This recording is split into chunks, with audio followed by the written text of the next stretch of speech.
Chapter 1, The Great Cat.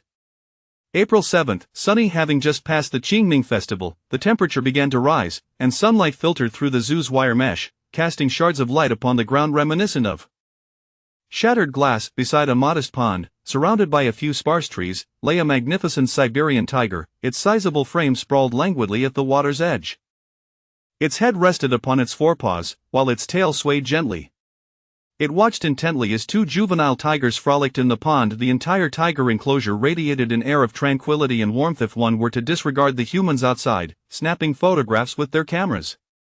Observing the two foolish cats as they cavorted in the water, striking various poses to delight the onlookers, the tiger felt a tinge of melancholy. Though it had come to terms with its transformation into a tiger, it did not imply that it would engage in a rivalry over a large rubber ball with two simple-minded creatures.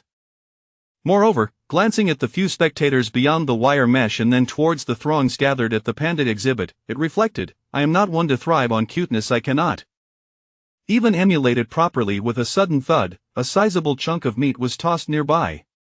"Great Cat, time to eat," announced the new zookeeper, unmistakably. "Indeed, my name is Great Cat, while the two imbeciles are dubbed Little Cats." Comparing the names in the panda enclosure, Jinjia, Songson, Bailu, Tuanshuan, and Yuan, I felt utterly disheartened. This zookeeper had only recently joined, following the unfortunate demise of the previous caretaker, who was killed by a scruffy lion from the neighboring lion enclosure.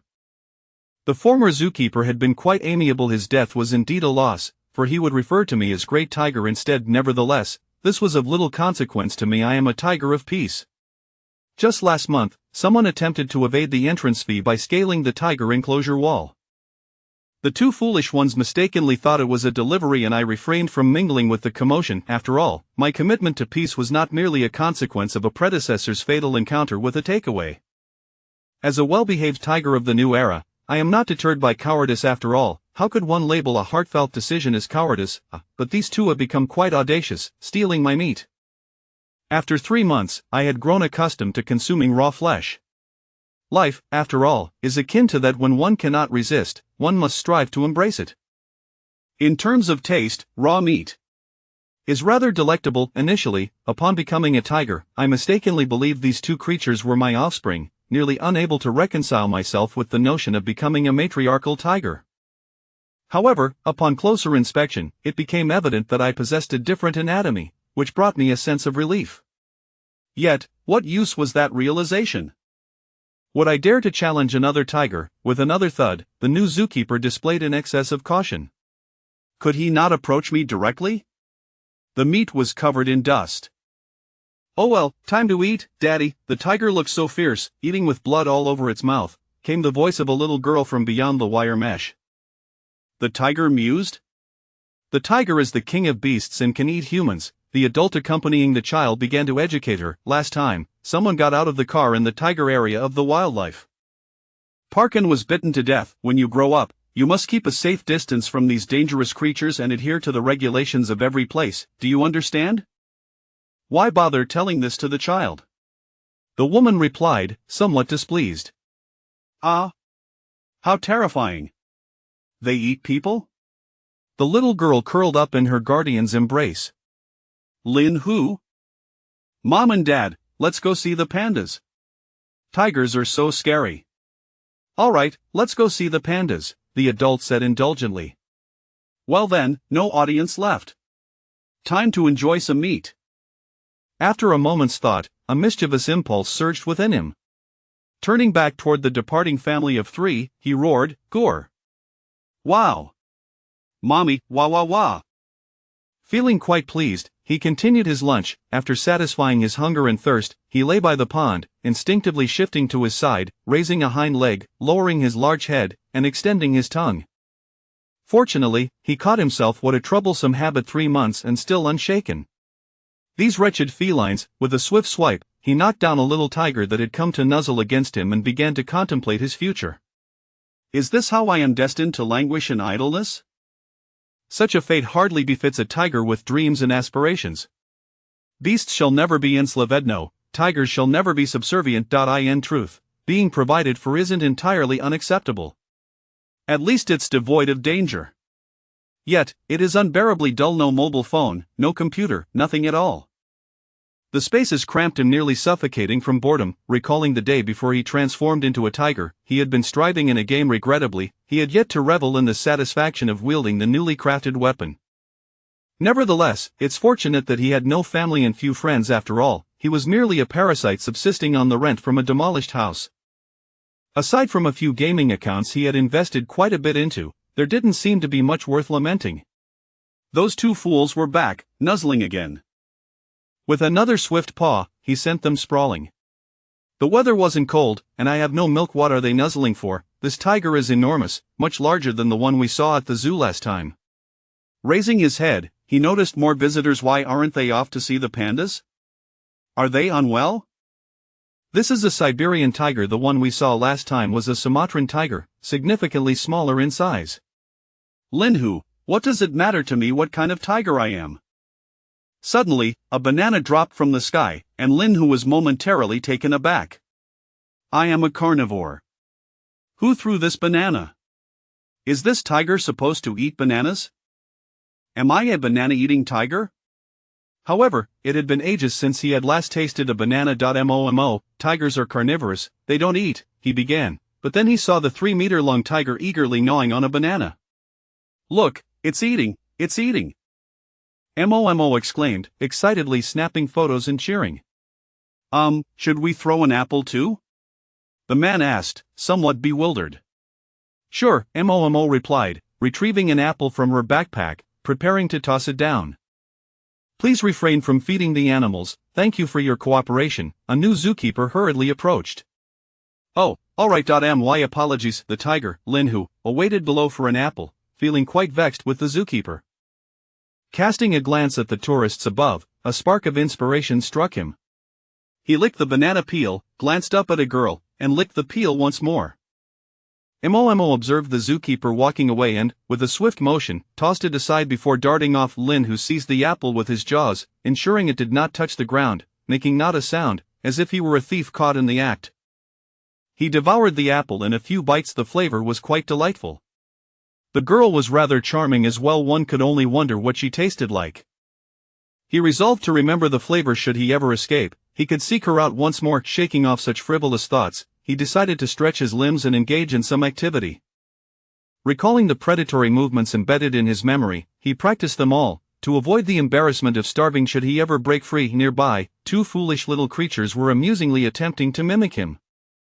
Chapter 2, The Keeper. As the sun dipped below the horizon, the sky was ablaze with vibrant hues of crimson. A Siberian tiger reclined upon the grass. Its yellow and white fur transformed into a magnificent fiery spectacle by the sunset. It was a sight akin to a stunning painting, yet utterly unattainable in this desolate city. Shrouded in a pervasive gray mist where such splendor could not exist. In truth, it was merely a Siberian tiger, lying languidly in the muddy earth by a pond. Its long tail swaying gently, while two playful cubs frolicked nearby. The sound of soft footsteps broke the stillness, prompting Linhu to lift his head. Two keepers approached. Engaged in conversation. With keen hearing, Linhu eavesdropped. The tigers in our zoo are quite manageable. That large one is very obedient. You unlock the cage door, and I'll open the gate to the viewing area. Once they're inside, you can clean the viewing area, said the keeper named Zhao Chang, whose partner had been the one tragically killed in the previous incident. Zhao. Brother Zhao, I'm a bit frightened, murmured a frail figure, slowing down to a near crawl. Don't worry, Xiao Zhang. There's nothing to fear in the tiger area, especially in recent months. That big tiger has been exceptionally well behaved, Zhao Chang reassured him. Once you become familiar with the routine, you'll be in charge of the tiger area alone, while I attend to the lion section. You must acclimate quickly. Since the fatal incident in the lion enclosure, 2 of the 3 remaining keepers had resigned, and hiring replacements had proven futile. One could only wonder how long this young girl would last. Zhao. Brother Zhao, the cage is open. What should I do now? Xiao Zhang asked timidly. First, head to the break room, Zhao Chang replied, taking a deep breath as he unlocked the gate to the viewing area. He was supposed to exit through a side door and use a hook to pull open the iron gate, yet he found himself standing at the threshold. Zhao. Brother Zhao? Xiao Zhang inquired, a cold sweat breaking out across his body. Silence, it's coming, Zhao Chang said, feeling a twinge of fear himself. Despite having interacted with the large tiger numerous times. However, standing at the gate, waiting, was a first for him. The two playful cubs scampered over, their excitement palpable as they spotted the figures at the gate. With a low growl, they dashed toward the enclosure. Zhao Chang exhaled in relief, his gaze shifting to the two cubs before he turned back, only to find a 3-meter-long Siberian tiger standing beside him, its large, expressive eyes fixed intently upon him. Startled, Zhao Chang nearly lost his breath. He looked at the female keeper outside the enclosure and then back at Zhao Chang, pondering the vast difference between their experiences as keepers. After a moment's contemplation, he resolved to offer Zhao Chang some encouragement. After all, a response would foster motivation. Opening his mouth and extending his tongue, he initially intended to lick, but reconsidered, opting instead for a gentle nudge. Zhao Chang felt a tremendous force emanate from the tiger's head, sending a sharp pain through his ribs. By the time he processed the sensation, the large tiger had already sauntered back toward the enclosure. Damn it, that was my first time being nudged by a tiger, he thought, a thrill of excitement coursing through him. Was that a just now? Was it a nudge? The force had been rather intense, and Zhao Chang grimaced slightly. As night fell, Zhang Jing found herself alone in the break room, reeling from the day's overwhelming experiences. She needed a moment to collect her thoughts. After glancing at the surveillance footage, I observed two small tigers frolicking, while the larger tiger lay quietly in a separate cage, seemingly melancholic. Shaking my head to dismiss this odd notion, I opened my phone, only to be astounded. An octogenarian effortlessly lifted a 400-pound stone mill. The news these days has become increasingly unreliable. Zhang Jing casually dismissed the notification. A headline caught my attention: Fire Elemental appears in City. Intrigued, I clicked on it. The article included images. Earlier today, someone spontaneously ignited on the streets of City, with flames vanishing 5 seconds later, and the individual declined an interview. Zhang Jing sighed, exasperated by the sensationalist nature of such reports. Deciding to browse through a forum instead, I came across a post claiming floating human spotted in Cheng City, complete with video evidence. However, the post had been deleted. Another thread read, "Behold my ice abilities," showcasing a man who plunged his hand into a basin of water, which began to frost over and freeze after 2 minutes. Why not record from the dawn of creation? The video could be viewed starting at 2 minutes and 7 seconds. It would save on refrigeration costs. I am Tang Sanzang. Due to prolonged meditation, I have developed hemorrhoids. Send me 2,000 yuan for surgery, and I shall offer you the removed hemorrhoids for consumption, granting you immortality, no middleman to profit from the transaction. Such a bargain. I am Qin Shi Huang, send money. Another post read, I seek a heartless woman for romance, only to be betrayed, leading me to earnestly strive for success. What a farce! The special effects were utterly implausible. I recall the tourist feeding the large tiger a banana today. Do tigers even eat bananas? I would ask Brother Zhao tomorrow. Lin, who lay in his cage, lamenting the fate of becoming a tiger, particularly one confined to a zoo. Truly, better dead than unfree. Yet, living on seemed preferable. After all, I was an intelligent tiger, perpetually hopeful of escape. However, the recent meteor shower had seemed peculiar. After witnessing it, I transformed into a tiger, initially believing I had gained a special ability. Yet, 3 months of research yielded nothing. Never mind that, time for sleep. Alas, sleep eluded me, and irritation settled in. Ever since my transformation, it felt as though my physique had been expanding. I had grown from a length of 2.7 meters to 3 meters. Was this a second maturation? Or perhaps this was my special ability? An unrestricted growth potential? Would I be captured for research? Should I consider dieting? Not that I was overweight. My muscular build was solid and robust. I would observe further. Should I grow any larger, I would need to devise an escape plan. Goodness, I was hungry, craving fruit. How infuriating. The dog handler was mistreating a protected animal. I heard that the panda across the way enjoyed daily milk, fruit, ice in summer, and air conditioning in winter. Why such disparity among protected species? Was it merely because I lacked their cuteness? If given the chance, I would confront you directly, to demonstrate that the Siberian tiger is not to be trifled with. Curse it, I yearned for milk and oranges. Braised pig trotters, sweet and sour ribs, oh, the longing. If I ever manage to escape, I must kidnap a chef. Life has become unbearably grim. When will this end? Suddenly, a deafening crash resounded, causing Lin Hu to whip around, yet he beheld nothing but the wall behind him. There is no authority here. Not even a small window to gaze through. What animosity have I incurred? Another thunderous noise erupted, and Lin Hu saw the caretaker, Xiao Zhang, bursting forth from the lounge. His face a mask of shock.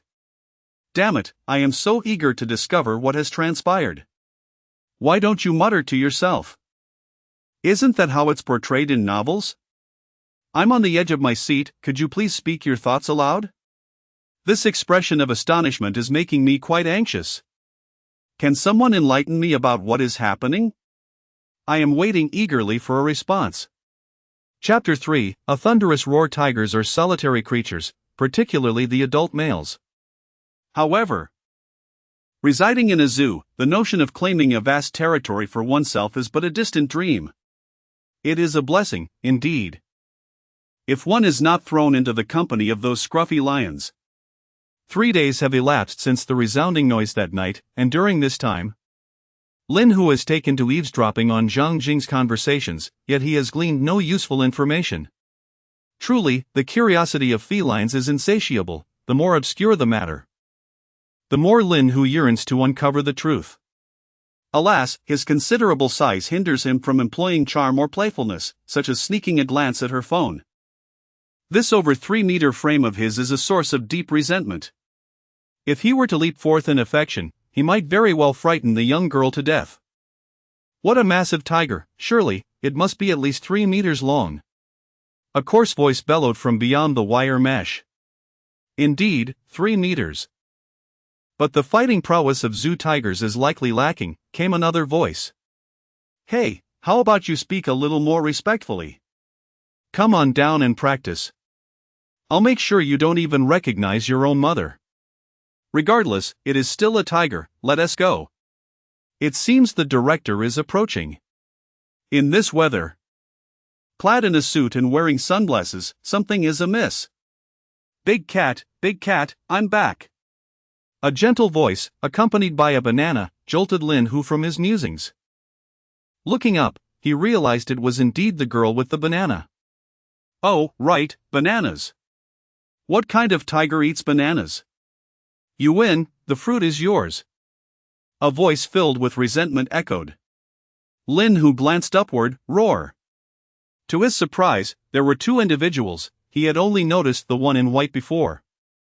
There was also another in red, an apple. Tang tang, it even eats apples. Do you believe it? Mo exclaimed with glee. I'd believe it if you told me it eats century eggs, Tang Tang replied, her expression one of vexation. Roar.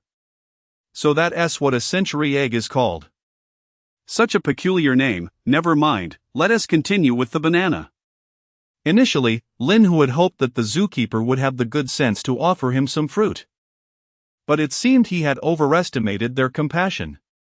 The neglect of protected animals was evident. Just look at the pandas across the way, the disparity is stark. Keep your voice down, we don't want to alert the zookeeper, Mo whispered, adopting a sneaky demeanor. Your antics are what will attract the attention of the staff. Regrettably, I cannot speak, a large mouthful of food is lodged in my throat, neither swallowable nor spittable. With a wide mouth, he seized an apple that had fallen. Alternating between bananas and apples, couldn't there be an orange instead? He much preferred oranges. Big cat, shall we take a photo together? Mo called out, waving from outside the glass. A photo? With a tiger? This banana girl is quite amusing. For the sake of the fruit, I shall begrudgingly agree to a picture. Mo, it's really listening, is it true? Tang exclaimed, astonished. It must be a coincidence. Crouch down, I'll stand beside you. Can we take a good picture? Mo implored, her face full of hope. I am not like the pandas across the way. How could I possibly crouch down for you? What a ridiculous notion! As if a mere offering of fruit would sway me. An apple descended from above. And Lin Hu seized it in one swift motion, crouching down, completing the act seamlessly. Tang, are you ready to take the photo? Mo gazed at the stunned Tang, and although she herself was taken aback, she felt compelled to maintain an expression of knowingness, lest she appear foolish. Oh my! Does this tiger truly comprehend? Or is it merely a product of the zoo's training? It must be the latter. The thought of it actually understanding is rather chilling. To think this tiger genuinely enjoys fruit, if I feed it a little, might it become more accustomed to me? In the lounge, Zhang Jing observed the surveillance screen. This could very well be an excellent method to familiarize oneself with this magnificent creature. Big cat, catch! A banana descended from above, and Lin Hu instinctively looked up. Catching it with a snap. Whoa, it swallowed it whole. Lin Hu? Mo. Tang. Ah, how adorable. Look at its expression. Ha. Mo and Tang laughed uncontrollably. How on earth can you decipher an expression on a tiger's face?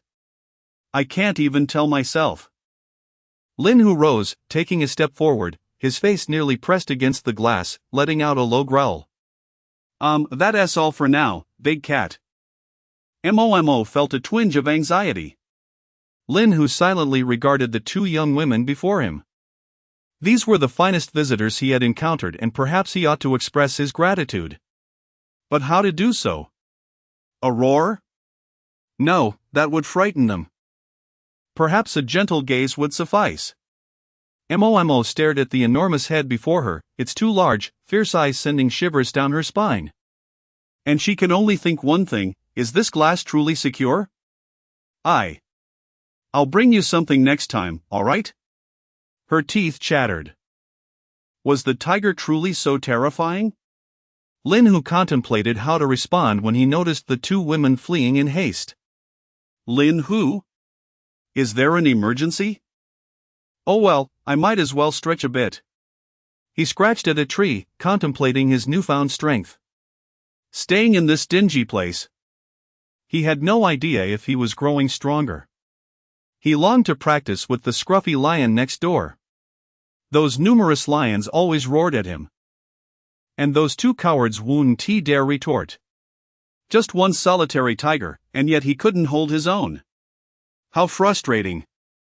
A low growl resonated. And the two fools quickly scurried behind him. Here we go again. Without a doubt, it was the scruffy lion across the way starting to make a ruckus. Roar! Lin Hu let out a thunderous roar, causing the neighboring lion to abruptly cease its noise. This was followed by a chorus of even more intense roars. Lin Hu rose and approached the wire fence step by step. A brown male lion and a golden male lion also approached the fence. The brown lion emitted a threatening roar. The golden lion, not to be outdone, followed suit. Damn it, you scruffy beast! Taking a deep breath, Lin Hu roared. The two male lions recoiled in surprise, only to surge forward again, initiating a new round of roaring. Over a dozen lionesses and young cubs gathered around, creating a cacophony of low growls. Fine, there are many of you. I won't provoke you. But mark my words. I shall eventually take down a few of your scruffy lot. From dawn till dusk, the incessant cacophony of noise persists. Is such a large crowd not sufficient to satiate your desires? If you possess any courage, step forward for a duel. I assure you, I shall leave you unrecognizable. Sleepless nights and restless days plague me. Might I request a transfer to the vicinity of the panda enclosure? It would spare me the daily bickering with this unruly pride of lions. Pandas, in their simplicity, can be easily startled, and there are lovely ladies to admire as well. How delightful it would be. Both species are protected, yet the pandas enjoy ample sustenance and peaceful slumber. Even the caretakers of the pandas possess greater charm than Xiaozhang. It is indeed an unfair comparison. Oh, the magnificent big cats, continue your antics. Suddenly, an orange descends from the heavens. Never mind, I shall forego the transfer. In truth, Xiaozhang is rather lovely. Chapter 4, Fasting on yet another tranquil morning, Zhang Jing ushered 3 cats of varying sizes into the observation area, attending to the routine cleaning of their enclosures. In truth, her primary focus was the 2 young tigers' living space, as the larger feline never defecated within its confines. After several days of offering fruits and other sustenance, Zhang Jing felt a significant advancement in her rapport with the majestic tiger. For instance, just yesterday, standing outside the enclosure, she dared to stroke the tiger's head through the feeding slot. This was an act she had never dared to contemplate before. A wave of trepidation washed over her afterward. Yet the tactile experience of the tiger was undeniably delightful. Since the thunderous noise of a week prior, the zoo's patronage had surged remarkably. Although the news attributed the chaos to the negligence of unscrupulous vendors regarding fire safety, leading to an explosion of gas canisters, Zhang Jing vividly recalled the sight of individuals emerging from the flames, akin to a scene from a Hollywood blockbuster. Despite the endorsement of the fire brigade and the disreputable merchants, numerous videos had been captured that evening, indirectly impacting the zoo's affairs. Humanity's insatiable curiosity about the unknown, much like Zhang Jing's own intrigue regarding whether it was indeed forbidden to touch the tiger's posterior, had driven visitors to the zoo in droves. Yet, reason cautioned her against approaching the 3-meter-long creature's hindquarters. Ding! The iPhone 6 that Zhang Jing had purchased with her summer work earnings 2 years ago began to vibrate. Opening the chat group, she found a message from the director, tagging all members. In compliance with national regulations concerning the captivity of ferocious beasts, tigers, lions, leopards, and other wild animals were mandated to fast for 2 days each week to preserve their primal instincts. But what of crocodiles? And Brazilian turtles? Ridiculous. The thought of a 2-day fast each week sent a shiver down Zhang Jing's spine. The large tiger, accustomed to consuming over 10 kilograms of meat and several kilograms of fruit daily, was to be deprived of sustenance? Was this not a reckless gamble with its life? The neighboring lions dared not confront it directly. It was said that a wild tiger could consume over 40 kilograms of meat in one sitting. With her petite frame, even the remnants of bones would hardly suffice for a meal. Contemplating this, she resolved to consult the director. "Director, can we feed that large cat fruits?" she inquired. "Wasn't it approved for 3 kilograms a day? I meant during the fasting period. Why not treat it like a herbivore during the fasting days?" she mused, patting herself on the back for her cleverness. "Your reasoning is quite sound." "I think so too," Zhang Jing responded, a glimmer of joy illuminating her face. It seemed there was hope. However, no fruits are permitted during fasting.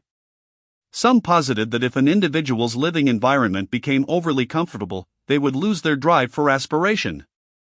Zhang Jing contemplated this notion. Tigers, much like humans, could become complacent when their needs were effortlessly met with ample meat and fruit. It would be an affront to the zookeepers for a tiger not to gain weight. Thus, over the past 3 months, the tiger had transformed from a muscular, robust creature to its current state, still impressively muscular. Truly, it was a disservice to the caretakers. Yet, compared to 3 months prior, it had grown significantly. And she recalled how the brown, scruffy lion next door had once dared to banter with her when she was just becoming a tiger.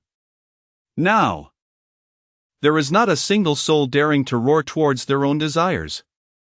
Alas! The invincible solitude is indeed profound. With a thud, a hefty chunk of meat is tossed aside. Sigh. Is this the life of a tiger, feasting on meat at every meal? Certainly, and even that of a lion. The grand feline.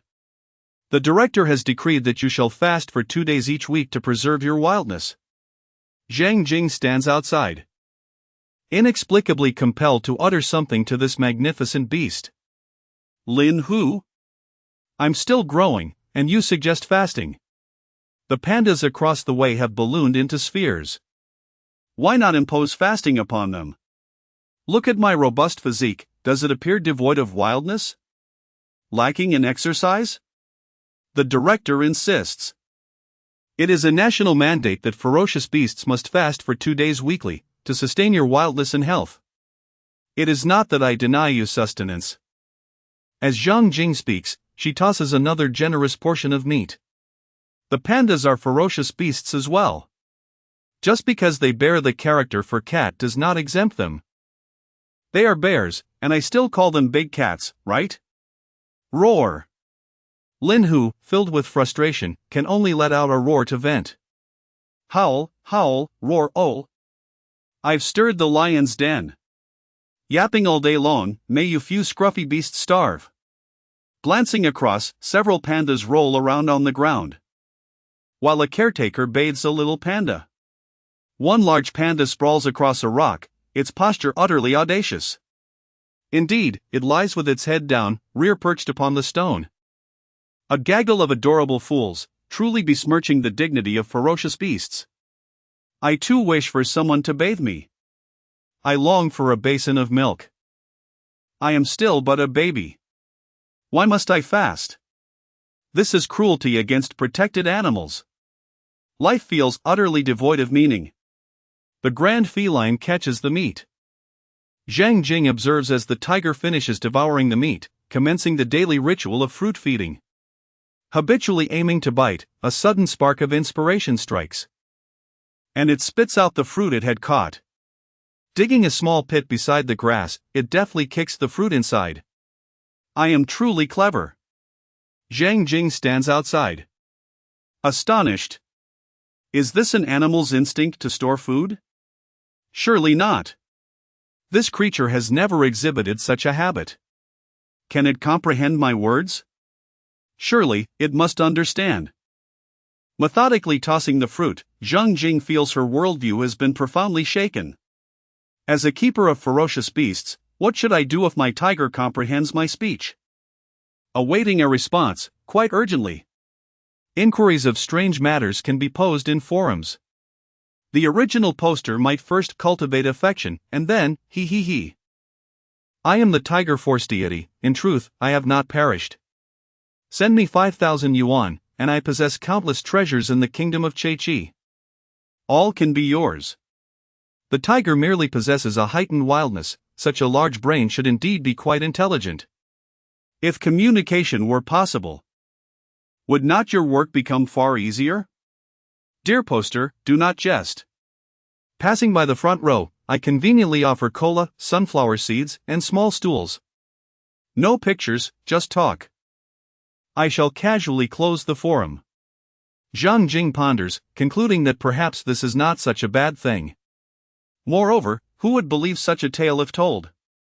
Gazing at the remaining pieces of meat, intended for feeding the tiger around 5 o'clock for the amusement of visitors, Zhang Jing fell into deep contemplation. As dusk approached, a rare sight of clouds graced the horizon. A small portion of the fiery sun reflected upon the clouds, creating an almost ethereal scene reminiscent of a blazing sunset. The tiger, Lin Hu, resumed his habitual posture, pressing his rear against a tree, aligning his front paws with his head, and scratching the ground slightly. Indeed, he had grown a bit since the lines he had etched out a few days prior, which cast a shadow of melancholy over him. If he continued to grow, he feared he might be taken away for research purposes. This peculiar twist of fate felt rather burdensome. Was escape truly the only option? The notion of hunting for oneself seemed arduous, especially with whispers of poaching in the air. He glanced at his own features: tiger claws, tiger skin, tiger bones, tiger tendons, and tiger gallbladder. And then, he looked below him. There was also the tiger whip. A shiver ran down his spine. The outside world was perilously dangerous. Chapter 5: The Charm Beyond Species. The gentle morning sunlight invariably evokes a sense of comfort. Yet it also brings about a myriad of other effects, such as the temptation to indulge in a few extra moments of slumber.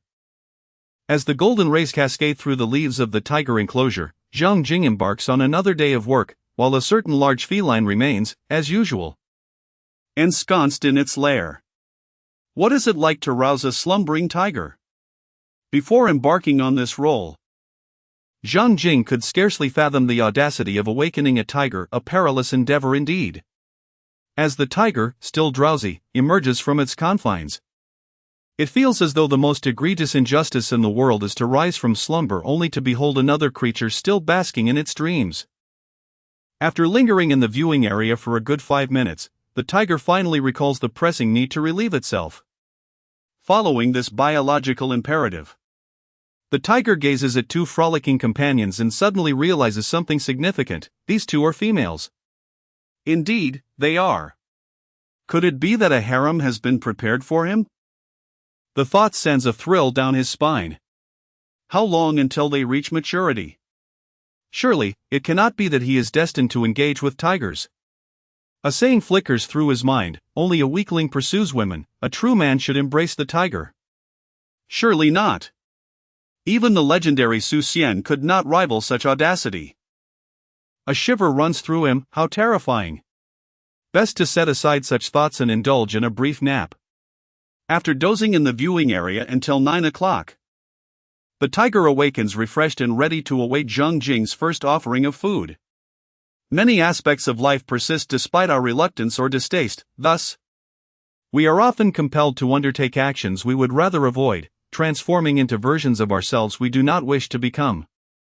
For instance, in this moment, Zhang Jing's feeding is not contingent upon the tiger's willingness. Nor will her provision of nourishment to the neighboring panda enclosure cease due to the tiger's envy. Oftentimes, human resentment stems from an awareness of what others possess that we do not. The same holds true for tigers. Fortunately, remnants of fruit remain from yesterday, though a mere 3 kilograms must suffice for 2 days. Why must I endure this as a mere cub? He muses. Upon reflection, he realizes the lion enclosure has also been deprived of sustenance. With a mischievous grin, he strides gracefully to the wire fence separating the lion and tiger enclosures, inhaling deeply. A resounding roar escapes him, invigorating both himself and the entire zoo. The lions erupt in a frenzy of roars, and even distant wolves join in the commotion. Zhang Jing, picking up her fallen phone, exits the break room.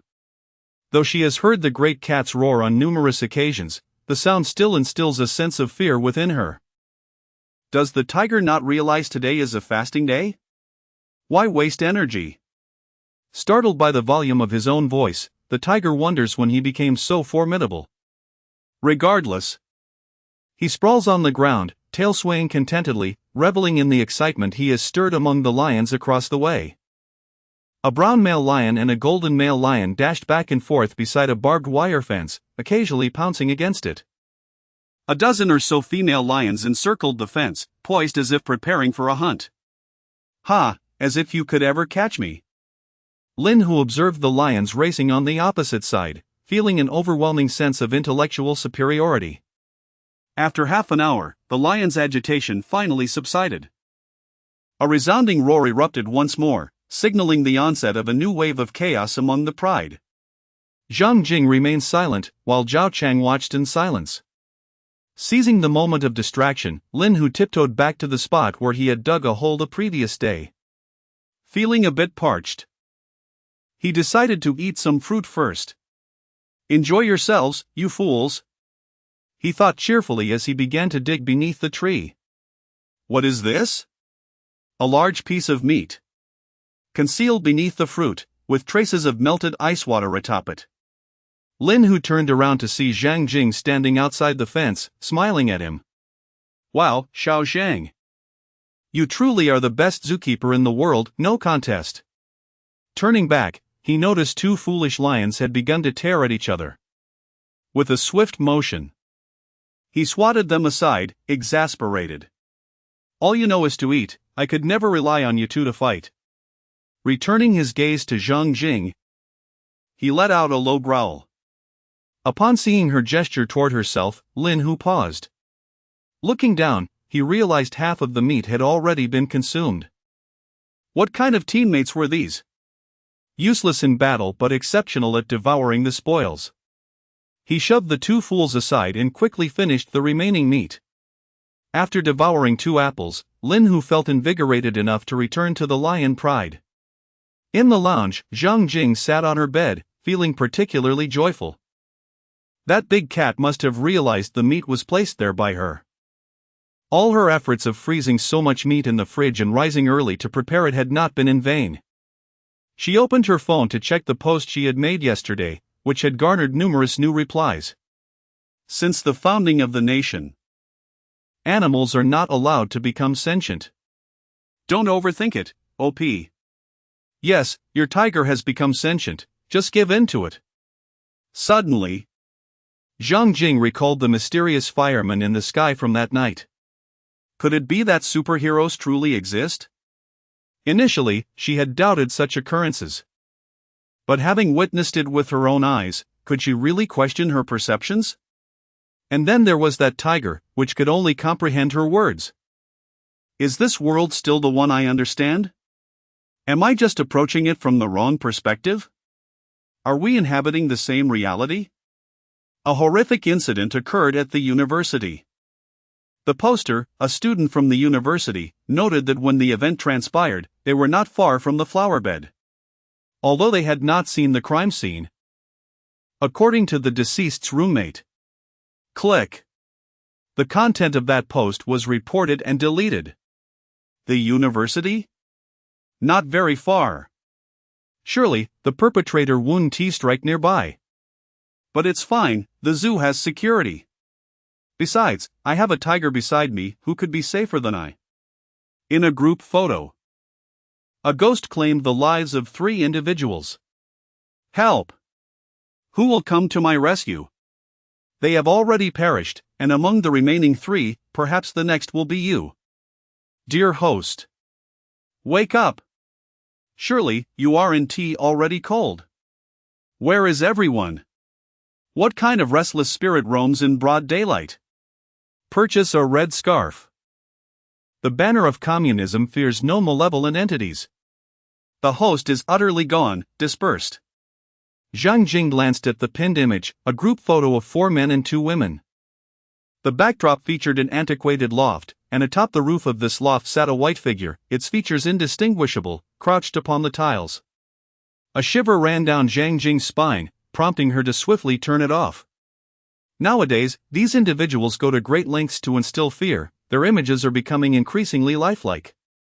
Though it was still daylight, an unsettling chill enveloped Zhang Jing, for she had never possessed a bold spirit. Never mind, I shall go see the big cat. Zhang Jing dashed outside, where the sunlight and the presence of tourists alleviated much of her fear. Upon spotting the 3-meter-long big cat, her spirits finally settled. Such a massive tiger, even if there were spirits, they would likely not dare approach. Lin Hu observed as Zhang Jing hurried towards him, staring at him in bewilderment. Could it be that my charm transcends species? Indeed, it appears there is no fault in that. Chapter 6, Telling Ghost Stories to the Tiger as Dusk Descended. The sky gradually dimmed, and the shadows of trees began to envelop the modest tiger enclosure.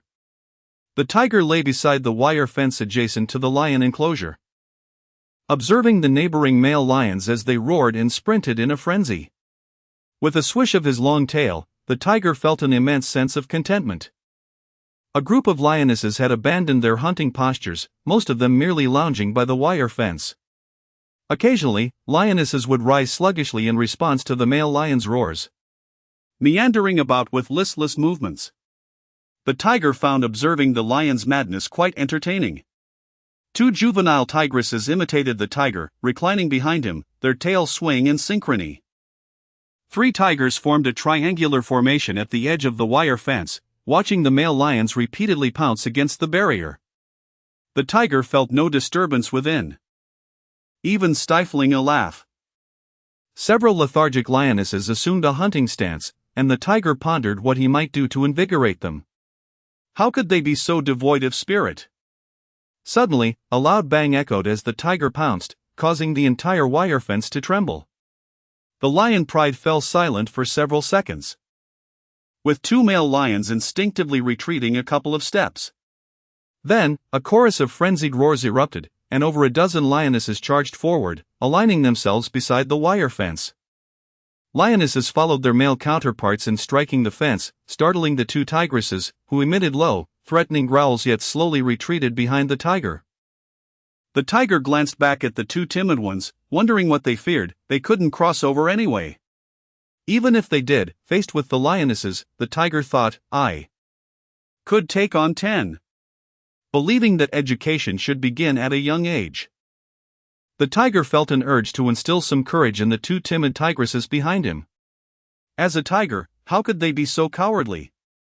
Outside the wire fence, Zhang Jing observed the frenzied lion pride and the resigned expression of Zhao Chang beside her, beginning to comprehend the fate of the previous zookeeper. Starved throughout the day and taunted by the large cat next door, the lion pride had become exceedingly irritable. Zhao Chang finally managed to usher them into their enclosure and glanced over at Zhang Jing. Noting that the two tigresses obediently entered their cage under the large cat's insistence, he felt utterly drained. Zhang Jing followed the large cat along the wire fence, watching it closely, her thoughts teetering on the edge of expression. "Big cat, can you understand what I'm saying?" she eventually blurted out. The tiger paused momentarily, not turning back, and continued toward the enclosure. "Tomorrow, there will be food. I don't have much meat left in my fridge, so make sure to ration it." Zhang Jing felt a flutter of anxiety, aware of the peculiar nature of her conversation with a tiger. Despite her subconscious belief that it could understand her, she still experienced an instinctive fear during their exchange. "Big cat, do you think there are really superheroes in this world?" Zhang Jing posed a question that had troubled her for some time, gazing at the slowly walking large cat. She did not expect an answer. She merely wished to voice her thoughts. The large cat halted, its massive head turning back to regard Zhang Jing. A pair of large, sparkling eyes gazed intently at her, as if pondering some profound thought. Zhang Jing felt a surge of trepidation. After all, anyone would feel similarly when scrutinized at close range by a 3-meter-long tiger. What's the matter, big cat?" she asked, her voice tinged with anxiety. Just as her nerves began to fray, the majestic creature turned and continued its stride toward the enclosure, this time not pausing. "Superman?" Lin Hu wondered, perplexed by this unexpected query. Had she witnessed something? The thunderous noise of that evening? Transforming into a tiger was indeed troublesome. The events that unfolded left him utterly bewildered. How frustrating! To speak only halfway and then fall silent. Such inexplicable utterances, halting mid-sentence, were the most irksome of all. After tidying up the viewing area, Zhang Jing reclined on her bed and retrieved her phone. A serial murder case has erupted in City C, resulting in 4 fatalities. City C? Wasn't that the very city she inhabited? The deceased had been discovered in their bedroom by a cohabiting roommate at 5 o'clock this afternoon. Forensic analysis indicated the time of death to be between 8 and 9 in the morning, with the cause of death mirroring that of 3 previous cases, suffocation. With no apparent external injuries and no signs of struggle within the premises. The adjacent roommate had not heard any unusual sounds that morning. The 4 deceased were acquainted with one another and had recently planned a joint outing. Among the 6 participants, the remaining 2 were now under police protection. According to the deceased's roommate, The victims had exhibited markedly peculiar behavior in recent days, displaying symptoms of paranoia. As if they were aware that someone sought to take their lives. Below were photographs of several victims. If they knew someone was after them, why did they not seek police protection? One could only hope the authorities would expedite their investigation and bring the perpetrator to justice. Isn't that someone we know? A chilling realization washed over her. Is the original poster truly gone? Could it be that there are indeed spirits? Following this was a group photo of 6 individuals. A shiver raced down Zhang Jing's spine, leaving her feeling cold all over. With trembling fingers, she clicked the reply. Ghosts committing murder? The photo shows no signs of manipulation. Could such horror truly exist? It was overwhelmingly terrifying. It appeared to be a female specter. Let her come find me, I shall show her no mercy. Zhang Jing stared at the image, quaking as she typed a message. This cannot be real, can it? Rising from her resting place, she pulled open the iron gate leading to the enclosure and rushed to confront the magnificent beast. Lin Hu? The large cat regarded her with a bewildered expression, its confusion evident upon its feline visage. Zhang Jing couldn't help but chuckle, her spirits lifted considerably. Lin Hu? Was this caretaker truly daft? It was the dead of night, and she had come to him with a smile? Big cat. Do you think there are truly ghosts in this world? Zhang Jing spoke softly, as if recounting a ghost story. Lin Hu? You come at this hour to tell me ghost stories? Are you out of your mind? Zhang Jing did not expect a response from the magnificent creature before her. She simply continued her soliloquy. Earlier today, after you finished your meal, I stumbled upon a thread on the forum. Lin Hu shifted his posture, resting his large head upon his front paws, seeking a more comfortable position. The original poster mentioned that the ghost in the group photo was demanding a soul. The image captured 6 individuals, with a woman in white crouching atop the roof tiles in the background. Zhang Jing's voice was subdued, almost as if she were conversing with herself. The original poster noted that 3 of the 6 companions had already perished, and the next victim could very well be himself. Before he could finish typing, he fell silent forever. A palpable fear began to manifest on Zhang Jing's face. Tonight, I came across a news report regarding a series of homicides, her voice rising slightly. Do you know what I witnessed? Lin Hu retorted. How on earth would I know what you saw? I saw the original poster, he is already deceased.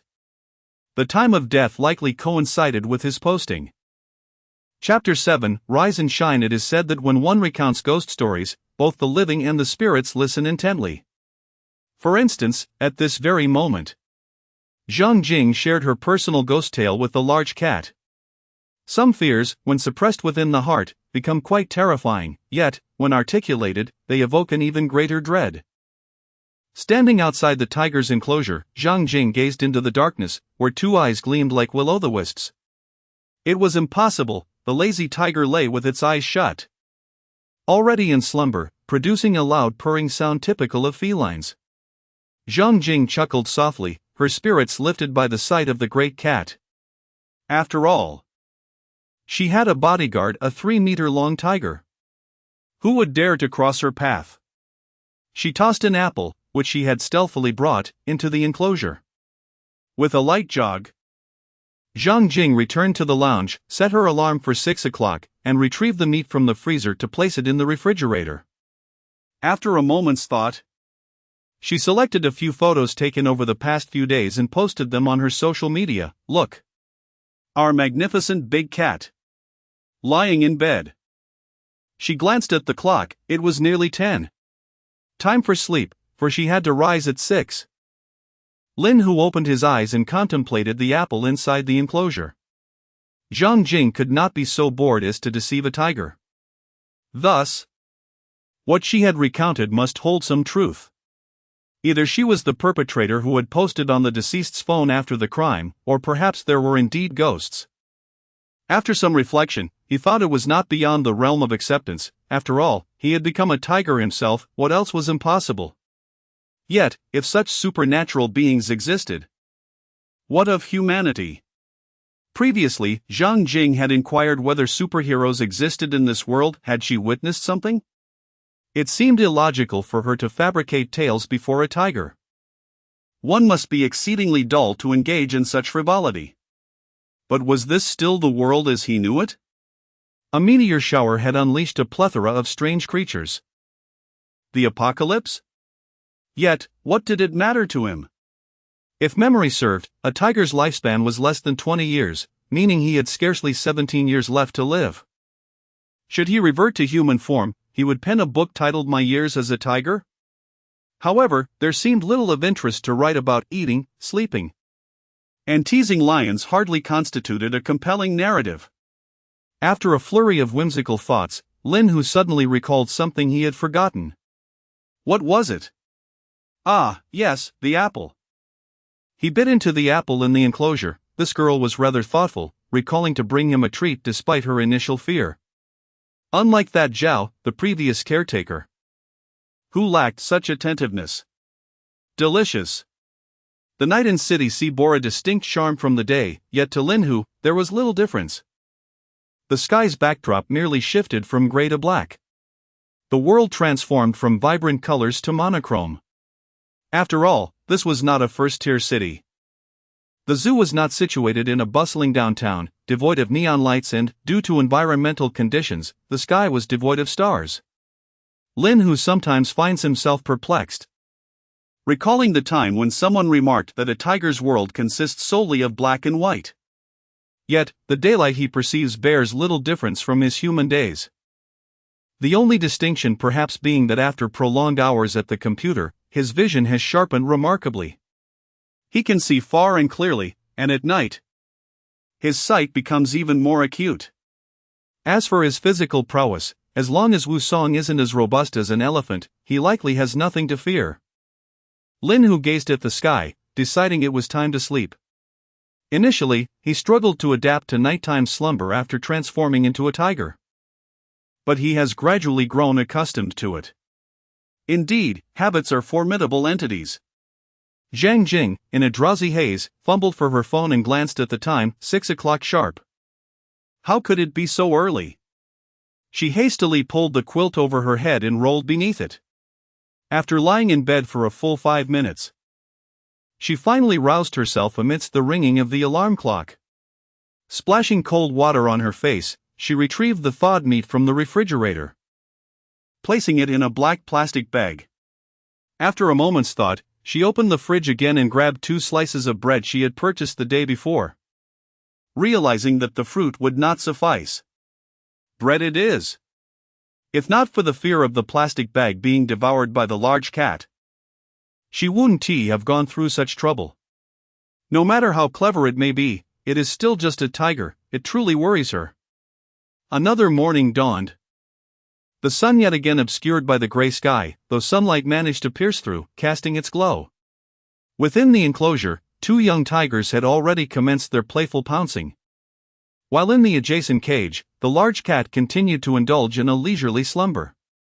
Sunlight illuminated the large cat, revealing every detail, while the gentle morning breeze ruffled its mottled fur.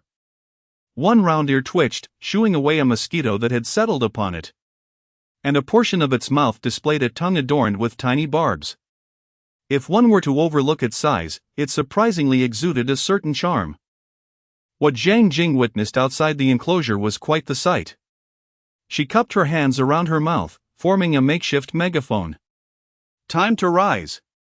With a thud, the large cat flipped over, shaking its round head, eyes filled with confusion.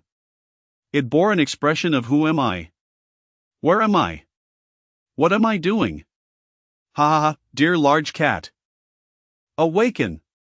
Zhang Jing stifled her laughter, nearly doubling over. Lin Hu? As Zhang Jing regarded the large cat within the cage, she suddenly perceived that this job might not be so bad after all. At the very least, this large cat was far less irritable than the lion next door. How wonderful! her large cat must possess the gentlest temperament in the world.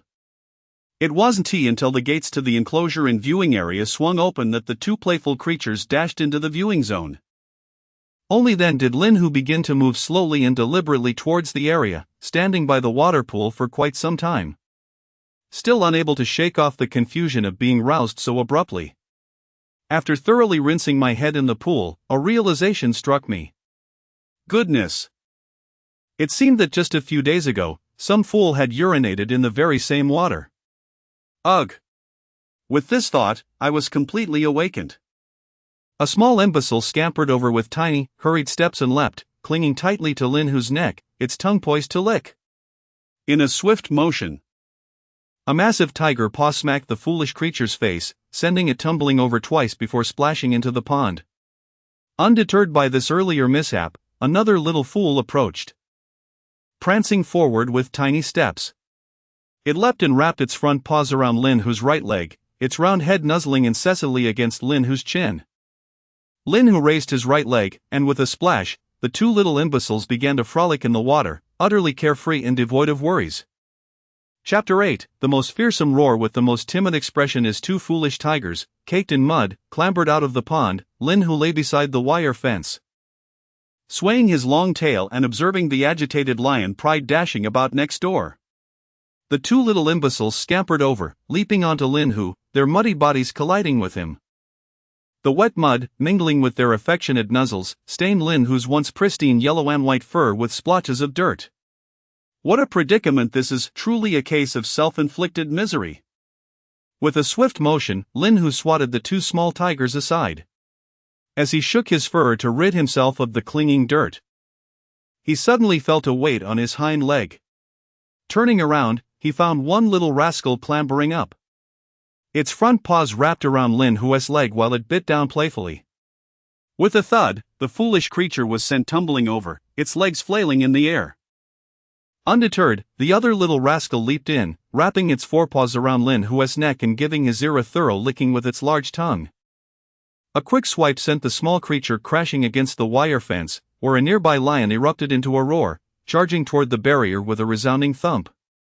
Startled, the little fool scrambled behind Lin Hu, who now bore the weight of the two small tigers clinging to his legs. In that moment, Lin Hu let out a fierce roar directed at the male lion, who staggered back a couple of steps, its fierce demeanor wavering as it responded with a growl. The two small tigers, positioned on either side of Lin Hu, joined in with their tiny, high-pitched roars. If one were to overlook their drooping tails and tense hind legs, they might almost project an aura of fearlessness befitting the king of beasts. But alas, how would these two little imbeciles fare as they grew? They appeared fierce as tigers, yet were as timid as kittens. The cacophony of roars from the lion pride intensified as another male lion and over a dozen females approached. Undaunted, Lin Hu unleashed a tremendous roar at the gathering lions. Suddenly, an odd sound emanated from behind him. Turning his head, Lin Hu saw the two little fools clinging to his hind legs, their small heads poking out as they emitted whimpering sounds of fear. Ah! What a burden it is to lead two Na'vi ones amidst a formidable pride of 15. Taking a few steps forward, Lin Hu left deep scratches in the ground from the dragging hind legs of his companions. The golden male lion shifted nervously, its front paws scraping against the earth, while the brown male lion stood poised to pounce, its tail hanging low and legs tensed. The numerous lionesses paced restlessly along the wire fence. Lin Hu kicked his hind legs, but the grip remained strong. Gazing at the male lion before him, who was nearly half a head shorter, along with the smaller lionesses, Lin Hu raised his head high, his large eyes fixated on the two leading males. The lion pride fell silent. As the two males began to scrape their claws against the ground, their tails still, while the lionesses began to methodically encircle the wire fence. The two little fools on the hind legs ceased their whimpering, their bodies dangling in a linear fashion from the tiger's rear limbs, yet they dared not inch forward. What has happened to this lion and tiger? A familiar, subdued voice penetrated the air. Hush! Do not make a sound, let us observe first. Another voice chimed in. Isn't there a barbed wire fence in between? Why does it seem like a confrontation is imminent? The tiger recalled the banana incident. Had it returned? After a moment's contemplation and a deep breath, a resounding roar erupted, accompanied by the tiger's massive form, exceeding 3 meters, crashing against the barbed wire. The two little fools were taken by surprise, sprawled flat on the ground in bewilderment. The lion pried across was startled. The formation of the lionesses instantly fell into disarray as several of them retreated abruptly. One small cub was struck and tumbled twice before cowering on the ground. Too frightened to rise. The two leading male lions curled their tails, their elevated heads bowing low, revealing their long fangs as they emitted a threatening growl. The tiger clutched the barbed wire with its forepaws, surveying the lion pride from an advantageous height. The crouched male lion let out an enraged roar. And with that thunderous sound, the pride began to furiously assault the barbed wire. The tiger swatted at a lioness that leaped toward it, sending her tumbling in fright. The two little fools, having remained motionless for a while, cautiously approached the tiger, revealing their still developing fangs and emitting a timid growl. "I am extremely fierce." The tiger glanced back at the two, whose expressions were comically cowardly despite their bold posturing, and suddenly felt a glimmer of hope. Bang! The tiger lifted its gaze as a golden male lion lunged before it, its golden eyes fixed intently on the tiger. Observing this lion, which was timid among few but ferocious in numbers, a sudden inspiration struck the tiger as it noticed a paw attempting to squeeze through the barbed wire. With a swift motion, the tiger grabbed it.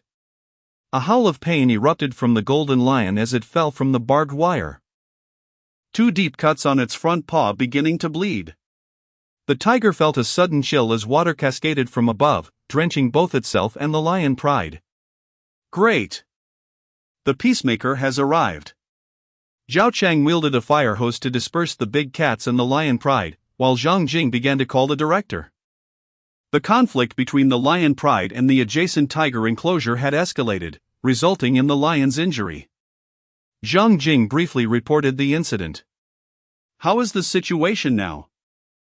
The director inquired directly. Brother Zhao used the hose to scatter them. It seems that a lack of food has rendered both lions and tigers exceptionally irritable. Zhang Jing pondered and resolved to seize the opportunity to secure some benefits for the big cats. "I will come over immediately. Is the golden lion severely injured?" The director sounded somewhat anxious. Zhang Jing observed the golden lion, no more than 5 meters away. Noting that the injuries were not severe, just 2 cuts on its right front paw, and fortunately, the barbed wire holes were small. "Okay, you keep an eye on things. And if there is any movement, use the water to disperse them." Understood. Zhang Jing anxiously watched the lion pride. I glanced sideways at the large feline and discovered it was consuming a banana of unknown origin. Just this morning, I had remarked that it was the most good-natured big cat in existence. And now, it was causing a ruckus. "MOMO, did you capture this on video?" Tang Tang asked, looking dazed. I recorded it," MOMO replied nervously. It has finished the banana." I will throw another one," MOMO added, taken aback by the unexpected ferocity of the large cat during this visit to the zoo. Is the tiger truly so fearsome when enraged? A chill ran down my spine. What must those brave enough to disembark in the predator zone be thinking? Merely observing filled me with trepidation. What is happening? A portly man accompanied by 2 staff members rushed over in haste. Chapter 9, The Little Fist That Hits Your Face. Brother Long, whose real name is Zhao Longqi, was approached by Zhang Jing. "What is going on?" Zhao Longqi inquired once more. "It's probably due to the recent fasting. The lion pride has become exceedingly agitated, continuously roaring towards the tiger enclosure." Zhang Jing pointed out the restless lions. Then, as the kitten ventured close to the wire fence, the golden lion roared at it and lunged at the fence, frightening the kitten and subsequently inciting the big cats. Later, as the big cat charged at the fence, it managed to injure the golden lion while it too was attacking the barrier. Zhao Chang observed the scene in silence, glancing at Zhang Jing. His lips parted but words unspoken. So that's how it is, he realized. The lions had become quite ferocious, following the death of the aggressive male lion. It was expected that their temperament would improve, yet they remained as they were. Zhao Longqi gazed at the female lions running amok in their enclosure and the golden lion licking its wounds, a hint of melancholy crossing his face. What is the condition of the tigers in the enclosure? Zhao Longqi asked, turning his head to glance at the tiger area. He turned once more, then again. How has this fellow grown so large? He exclaimed, pointing incredulously at the large tiger. Zhang Jing looked perplexed. Hasn't he always been this big? Zhao Cheng approached, gathering his thoughts. In these past 3 months, for reasons unknown, this big cat seems to have undergone a second phase of growth, its size significantly increasing. After a pause, he continued, however, records indicate that fully grown Siberian tigers can reach around 3 meters in length. Although there has been a trend towards smaller sizes in recent years, this may be attributed to improper care. Our Zeus tiger, however, likely benefited from our more professional husbandry. Zhao Cheng took a moment to pat himself on the back. Well, I commend both you and Zhang for your efforts, Zhao Longqi replied noncommittally. Let us observe further. Once it reaches full maturity, we shall introduce a few more female Siberian tigers into the mix. He contemplated the unusually large tiger, thinking it would be prudent to provide it with a suitable harem. Brother Long, about the fasting? Zhang Jing decided to inquire about her primary concern. Yes, let us implement fasting on Wednesdays and Saturdays, Zhao Longqi paused before adding. The large cat can be fed half the usual amount of meat and fruit. All right, thank you, Brother Long, Zhang Jing said cheerfully. Zhao Longqi noted her bright demeanor. Such a work ethic was commendable. You two, go check on the golden lion's injuries and see if treatment is necessary. Zhao Longqi instructed the 2 staff members who had accompanied him. Understood, Brother Long, they murmured in response. Lin, who observed the portly middle-aged man outside, sensing a palpable malice. Glancing in the other direction, he noticed 2 girls standing outside the enclosure, holding bananas, unsure whether to toss them into the throng of staff members. MO. With so many people around, perhaps we shouldn't throw the bananas. Tang Tang expressed her concern. Who said to throw it away? I clearly ate it myself. Mo tore open a banana, biting into it vigorously. Tang Tang observed. Lin, who lay on the tree, watching the 2 half-grown fools pounce playfully at each other. Their postures were far from correct, and their pounces misaligned, but the essence of their actions was pure playfulness. Yet, Lin, who watched with earnest attention. Sometimes, even the things you outwardly disdain hold significant value within your heart. Even disdain must be borne by oneself. The 2 little tigers, weary from their playful antics, bounced over to Lin Hu's sides, mimicking him by resting their large heads on their front paws. They turned to glance at Lin Hu's tail, synchronizing their own tail wags to match its rhythm. Mo. Tang Tang tugged at her friend beside her. What's wrong? Mo had just finished her banana and was a bit choked. Look at those 3 tigers, Tang Tang pointed towards the 3 large felines in the tiger enclosure. This? Have they attained enlightenment? From Mo's vantage point, the 3 tigers struck identical poses, even their tail wags perfectly synchronized. Mo stared in astonishment for several seconds before hurriedly pulling out her phone to record the moment. Not long into the recording, 1 little tiger leaped forward, quickly followed by another. The splashes of 2 little tigers diving into the pool echoed, soon followed by the sound of 2 yellow and white cats climbing a nearby tree. Thud. 1 little tiger fell to the ground. Thud. Another little tiger tumbled down. A startled little bird flitted from the tree, chirping excitedly as it flew. The 2 little tigers persistently chased one another on the ground. Thud. 1 little tiger dashed over Lin Hu's back. Thud. Another little tiger followed suit. Thud. One little tiger leaped off Lin Hu's head, while another was pinned to the ground by Lin Hu's paw.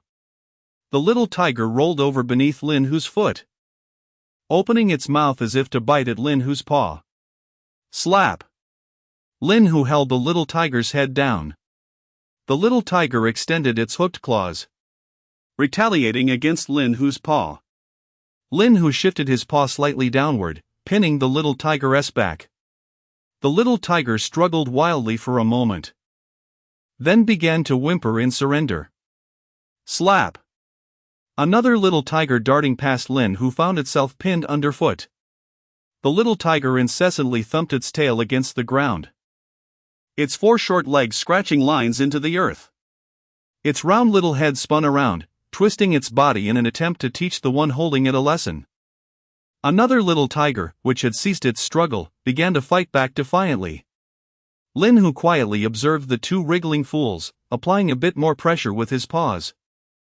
After more than 10 minutes of struggle, the two little tigers finally surrendered to the overwhelming force. They lay peacefully beneath Lin Hu's claws, wagging their tails, appearing utterly content. Lin Hu released his grip, and the two little creatures sprang into action, their four tiny paws wrapping around his neck. With their mouths agape, they began to nibble at his ears, neck, and face. One of the little ones loosened its grip and unleashed a flurry of playful slaps upon Lin Hu's visage. He closed his eyes, surrendering to the mischief of the two little tigers. Exhausted from their frolicking, they nestled on Lin Hu's back, their four eyes locking in a gaze. Suddenly, a small paw struck the face of the other little tiger, igniting a new round of playful combat. Chapter 10: The Tiger-Style Fist Join Foam Mo. We should leave now. We have classes in the afternoon, Tang Tang remarked, observing Mo engrossed in the video, her expression one of resignation. Oh, all right. I'll put my phone away at once, Mo replied reluctantly. Let us go. Time to head back, she said, glancing back at the large cat, feeling an unexpected affection for it. Goodbye, big cat. I'll come see you again soon. Mo waved her hand in farewell. Lin Hu turned to glance at her, responding with a low growl. Wow, it spoke back to me. Mo exclaimed. You can't understand it, Tang Tang retorted. Who says I can't understand? It said goodbye. You're not a tiger, how would you know it said goodbye? You're not me.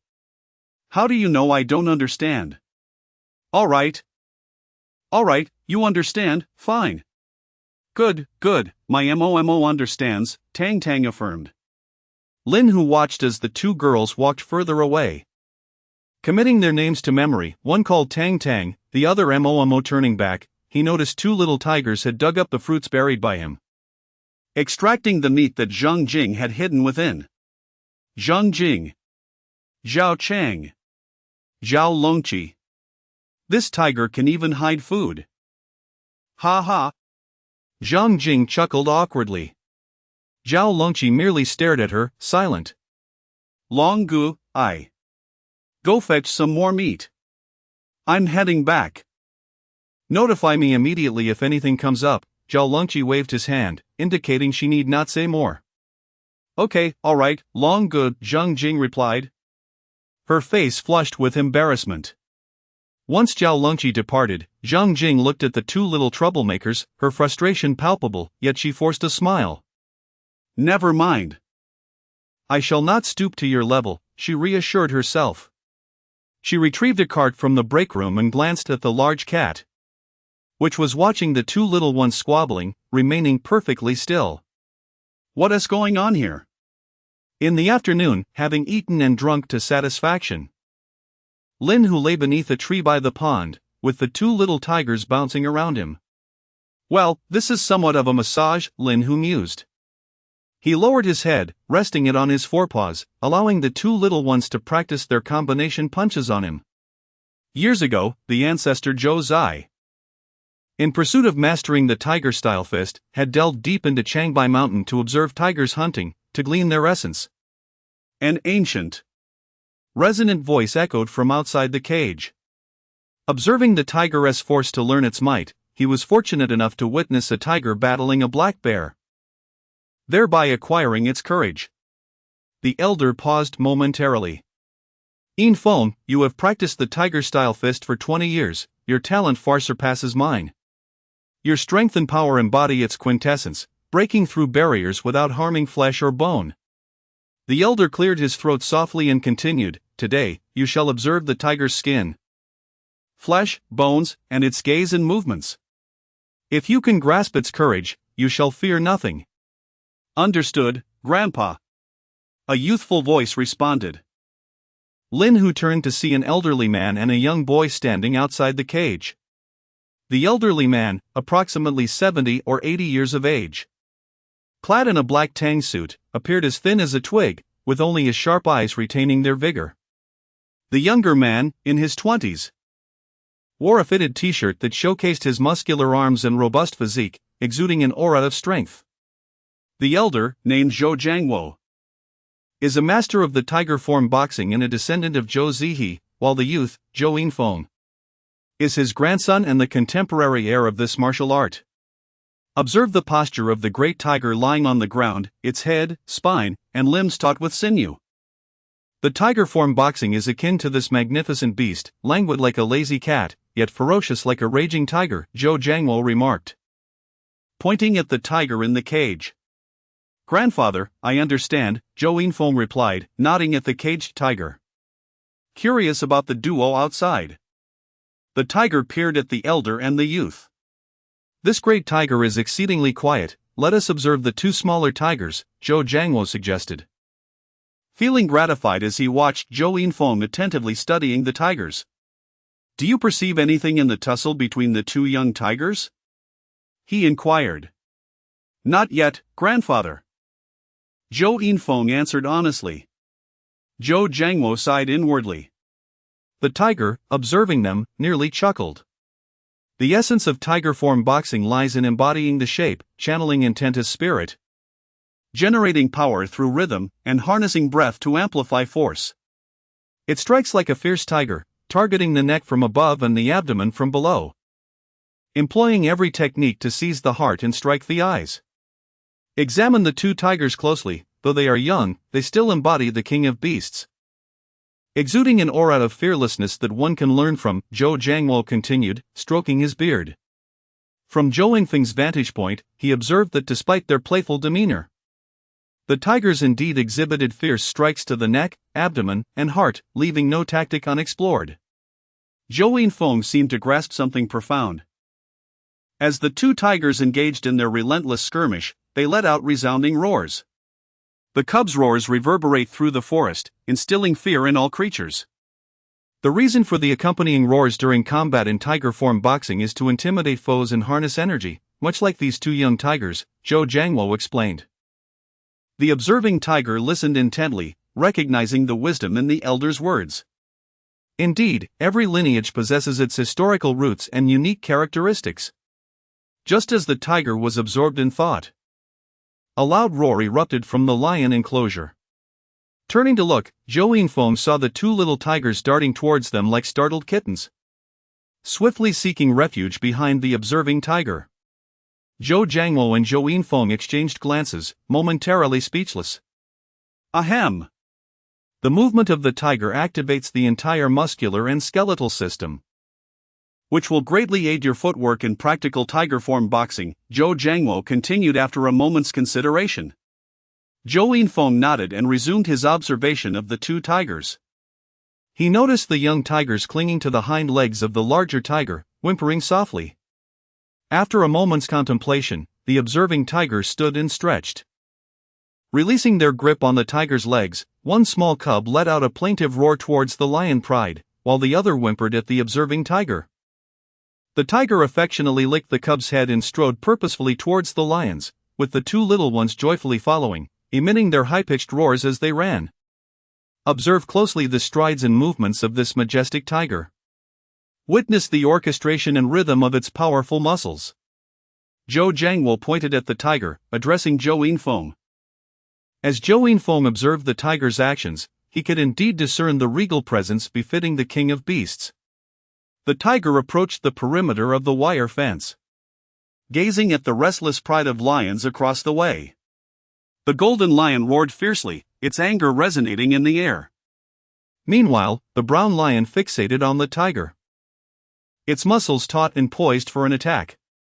Under the thunderous roar of the golden lion, the lionesses began to assemble. Even the younger cubs, emboldened, crept closer, emitting low growls. Two young tigers mimicked the movements of the elder, their hind legs slightly bent and bodies lowered, attempting to emulate the formidable stance. The tiger is about to pounce, pay attention, Zhou Jiangwo whispered. Indeed. Zhou Yinfeng's gaze remained riveted on the standoff between the lions and the tiger. In a sudden burst, the tiger sprang up the wire fence, effortlessly leaping over the more than 3-meter-high barrier. With a deft twist along the inward-arching wire, it grasped the back of the fence with its forepaws, and with a powerful kick of its hind legs, it ascended. Chapter 11, Confrontation with the Lion Pride. Amidst a flurry of chaos, Zhang Jing frantically activated the alarm. Longu, there's trouble in the tiger zone, come quickly. What has happened? A tiger has breached the wire fence and is engaging with the lions. Disperse them, I will be there shortly. Zhou Yinfeng swiftly retrieved his phone, beginning to record. He could hardly believe the agility of this tiger. The 3-meter-high wire fence proved to be utterly ineffective, and even the inwardly bent 2-meter section could not hinder its advance. Is this what they call the tiger's leap? It was indeed terrifying. Two young tigers observed Lin Hu's movements and imitated him, attempting to climb the fence, repeatedly ascending and tumbling down, thoroughly entertained by the endeavor. After taking a few steps along the wire fence, Lin Hu gazed down upon the lion pride. Time was of the essence, a swift resolution was imperative. Upon noticing Lin Hu atop the wire fence, the lions began to stir restlessly. Two male lions eyed Lin Hu warily, slowly retreating, while the lionesses wandered about, seeking advantageous positions, some already adopting aggressive stances. Lin Hu leapt from the 3-meter-high wire fence. A lioness was the first to launch an attack, but Lin Hu swiftly kicked her aside. More lionesses charged forward, and with a powerful pounce, Lin Hu pinned a golden male lion to the ground, letting out a fearsome roar. The lionesses instinctively retreated a few steps, only to encircle him once more. The brown male lion opened its mouth wide, lunging at Lin Hu, but was met with a powerful slap that sent it crashing to the ground. In the months since transforming into a tiger, Lin Hu's size and strength had been continuously growing, the marks of his claws becoming increasingly pronounced. To say it plainly, Lin Hu himself was unaware of his own formidable strength. With rapid-fire strikes, Lin Hu unleashed a flurry of blows upon the male lion's face. Blood began to seep from the golden lion's mouth and nose, as it writhed in anguish beneath Lin Hu's feet. Taking a deep breath, Lin Hu let out a mighty roar that sent the encroaching lionesses retreating.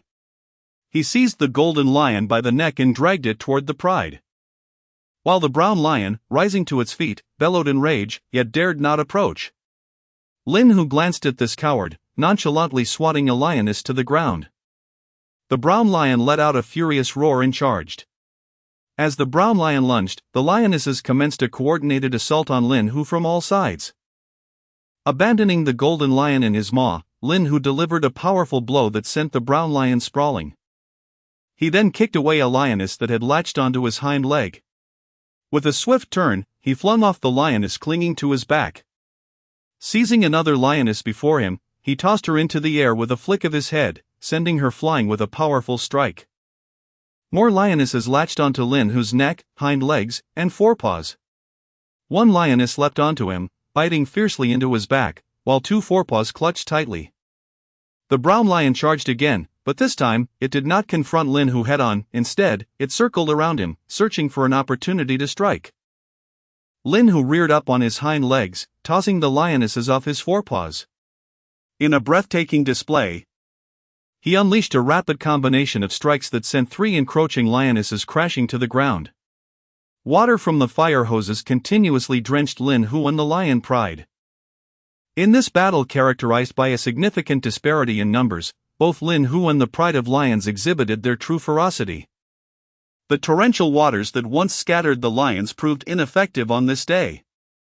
3 lionesses, struck fiercely, lay upon the ground, whimpering and unable to rise. Lin Hu felt a sudden weight on his hind leg. It was the brown male lion, gripping his rear limb and attempting to drag him backward. 2 lionesses weaved in front of Lin Hu, diverting his attention, while the remaining 8 circled behind him, gnawing at his thigh and back. With a powerful flick of his tail, Lin Hu repelled a lioness intent on biting his rear. Roar! A fierce roar erupted from Lin Hu's mouth. And with the roar, his hind legs propelled him forward in a sudden leap. Pain shot through his hind leg as a powerful lion clawed at him, leaving several deep gashes. The other fallen lionesses also inflicted varying degrees of injury upon Lin Hu. On his back, a lioness clung tightly to his ribs, her teeth nearly sinking entirely into his spine. Crack! A resounding slap struck the face of the lioness in front, eliciting a mournful cry from her. One side of her visage was marred by the jagged scratches of the leopard, flesh and blood a gruesome tableau. Seizing the moment, another lioness clamped her jaws around the leopard's left foreleg, a cacophony of thuds echoing in the air. Lin Hu delivered a powerful blow to the head of the lioness, causing blood to seep from her mouth and nose, while her forehead and neck bore the marks of his clawed grasp. However, in this delay, the pride that had just been shaken off pursued once more. Outside the cage, Zhang Jing, her eyes brimming with anxious tears, shouted at Zhao Chang. "Why aren't you driving the lions away yet? The big cat is injured, will it survive?" Zhang Jing wept audibly. Zhao Chang, initially filled with ire, upon witnessing Zhang Jing's tears, could only offer words of solace, assuring her that the director would organize personnel to bring the tranquilizer gun, and that the big cat would be out of danger. The big cat let out a mournful sound. Zhang Jing sobbed softly. Lin Hu twisted his body to evade the 2 lionesses and the brown male lion that were gnawing at his hind legs. Yet the weight on his back increased as 2 more lionesses clung to his spine. Roar! Lin Hu lunged towards the tawny male lion, which rolled upon the ground and retreated a few paces with a thunderous roar. The 3 lionesses, prowling nearby, responded to the command and launched another assault. In the distance, the 3 lionesses previously felled by Lin Hu now rose again at the call, charging towards him. Lin Hu's yellow and white fur became streaked with crimson from the blood that seeped forth, and the prolonged battle left his breath quickened. If he did not strike decisively, it seemed he might meet his end here today. Lin Hu sensed he had perhaps overestimated himself, since becoming a tiger. The surging power within him had engendered a sense of arrogance. He seized one of the approaching lionesses in his jaws, disregarding the 2 that clung to her hind legs. He shook his body vigorously, yet the 3 lionesses on his back held on tightly, refusing to be dislodged. The lioness in his grasp emitted a pained whimper, while the 3 before him began to retreat slowly, hesitant to advance. A fierce roar erupted from him. It is a majestic lion, roaring from a distance, while 3 lionesses, responding to its call, approached the tiger from 3 different directions. The forest tiger's powerful hind legs relentlessly delivered forceful kicks, striking the 2 lionesses repeatedly in the chest and abdomen. Despite being lifted off the ground by the sheer strength of the tiger's legs, the lionesses clung tenaciously to the tiger's hind limb, showing no signs of relinquishing their grip. The tiger, fixated on the distant male lion, commenced a pursuit with 5 lionesses in tow. As they ran, 2 of the lionesses fell away from the tiger's hind leg, leaving additional marks on the tiger's limbs. Subsequently, 2 more lionesses that had been clinging to the tiger's side also tumbled off, while the tiger's pace quickened. The 7 lionesses trailed closely behind. The male lion roared incessantly during the chase. However, the lionesses, responding to his commands, found themselves unable to match the tiger's speed. Gradually, several lionesses began to alter their course, sprinting toward the male lion. Chapter 12, Enduring Pain with a Facade. The pride of lions and lionesses converged, as 7 lionesses dispersed in various directions, poised to initiate another hunt. Lin Hu slowed his pace. Burdened by the lioness that had clung tenaciously to him from the very beginning, her weight demanding greater exertion from him. However, after a prolonged struggle and pursuit, the brown male lion and the lioness Pride were finally driven to the far side of the iron cage by Lin Hu. With the male's furious roar, a new round of confrontation commenced. Lin Hu raised his right paw and delivered a powerful strike to the first lioness charging at him, his long, curved claws carving deep, crimson gashes across her neck. A torrent of bright red blood cascaded down her throat. With a fierce snap of his jaws, he seized the lioness that had lunged at his chest and abdomen, sinking his canines deep into her neck before casting her aside. The two injured lionesses, wailing in agony, scrambled away from Lin Hu. Without prompt medical attention, their wounds could prove fatal. Lin Hu crouched low, his tail flicking to deter any attempts from the lions to strike at his vulnerable areas. 3 lionesses remained on either side, while another had latched onto his hind leg, and a further one circled behind him. Yet another was perched upon his back. With a powerful leap, he pinned one lioness to the ground, letting out a mighty roar. Seizing the moment while the lionesses recoiled in fear, he kicked the one clinging to his leg away and, carrying the lioness that had been riding on his back, charged towards the brown male lion. Realizing there was nowhere to escape, the male lion roared in defiance, opening his jaws to retaliate against Lin Hu.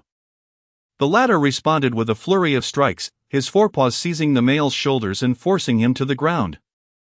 The male lion struggled to rise, aiming to bite Lin Hu's neck, but Lin Hu swiftly clamped down on the side of his neck, toppling him once more.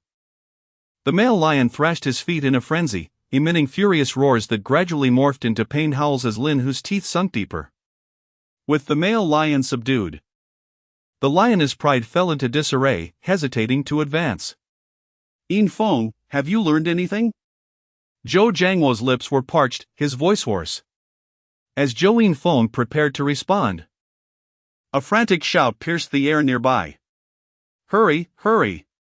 We need to sedate that big cat." Zhao Longqi, drenched in sweat, barked at the other staff members.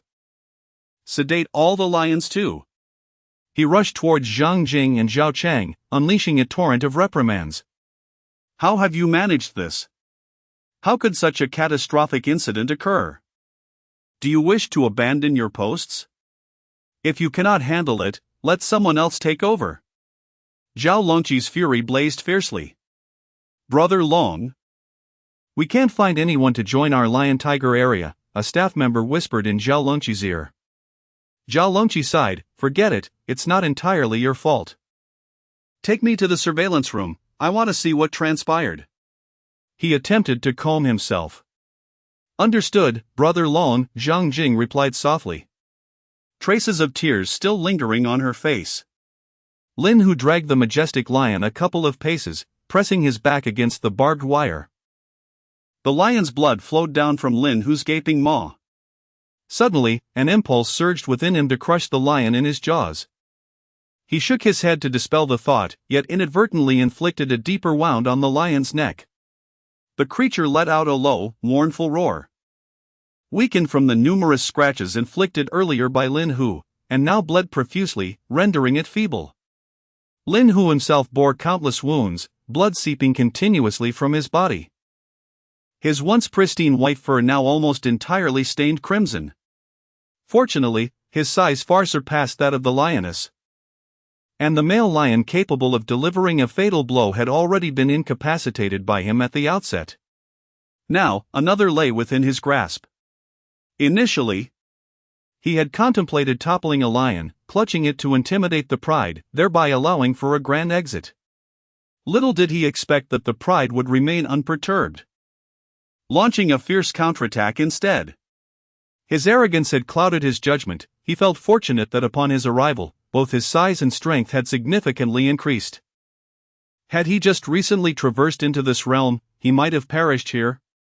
A lioness clung tenaciously to Lin Hu's back, having mounted him from above and not relenting since. The other lionesses that roamed nearby bore their own share of scars. One lioness, her face a grotesque mask of blood and flesh, retreated hastily upon meeting Lin Hu's gaze. Numerous lionesses lay on the ground, struggling to rise, while the golden lion that Lin Hu had previously incapacitated lay silent, its fate unknown.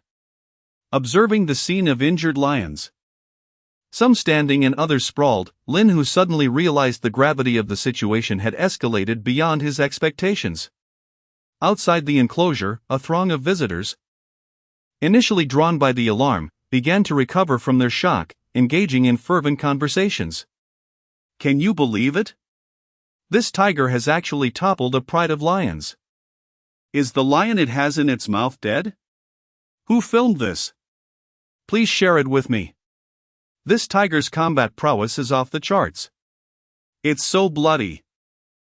Anyone who still claims tigers are foolish and cute, I swear I'll knock them out. Will that lion caught by the tiger survive? Its body is half drenched in blood. By the way, where is Wu Song? Shouldn't he come and test this tiger? If anyone exits the vehicle in this tiger's presence, I fear everyone on board would be delivered as takeout. The cacophony of discussion roused Zhou Jiangwo and Zhou Yinfeng, who had been captivated by the spectacle. What a worthwhile journey this has been! Zhou Jiangwo exclaimed, reflecting on the prowess of their ancestor Zhou Zi and the Tiger King they had encountered, deeming them far inferior to this tiger. It truly deserves the title of Tiger King, Zhou Yinfeng concurred. Indeed, what other tiger could possess such ferocity? The onlookers were equally enthralled. As the zoo staff deployed tranquilizer darts, one by one, the lions began to collapse, including those grievously wounded by Lin Hu. Lin Hu glanced at the 2 syringes embedded in his body, the tips adorned with bright red flowers, a surprisingly endearing sight. After a moment's contemplation, he relinquished his grip on the lion, allowing it to rest on the ground. With the fall of the lion enclosure finally descended into a profound silence. The staff, bearing stretchers and emergency medical supplies, commenced their entrance into the enclosure. Lin Hu, with his eyes partially closed, observed a throng of people rushing in to administer urgent care to the gravely injured lion. He gently shifted his hind leg, perplexed as to why he had not yet been sedated. 2 staff members swiftly approached Lin Hu, initiating efforts to staunch the bleeding from his wounds, only to discover that nearly all of them had ceased to bleed. Brother Long, this lioness's teeth are lodged within the tiger's flesh. One of the staff urgently informed Zhao Longqi, who was approaching. Saw it off, Zhao Longqi replied without hesitation. Ha? Saw it off to retrieve it? Zhao Longqi echoed, reiterating the instruction. Chapter 13, Your Golden Finger has arrived. A group of workers sawed open the teeth of a lioness and dragged the Lin tiger onto a stretcher. Due to the tiger's considerable weight, 4 workers struggled to lift it. They were compelled to enlist 2 more individuals, and just as they reached the entrance of the cage, one of the workers addressed Zhao Longqi, Brother Long, a lion has died. Zhao Longqi was poised to respond when a series of shrill screams pierced the air, followed by the thud of the stretcher hitting the ground. The commotion escalated, filled with shouts from the staff and screams from the visitors outside the wire fence. Turning around, Zhao Longqi beheld the formidable tiger, which had just vanquished an entire pride of lions, sitting upright. In that fleeting moment, a chill surged through his spine, leaving him nearly paralyzed with fear. Outside the wire enclosure, Zhou Yinfeng inhaled deeply, preparing to approach the tiger's position. A hand grasped his arm, and when he turned, he saw the elder beaming with a smile. I am old, my days are numbered. I shall go. Zhou Yinfeng regarded the elder's frail figure, resembling dry wood yet exuding an aura of determination as if facing an army alone. Grandfather, let us go together, Zhou Yinfeng said with a smile, hurrying to catch up. Big cat, it's me. Zhang Jing called out as she stepped slowly from the crowd, her voice rising with each step. Zhao Cheng attempted to restrain her, but she broke free. I am the keeper, if anyone is to perish, it should be me first, she declared with a smile. Big cat, fear not. We will not harm you, Zhang Jing softened her footsteps, her voice as gentle as possible. With each step, she approached the Lin tiger. and the entire assembly of staff and spectators instinctively held their breath, the atmosphere so silent that one could almost hear a pin drop. Timid visitors shielded their eyes with their hands, peeking through their fingers, while others covered their mouths, fearful of inadvertently startling the great tiger. As her hand brushed against the tiger's massive head, the familiar sensation calmed her heart. It 1 bite, see? Zhang Jing smiled, tears streaming down her cheeks. The Lin tiger surveyed the terrified crowd and the seemingly fearless Zhang Jing, who stood bravely before it. It extended its great head, nudging her hand before resuming its posture. Feigning unconsciousness, yet its thoughts wandered elsewhere. Zhou Jiangwo and Zhou Yinfeng halted, exchanging a glance and releasing a collective sigh. This keeper is the bravest I have ever seen. A heroine. Miss, I admire you, he thought amidst the jubilant cheers and praises that filled the air, while the Lin tiger's mind lingered on a different matter. Just 2 minutes prior, the Lin tiger had been quietly feigning unconsciousness when distant shouts from the workers reached its ears. Brother Long, a lion has died. Simultaneously. Another voice echoed in the tiger's mind, devoid of emotion, resembling a synthetic electronic tone. System notification, 1 ordinary lioness killed. System activated, calculating battle experience. Defeating 10 ordinary lionesses grants a total of 2,000 experience points, while slaying a single lioness awards an additional 200 experience points. Overcoming 2 elite lionesses yields 600 experience points.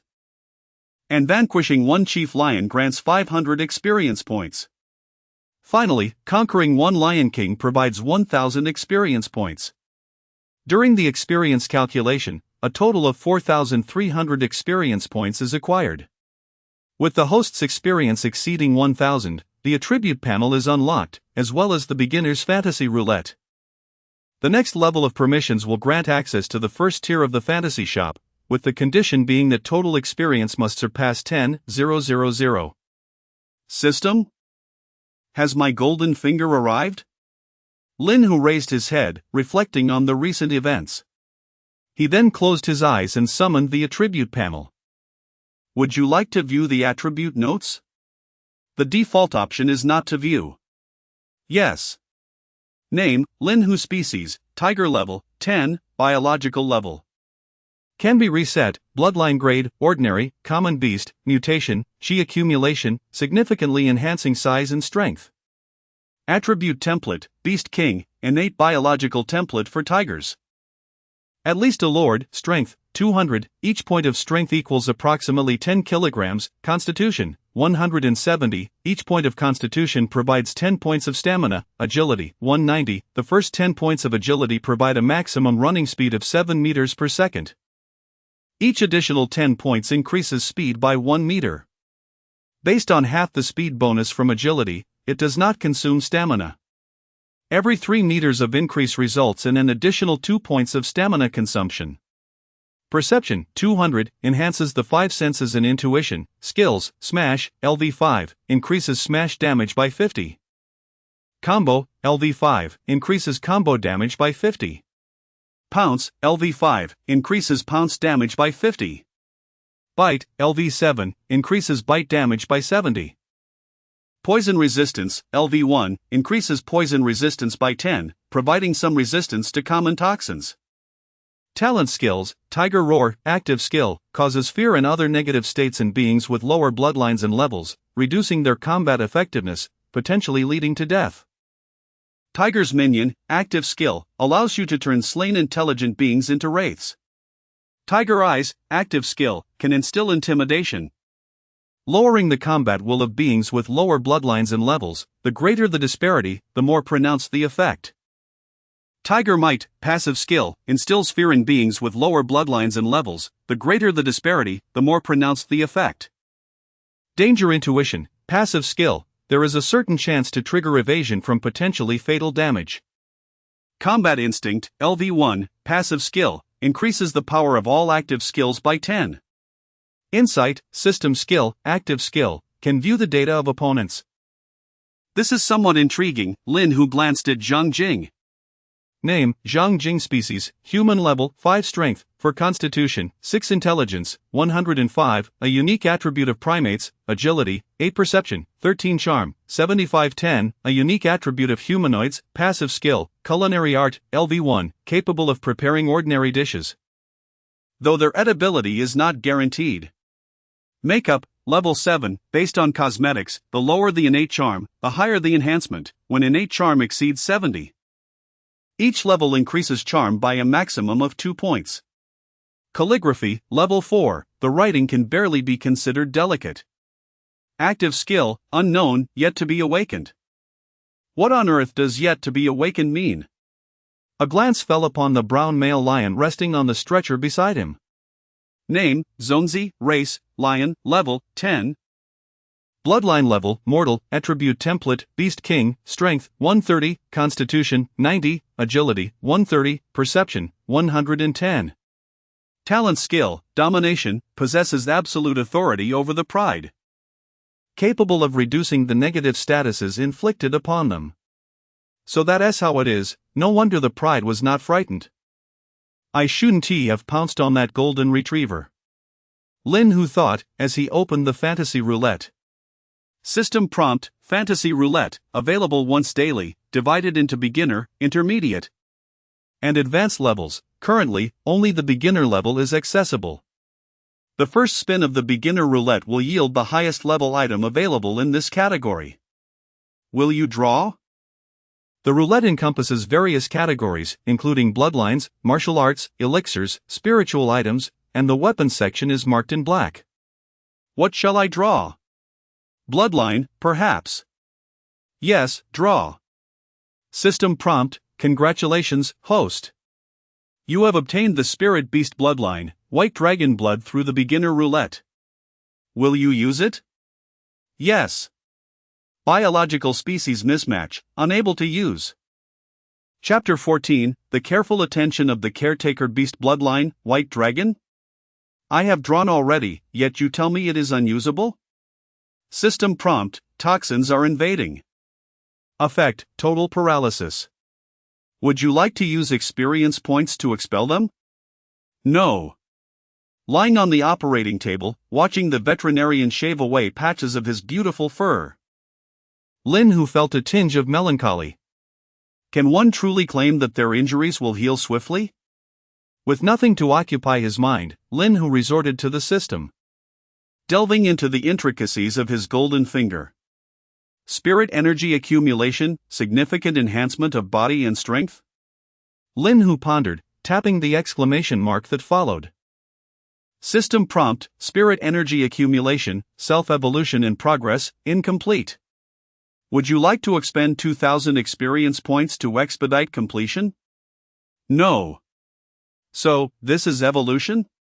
He glanced at his level. The biological level, which could be reset. Shall I give it a try? System prompt, resetting biological level will refund a certain amount of experience and attribute points. Would you like to reset? Ah, so it's akin to a point reset, I see. No. What is the purpose of the plus sign behind the biological template? System prompt, would you like to upgrade the biological template? Requires a higher level biological template. No. He clicked the plus sign behind strength. Is this point allocation? System prompt, insufficient free attribute points to complete this action. Indeed, it is point allocation. He examined his skills, clicking the plus sign behind strike. Would you like to expend 600 experience points to elevate strike to level 6? No. He scrutinized the final skill, Combat Instinct, a formidable ability. System prompt, would you like to expend 20,000 experience points to elevate Combat Instinct to level 2? No. Such an exorbitant cost, I cannot afford it.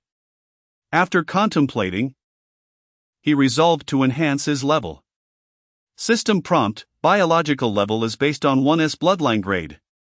Host level has reached the limit and cannot be enhanced. Such a setting exists. Never mind, time for sleep. Despite his victory against the lion pride, Lin Hu was left considerably fatigued. Moreover, now under complete anesthesia, drowsiness enveloped him, leaving no room for further system exploration. The vastness of the world pales in comparison to the necessity of sleep. When Lin Hu awoke, he found himself in the enclosure. Outside the cage, Zhang Jing had brought a plastic stool, seated before the iron bars, her gaze fixed on her phone without a glance upwards. Lin Hu cast a glance, lowered his head, closed his eyes, and feigned sleep once more. Fantasy roulette, current draw attempts, 1. It seems he had only slept through the night. Selecting a cultivation method, he clicked to draw. System prompt, would you like to draw? Yes. System prompt, congratulations, host has acquired the cultivation method, Demon Clan breathing technique. Demon Clan breathing technique? The name suggests it is hardly a treasure, and given its broad scope, it must be a common item. Nevertheless, who cares? Having it is better than not. Name, Demon Clan breathing technique type, cultivation method grade, mortal description, capable of absorbing a small amount of spirit energy and refining one's bloodline during the act of inhalation and exhalation. Ineffective against beasts of mortal grade and above. Special effect, none alas, yet another useless skill, he is on the brink of evolution, what need has he for it? System prompt, would you like to learn the Demon Clan breathing technique? Yes. A fleeting memory flickered through Lin Hu's mind. He attempted to practice the breathing technique from his recollection. After 10 minutes, he ceased his efforts. The system prompted, this technique requires activation during the night. Glancing at the panel, he noticed a new attribute beneath the attribute template. Skill, Demon Clan breathing technique LV1. After a moment's contemplation, he reached out and tapped it. The system inquired, would you like to consume 100 experience points for an upgrade? No. I shall observe the effects tonight. With a low growl, he startled Zhang Jing, who was seated outside the cage. Big cat, you're awake? Zhang Jing appeared genuinely delighted. I'll fetch you something to eat, just wait a moment. She hurried off, leaving Lin Hu in the cage, feeling somewhat bewildered. This girl certainly has a rather hasty temperament. Peering out from the cage, he saw only a modest courtyard and a passage leading to the observation area. Grr! A small tiger's plaintive roar emanated from a nearby cage. Oddly enough, at this hour. Shouldn't the little tiger be in the observation area? Why is it still confined? Rather than dwell on the perplexity, Lin Hu chose to let it go. As was his custom, he lay down in the cage, closing his eyes to gather his thoughts, and lost track of time. Suddenly, a series of rolling sounds drew his attention. He lifted his head to see Zhang Jing pushing a cart toward him. The early May weather was still quite warm, and she wiped the sweat from her brow as she pushed. Lin Hu found it curious that a young woman in her 20s, who was quite attractive, had chosen such a profession. Big cat, you can't have raw meat for now, this is cooked meat from the doctor, Zhang Jing said while wiping her sweat. This is your favorite pork belly, the cooked meat might not suit your taste. After a brief pause, she continued in a tone reminiscent of coaxing a child. Once you're healed, I'll get you more pork belly. For now, just try a little, okay? Be good. Zhang Jing smiled, looking enchanting under the bright sunlight. Lin Hu was taken aback. As for fruit, you can have some in a couple of days. The doctor is concerned that your injuries might react adversely to fruit. Considering you are a carnivore. Upon mentioning fruit, Zhang Jing's mood began to dim. She then began to voice her grievances to Lin Hu. I told the doctor that it wouldn't be an issue, people can eat fruit even when ill. Your immunity is far superior to ours, so there should be no problem. They don't believe me and even asked, am I the doctor, or are you? It's so frustrating. Zhang Jing's expression shifted to one of displeasure. Are you here to perform a face-changing act? Why don't you toss me the pork belly you're holding? Suddenly, as if recalling something, Zhang Jing placed the pork belly back onto the cart and hurried away. Lin Hu thought to himself, how does this girl manage to be so unpredictable? Could she at least hand me the pork belly first? He lay in the cage, feeling dejected, glancing at the meat on the cart, and resolved to close his eyes once more. Before long, Zhang Jing returned, carrying a large bucket of water. You have yet to recover from your injury. The doctor has advised that drinking tap water poses no issue, yet I still harbor reservations. This water has been boiled by me earlier this morning and has since cooled. Zhang Jing, smiling from outside the cage, remarked. Lin, who was suddenly struck by a wave of emotion, having such a caretaker was perhaps a stroke of fortune. Now, I shall open your cage. But you mustn't move about recklessly, Zhang Jing said as she unlatched the enclosure. Here is your pork belly, chicken, large drumstick, and beef. She spread out a newspaper and carefully placed each piece of meat upon it. Remember, you cannot eat the newspaper. I will fetch some water for you. Lin Hu quietly observed Zhang Jing bustling about, and for the first time, the zoo didn't seem so daunting. Nevertheless, the inevitability of departure lingered in his mind. Why aren't you eating? Do you not enjoy cooked meat? You won't be able to have raw meat for a few days. So you must make do for now, Zhang Jing gently patted Lin Hu's large head. Lin Hu glanced at her, ultimately relinquishing the notion of nudging her hand away. Chapter 15, Beauty and the Beast. Zhang Jing sat on the ground, half of her body leaning against Lin Hu. Lin Hu shifted slightly but did not resist.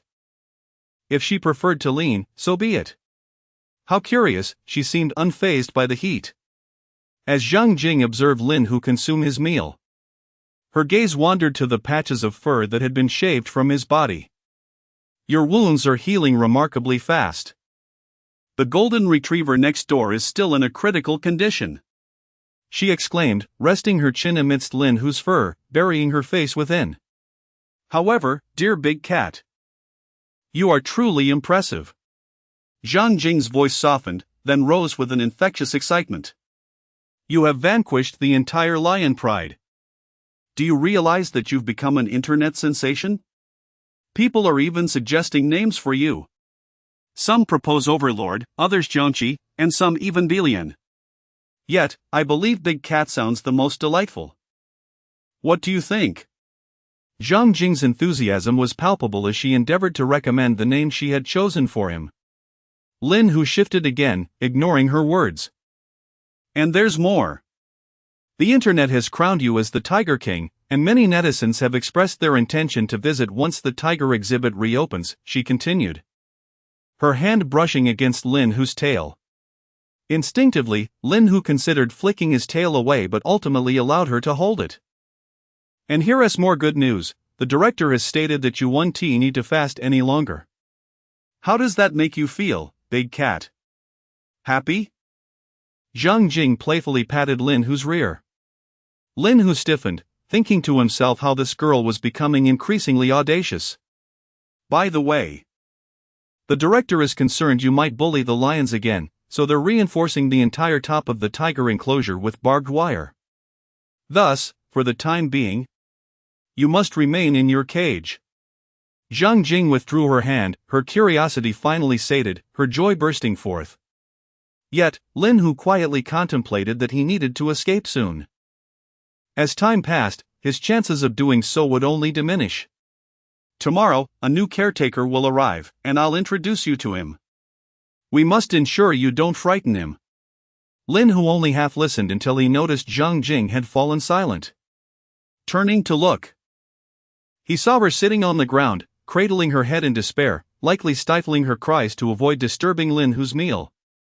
Insight activated. Name, Zhang Jing. Species, human level?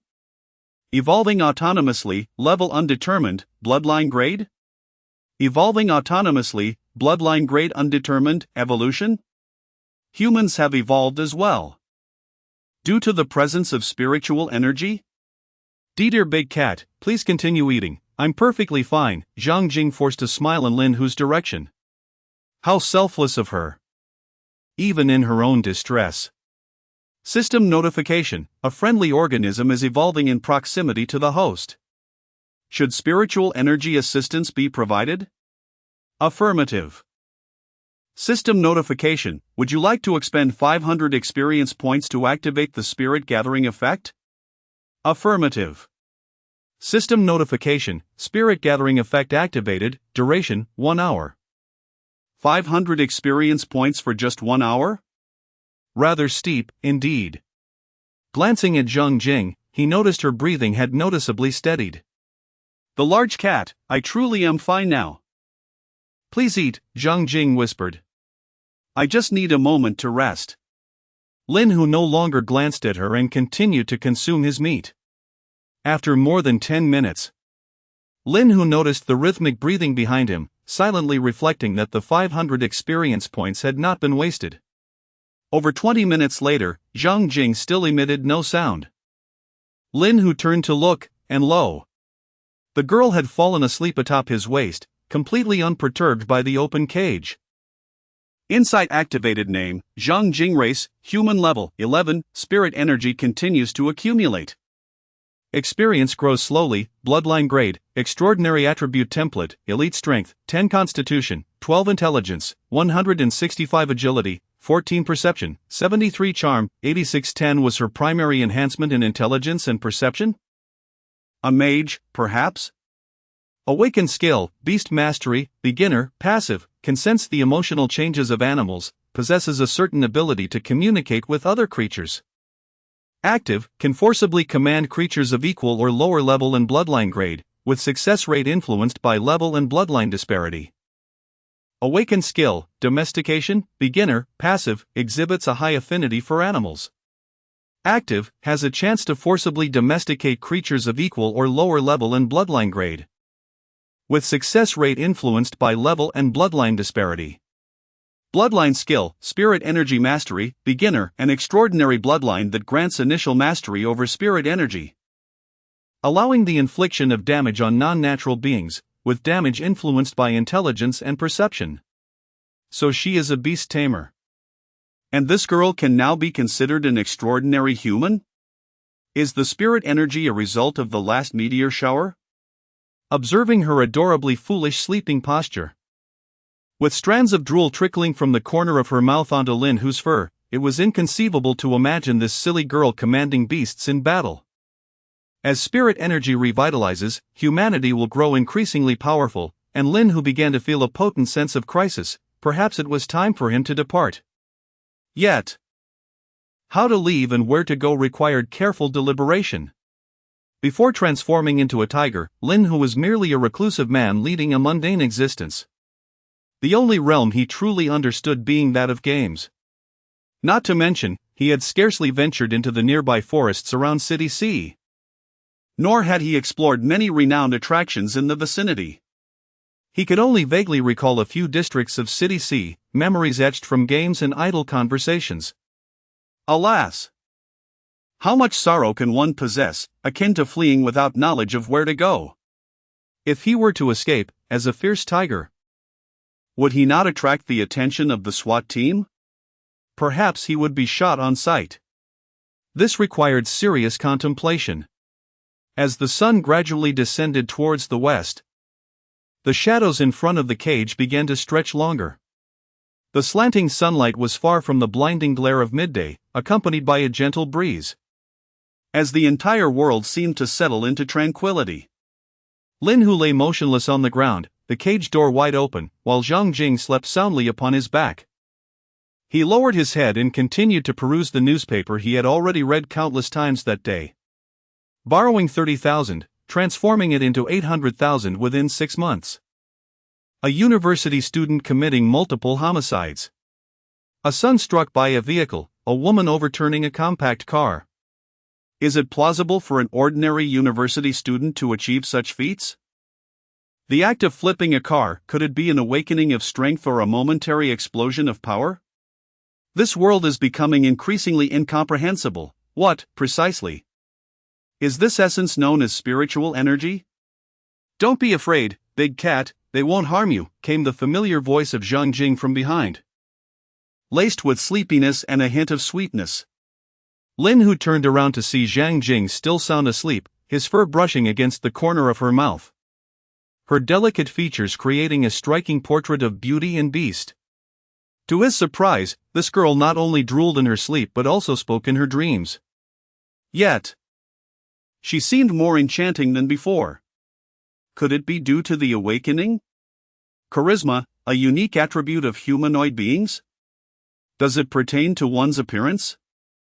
This world is becoming ever more intriguing. Chapter 16. You know nothing of charm. As the sun was nearly devoured by the horizon, the sky gradually darkened. Lin Hu lay languidly in the cage, idly licking his front paw. Although the cage door stood wide open, Lin Hu felt no inclination to escape, for a soft, adorable girl rested atop his back, sound asleep. "Big cat, give me a hug," came the sweet, sticky voice of Zhang Jing. Yet Lin Hu could barely muster the energy to move. Throughout the afternoon, he endured her musings. "Big cat, I feel like touching your rear." "They say one must not touch a tiger's backside, but I simply wish to try." "Big cat, let me pinch your ears." Such whimsical chatter left Lin Hu's heart unmoved. Even as he contemplated licking his paw once more, she could truly sleep, yet moved about restlessly. Lin Hu had attempted slumber too, but never lasted beyond half an hour. Always roused by the antics of the human-shaped koala clinging to him. In this single afternoon, she had changed sleeping positions multiple times, transitioning from leaning against his side to nearly draping her entire upper body over him. What intrigued Lin Hu most was how she managed to sleep so soundly atop a tiger. Even Wu San would not possess such audacity. Truly, she was a remarkable woman. "Don't move," Zhang Jing's drowsy voice floated to him. "When did I ever move?" Lin Hu thought, feeling her shift again. Great. Now her legs are up here too. "Miss, do you sleep so uneasily? You've entirely swapped the positions of your head and feet, you know?" "Zhang Jing. Zhang Jing." Lin Hu twitched his ears but continued to groom his paw. 10 minutes later, unable to locate Zhang Jing, Zhao Cheng entered the courtyard through the iron gate. "Ah!" Zhao Cheng gasped upon entering, for he saw the tiger's enclosure door wide open, and there, the king of tigers, who had single-handedly faced an entire pride of lions, stared at him with wide eyes. A chill surged from his feet to his scalp, and Zhao Cheng felt his body stiffen, his heartbeat slowing momentarily before it thundered like a drum. Lin Hu regarded Zhao Cheng, frozen at the doorway, and, sensing his accelerated heartbeat, felt quite pleased with the effect of his intimidating gaze. This was a person familiar to him. Had it been an ordinary human, the effect would have been even more pronounced. Lowering his head, Lin Hu dismissed Zhao Cheng and resumed licking his paw. In his previous life as a human, he had often found solace in his phone, while his current form had developed a penchant for licking. Well, thankfully, he had moved past that. Yet, he had cultivated the habit of paw licking. Whatever. If it couldn't be changed, so be it. After a considerable time, Zhao Cheng shook off his initial fright and began to scrutinize the magnificent tiger, finally noticing Zhang Jing clinging to him like a koala. The corners of Zhao Cheng's mouth twitched. Was she treating the tiger as a mere pillow? He glanced between the tiger and Zhang Jing, hesitating before ultimately abandoning the idea of waking her. Turning away from the enclosure, he secured the iron gate and sat down, striving to calm his racing heart. After a while, he retrieved his phone and dialed the director's number. "Dragon brother, Zhang Jing is tending to that tiger king and hasn't he brought her phone?" Zhao Cheng said earnestly, fabricating a tale. Understood. Only she dares to approach the majestic tiger king. Indeed. It is only she who would treat a tiger as a plush companion. Very well, once she has finished her duties, have her give me a call. Certainly, Brother Long. You should also take a leaf out of Zhang Jing's book. Despite her youth, she possesses a strong sense of responsibility. Her dedication to her work has led to an absence of hostility from Qiongqi within a month. You should seek her wisdom as well. Learning knows no hierarchy, and those accomplished are worthy of being our teachers. Zhao Longqi's voice resonated with its usual richness. Understood. Brother Long sleeping with a tiger? That is something I cannot emulate. Well, you go ahead and keep busy. I shall take my leave now, Brother Long. Upon ending the call, Zhao Chang felt utterly drained. Does beauty afford one advantages even in the realm of zookeeping? Can one simply wield their looks to their advantage?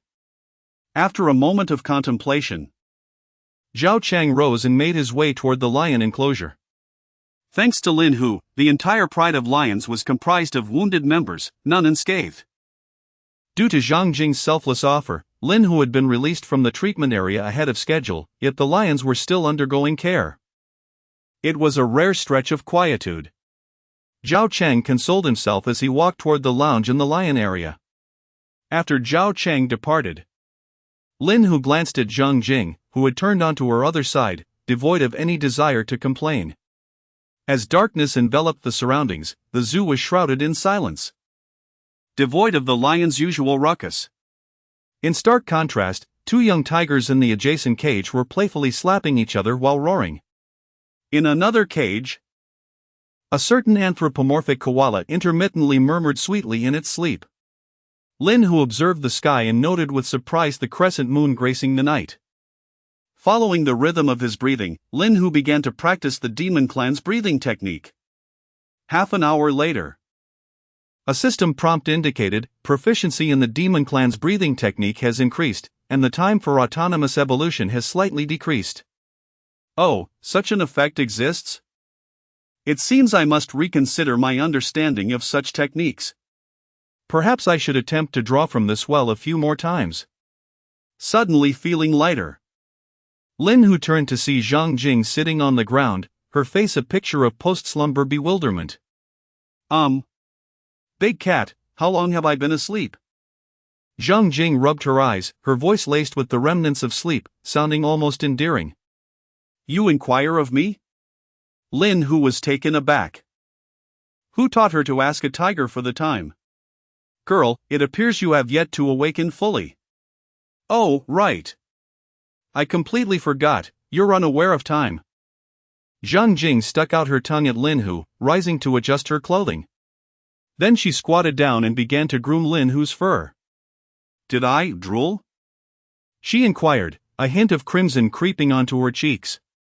Lin Hu simply stared at her. Are you aware that you were talking in your sleep? All right. Please do not be upset, okay? Zhang Jing cooed, continuing to groom Lin Hu while playfully pouting. In her human form, she had never experienced the charm of a beautiful girl being affectionate towards her. Becoming a tiger had finally granted her that experience. With a flick of his tail, Lin Hu unexpectedly found the sensation quite pleasant. Lin Hu turned his head and continued to rest his front paws upon the ground. Zhang Jing, while gently stroking Lin Hu's fur, spoke to him in a sweet and melodious tone. Big cat, do you enjoy listening to my playful banter? The tail of Lin Hu, which had been wagging, abruptly ceased its movement. He nearly forgot that this girl possessed the ability to sense the emotions of animals.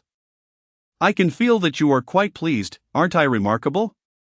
Praise me, praise me. Zhang Jing leaned closer to Lin Hu, her beautiful eyes sparkling with joy. Lin Hu stared back, wide-eyed and bewildered. With a clever glint in her eyes, Zhang Jing reached out and pinched Lin Hu's large ears. Instinctively, Lin Hu's ears twitched, and he managed to break free from her grasp. Oh, please don't squirm, let me have just a little squeeze. She reached out, pinched, and he escaped. All right. I won't pinch anymore, you're so stingy. Chapter 17, May I finish my words? Big cat, I shall take my leave now. Goodbye.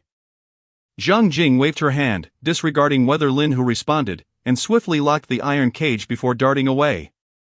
As Zhang Jing receded into the distance, Lin Hu rested his head upon his forepaws. What is awakening, after all? Do they possess an understanding of their own abilities? Is it derived from bloodlines, extraordinary life forms? The activation of gene chains? A reversion to ancestral traits? Never mind, I shall not dwell on it, let us continue our cultivation. Although this ordinary commodity bears no extraordinary function, it is still beneficial in reducing the awakening time. System notification: proficiency in the demon clan breathing technique has increased. The time for autonomous evolution has been slightly reduced. System notification: proficiency in the demon clan breathing technique has increased. The time for autonomous evolution has been slightly reduced.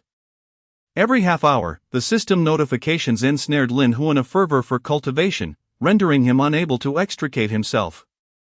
System notification: today's lottery chances have been refreshed. Would you like to draw? Yes. System notification: congratulations, host. You have obtained the demon clan breathing technique. The demon clan breathing technique? A technique that allows for repeated draws? Name: demon clan breathing technique. Type: technique. Grade: ordinary. Description: allows for the absorption of a small amount of spiritual energy during the process of inhalation and exhalation. Refining one's bloodline, ineffective for creatures of ordinary grade or below. It truly is identical. Lin Hu initially entertained the notion that perhaps only the name was the same. Yet it was indeed the same entity. This troublesome lottery system. System notification: detected that the host has already learned this technique. Would you like to dismantle it or transfer it to a friendly unit? Dismantle? Will I receive latent cultivation points or experience points? Transfer to a friendly unit. System notification: please select a target. System notification: target is too far away, transfer failed. Please approach and retry. This system, could it possibly be lacking in intelligence? In the early morning, a gentle breeze swept through the entrance of the zoo, seeping into Zhao Longqi's coat. The June morning still bore a hint of chill. Zhao Longqi glanced at the sky before ambling towards a nearby breakfast shop. Having consumed 3 eggs, 2 oil sticks, and a large bowl of mung bean porridge, Zhao Longqi rubbed his rounded belly and ambled towards the zoo's entrance. A tall man, clutching a travel suitcase, stood at the entrance. The man was of imposing stature, with a physique reminiscent of a tiger's back and a bear's waist. His exposed arms, muscles coiling and bulging, resembled a dragon coiled around a tiger. Such a figure, in ancient times, could have been a formidable general. You've arrived? Zhao Longqi rubbed his belly and let out a hearty belch. Zhou Yinfeng nodded and continued. Just got here. Have you had breakfast? I have eaten. Why, a fine lieutenant like you, retiring yet not joining an institutional unit, has chosen my zoo? Zhao Longqi found himself somewhat unaccustomed to this terse exchange. Hobby, Zhou Yinfeng replied, as succinct as ever. Have we met before? Zhao Longqi looked at the imposing figure beside him, feeling a twinge of confusion. We have met. The muscular man continued his stride, the enormous suitcase appearing weightless in his grip.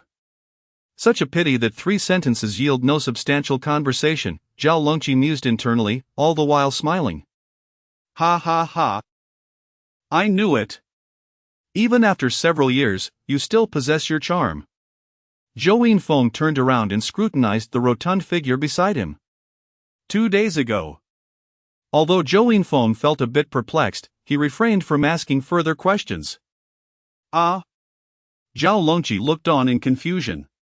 2 days ago, in the Tiger District, among the visitors. Zhou Yinfeng turned back and continued walking forward. Ah ha ha, look at my memory. Zhao Longqi chuckled awkwardly. Come, let me help you with your suitcase. Zhao Longqi observed the suitcase Zhou Yinfeng was carrying, puzzled as to why he wasn't dragging it alone. You can't carry it. Hey, what do you mean by that? If I can't carry it, can I not drag it? Yet his smile grew even more radiant. Ha ha ha, true, I've been neglecting my exercise lately. I've become a bit flabby. Zhou Yinfeng responded honestly. What the heck? You actually just admitted it? Let me take you to the Tiger District. As Director Liu mentioned before, you can arrange your time freely, someone is responsible for the feeding. Zhao Longqi no longer wished to converse, eager to send him off swiftly. All right. Upon arriving at the tiger district, Zhang Jing was boiling water. Long Gu, is this your new colleague? Zhang Jing was quite surprised. A person with such aura hardly resembled a caretaker. Yes, this is your new colleague. He is part of the National Northeast Tiger Research and Breeding Organization. You will continue to handle the tiger feeding, while he will primarily focus on observation. Zhou Yinfeng was casually assigned a role, and then Zhao Longqi turned to him. If you have any questions, just ask Zhang Jing, she is a dedicated and professional caretaker. All right. Zhang Jing, do your job well, I shall take my leave. Zhao Longqi wished to avoid lingering with this muscular figure, whose muscles seemed to have penetrated his intellect. Long Gu, take care. Zhang Jing waved her hand behind him. I'm Zhang Jing, Zheng is in Bao Long, Jing is in quiet. What is your name? Zhang Jing took the initiative to greet him. Zhou Yinfeng. After a moment's thought, he added. Yin as in drinking water, Feng as in maple leaves. Long Gu said you are an expert from the Northeast Tiger Research and Breeding Organization? You must know a lot. Could you teach me? Zhang Jing smiled, her face beaming with eagerness. Our big cat communicates well, but the two little ones are not very friendly. What could be the reason? Upon mentioning the kittens, Zhang Jing appeared somewhat disheartened. Also, my big cat enjoys eating fruits. Do wild Northeast tigers have such habits? Zhang Jing inquired with bright curiosity, her sparkling eyes resembling two radiant gems in the morning light. Zhou Yinfeng replied. Have you had breakfast? I probably haven't eaten so early. I'll go get you something, just wait a moment. Zhang Jing dashed into the break room. I have eaten. Zhou Yinfeng stood outside the door, watching Zhang Jing rush into the room, holding back the last two words. Shortly after, Zhang Jing emerged from the room. Her phone in hand, carrying a large bag of sliced bread and a big box of milk. This is all I have. If it's not enough, I will buy more for you later. Zhang Jing placed the bread and milk into Zhou Yinfeng's hands. I have already eaten. Finally managing to utter a complete sentence in front of Zhang Jing, Zhou Yinfeng let out a sigh of relief. It's fine, no need to be polite. I'll go boil some water. Zhang Jing hurried back to the lounge. Zhou Yinfeng watched her as she left, glancing at the bread and milk in his hands, before setting his suitcase down on the floor. Well, here is a stool for you. Please sit, it's quite messy inside, so I want to invite you in. Zhang Jing reappeared, holding a plastic stool. No problem. Observing Zhang Jing rushing back inside, Zhou Yinfeng contemplated for a moment and decided against explaining that he had already had breakfast. After a brief hesitation, he tore open the bag and began to eat the sliced bread with the milk. Chapter 18. Please enlighten me. As Lin Hu languidly reclined within the confines of his cage, pondering the duration required for his evolution.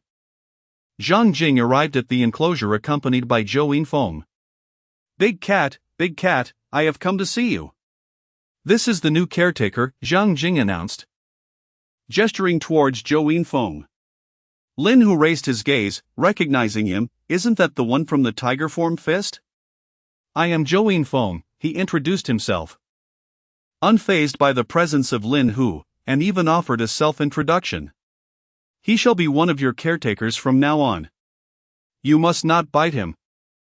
Zhang Jing instructed Lin Hu while producing fruit wrapped in a black plastic bag. Big cat, can you guess what I have brought for you? It's fruit. Thank you, I see, Lin Hu replied, studying Zhou Yinfeng thoughtfully. Insight activated. Name, Zhou Yinfeng. Race, human. Level, 13. Bloodline grade, extraordinary attribute template, Lord strength, 80 constitution, 74 agility, 62 intelligence, 105 perception, 70 charm, 65 skill, tiger form fist, LV9 skill, tiger claw hand, LV9 skill, tiger step, LV7 skill, hard qigong, LV7 skill, light body technique, LV1 cultivation method, tiger's dominance, LV1 skill, fist intent, tiger. LV1, integrating spiritual energy to unleash fist intent against foes. significantly enhancing personal attributes. Sustained fist intent greatly consumes physical stamina. Innate skill, martial intent, accelerates comprehension speed of martial skills by 30% and enhances their power by 30%. Awakening skill, iron fist, both hands regarded as innate weapons. Strength influenced by one's bloodline grade and template. Bloodline skill, mastery of spiritual energy, beginner transcending the ordinary. This bloodline grants preliminary mastery of spiritual energy, allowing harm to be inflicted on non-natural beings, with damage influenced by strength and perception.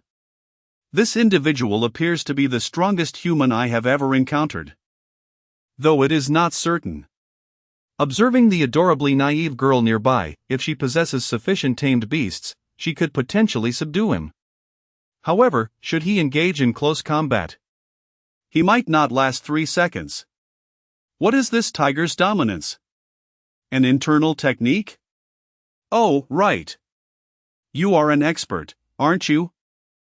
Zhang Jing suddenly recalled that this imposing figure was affiliated with the Northeast Tiger Research and Breeding Organization. Is there anything I need to do? I am not. Zhou Yinfeng finally articulated the thought he had long harbored, feeling a sense of relief. Ha? Zhang Jing queried, puzzled. Did Long Ge not say? No. Zhou Yinfeng reiterated.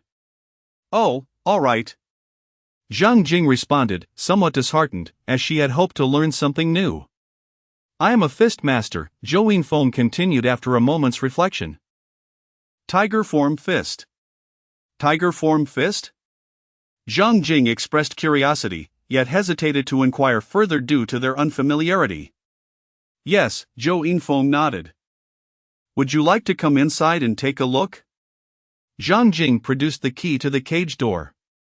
You should prepare a case, Zhou Yinfeng replied, seemingly sidestepping her question. Ha? Prepare what case? Zhang Jing's face was a mask of confusion. I sensed a surge of spiritual energy emanating from you, you have awakened. Although it was Zhang Jing who spoke, Zhou Yinfeng felt an undeniable certainty. Awakened? Zhang Jing's voice lowered, her heart racing.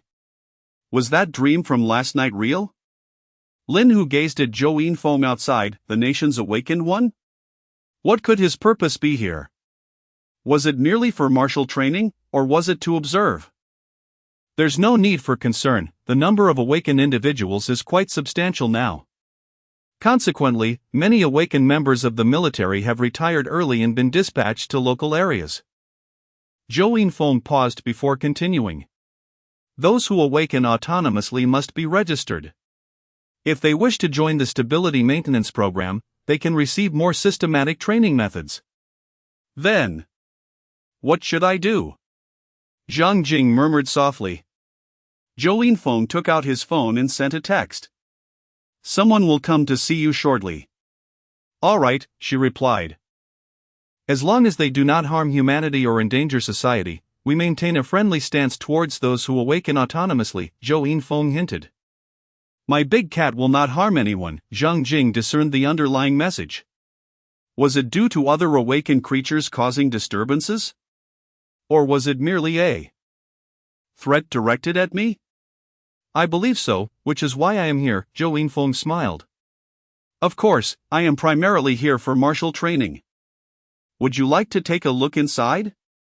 Zhang Jing inquired softly, her tone lacking its previous vivacity. Very well. With a click, Zhang Jing opened the cage door. Tiger form fist, I implore you for guidance, Zhou Yinfeng bowed respectfully to Lin, who within the cage. Is this to assess my danger level? Or merely a desire for a spar? No matter, I will contemplate that later. Experience is never unwelcome. Lin Hu rose, stretching lazily, his hind legs slightly crouched. Boom! Zhou Yinfeng shot forth like a cannonball, colliding with the wire fence outside the cage. Lin Hu approached slowly. Leaning against the wire, Zhou Yinfeng's hands trembled slightly. Had he not shielded himself, such force could have left him grievously injured. With a roar, as Zhou Yinfeng assumed an attacking stance, a majestic golden tiger appeared behind him. letting out a thunderous roar. Its form, entirely composed of spiritual energy, exuded the might of a true beast. Zhang Jing gazed at the tiger that materialized behind Zhou Yinfeng. Her eyes filled with envy. Why was the manifestation of others' awakening so powerful, while she remained uncertain about her own? As Zhou Yinfeng launched his assault, the spiritual tiger emitted a ferocious roar and leaped toward Lin Hu. Is this the essence of martial intent? Quite intriguing, this tiger seems rather formidable. Bang! With a resounding crash, Zhou Yinfeng was sent flying once more, while the spiritual tiger was forcibly dissipated by an overwhelming force. System prompt: defeated a second-tier leader human. Gained 1,000 experience points. Defeated with a higher bloodline rank, gained an additional 500 experience points. Lin Hu's eyes brightened as he glanced at Zhang Jing beside him. He pondered. What if he inadvertently inflicted a fatal blow? After a while, Zhou Yinfeng finally rose from the ground. In a swift motion, Lin Hu lunged forward and delivered a resounding slap. Bang! Zhou Yinfeng collided once more with the barbed wire. The system prompted: the same creature cannot gain experience twice in a single day. Defeating it will yield additional experience. Observing Zhou Yinfeng sprawled on the ground once again, Lin Hu turned and made his way back to the cage. Zhou Yinfeng, level 13, with a second-tier bloodline and a lord template. The disparity in attributes was staggering. Was this merely the innate template difference among beings? Moreover, his deliberate mention of awakening suggested that, in the eyes of some, I had already been regarded as an awakened being. Thus, the plan for escape may not be as straightforward as anticipated. Perhaps it is wiser to develop cautiously rather than confronting that pack of lions head-on. Chapter 19, It Is My Pet. A harsh cough resonated from outside the cage, where Zhou Yinfeng was struggling. Lin Hu cast a glance and then lowered his head to groom his paw. Are you all right? Zhang Jing hurriedly approached. I'm fine. Zhou Yinfeng waved his hand dismissively. That's good, the big cat doesn't bite. Zhang Jing observed Zhou Yinfeng and reiterated this statement. I know, Zhou Yinfeng replied, smiling at the girl before him, who seemed more anxious about his awakening being discovered than he was. However, his smile appeared somewhat stiff due to a prolonged absence of such expressions. Look, look! Zhang Jing dashed to Lin Hu's cage, reaching in to pinch the tiger's ear. He really doesn't bite, she asserted once more. Zhou Yinfeng smiled from outside the cage, choosing not to respond. Lin Hu turned his head to gaze intently at Zhang Jing. And suddenly, a spark of mischief ignited within him. He extended his forepaw and playfully knocked Zhang Jing to the ground, rubbing his large tiger head against her small one. Big cat, stop it. I can't get up. Zhang Jing protested in her uniquely sweet and melodious voice. System notification: defeated a Tier 2 elite human, gaining 600 experience points. Additional 300 experience points for defeating one of higher bloodline quality. Indeed, it worked. Lin Hu released Zhang Jing, his heart brimming with joy. Big cat, look what you've done. My clothes are all dirty now, she complained while playfully tugging at Lin Hu's ear. The tiger's ear twitched, only to be grasped again by Zhang Jing. All right. Considering the experience gained, you can pinch for a while. Zhou Yinfeng observed Zhang Jing frolicking with the tiger inside the cage and Lin Hu, who lay there allowing her to pull at his ear. He silently assessed the situation, took out his phone, and composed a message before clicking send. Name: Xiangqi species, tiger ability rating, awakening level, initial awakening intelligence, extremely high affection level, extremely high social hazard level, low evaluation, exceptionally intelligent. Can communicate with humans despite an inability to speak. Extremely affectionate, currently assessed as having no social hazard. At 10 in the morning. Lin Hu finished his first meal and lay within the cage, resting with his eyes closed. The cage door stood wide open, and outside, a man and a woman sat on plastic stools, engaged in conversation. When a person arrives, I will go out to greet them, Zhou Yinfeng informed Zhang Jing. Okay. Okay, Zhang Jing replied, somewhat anxious. There's no need to worry, Zhou Yinfeng reassured her. I'm not nervous, Zhang Jing insisted, biting her lip and taking a deep breath. She watched Zhou Yinfeng step outside and then ran to Lin Hu, wrapping her arms around his neck. Big cat, I'm a little scared, she whispered in his ear. Will they take me away? When I was a child, I saw on television that people like me were taken away for dissection. The more she spoke, the quieter her voice became. For Lin Hu's large eyes were fixed upon her, their golden pupils shimmering with an unusual light. Damn it, how foolish, a thought flitted through Zhang Jing's mind. Shaking her head, she dismissed the notion, the big cat would never scold her. Nevertheless, her anxiety eased considerably. Even if they truly intended to capture her, the big cat would surely protect her, wouldn't he? People are inside. The voice of Zhou Yinfeng echoed from outside the courtyard. Is this cage not locked? The newly arrived man was startled by the open cage door, for within it, a colossal tiger was glaring at him with wide eyes. Lin Hu observed the newcomer. Clad in the uniform of a police officer, holding a small notebook, reminiscent of a rural police officer tasked with household registration. I am Officer Tang. Responsible for the household registration at the Sea City Zoo, he introduced himself briefly to Zhang Jing. Household registration officer? Zhang Jing was somewhat taken aback. She had expected a figure akin to the black-clad men seen on television, or at the very least, armed military police. Initially believing his police attire to be a disguise, she was surprised to find he was indeed a household registration officer. Yes, from the police station over by Shiji Road. You must be Zhang Jing. Officer Tang glanced at Zhang Jing, momentarily taken aback by her beauty. Yes, that's me, Zhang Jing replied, biting her lip. Feeling a surge of nervousness as Officer Tang began to question her. There's no need to be anxious. Please present your ID and briefly describe your awakened abilities, he said with a smile, his ordinary face radiating an unexpected warmth. My ID? I'll fetch it shortly, Zhang Jing remembered that her identification was still in the lounge. There's no rush. Please begin by describing your awakened ability, Officer Tang encouraged her with a grin. I'm not entirely sure. I can sense the emotions of animals and feel that I am able to, tame them, Zhang Jing exhaled deeply after speaking. Could you demonstrate? Or do you have any tamed pets? Officer Tang inquired while jotting down notes. And no, Zhang Jing suddenly recalled something. Does this big cat count? She pointed at the tiger in the cage. Lin Hu paused, glancing at Zhang Jing, somewhat surprised. What is she trying to do? Of course, it counts, Officer Tang replied. Momentarily taken aback. Can you command it to perform a few simple actions? Big cat, stand up, Zhang Jing instructed Lin Hu.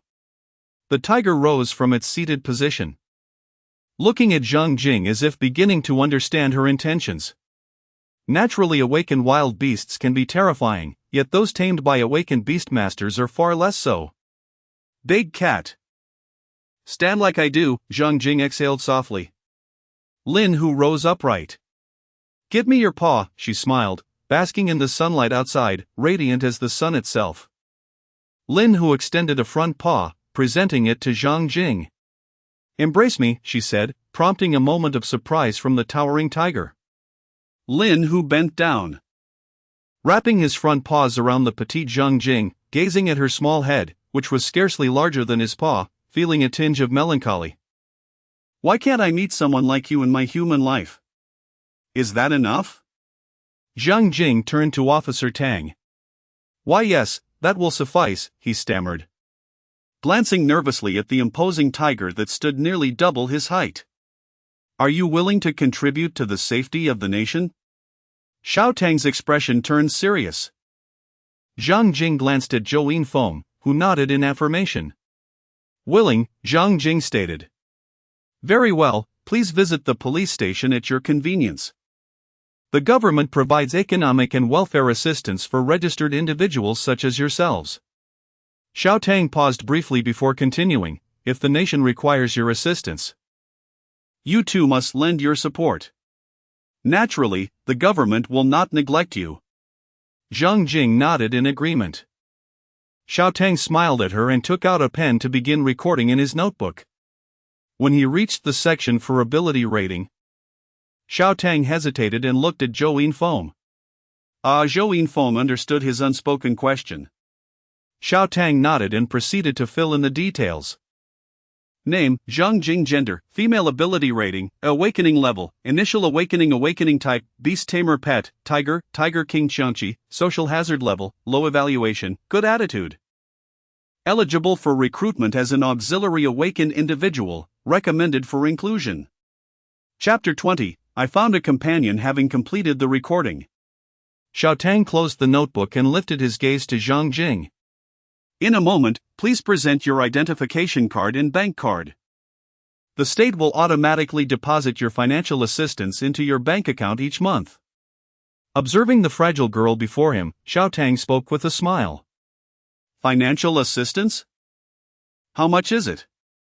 Zhang Jing's eyes sparkled with the allure of monetary promise. Considering your current awakening level, it will be approximately 10,000 each month. Xiao Tang replied thoughtfully. After a moment's pause, he added, I hope you do not betray the trust the nation has placed in you. I won tea. Zhang Jing assured him, her mind captivated by the prospect of wealth. Lin Hu shook his head, observing the girl completely ensnared by the enticements of easy money. What a naive girl, the state's funds are not so easily acquired. Yet, he found the police officer unexpectedly intriguing. Name, Tang Zhang. Race, human level, 11. Skipping over unnecessary details, he glanced at the skills section. Awakening skill, negotiation, you gain an additional 20 charm boost during conversations, slightly diminishing the opponent's hostility. He noted the charm rating, 63, which was already elevated due to awakening. How low must it have been before? No wonder he was assigned to logistics. With such awakening abilities, it would indeed be a pity not to be utilized in that capacity. Zhang Jing, shall we proceed to register your ID and bank card? Tang Zheng's tone rose slightly at the mention of the bank card. Yes, yes, Zhang Jing exclaimed, hurrying out of the courtyard. After registering her identification, Tang Zhang turned to Zhou Yinfeng. Lieutenant Zhou, I shall take my leave now. Should you require anything, please feel free to contact me.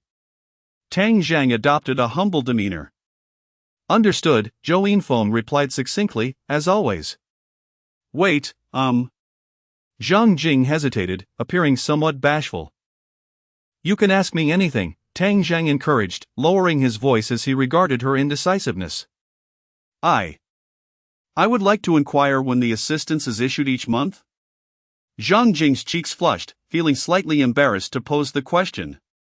Tang Zhang lightly tapped his forehead, chuckling. I can't believe I forgot to mention that, it arrives at the end of each month. Do you have any further questions? Brother Zhou mentioned there are structured methods for skill training? Zhang Jing pondered and posed another query. For that, please come by the police station when you have time. Someone will guide you, Tang Zhang answered patiently. All right, thank you. I'll take my leave now, you can reach me by phone if needed. Tang Zhang closed his notebook and bade farewell once more. I'll see you off, Zhang Jing said with a bright smile, initially intending to decline. Tang Zhang reconsidered upon observing her enthusiasm and replied, very well. After escorting Tang Zhang away, Zhang Jing returned to the enclosure where Zhou Yinfeng was practicing tiger form. The family cat observed intently. Each movement resonated with the roar of a tiger, fluid and powerful. Zhang Jing glanced at Zhou Yinfeng and then at Lin Hu before dashing into the enclosure. Leaning against Lin Hu, half of her body sprawled across his back. One hand supporting her small head, she quietly observed Zhou Yinfeng practicing martial arts. Lin Hu paid no heed to the girl who often nestled against him. instead quietly watching the performance in the yard that resembled a scene from a film, a rare diversion. Yet, within, he silently calculated his experience points. Tomorrow he would deal with him again, and with Zhang Jing, that would yield 2,400 experience points. However, while stable, it still felt somewhat insufficient. In the event of an escape, he would need to procure a map. No need for intricate details, at least a distribution map of the mountains would suffice.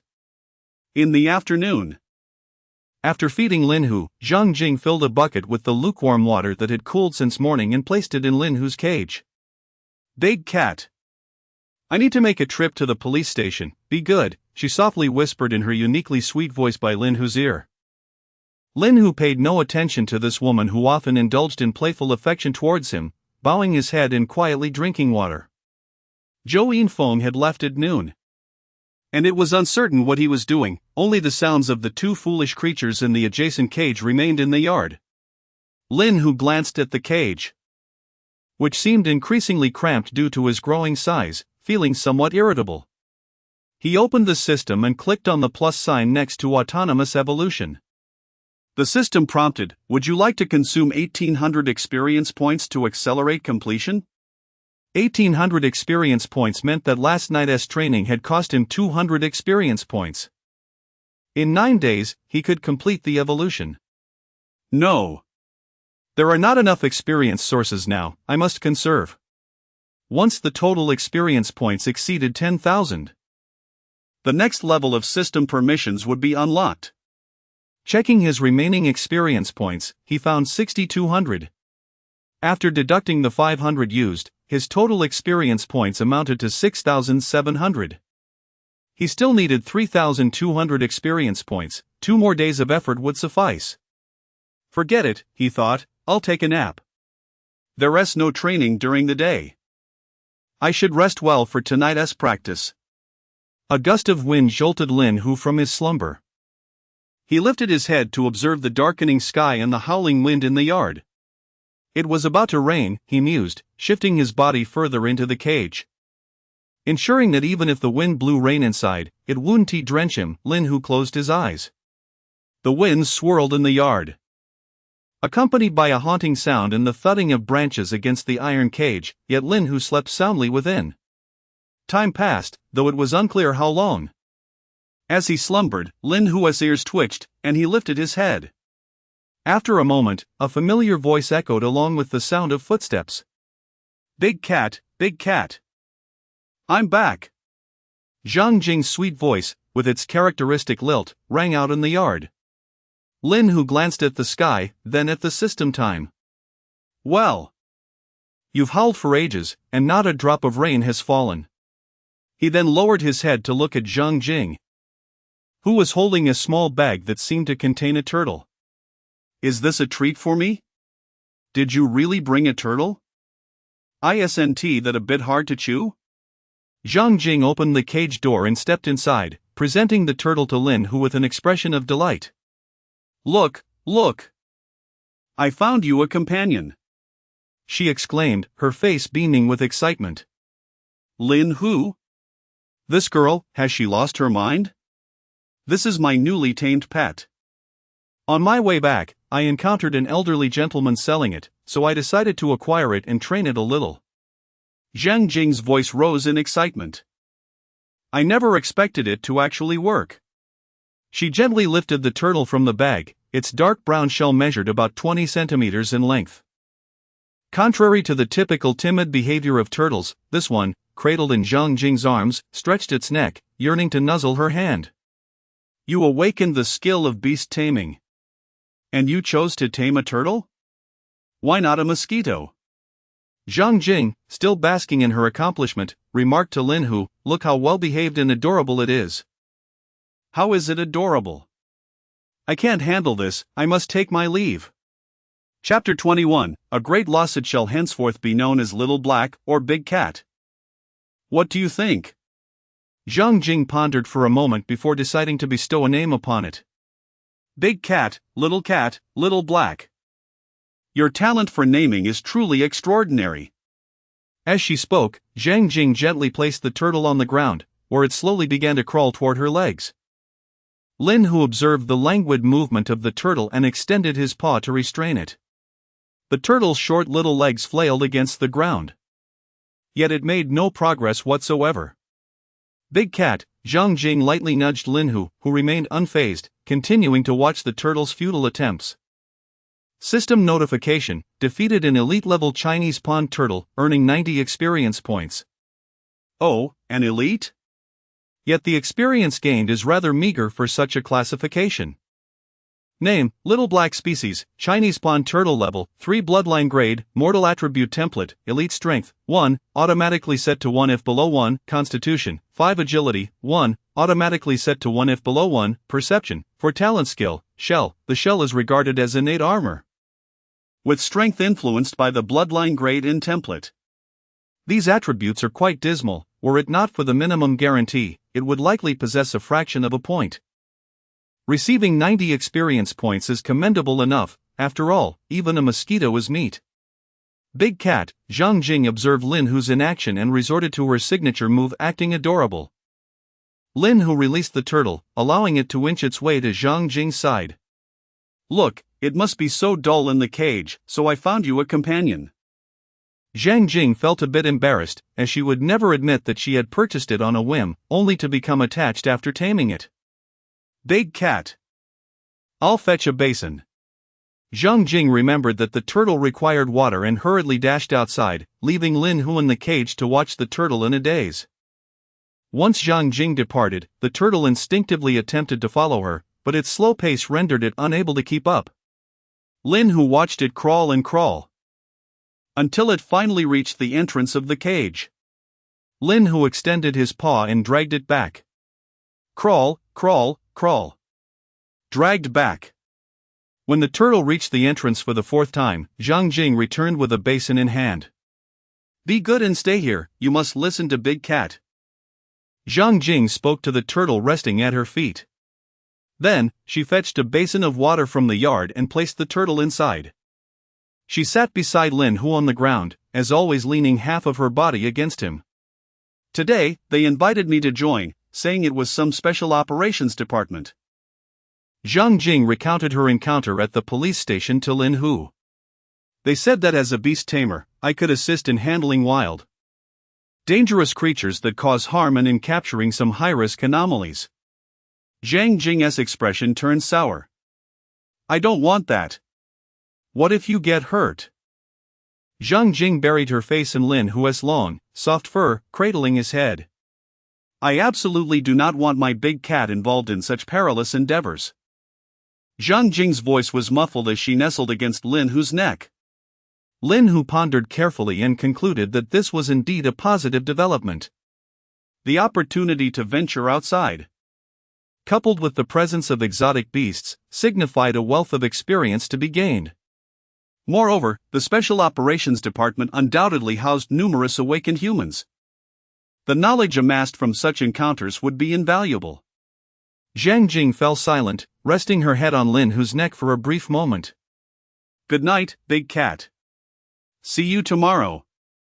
Her spirits somewhat dampened, she lifted her head, bid farewell to Lin Hu, and then locked the cage door as she departed the courtyard. Left alone, Lin Hu lay quietly in the cage, contemplating the pros and cons of the situation. After some reflection, he resolved to cultivate his abilities. It was imperative to awaken after all. To forge iron, one must first possess strength. Plop! Lin Hu turned to see the foolish turtle blissfully playing in the water basin. An idea struck him, and he extended his forepaw into the water. System prompt: do you wish to use the White Dragon bloodline on a friendly unit? Yes. System prompt: target creature's species matches.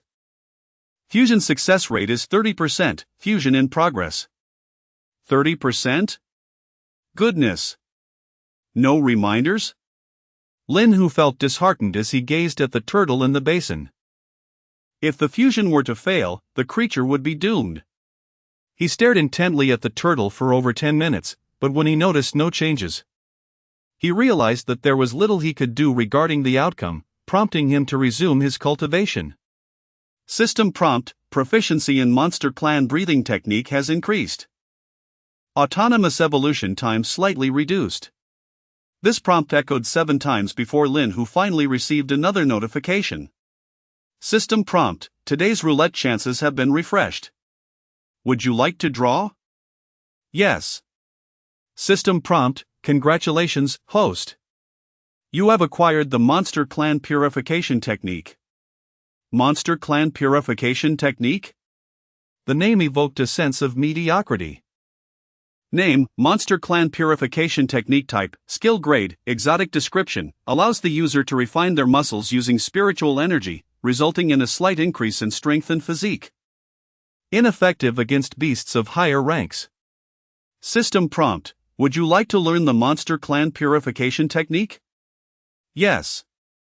A brief surge of memories flooded Lin Hu's mind, filled with various movements. The simplicity of the technique had its advantages. Lin Hu inherited a training diagram suited for all quadrupedal beasts. Upon checking his skill bar, he discovered the addition of the Monster Clan Purification Technique. Skill: Monster Clan Purification Technique LV1, slight increase in strength and physique. He reached out to confirm. Would you like to spend 200 experience points to upgrade the Monster Clan Purification Technique? 200 experience points were acceptable. System prompt: upgrade successful. Current level is LV2. Continuing, he confirmed, would you like to spend 400 experience points to upgrade the Monster Clan Purification Technique? Yes. The upgrade was successful. Current level is LV3. 400 points, was it a doubling or a square? He pressed on. Would you like to spend 800 experience points to upgrade the Monster Clan Purification Technique? So it was indeed a doubling, fortunate indeed.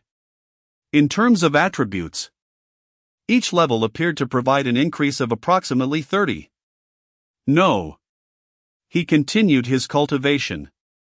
A sudden noise jolted Lin Hu from his meditation. He turned around, perplexed by the sight before him. What in the world was this creature? Before him lay a shell-like being, its previous water container utterly demolished. Was this the same dark turtle from earlier? The transformation was astounding. Its size had escalated from a mere 20 centimeters to an impressive length of over a meter. And its shell had morphed from an oval shape to a near-perfect sphere. The once pointed head had undergone a remarkable change, elongating with distinct features of eyes, ears, mouth, and nose. 2 short whiskers swayed rhythmically beneath its nose as its head moved. Atop its head, 2 small fleshy bumps protruded, and suddenly, Lin Hu felt an uncanny familiarity with this creature. After some contemplation, it struck him, was this not a dragon turtle? His heart sank with a pang of regret. How could he have missed such an opportunity? Chapter 22, The Water Dragon Dances. Lin Hu gazed upon the white dragon tortoise, swaying its head and tail, and sensed a profound malice emanating from the depths of the world. This highest grade reward, initially obtained during a lottery, had been carelessly bestowed upon a mere tortoise.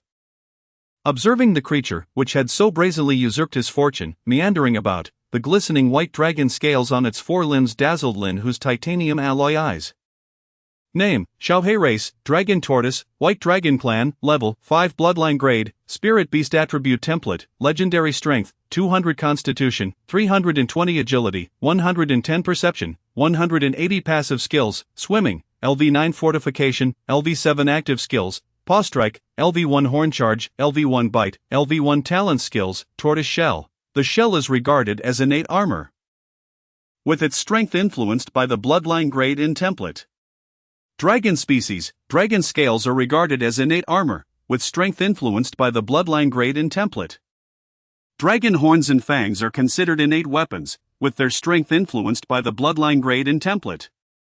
Burden bearer, when bearing weight on its back while its 4 limbs are grounded, it receives a power enhancement, with its strength attribute being the sum of strength and constitution. At this juncture, Lin Hu turned to glance at the white dragon tortoise that had nestled beside his hind leg, pondering whether this creature, over a meter in size, could indeed carry more than 5 tons. Awakening Skill, Tidal Wave, LV1, an awakening ability derived from the bloodline of the white dragon, granting control over water. with its potency influenced by bloodline grade and template. Bloodline skill, Chi mastery, advanced originating from the bloodline of spirit beasts. This skill bestows advanced mastery over Chi, enabling damage to be inflicted upon non-natural beings, with the impact influenced by strength and perception. As Lin Hu observed the tortoise gently nudging his hind leg, he felt a profound sense of disillusionment. Year after year, he toiled under the weight of golden threads, only to fashion garments for others. Rising to his feet, Lin Hu contemplated the little dragon tortoise that persistently rubbed against him. The tortoise, with its round, glistening eyes, looked back at him, brimming with confusion.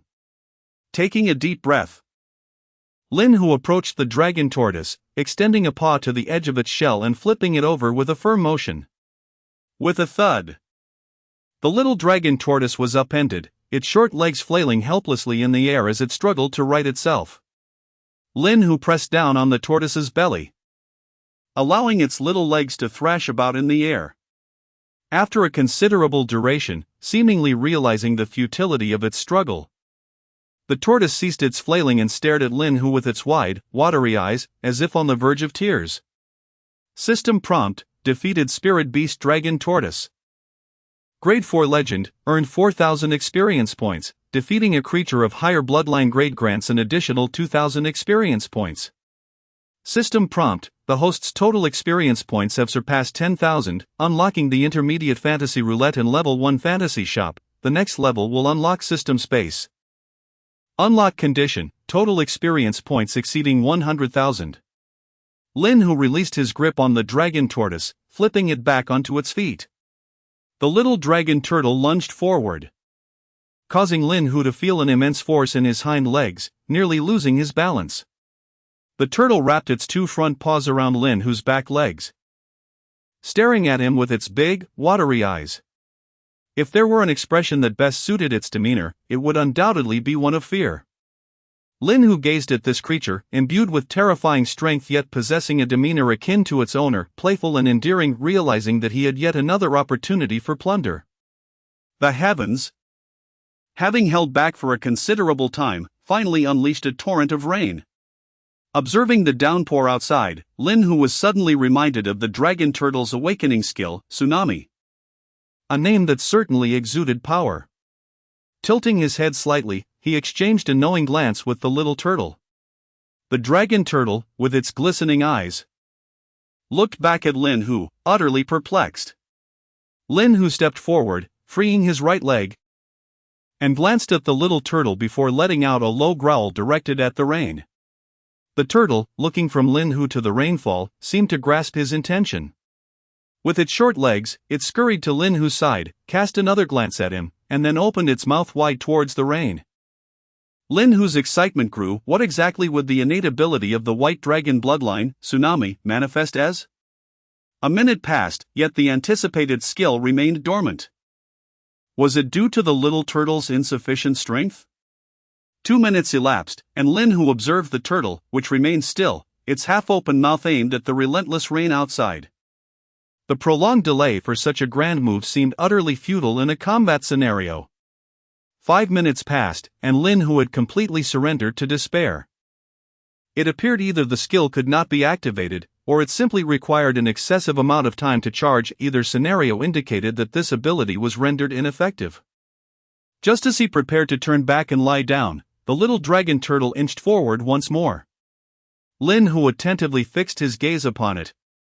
Witnessing the turtle raise its head high and emit a soft, childish roar directed at the rain, Lin Hu was taken aback. After that brief outburst, the little turtle darted back to Lin Hu, its tiny tail wagging energetically, sporting an expression of pure delight that mirrored its owner's. Looking at the exuberant creature before him, Lin Hu could almost hear its thoughts, "Praise me, praise me."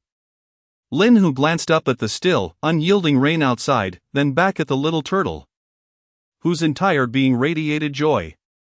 It became abundantly clear that this creature had spent 5 minutes merely attempting to imitate his roar.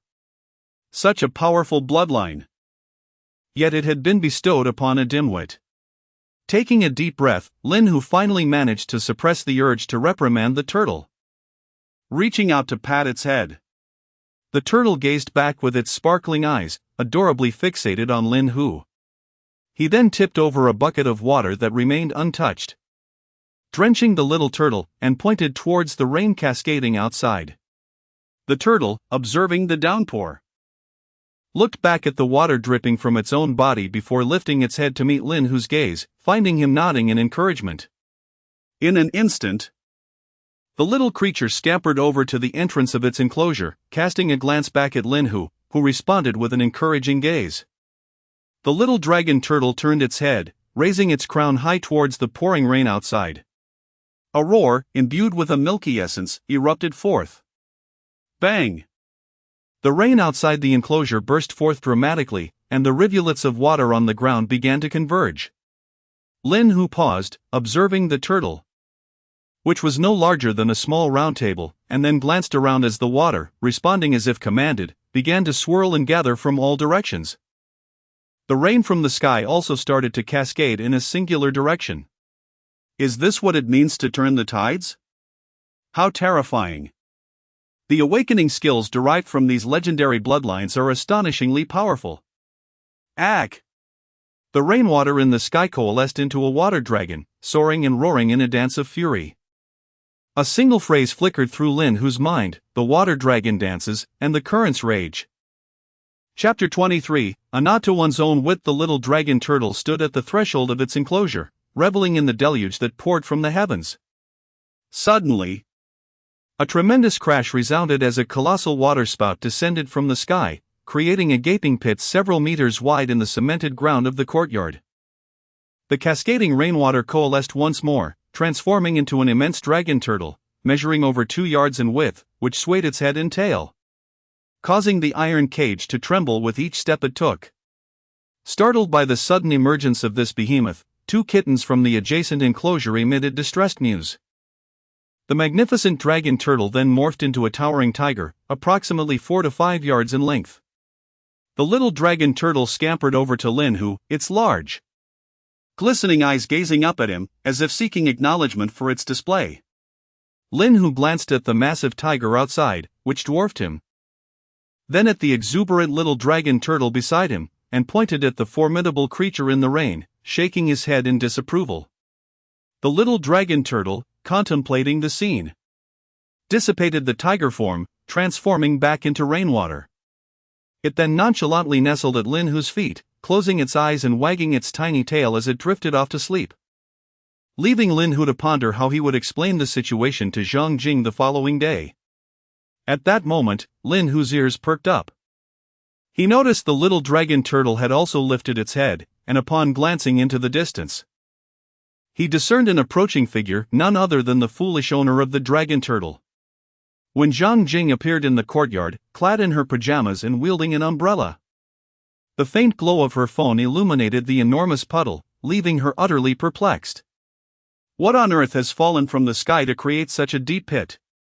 She pondered, glancing up at Lin Hu, then back again. Her gaze fixed upon the enormous, pure white turtle at the enclosure's entrance, which was incessantly shuffling its feet, shaking its head, and emitting soft whimpers. What is this creature?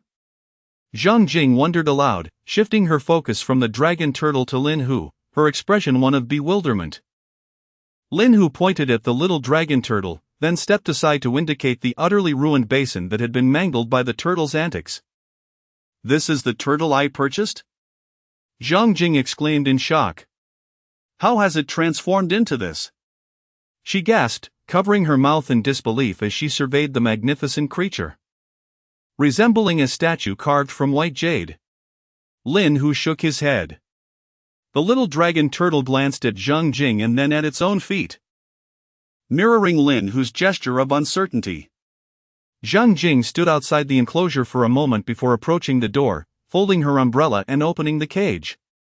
The little dragon turtle immediately rushed forward, its head, still devoid of dragon horns, nuzzling against Zhang Jing's leg.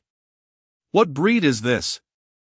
It has grown so much overnight, she mused, allowing the little dragon turtle to rub against her as she turned to Lin Hu for an explanation.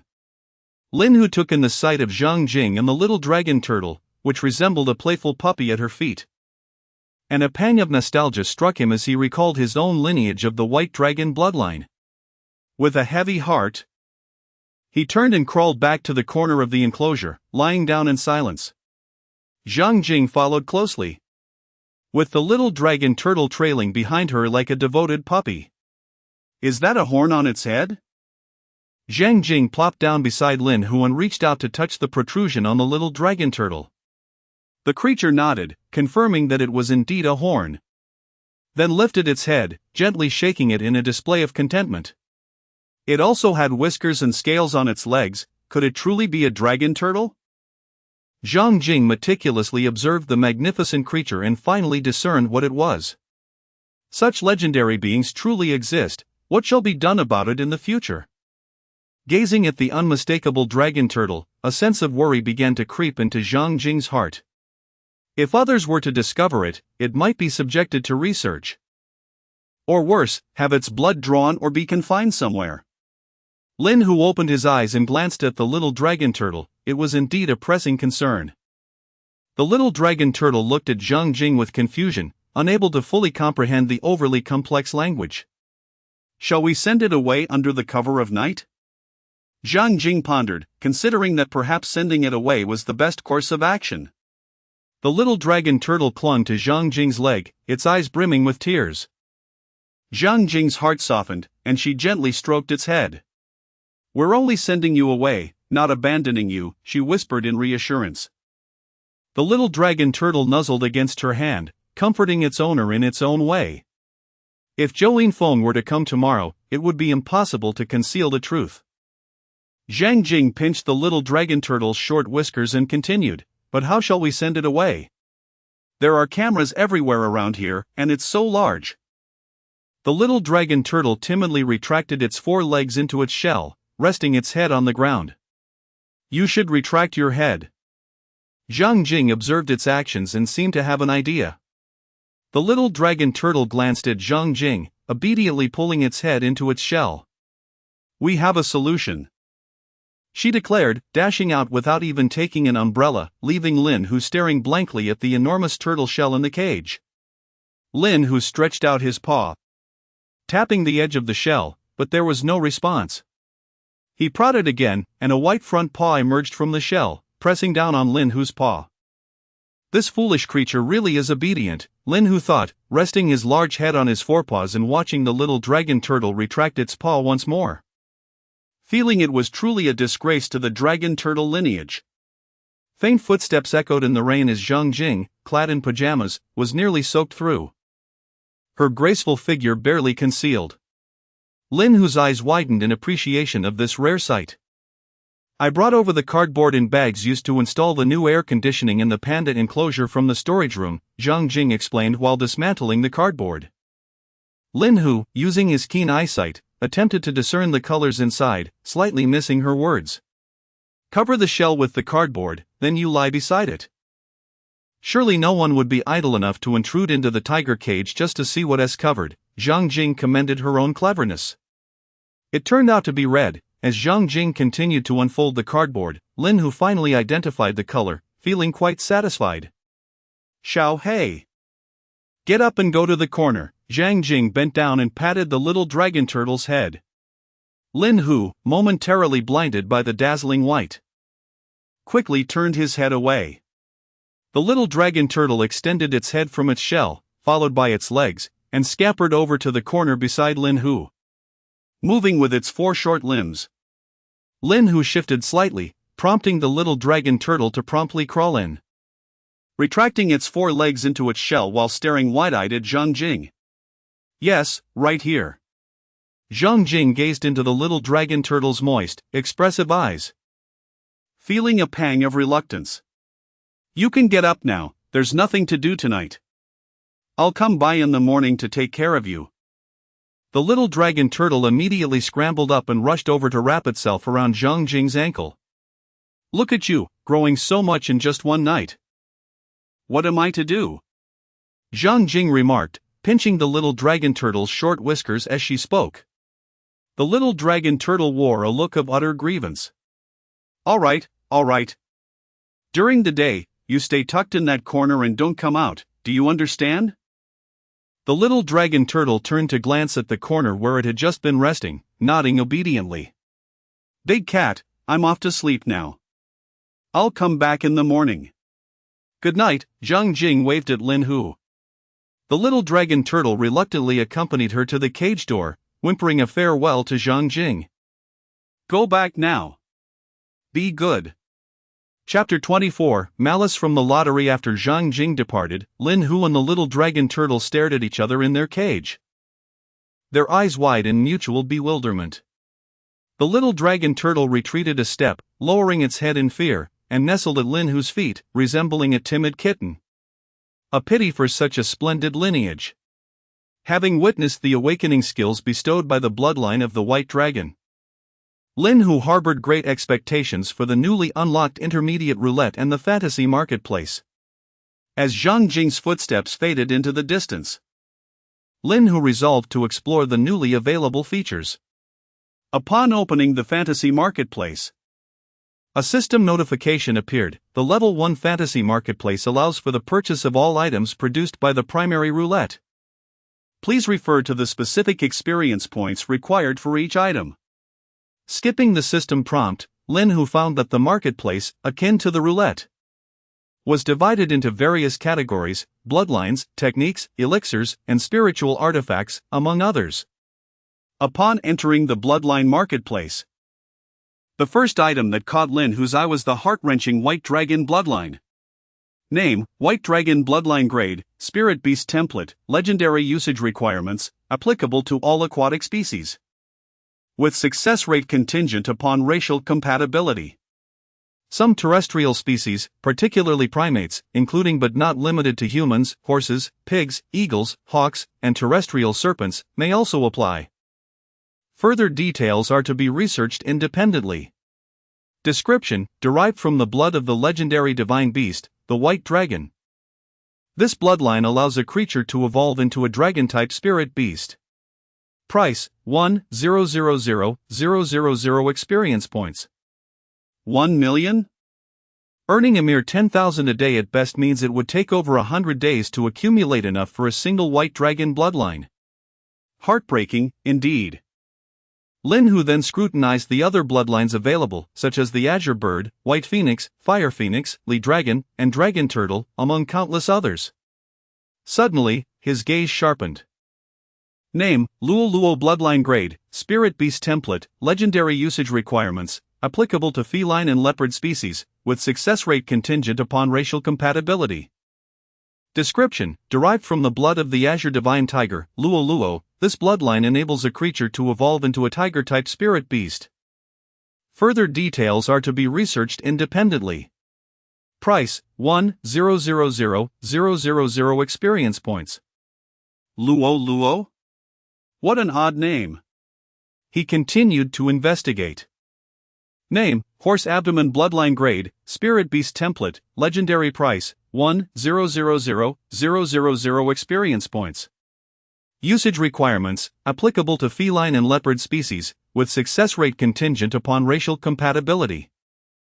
Some primate species may also apply. Further details are to be researched independently. Description: derived from the blood of the human-faced divine beast, Horse Abdomen. This bloodline allows tigers to evolve into tiger-type spirit beasts, and primates to evolve into spirit-grade primate beings. Horse Abdomen? What on earth is that? Am I simply ill-informed? Or are you trying to deceive me? After flipping through the marketplace for quite some time, Lin Hu discovered that the spirit beast bloodlines available for tigers were woefully scarce, while those for dragons and phoenixes were plentiful. Is this a slight against me, the stout tiger? Contemplating this, Lin Hu opened the technique interface. The first item that caught his attention was a technique with a remarkably imposing title. Name: Dragon Transformation Technique, Volume 1, Grade: Spirit Level Usage Requirements, applicable to all aquatic species, with cultivation speed contingent upon racial compatibility. Certain terrestrial species of primates, including but not limited to humans, horses, pigs, eagles, hawks, and land-dwelling serpents, can be explored in further detail independently. Effect: moderate enhancement in strength, agility, physique, and perception. with some species experiencing significant boosts in strength and physique, alongside moderate improvements in perception. Accelerates the refinement of one's draconic bloodline. Creatures of draconic lineage may benefit from a reduction in experience points required for advancement. Introduction, a technique selected from the Dragon Palace of the Four Seas. This complete method can lead to cultivation into divine beast status among dragons. Price, 50,000 experience points. Observing the techniques of others and comparing them to one's own reveals the disparity between mass production and meticulous craftsmanship. One might search for a technique suitable for personal use. Lin, who dismisses methods such as transformation into the Azure Luan, Heavenly Intent of the White Phoenix, Nirvana Fire Phoenix, and Burden Mountain Dragon Turtle, which are self-evident from their titles. He discovered transformation into the Luo Luo. The stark contrast between the names of others and his own leaves him despondent. Further down, he finds transformation into the horse abdomen, which is quite intriguing. Where is my white tiger? Where is my white tiger? Where is my white tiger? The significance of this matter cannot be overstated. Indifferent. Lin, who closed the marketplace interface and resolved to regain his composure. After some contemplation, he opened the intermediate roulette. System prompt, Intermediate Fantasy Roulette, available once every 3 days. The first spin will yield the highest tier item from the intermediate roulette. Will you draw? Considering the experience cost for techniques and bloodlines, he decisively opted for the bloodline. Heaven grant me luck, may I draw the tiger bloodline? System prompt, congratulations, host, you have obtained the bloodline of the celestial beast, Kuanping. Kuan? Starting with a Kuan, growth reliant on consumption? Lin, whose mindset collapsed, and he no longer held any hope for himself. Cautiously glancing at the Kuan bloodline, he noted, name, Kuanping, grade, celestial beast, template, legendary, usage requirements, all aquatic fish species may utilize it, success rates depend on racial compatibility. Certain terrestrial avian species may also utilize it, further details can be explored independently. Introduction, derived from the blood of the ancient divine beast Kuanping. It allows beings to transform into Kuanping-like celestial creatures. Shutting down the system, Lin, who lay within his cage, disinterested in cultivating or viewing the system. What use is this golden finger? What use is this lottery? The desired items are unaffordable, while the affordable ones are undesirable. What I seek eludes me, and what I obtain is unusable. Despair sets in. The little dragon turtle, sensing Lin, whose discontent, whimpers beside him, spinning in circles like a dog attempting to bite its tail. Lin, who looked down at the self-taught little dragon turtle, feeling a lift in his spirits. Although he wasted a white dragon bloodline valued at 1 million experience points, it wasn't entirely without merit. The little dragon turtle paused, gazing at Lin, who with its large eyes, seemingly assessing whether Lin, whose mood had improved. Lin, who extended a paw, gently patting the little dragon turtle's head. The little dragon turtle tilted its head back, eyes closed, nudging Lin, whose paw with its newly formed horn. So be it, life must continue. An evolution still relies on this golden finger. Upon activating the system, I opened the bloodline panel and navigated to the second page. Spirit beasts, spirit beasts. Ever the spirit beasts. Ah, here it is. Name, Lolo bloodline. Grade, pseudo-spirit beast. Template, extraordinary. Usage requirement, applicable to tiger, leopard, and feline species. With success rates contingent upon racial compatibility. Description, derived from the blood of the hybrid celestial tiger, Lolo, this bloodline enables a creature to evolve into a tiger-like pseudo-spirit beast. Further details may be explored at your discretion. Price, 500,000 experience points. And there it is again, the ever-persistent mare's abdomen. The bloodline of exotic beasts also comprises these two entities, a hybrid spirit beast Lolo and mare's abdomen, priced at 250,000. Does the price double with each level? Never mind, it is beyond my means. I shall evolve independently. I refuse to believe that there exists an abundance of spirit beasts beyond the bloodlines I have presented. I shall diligently cultivate.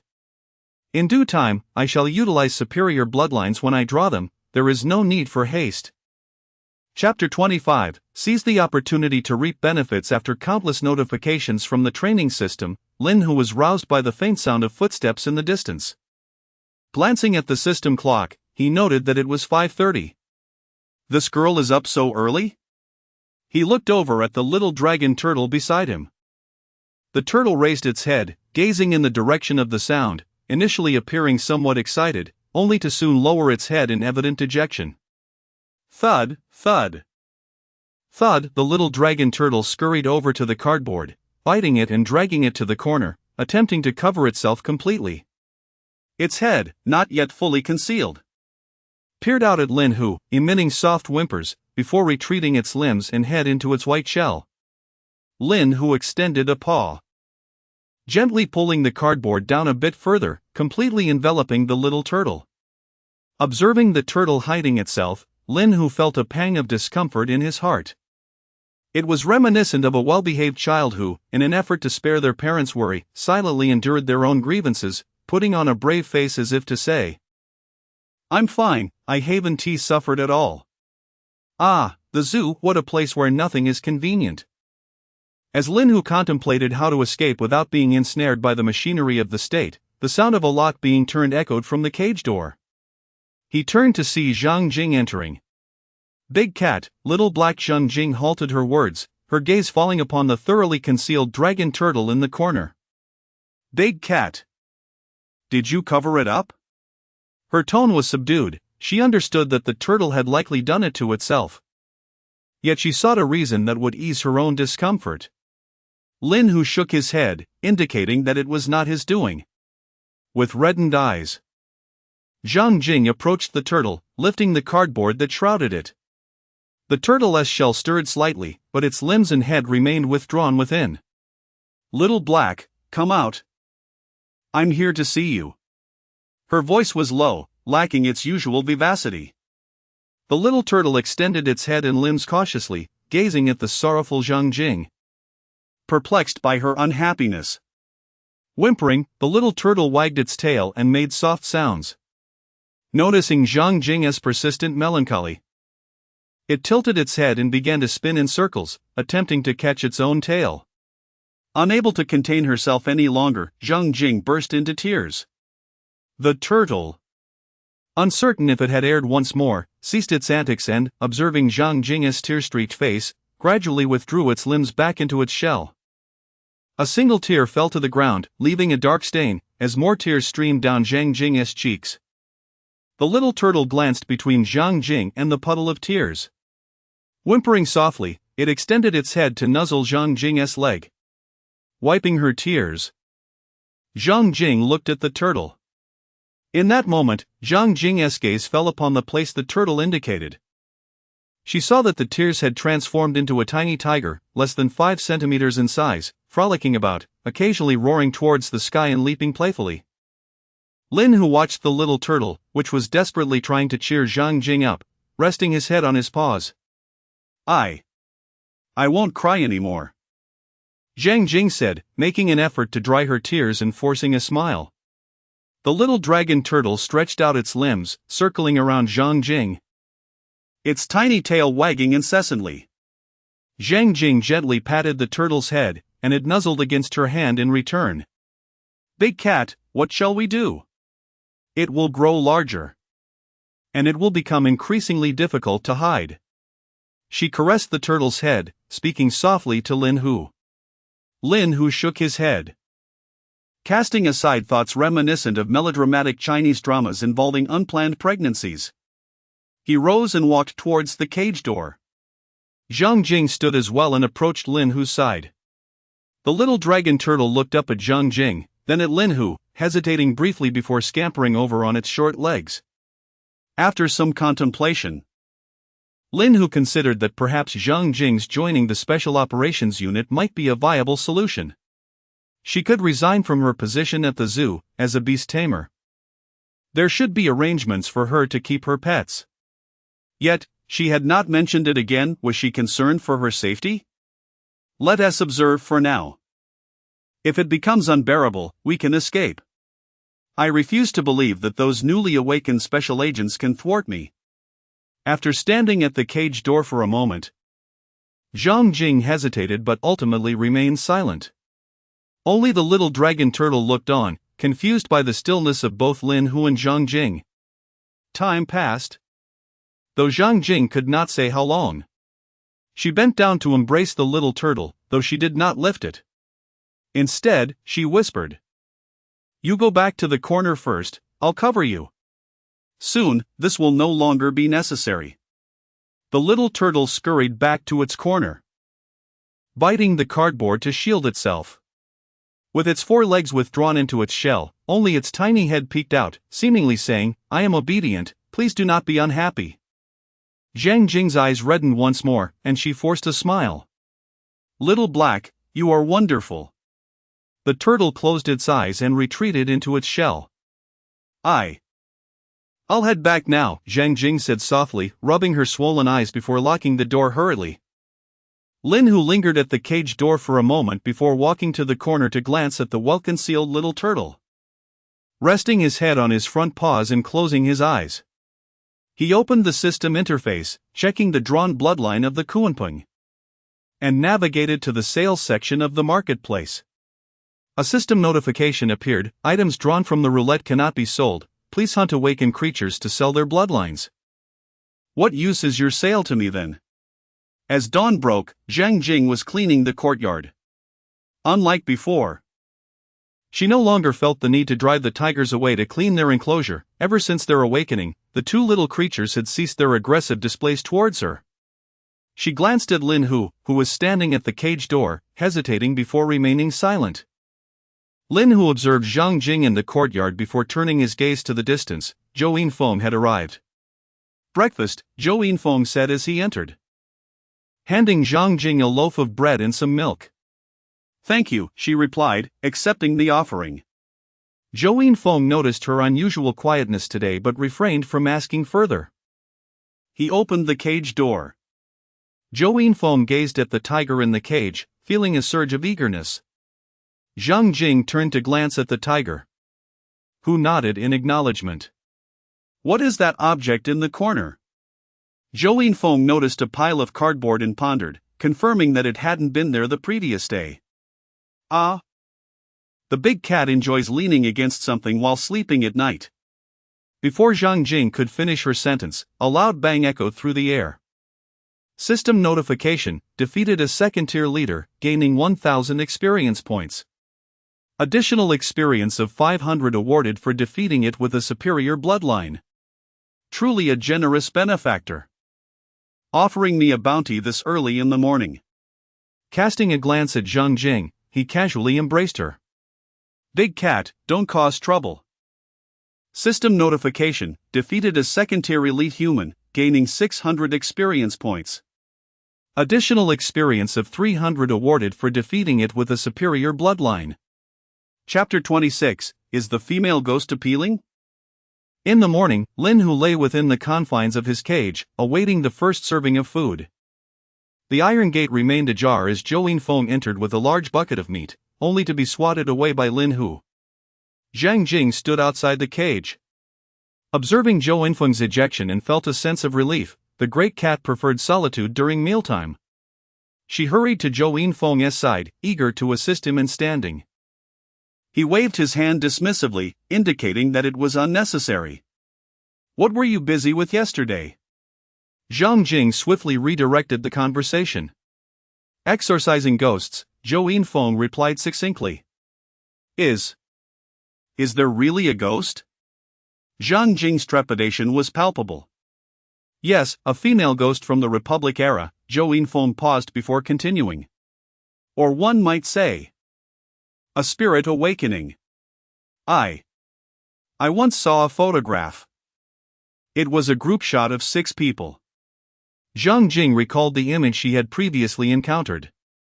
"That would be her," Zhou Yinfeng said, rubbing his arm where he had been struck. "We were tasked with capturing her." "So what was the situation like?" What did the ghost look like? Was she beautiful? Zhang Jing's curiosity piqued once more. Zhou Yinfeng scrutinized her for a moment, considering that Zhang Jing appeared much more composed than before. What's wrong? If it's confidential, you needn't share, she stammered, though her face betrayed her insatiable curiosity.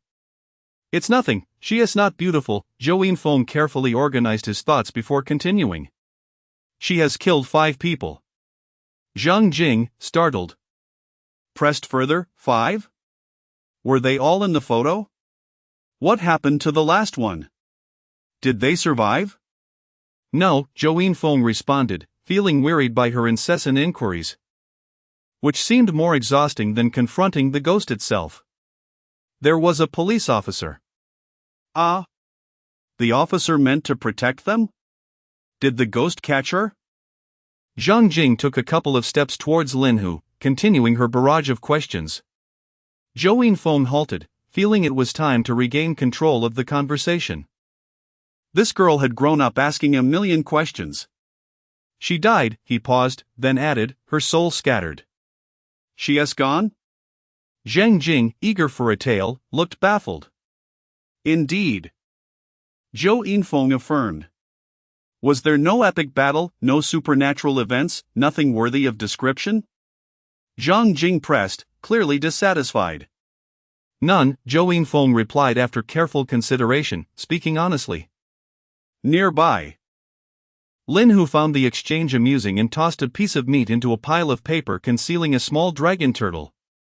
Observing the motionless creature, he sighed inwardly, acknowledging its obedient nature. Zhou Yinfeng glanced at his phone and said to Zhang Jing, there may be something you could assist with. Ah? What? What can I do? Zhang Jing surveyed her own slender arms and legs, thinking she might be cute, but fighting was certainly not her forte. She felt inherently ill-suited for such endeavors. It concerns the tiger. Zhou Yinfeng glanced at Zhang Jing, who was preoccupied with studying her physique, and decided to advise her not to overthink. Oh, what's that, big cat? What do you intend to do? We shall not engage in perilous endeavors, she declared. Zhang Jing immediately rose, embodying the fierce protectiveness of a mother tiger. Not necessarily, Zhou Yinfeng paused, surveying the enormous tiger that stretched nearly 3.5 meters in length. Is there anything more dangerous than this creature? Probably not, she concluded. And regardless of Zhang Jing's persistent inquiries, she offered no further commentary. In the afternoon, Lin Hu lay languidly in his cage, allowing Zhang Jing to lean against him for her midday slumber. Earlier, Zhou Yinfeng had stepped out, leaving Zhang Jing, who had been anxiously fretting, unable to endure any longer. She nestled beside Lin Hu and fell into a deep sleep that lasted from noon to the present. Nearby, a small creature lay quietly in the corner amidst various items, remaining still and obedient. Do not touch my little black one, do not touch, Zhang Jing murmured softly. Lin Hu remained indifferent, too lazy even to turn his head. This girl, one should not expect her to keep secrets. While awake, she could be tight-lipped, but once asleep, she would reveal all. To interrogate her. No form of torture would be necessary, simply wait for slumber to overtake her, and she would divulge everything willingly. Moreover, she even drooled. By day, she dressed up like a beauty, but at night, her appearance dissolved into disarray. Ah, big cat, Lin Hu thought, as he turned over, nearly suspending himself atop Zhang Jing. He glanced back at her, who lay sprawled over his back like a koala, her hair tousled and clothes askew, completely devoid of her earlier charm. Are all women alike? Lin Hu pondered, reflecting on his past solitary existence, solely focused on gaming. After years of an online romance with a male, he had been duped out of numerous fashionable items. Hearing the voice of a young woman on the platform had led him to question if it was merely a voice changer, leaving him weary in both body and spirit. In his life, having a girl who liked him, one who nestled beside him to sleep, and another who sought cuddles daily, such privileges only came after he had transformed into a tiger. Where could he voice his grievances? Yet, it felt rather pleasant. Lin Hu flicked his tail, then recalled something, casting a glance at Zhang Jing, and ceased his movement. Opening the system, he noted he possessed merely over 13,000 experience points, insufficient for any purchases. Time was needed, along with resources. While musing, he gazed absently at the courtyard outside. Why can't the bloodline of the Kuanping be sold? Even at 1/10 the price, it would still be worth 400,000. Leveling up skills requires meticulous calculation of experience points. Such a miserable existence, I must surely be a useless tiger. Footsteps approached, not those of workers erecting barbed wire. As Lin Hu remained lost in thought, he glanced into the distance, hesitated, and chose not to rouse Zhang Jing. As the footsteps grew increasingly distinct, he finally recalled who it was. Zhao Longqi, the director of the zoo. What could he possibly want? Stirring slightly, Zhang Jing shifted her position and continued to doze. Lin Hu paused momentarily, then with a swift motion, he playfully nudged her to the ground. Ugh, Zhang Jing mumbled, rubbing her eyes as she groggily sat up. Her gaze unfocused, displaying an unmistakable expression of having just awakened. As she seemed poised to lie down again, Lin Hu took a deep breath and bellowed, "Roar!" Zhang Jing jolted awake, fully alert at last. "Big cat, what are you doing?" The familiar, sweet voice, laced with a hint of playful affection, resonated in the air. Lin Hu flicked his tail a couple of times, gazing ahead and lifting his head slightly. Is someone there? It seemed to be the principal. Zhang Jing, perceptive as ever, began to comprehend the situation with Lin Hu's subtle nudge. She swiftly arranged her hair and attire, dashed out of the cage, and glanced at the clutter in the corner before addressing Lin Hu. "Big cat, come out." Lin Hu rose and sauntered out with a languid grace, settling beside Zhang Jing. "Oh dear," exclaimed Zhao Longqi, who had just entered, only to pivot and exit again, attempting to lock the door behind him. "Wait!" A young woman behind him raised her hand to halt his actions. She hesitated for a moment, eyeing the imposing tiger in the courtyard, before stepping inside. Zhang Jing. This is Officer Qin from the police station. He needs to speak with you about something." "Well, I'll leave you to it," Zhao Longqi remarked from the doorway, preparing to depart. "Hey! When did this large hole appear on the ground?" Chapter 27, The Awakening of the Leopard. Zhang Jing observed Zhao Longqi's troubled expression, as if he were on the brink of articulating something yet found himself at a loss for words. "It's all right, just speak your mind." "Even if it was your doing, it doesn't matter," Zhao Longqi reassured him, casting a glance at Zhang Jing, who seemed hesitant to express herself. "After all, you still have a reward with me." "It was something that happened while Brother Zhou was practicing martial arts," Zhang Jing blurted out. "I'll find someone to fix it this afternoon." Zhao Longqi waved his hand dismissively. "You should first have a conversation with Officer Qin. I must take my leave now." "Take care, Dragon Brother," Zhang Jing waved after him. As Zhao Longqi walked away, Zhang Jing turned her attention to Officer Qin. Observing her stature, taller than 1.7 meters with long, slender legs, Zhang Jing felt a twinge of pressure. A glance at her upper body brought some relief. Perhaps this friend could be someone worth knowing. Officer Qin extended her hand towards Zhang Jing, her fingers long yet calloused. "Hello, you must be Zhang Jing." "I am Qin Yao, a name that carries the legacy of the Qin dynasty and the elegance of Qiong. I hail from the Special Operations Unit." Her voice, slightly husky, lacked the typical softness expected of young women. "Ah. Yes, I am Zhang Jing," she responded, momentarily distracted by her observations of the officer's physique. The creature known as Qiongqi is your pet, correct?" Qin Yao inquired, glancing at the imposing tiger nearby and pondering its name. "Qiongqi? You mean the big cat?" Zhang Jing nearly failed to remember that moniker. "Indeed, that's right," she affirmed, casting a sidelong glance at Lin Hu, who showed no signs of agitation. "The nation requires your assistance," Qin Yao stated bluntly, getting straight to the point. Ah. Zhang Jing regarded Qingyao with a perplexed expression. Recently, there have been several incidents involving man-eating beasts in the Qinling area. Upon investigation, it has been determined that these are no ordinary creatures.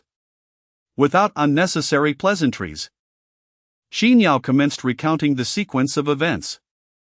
Are these awakened beasts? Zhang Jing asked. Yes, they are beasts that have awakened in the wild. Initial assessments suggest a male leopard, approximately 2 meters in length. Qingyao paused, her frustration palpable. The local police station failed to report the unusual incidents to the Special Operations Unit and instead mobilized their own forces to engage it. They attempted to lure and injure the creature with food, but tragically, 2 officers lost their lives in the pursuit, she continued, her tone subdued. They had originally requested to deploy armed police for a mountain search, but due to the extensive area and the potential for further casualties, Team Zhou took over the situation from the armed forces. Qingyao handed a dossier to Zhang Jing. This is the information provided by the local police station. Subsequently, our Special Operations Unit organized a team to enter the mountains, accompanied by an awakened military dog, she added, her voice faltering slightly. Ah, and what happened next? Zhang Jing inquired, opening the dossier as she noticed Qinyao's hesitation.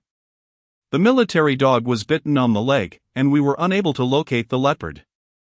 Forcing us to halt the search, Qingyao stated matter-of-factly, without embellishment. So you are seeking my assistance in having the big cat confront the leopard? Zhang Jing finally grasped the situation, returning the dossier to Qingyao. Indeed, at present, you are the only candidate capable of tracking the leopard in the mountains. Qingyao affirmed Zhang Jing's speculation. No, it's far too dangerous. I refuse to go, Zhang Jing replied, squatting down and avoiding Qinyao's gaze. Gently stroking Lin Hu's large head in a hushed tone. The big cat was raised in a zoo, seek out someone else. Qingyao hesitated momentarily, her mouth slightly agape. We respect your decision and will consider alternative approaches, she continued after a pause. Thank you for your support of our nation and for refraining from engaging in any illicit activities using your abilities. I shall take my leave now. Should you change your mind, feel free to contact the Special Operations Department. Qingyao forced a smile as she turned to exit the courtyard. Lin Hu regarded Zhang Jing, pondering the experience of having a protective caregiver. The tiger shifted slightly, extending a paw towards Qingyao and then nodding at Zhang Jing. Zhang Jing widened her eyes, glancing between Lin Hu and the departing Qingyao, seemingly perplexed. Upon exiting the courtyard, Qingyao cast one last glance at the tiger and its keeper, nodding to Zhang Jing, who was looking back at her, before turning away and retrieving her phone. Wait a moment, a sweet voice called from behind. Qingyao spun around abruptly to see the petite figure of Zhang Jing approaching, followed closely by the imposing tiger. Have you changed your mind? Qingyao asked, her tone urgent as Zhang Jing drew near. Take us with you. But let me be clear, if there is any danger, we may leave at any moment. Zhang Jing insisted, unable to contain her emphasis. Very well, thank you, Qingyao responded, saluting Zhang Jing. In return, Zhang Jing awkwardly executed a somewhat clumsy salute. They both burst into laughter simultaneously. Shall we set off now? Do you have anything you need to bring? Qingyao inquired. Nothing, I believe. Zhang Jing glanced at herself and then at Lin Hu, fiddling with her phone, seemingly without any items to pack.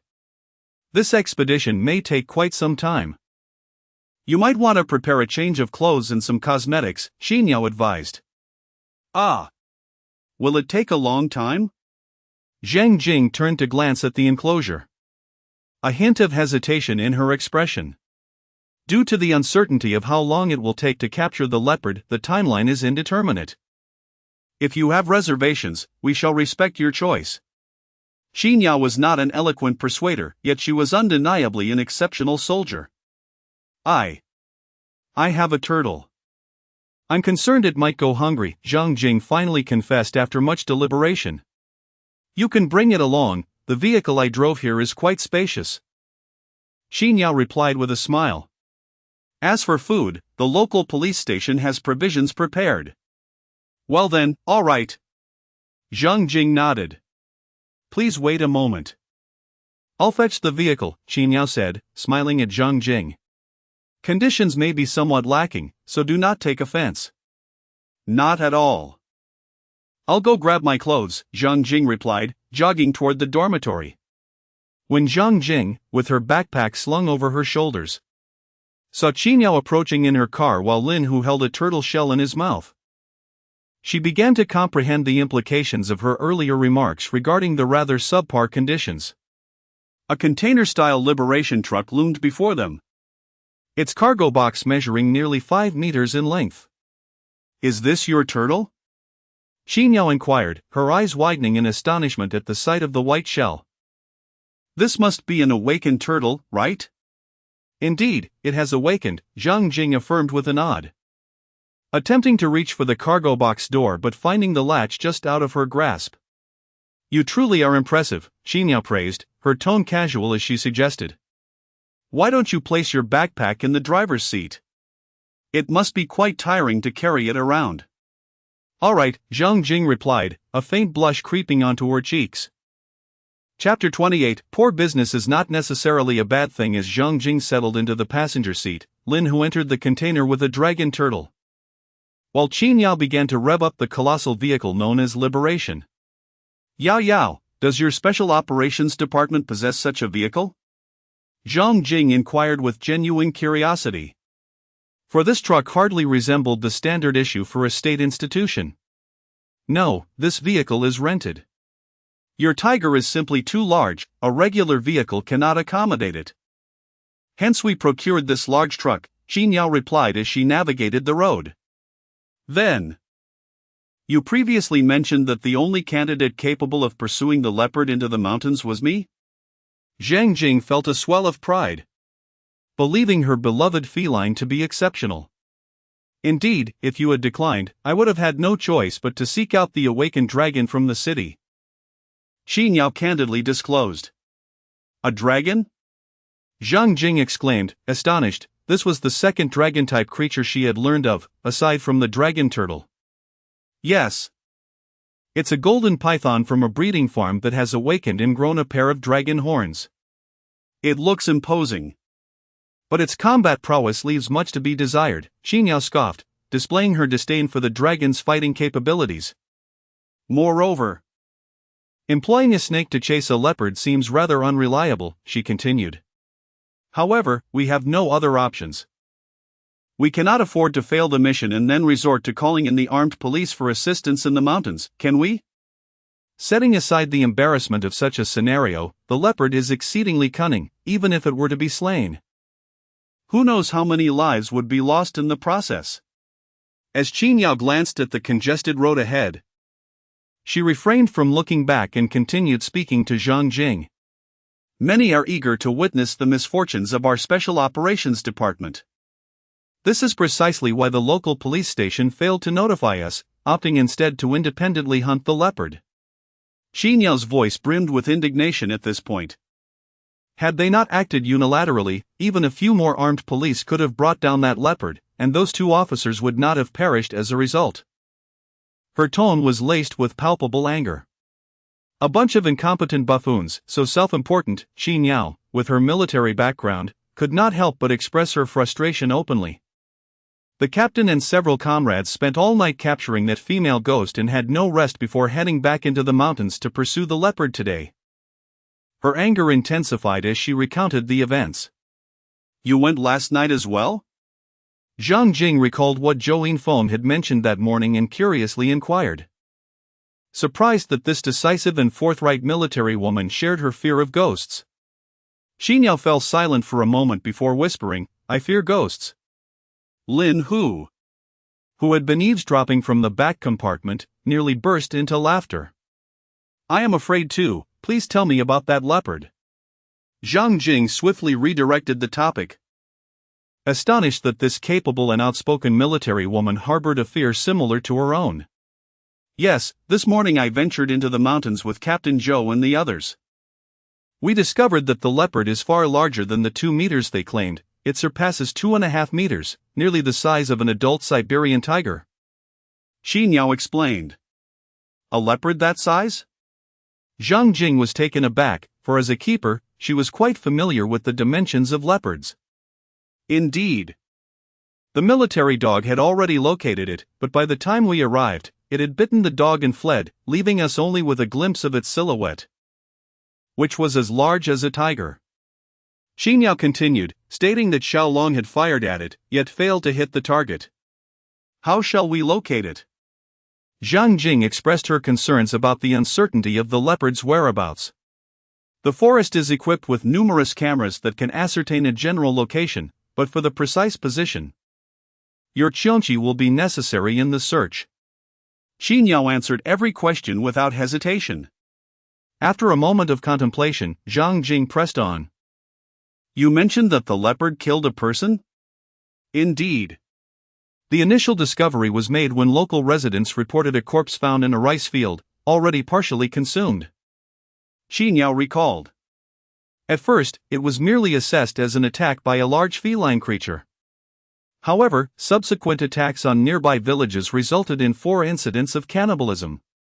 Eventually, through footprints and droppings, we identified it as the awakened leopard, and you are already aware of the events that followed. Zhang Jing observed the bustling highway, pondering how many awakened individuals concealed themselves within the crowd, masquerading as ordinary citizens.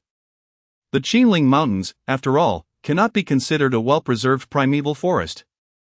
Just as there are large creatures like the awakened leopard, what of the Changbai Mountains? And the Amazon rainforest, often dubbed the lungs of the earth? Not to mention the ocean. She recalled the recent explosion at the zoo, a memory that nearly shattered her worldview when she first became a zookeeper. A chef had awakened fire and levitation abilities while cooking. Due to improper handling and overwhelming panic, the situation spiraled out of control. Xi Niao found the incident somewhat amusing. Relieved that the restaurant's poor business meant only 2 individuals were injured. Sometimes, it seems, a lack of clientele isn't entirely a misfortune. Zhang Jing chuckled at the irony. When we finally located him, he still attempted to resist, shouting something along the lines of, "Even if I die, I won't let you take me back for research." Xi Niao mimicked the chef's tone, evoking laughter from Zhang Jing, albeit with a hint of awkwardness. Can I admit I was genuinely worried at that moment? Initially, the government's stance on awakened individuals was strict. Regardless of potential threats, they were required to join national organizations. Xi Niao elaborated, however, as the number of awakened individuals increased, many proved harmless to society. Some abilities merely enhanced the flavors of food or fostered greater interpersonal connections. Yet, others posed significant dangers. She recounted a troubling incident involving a psychology professor at a teacher's college who had awakened illusion and coercive hypnosis powers. He conducted experiments on students using his abilities, leading to a tragic suicide. When we apprehended him, Xi Niao shuddered at the recollection. Nearly succumbing to his illusions herself. If it weren't for team leader Zhou's unwavering resolve, I might not be here today. What became of him afterward? Zhang Jing inquired. He was shot on the spot. And what about you, Yao Yao? What abilities have you awakened? Zhang Jing was curious about the remarkable powers of this valiant military woman. I possess the ability of ice, Xi Niao revealed without reservation. If water is present, I can conjure numerous forms. In its absence, I am limited to my current state.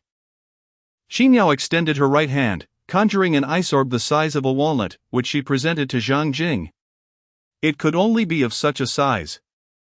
It's quite beautiful, Zhang Jing remarked, her focus evidently elsewhere.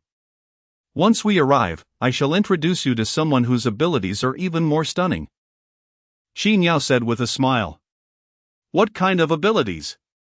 Zhang Jing inquired with curiosity. She'll show you when we get there, but for now, let us keep it a secret, Xi Niao teased. Oh no, please tell me. I absolutely detest half-spoken words, Zhang Jing began to pout. Chapter 29, I need to inspect your truck. The large truck crawled along the congested road, a state that would persist until they exited the city limits. Bored and weary, Lin Hu leaned against the truck bed, nearly dozing off. He glanced at the small dragon turtle, which remained snugly tucked within its shell, and poked at it with a forepaw.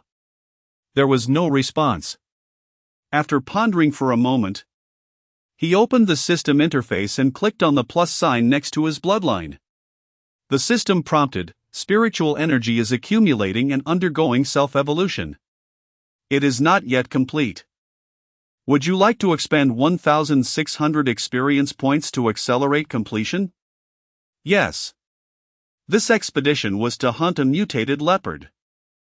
It would be prudent to proceed with caution to avoid potential pitfalls. The system notified, "Evolution complete.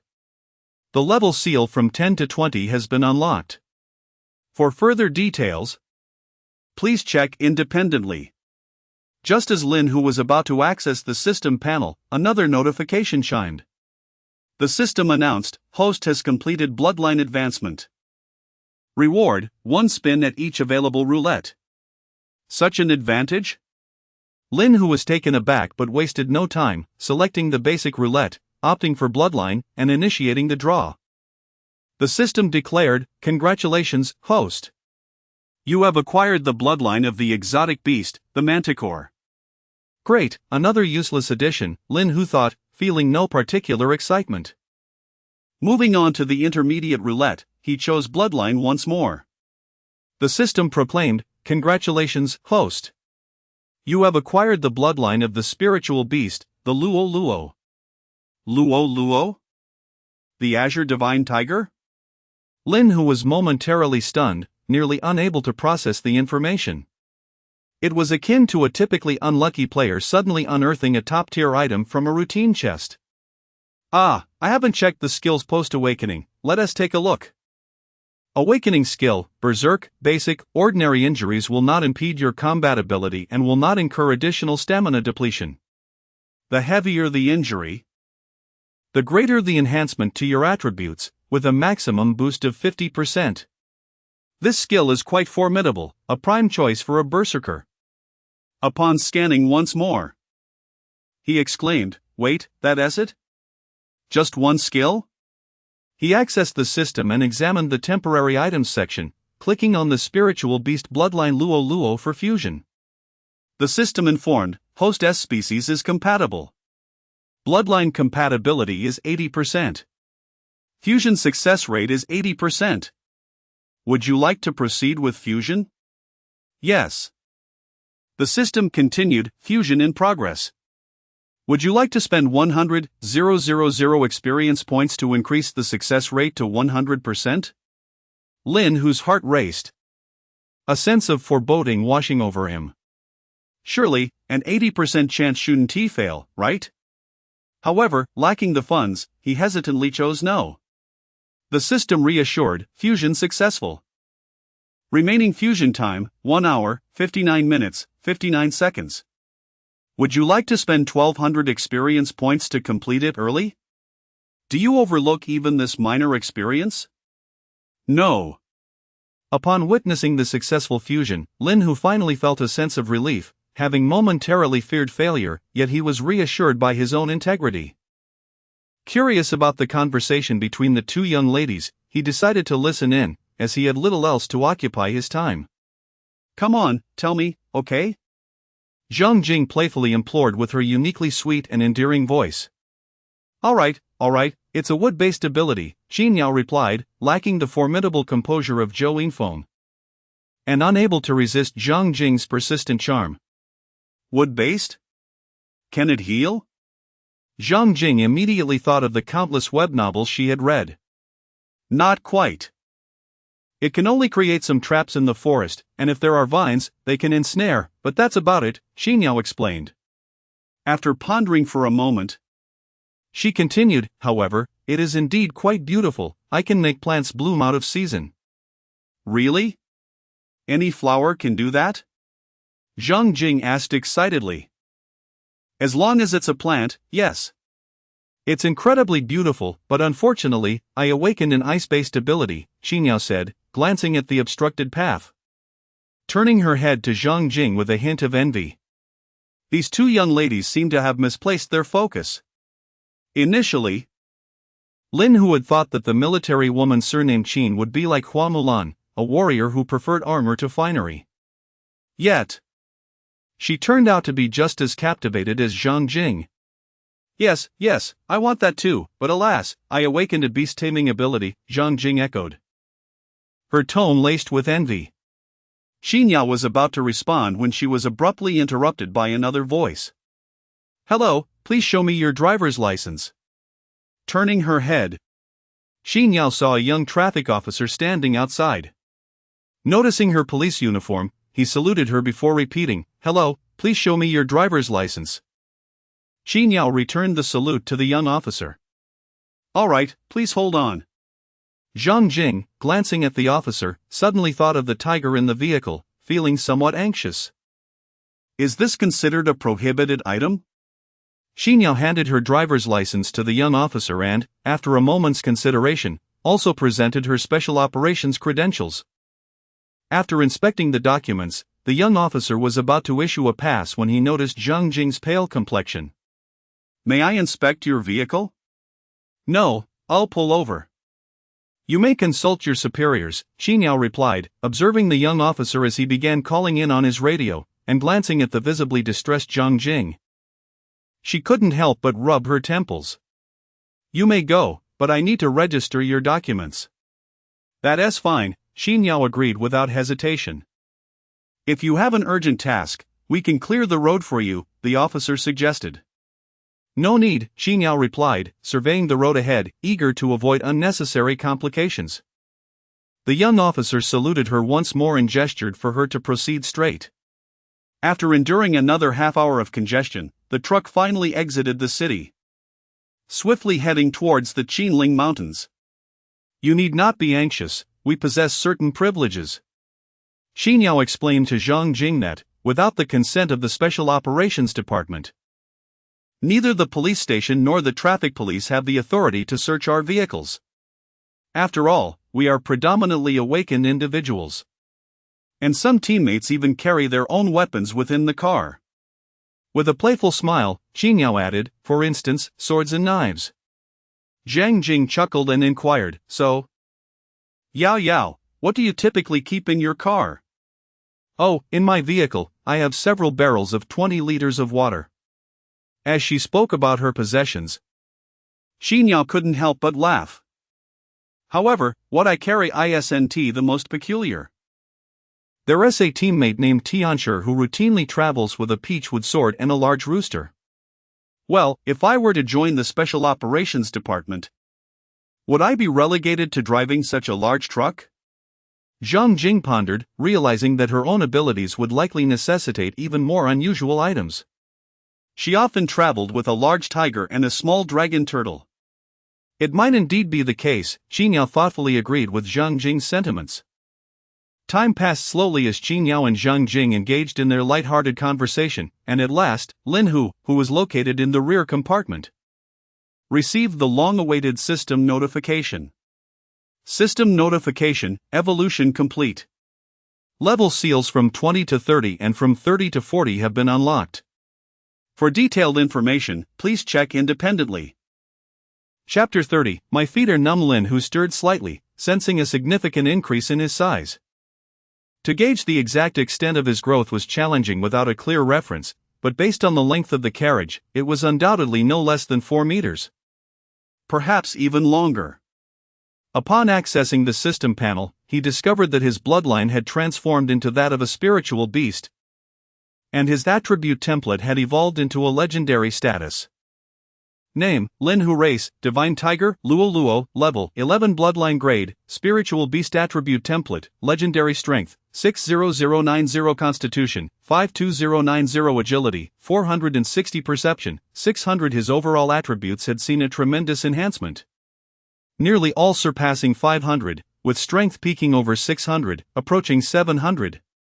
Lin Hu felt a profound sense of satisfaction as he glanced at his skills. noting the addition of a new ordinary skill.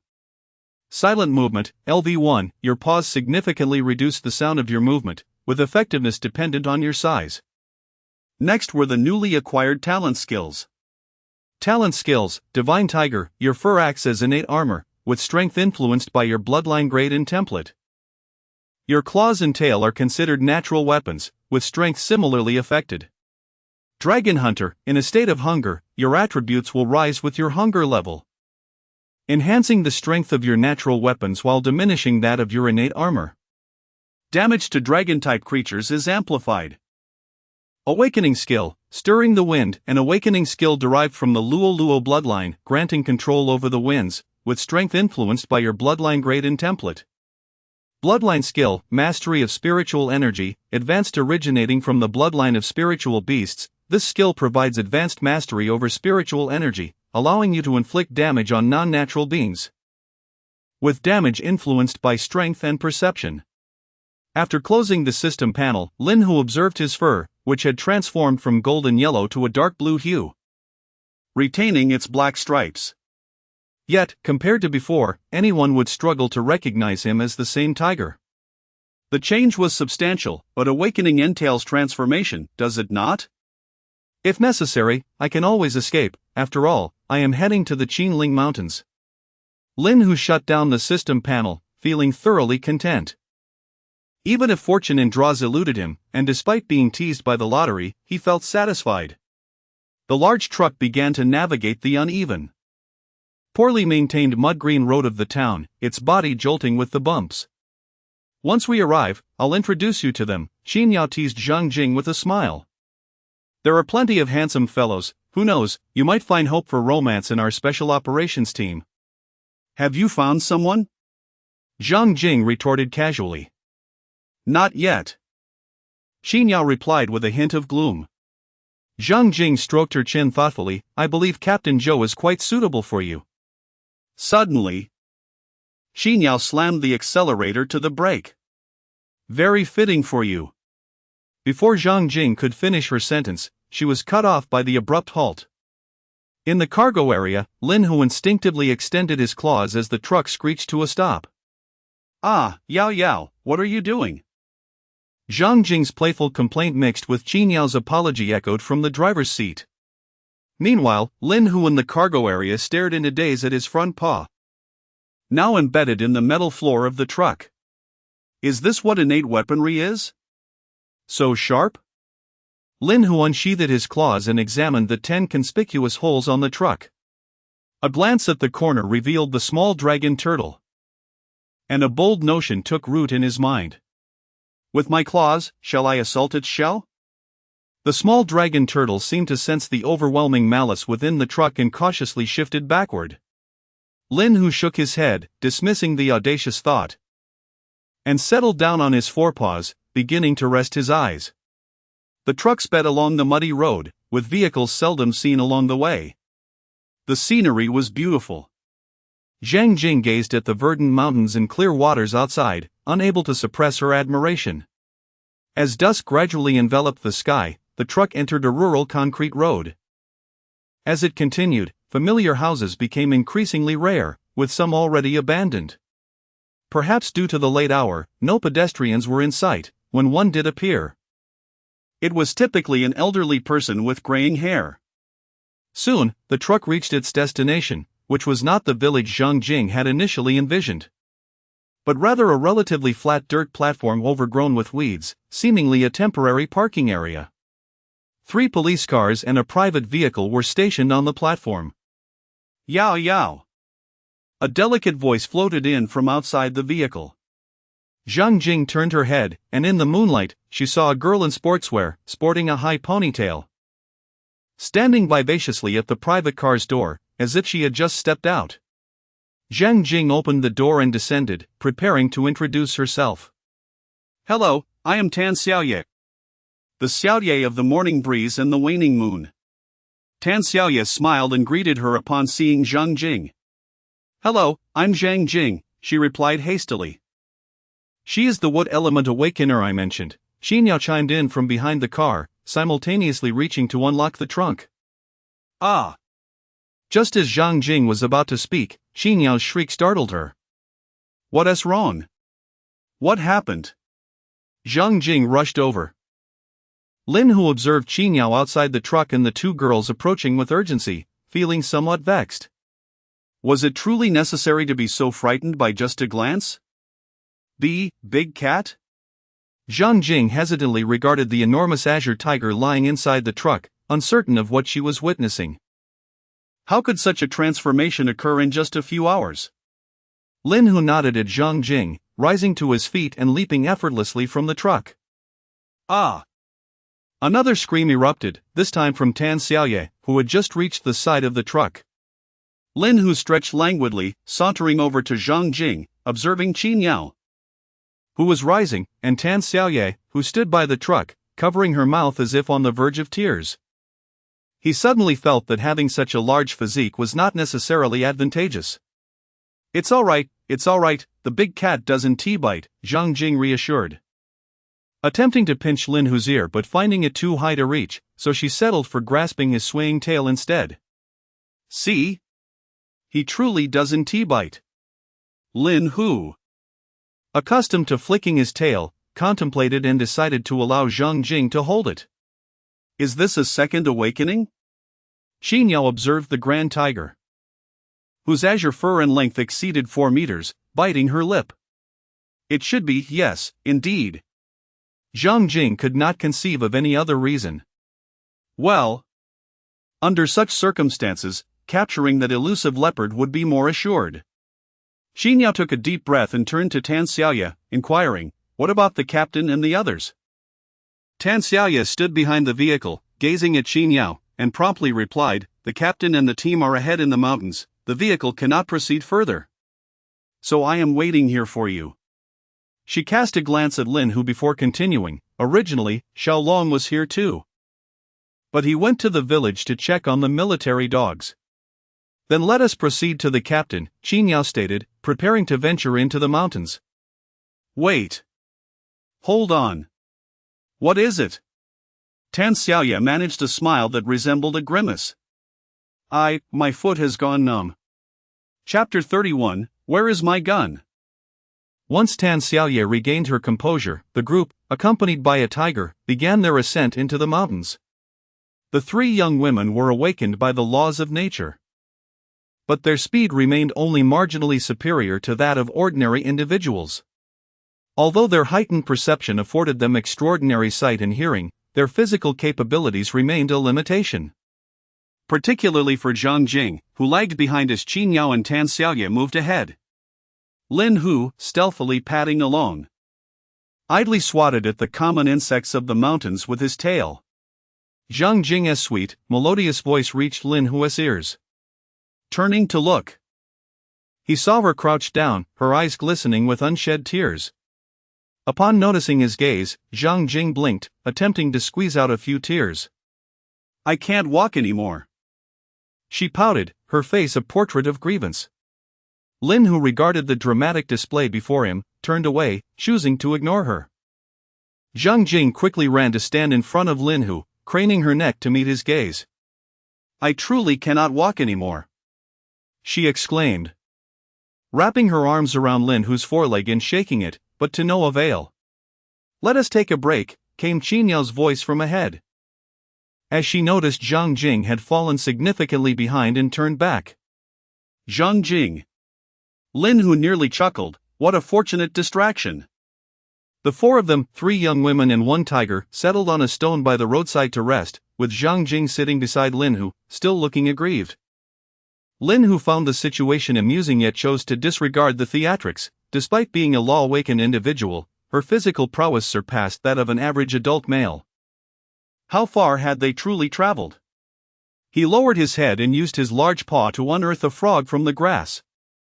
Zhang Jing paused, seemingly bewildered by the creature crawling near her feet. It wasn't until the frog reached her toes that she shrieked, ah! And kicked it away with considerable force. Boo-hoo! Zhang Jing was thoroughly frightened, burying her face and sobbing softly. It's all right, it was just a frog, Qin Yao murmured in comfort. I'm fine. Zhang Jing replied, her voice tinged with quiet sobs. Tan Xiaoye glanced at the grass nearby and extended her hand, and soon the underbrush was adorned with an array of delicate wildflowers. Look, look, so many flowers. Zhang Jing lifted her head, observing the blossoms and managing a faint smile towards Tan Xiaoye. Thank you, I truly am alright. Lin Hu was taken aback by Zhang Jing's intense reaction and gently nudged her with his forepaw. Zhang Jing turned away, her back to Lin Hu, continuing to weep softly. After a moment's contemplation, Lin Hu approached her side and lightly tapped her back with his tail. What's wrong? Zhang Jing's voice was hoarse from crying. Lin Hu looked at her, repeating the gentle gesture with his tail. You are the best, big cat. With that, Zhang Jing exuberantly climbed onto Lin Hu's back, gripping the fur around his neck, and called out to Qin Yao and Tan Xiaoye, who were seated on a rock. You two should join us. Is that all right? Tan Xiaoye, caught off guard, instinctively replied. Qin Yao, however, said little and had already ascended onto Lin Hu's back. As Lin Hu galloped into the mountains with the three girls on his back, an unsettling feeling crept over him. Damn it, this drama queen. Nevertheless, their pace quickened remarkably. Tan Xiaoye manipulated the oncoming branches with her abilities, opening her mouth as if to say something, but ultimately fell silent. The wind howled fiercely, making it a challenge to see the branches ahead. Big cat, slow down, the wind is too strong. Zhang Jing, seated in the middle, managed to speak. Lin Hu hesitated but did not slow down. However, the wind began to subside. Soon, the three on his back could no longer feel the ferocity of the wind. Is this wind manipulation? Tan Xiaoye glanced around, their speed remained unchanged, yet the wind had vanished. It should be. Isn't it said that the wind follows the tiger and the clouds follow the dragon? Qin Yao mused, finding it not so strange. Big cat. Does that mean you can dry yourself off after a bath? Zhang Jing's focus was entirely different from the others. Lin Hu chose to ignore the silly remark from the girl on his back and sprinted towards the lights atop the mountain. The surrounding forest harbored no significant creatures. Only the occasional wild chicken or rabbit startled by Lin Hu, creating soft rustling sounds in the serene woods. Lin Hu's emerald-hued fur blended seamlessly with the forest, while the three girls on his back chattered animatedly, meandering from discussions of various abilities to cosmetics and even the hues of lipsticks. Lin Hu found himself utterly bemused. He understood every word they uttered, yet when strung together, their conversation eluded him. No wonder he struggled to find a girlfriend in his past life. It seemed a reasonable conclusion. With a casual swipe, he sent a bewildered rabbit sprawling. Silly creature, while the others knew to flee, you chose the unconventional path. System notification, killed a first-tier ordinary rabbit, gained 20 experience points. Experience points were a welcome gain, albeit somewhat meager. As they raced toward the mountain peak, a sudden cacophony of barking erupted. A military dog, tail tucked, mustered the courage to bark at Lin Hu. Lin Hu responded with a low growl.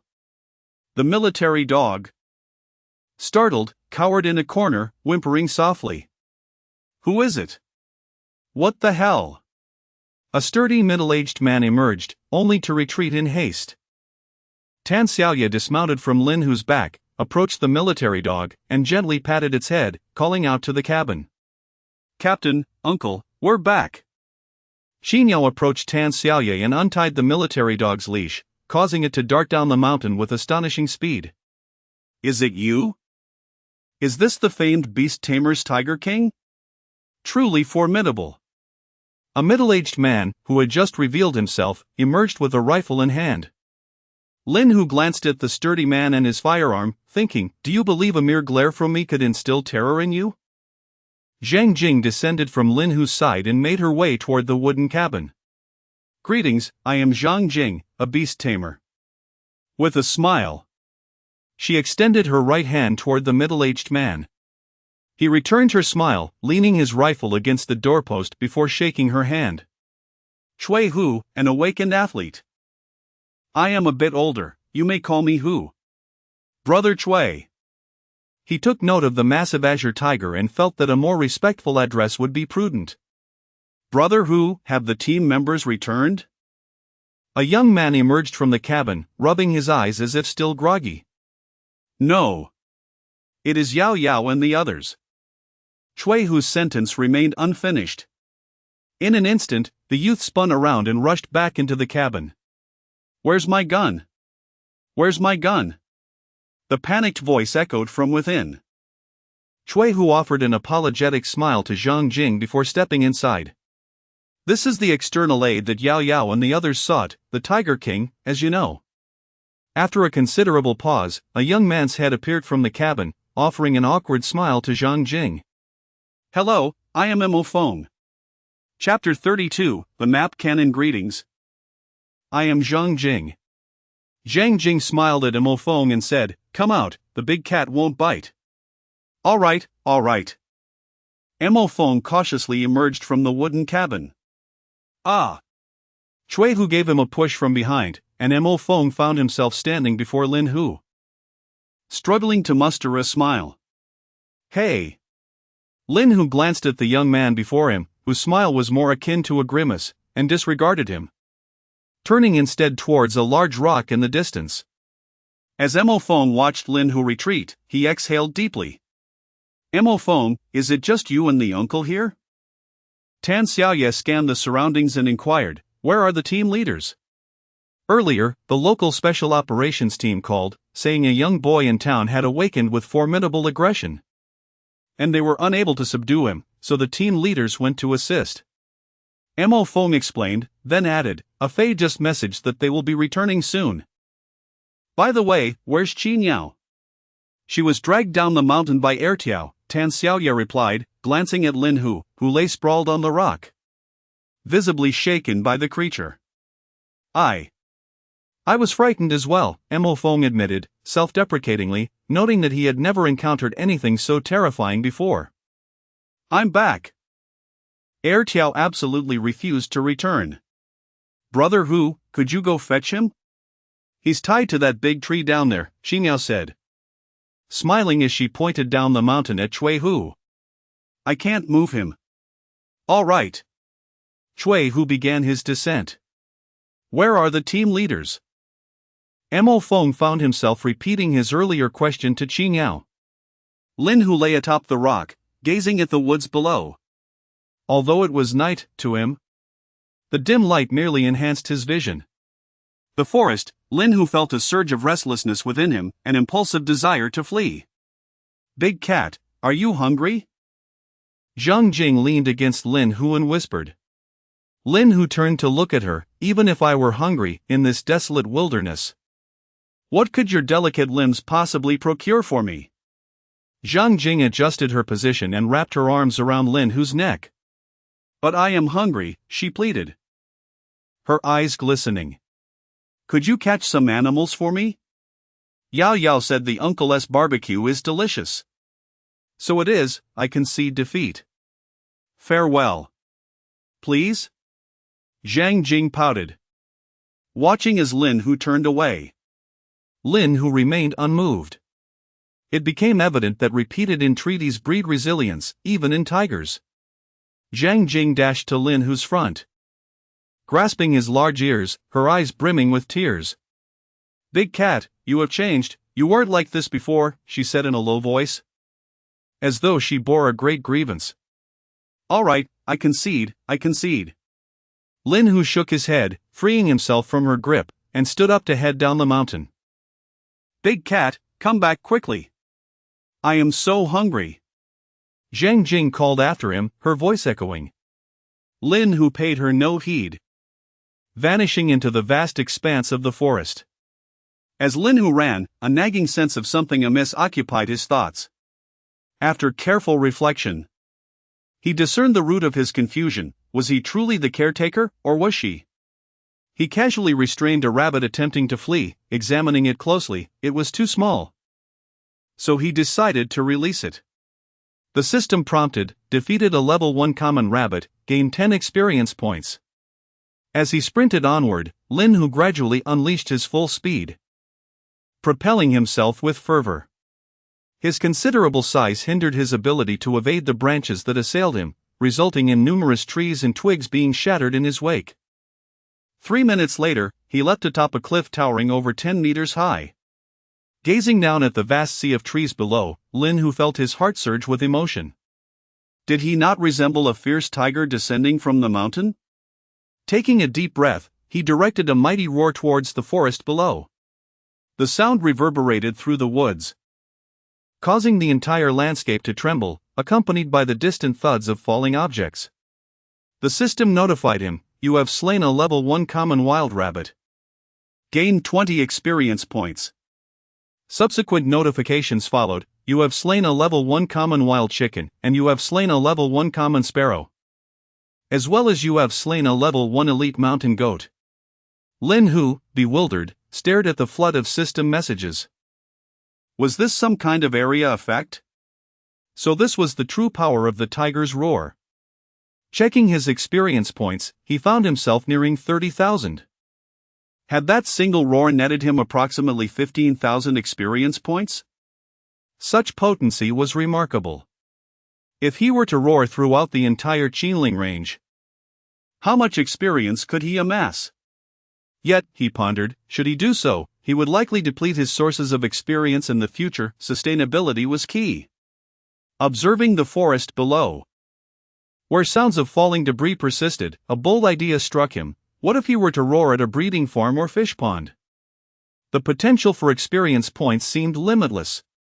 However, he mused, if he were to return to the zoo, such reckless roaring would be unwise, as it could terrify countless creatures. Before long, the forest fell into a profound silence. Lin Hu strolled leisurely amidst the woodland, surrounded by the corpses of various animals, snakes, toads, rabbits, wild chickens, and mountain mice predominated. Birds such as sparrows, thrushes, and cuckoos also lay scattered. "Ah, this rabbit is quite large," Lin Hu noted, spotting a rabbit the size of a medium dog. Momentarily taken aback, he accessed the system messages. The notification read, "You have slain a level 2 boss wild rabbit. Gained 1,000 experience points." Was this truly a mere awakened rabbit? It was embarrassing that even a level 2 boss could succumb to fear. He seized the rabbit with his jaws and continued his search for the goat that had perished from fright. The path ahead was devoid of life. The woods echoed with an eerie stillness, so much so that even the insects seemed to have been frightened away. Regrettably, there were no experience points to be gained from them, though even a mere fraction would have been a boon. Upon discovering the goat, Lin Hu found it ensnared in a tree on a small cliff. A gust of wind sent the wild goat tumbling down, and as Lin Hu approached, he observed the goat's mouth and nose stained with blood, its eyes wide open in terror. Clearly, it had been scared to death. A tempest arose, whisking away the goat and the rabbit. The lynx twitched its ears, drawn by the sound of flowing water, and hastened towards it. Soon, the lynx discovered the source of the sound, a small stream. Following the current upstream, it stumbled upon a tranquil pool. Reveling in a delightful bath, the lynx summoned a gust of wind to dry its fur completely. Casting a glance at the distant forested expanse of the Qinling Mountains, it mused upon its return. Once more, the lynx lifted the rabbit and the goat, and dashed back along the path it had traversed. As the lynx sped away, another creature was also racing towards the illuminated summit. Its shell, akin to pure jade, emitted a gentle luminescence in the night, while its 4 short legs, adorned with white dragon scales, seemed to leave fleeting shadows as it maneuvered through the slopes, woodlands, grass, and scattered stones, forging ahead. Chapter 33. The fury of the dragon tortoise. Zhang Jing stood atop the Grand Azure Stone, gazing down at the vast expanse of the forest beneath. At night, the woods resembled a deep black carpet, and even with her enhanced vision post-awakening, she could not discern the scenery within. Xiongqi is so large. There are no natural enemies in the forest. You need not worry, Xinyao whispered as she approached Zhang Jing. What we should be concerned about are the creatures of the woods. Turning her head, Zhang Jing managed a faint smile. although the great cat could not speak. She felt an unspoken understanding. He despised confinement and loathed the zoo. He was not merely a pet but a companion, deserving of freedom rather than observation. Earlier, as he lay on the azure stone, Zhang Jing sensed his yearning for liberty in the vast wilderness where he could run unrestrained, far removed from cages and enclosures. His source of water ought to be a rushing river, not a wooden bucket or basin. The forest is where you belong, do not return, Zhang Jing silently thought, hoping he understood her sentiment. Yet, an ache lingered in her heart, as if she had lost something profoundly significant. She wished for him to venture far away. To never return to the zoo, to no longer be a spectacle in captivity. But she found herself standing where he had departed, uncertain of her own expectations. Did she hope he would come back? Perhaps it was better not to dwell on it. I'm fine, they haven't returned yet? Zhang Jing smiled, though it was a strained expression. She was not one to conceal her emotions, whatever burdened her was evident on her face. Qi Niao observed her, mistakenly attributing her concern to Qiangqi's foraging. Not yet, but... A sudden cacophony of barking interrupted Qi Niao's words. Zhang Jing and Qi Niao turned to see two dogs, tails tucked, barking loudly. Outside the wooden cabin, Cui Hu, who was dealing with a wild rabbit, also looked down the mountain. What's happening? Mo Feng rushed out of the cabin. Is the great cat back? Zhang Jing's heart was a tumult of emotions, elation intertwined with melancholy, a medley of feelings. Suddenly, a small tortoise, bearing a white shell, glided through the night, moving faster than a rabbit, and landed at Zhang Jing's feet, nudging her calf with its head while wagging its tail. What is this creature? And it glows? Mo Feng rubbed his eyes and scrutinized the little being, finally confirming it was indeed a tortoise. Is this a dragon tortoise? Cui Hu remarked, observing the two short whiskers on the little tortoise's mouth and the scales on its four short legs. Zhang Jing bent down, gently stroking the tortoise's head, which closed its eyes in bliss. Yes, my pet, Little Black, she thought, realizing that with the departure of the great cat, she would have to fend for herself.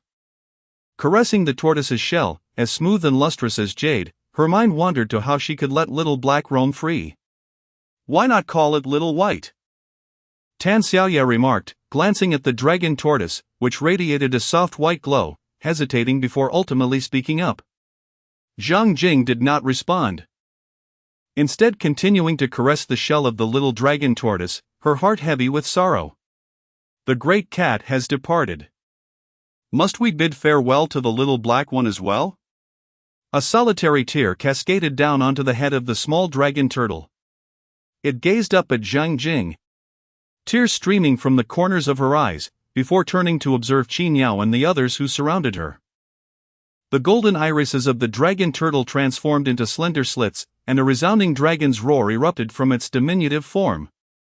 In the woods, Lin Hu, who was running, perked up his ears at the sound. He looked up to see dark clouds gathering incessantly at the mountain peak where Zhang Jing stood. What calamity was unfolding? As the dragon's roar resonated, Qi Niao distinctly felt the concentration of water spiritual energy around her surge dramatically. The moonlight, once visible in the night, was obscured by the encroaching clouds, and the creek at the mountainside began to flow backwards, with all nearby water sources converging rapidly.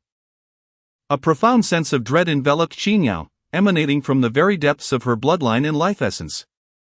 Especially the escalating, uncontrollable water spiritual energy instilled in her a sense of helplessness akin to facing divine wrath.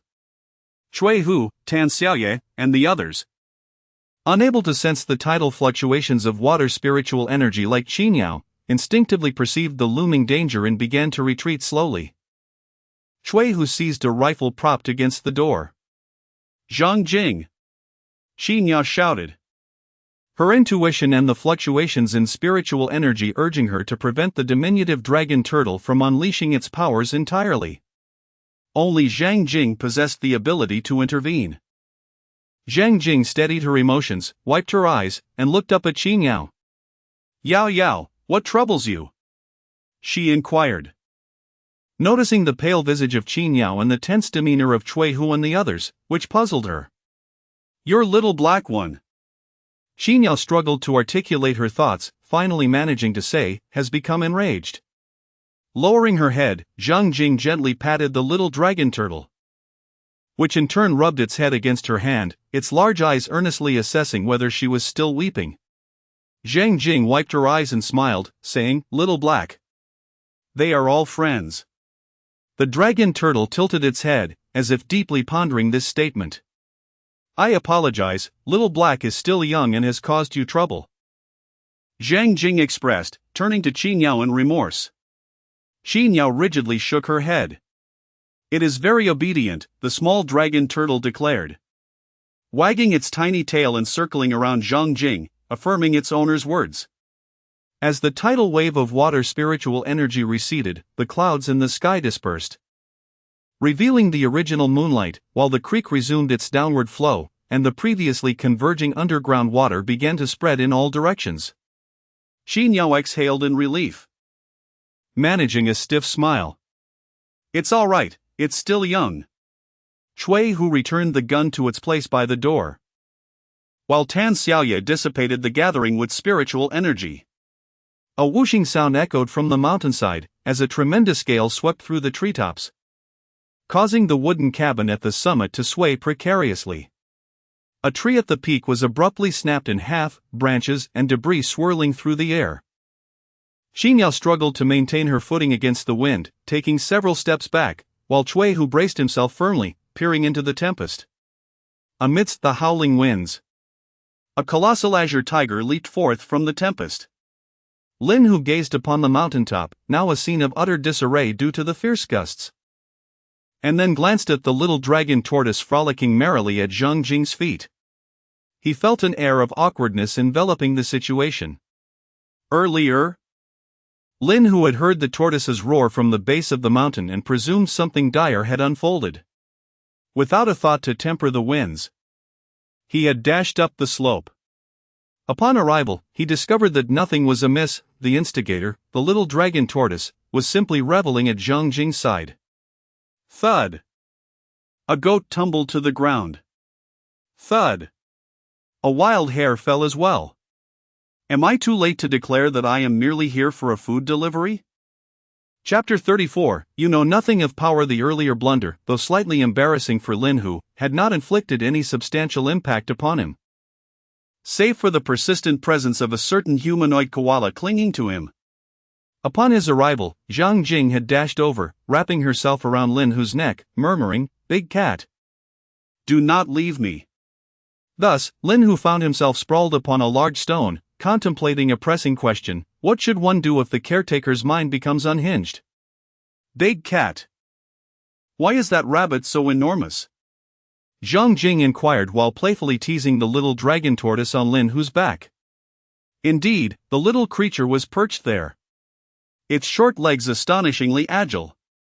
Lin Hu chose to ignore Zhang Jing and turned to observe Cui Hu, who had already tended to the rabbit and goat, as well as Tan Xiaoye, who was using her wood-based abilities to cultivate small chili peppers, cilantro, and scallions, and Qin Yao, who was employing her water-based powers to evaporate wood, alongside Mo Foam, who was splitting timber with his metal-based abilities. This group appeared well-suited for a picnic. Lin Hu's ears perked up as he glanced towards the stone path leading down the mountain. "Tiger brother, Xiaofeng, we are back." A man clad in military attire with a crew cut swaggered towards them, followed by a cadre of similarly dressed men and women. Lin Hu recognized but one among them: his nominal fellow caretaker, Zhou Yinfeng.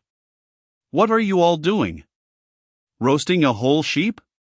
Oh my, what a large rabbit!" The man chattered incessantly upon his arrival, circling the barbecue grill before noticing the toppled tree at the summit. "Must be quite a wind." His gaze then fell upon Lin Hu, who was sprawled on the stone. The man stood agape for a moment before exclaiming, "Holy smokes! What a colossal tiger!" The accompanying men and women gasped in varying degrees, their reactions subdued compared to those of Cui Hu and Mo Foam, likely due to their greater numbers. Lin Hu scanned the group and noted that most were second-tier awakened beings, with the highest rank belonging to Zhou Yinfeng at level 14. While the others hovered around level 13, the lowest being a young lad at level 11. As Zhou Yinfeng prepared to address him, Lin Hu had a sudden idea. With a flick of his tail, he unceremoniously dislodged Zhang Jing, then, controlling his momentum, lunged toward Zhou Yinfeng. The latter instinctively dove to evade the attack.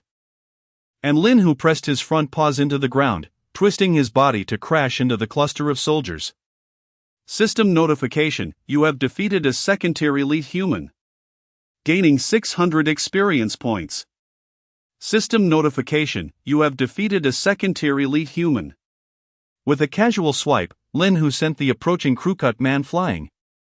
And similarly batted away Cui Hu, who had rushed in, along with an awkwardly smiling Mo Feng. Hey! With a swift motion, Lin Hu pinned Mo Feng to the ground.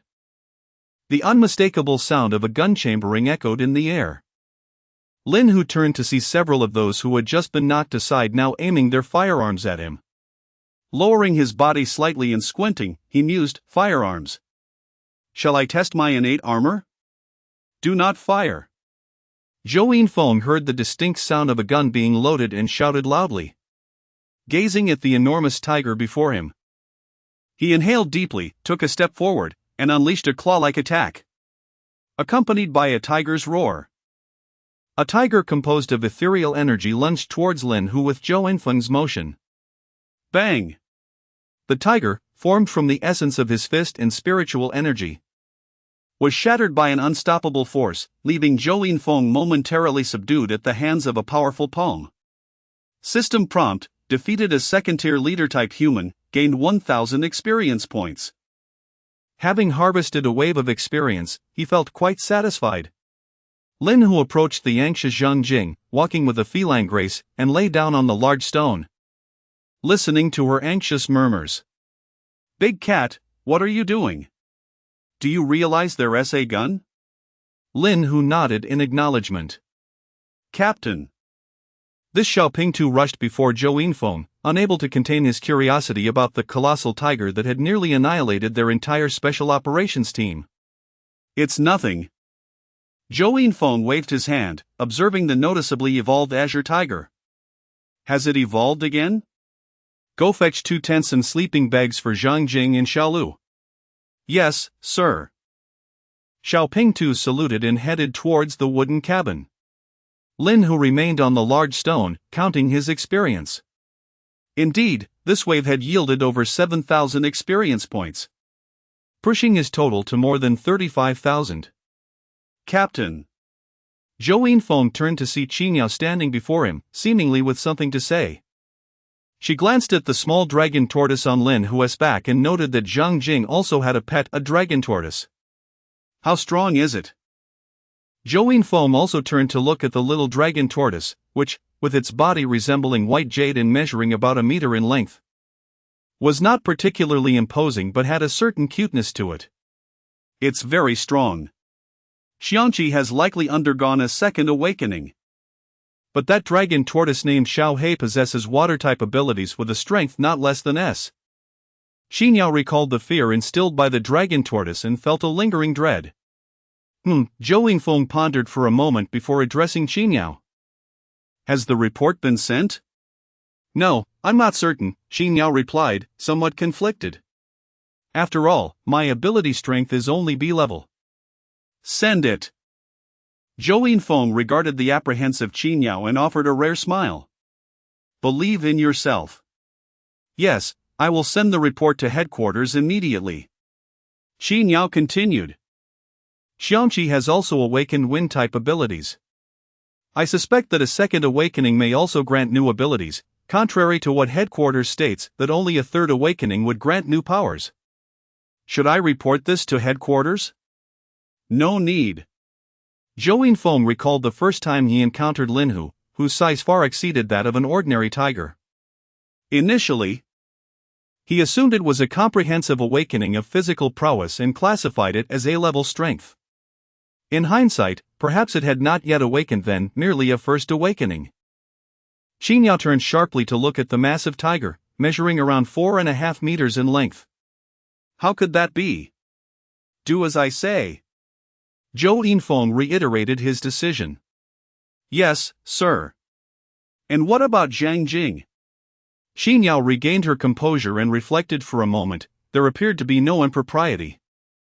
For the disparity in combat prowess between humans and beasts was inherently evident. Provide S treatment, Zhou Yinfeng suggested after a brief contemplation. Let us first arrange matters in the mountainous regions. Understood, Xin Yao replied with a salute. Lin Hu, from the corner of his eye, glanced at Zhou Yinfeng and Xin Yao, exclaiming, I have actually awakened 3 times. Oh, humanity, you remain oblivious to the true essence of power. However, they say that the headquarters has confirmed that a 3rd awakening grants the comprehension of new awakening skills. Has anyone else experienced a 3rd awakening? Apart from myself. Are there others who have also unlocked such potential? This indeed piques my interest. Chapter 35, What a corrupt life it is. The moonlight cascaded down upon the mountaintop. While the roaring bonfire cast flickering shadows upon the gathered souls, creating a dance of light and darkness. In the distance, Lin Hu appeared as a colossal silhouette against the night. Following a prior incident in which Lin Hu had taken advantage of them, the group seemed to have lost interest in conversation, opting instead to sit or recline against small trees, feigning slumber. Lin Hu lay upon a stone, with Zhang Jing peacefully asleep upon his back. He coiled his tail around her calf to prevent her from rolling off the precipice suddenly. Xiaolong Gui tucked its 4 short legs within its shell, its eyes fixated hungrily on the roasted meat above the fire, drool continuously trickling from its mouth. As Hu tended to the meat, the sizzling sound filled the air, with droplets of hot oil cascading down the meat's surface, intensifying the flames. The aroma of roasted goat and rabbit wafted enticingly, and Lin Hua's nose twitched with hunger. So fragrant, big cat. I wish to taste the roasted meat. Zhang Jing murmured sweetly in her sleep, her voice laced with a playful tone. The tranquil mountaintop was disrupted by her dreamy utterances, prompting members of the Special Operations team to engage in hushed conversations. Occasionally, their glances drifted towards Lin Hu, Xiaolong Gui, and Zhang Jing. Lin Hu paid no heed to the prying eyes of the Special Operations team, instead glancing down at the forest below. Earlier, Xiaolong Gui's furious roar had sent all creatures scattering from the mountaintop, leaving not even a single mosquito in its wake. Lin Hu couldn't help but appreciate Xiaolong Gui's remarkable ability to repel insects. I heard you enjoy fruits, I have some here. Lin Hu turned to see Qin Yao, the female soldier, facing away from the bonfire, holding a small bunch of bananas. Perhaps fearing to disturb Zhang Jing, her voice was barely above a whisper. Lin Hu scrutinized her closely, noting her long legs, though her bosom was modest. Would you like me to peel one for you? Qin Yao inquired softly as she settled on the ground. Lin Hu remained silent. If someone was willing to peel, why bother with the skin?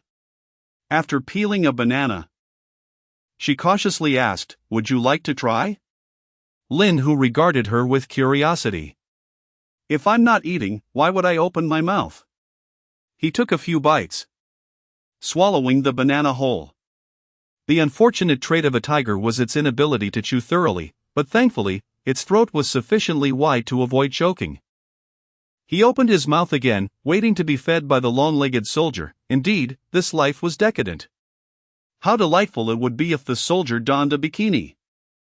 Setting aside his peculiar thoughts, he swallowed the banana and continued to present his mouth. There are none left, Qin Yao stammered. Her gaze fixated on Lin Hu's wide maw, a hint of fear in her voice. You dare to feed me with just 2 bananas? Upon glancing at the banana peels on the ground, Lin Hu realized there were actually 4 bananas. Ah, so it was 2 at a time? How did I not notice? He pondered, perplexed at not realizing he had consumed 2 bananas. With a slight noise, Lin Hu turned his head to see a small white Xiaolong Gui enjoying its treat, making sounds of delight while glancing at the soldier, its little tail wagging excitedly. Look at you, easily bought off with just 2 bananas. Raising her head, she continued to gaze at the soldier, her mouth agape. I will inquire with the other colleagues if there is any fruit left. Xinyao felt a pang in her heart, her body bristling with goosebumps. Lin Hu closed his mouth, staring blankly at the campfire, recognizing the soldier's thoughtfulness. Before long, Xinyao returned, carrying a large bag filled with various fruits. Perhaps fearing that Lin Hu might grow impatient, she hurried over, her cheeks flushed from her brisk pace, and in the glow of the campfire. Her previously merely delicate features appeared strikingly beautiful. There was an alluring hint of uniform seduction. Lin Hu mused inwardly, then opened his mouth wide. An apple entered. And as he chewed, he found it somewhat tart. Suddenly, a low cry escaped Xinyao. Lin Hu looked down to see the little turtle struggling to balance a cantaloupe with its short legs, desperately attempting to fit the entire fruit into its mouth. But its jaws were insufficiently large, resulting in pitiful whimpers. Xinyao wished to retrieve the cantaloupe but hesitated to reach out. Lin Hu extended a claw, its sharp nails slicing through the cantaloupe with ease, then deftly delivering half of it to his mouth. Xinyao opened her mouth, ultimately resigning to the fact that explaining the need to peel the cantaloupe to a tiger would be futile. Soon, the fruit was consumed. And the two gluttons stared with wide eyes at Xinyao once more. The roasted meat is ready, called Cui Hu from the distance by the campfire, prompting Xinyao to exhale in relief. She tugged gently at Zhang Jing, urging her to rise for the meal. Lin Hu observed Xinyao, who only dared to lightly pull Zhang Jing, shaking his head as his tail swayed behind him. Zhang Jing slid down from Lin Hu, rubbing her eyes, and with a dazed expression, inquired, "Big cat, is it dawn?" "Dawn, my foot." Xinyao glanced at Lin Hu, who was ignoring Zhang Jing, and explained, "It's time to eat the roasted meat." Rubbing her eyes, Zhang Jing followed Xinyao towards the campfire, while the little turtle scampered after them, its short legs moving energetically. Shortly thereafter, Xinyao and Zhang Jing returned, carrying a substantial portion of goat and a small portion of rabbit. The little turtle, tail wagging, trotted back as well. "The roasted meat is a bit hot, we will set it here for you," Xinyao cautioned Lin Hu, concerned he might burn himself. "Big cat, don't get burned. I'm off to eat," Zhang Jing chimed in. The little turtle wagged its tail on the ground, signaling its indifference to the heat. Lin Hu cast a glance at the two girls who were walking away, when suddenly a gust of wind swept the roasted goat and rabbit into the air. They floated down gently, landing steadily before Lin Hu, who casually tossed the cooled half of the rabbit to the little turtle. Zhang Jing approached with a piece of meat, taking small bites while glancing sideways at Lin Hu, asking, "Big cat, do you have enough to eat?" "Certainly not. This is barely enough. You have no idea how great my appetite is. I'm not satisfied at all." Zhang Jing blinked, staring at the goat before Lin Hu. Lin Hu looked at Zhang Jing, then back at the goat, finally grasping her implication. "You dare to snatch the tiger's food? Does this caretaker have no shame? Here, and here, I desire them all." Zhang Jing has already begun selecting cuts from the lamb. Lin Hu, with a face full of frustration, handed her the tenderloin, observing her hands and face smeared with grease. Delicious. A sense of foreboding stirred within Lin Hu, prompting him to hastily take a bite, thinking to himself, "You must try what I have tasted. Not bad at all, the temperature is just right, and the flavor is delightful." Although Cui Hu may not excel in combat, he certainly possesses expertise in barbecuing. Soon enough, Lin Hu, feeling somewhat satiated, rose from the stone, stretched lazily, and gazed upon the boundless forest below. Typically, one would let out a couple of howls at this moment. But after some contemplation, he decided against it. What if it frightened someone to death? Chapter 36, the merchant having satisfied their hunger and thirst. It was time to commence the task at hand. The forest at night may pose a perilous environment for humans. Yet for creatures that regard the entire woodland as their hunting ground, it serves as home, dining table, and bed. Among these creatures are the tiger, the black bear, and the leopard. Thus, the nocturnal forest is indeed the true realm that Lin Hu seeks. This was the blood collected from the injured leopard, which Xiaolong had just brought up from the mountains. Qin Yao held a small vial containing dark red blood, remarkably preserved, still bearing the scent of the leopard. 5 kilometers to the east of this forest lies the location of the leopard's last sighting. Lin Hu carefully inhaled, imprinting the scent in his memory.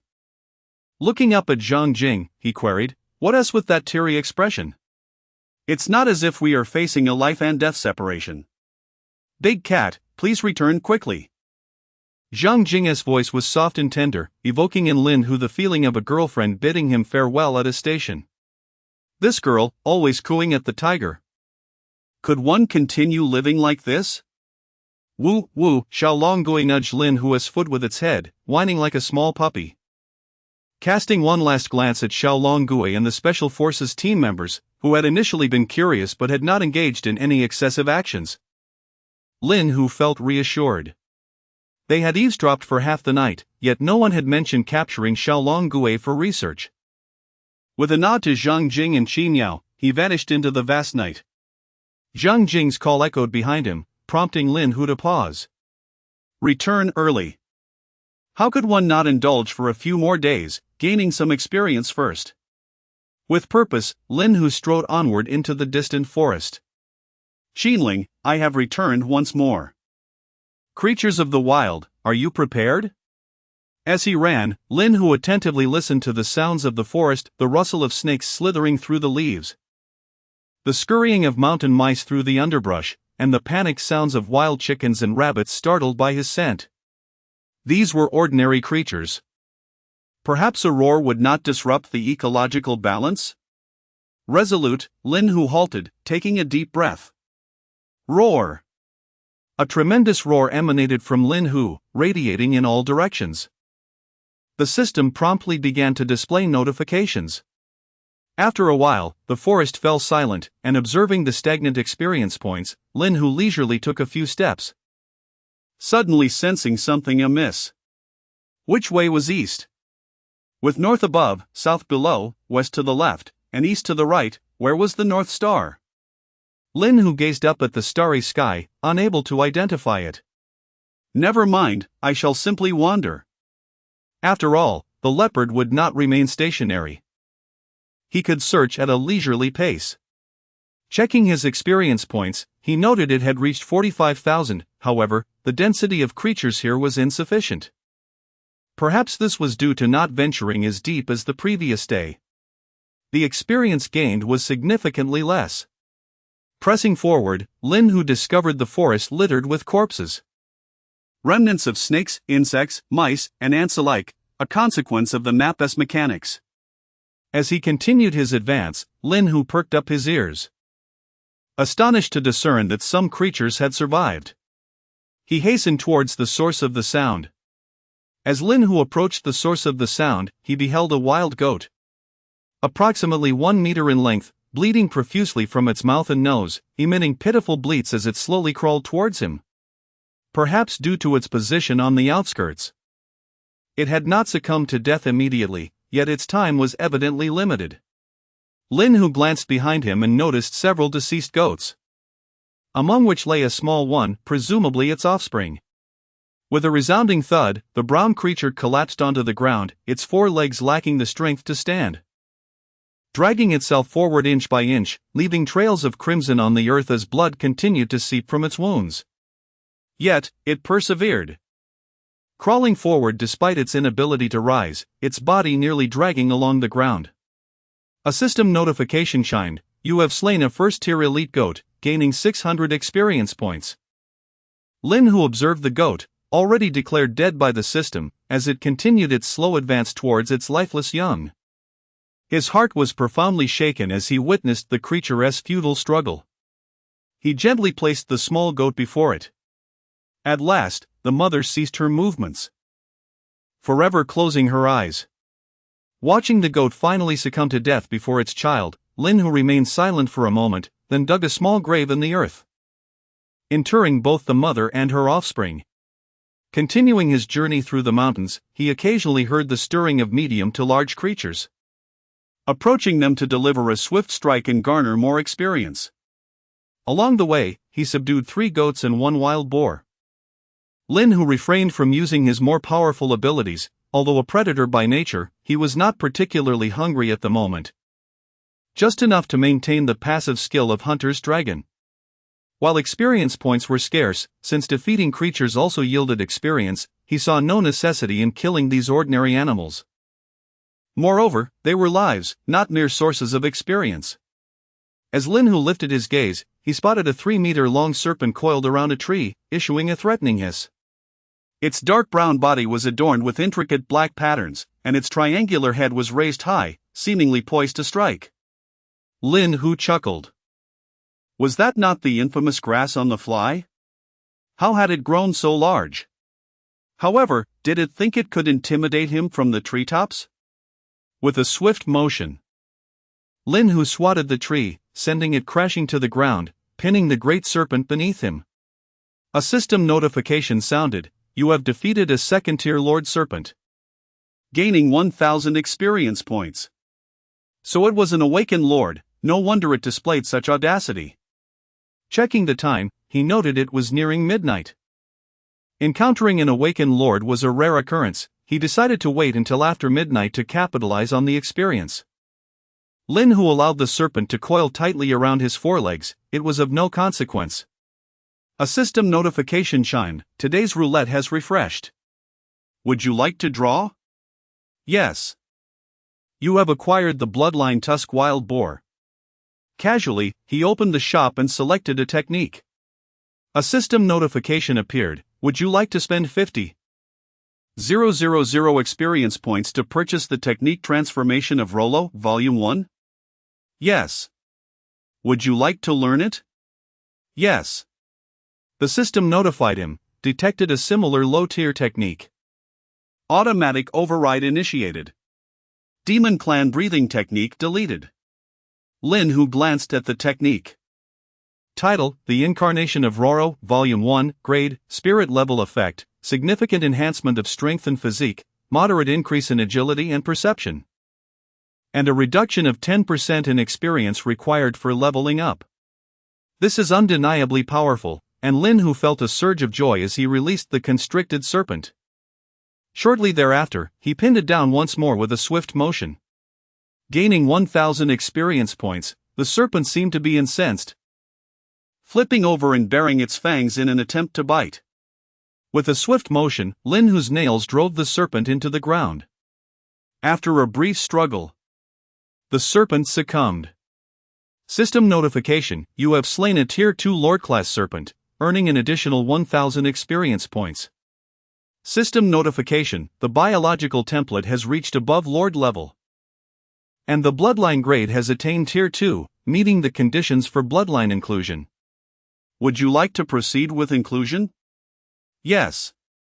System notification: Selling the Tier 2 Lord-class Agkastrodon bloodline yields 6,000 experience points. Casually browsing the marketplace, Lin Hu reached the final page of the bloodline shop. Title: Agkastrodon Grade, Exotic Beast Sale Price, 60,000 experience points. Goodness, what a swindler! Chapter 37, There Lies a Naive System. Isolated swiftly as Lin Hu ascended yet another lofty hill, the nascent sun commenced to cast its vibrant crimson hues across the expansive forest. The sunlight danced upon the verdant leaves, reflecting a myriad of twinkling lights from the dewdrops. The early risers among the fauna had already foraged for sustenance, scurrying towards their dens or the thickets, while the latecomers busied themselves, either in search of food or engaging in courtship. Observing the dawning light in the thriving woodland, Lin Hu felt a considerable alleviation of his earlier melancholy. Despite a night spent in pursuit, he had gathered considerable experience. Yet the elusive leopard remained nowhere in sight. Turning back to glance at the vast sea of trees, Lin Hu pondered that had it not been for his lingering scent, he might have been at a loss to find his way back. After a night of aimless wandering and running, he could only discern the direction he had come from due to his scent. Everywhere else appeared indistinguishable. Indeed, Lin Hu was lost, ensnared within the boundless mountains and the endless forest of the Qinling Range. With a mighty leap, he descended the hill, making his way towards the river he had just glimpsed. As Lin Hu advanced, the harmony of the forest shattered. A multitude of creatures began to flee in panic. A small rabbit, seemingly frozen in fear, stood motionless before him. Lowering his head to observe the diminutive creature, no more than 20 centimeters in length, Lin Hu suddenly felt that perhaps it would be prudent to deactivate his fearsome prowess. He stepped over the obstructing rabbit, treading cautiously upon the dry leaves of the forest floor, while the sounds of startled birds hastily taking flight and squirrels leaping through the trees echoed around him. All were fleeing from this colossal being. Even the belligerent male pheasants dared not make a sound, sprinting away with their long legs. The innate instinct of survival compelled all creatures to distance themselves from Lin Hu. Navigating through thickets, grasses, and gravel, Lin Hu pressed onward without pause. Upon reaching the riverbank, he found it devoid of life. Even the waterfall had retreated to the river's center. Gazing up at the expansive waterway and the distant birds avoiding him, he lowered his head to drink. Though his night of searching bore no fruit, he had at least deduced the direction of the east. Raising his head towards the rising sun, he dashed forth, inadvertently startling a herd of wild buffalo that had been grazing nearby. A dozen or so formidable beasts, kicking up clouds of dust, left a trail of hoofprints in their wake. The commotion startled other creatures along the bank, prompting them to join in the stampede. The waterfowl erupted into the sky in a frenzied flurry, obscuring the heavens. Lin Hu, captivated by the fleeing buffalo, felt a surge of adrenaline and pursued them. A fierce confrontation between predator and prey was imminent. With a speed surpassing that of an ordinary hunter, Lin Hu swiftly closed the distance to the buffalo herd. In one powerful leap, he pounced, his claws embedding deep into the neck of a robust buffalo, leveraging the momentum of its flight downwards. With a tremendous crash, the buffalo was sent crashing to the ground. System prompt: defeated a Tier 1 elite wild buffalo, earned 300 experience. The herd of wild bison galloping ahead began to pivot, charging towards the Lin Hu tiger. The thunderous hooves striking the earth reverberated as if the ground itself trembled. Leading the charge was a bison substantially larger than the rest. Its head lowered, sharp horns aimed menacingly at the Lin Hu. Following closely, the other bison also lowered their heads, rushing forward in unison. The Lin Hu tiger stood tall, its forepaws pinning the lead bison's head down with tremendous force. Driven by momentum and the tiger's strength, the bison flipped over the Lin Hu's head, crashing heavily onto the ground.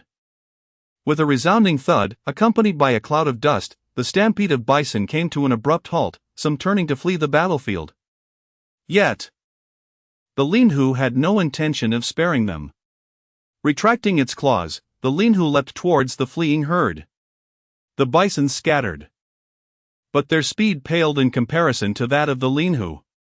With another mighty impact, yet another bison was toppled by the Lin Hu. The system notifications echoed incessantly as, in a swift flurry, the Lin Hu dispatched over 10 bison to the ground. The Lin Hu, ambling leisurely, approached the injured bison leader and swiftly knocked it unconscious as it struggled to rise. System notification: do you wish to use the bloodline of the wild bull on the enemy unit? Affirmative.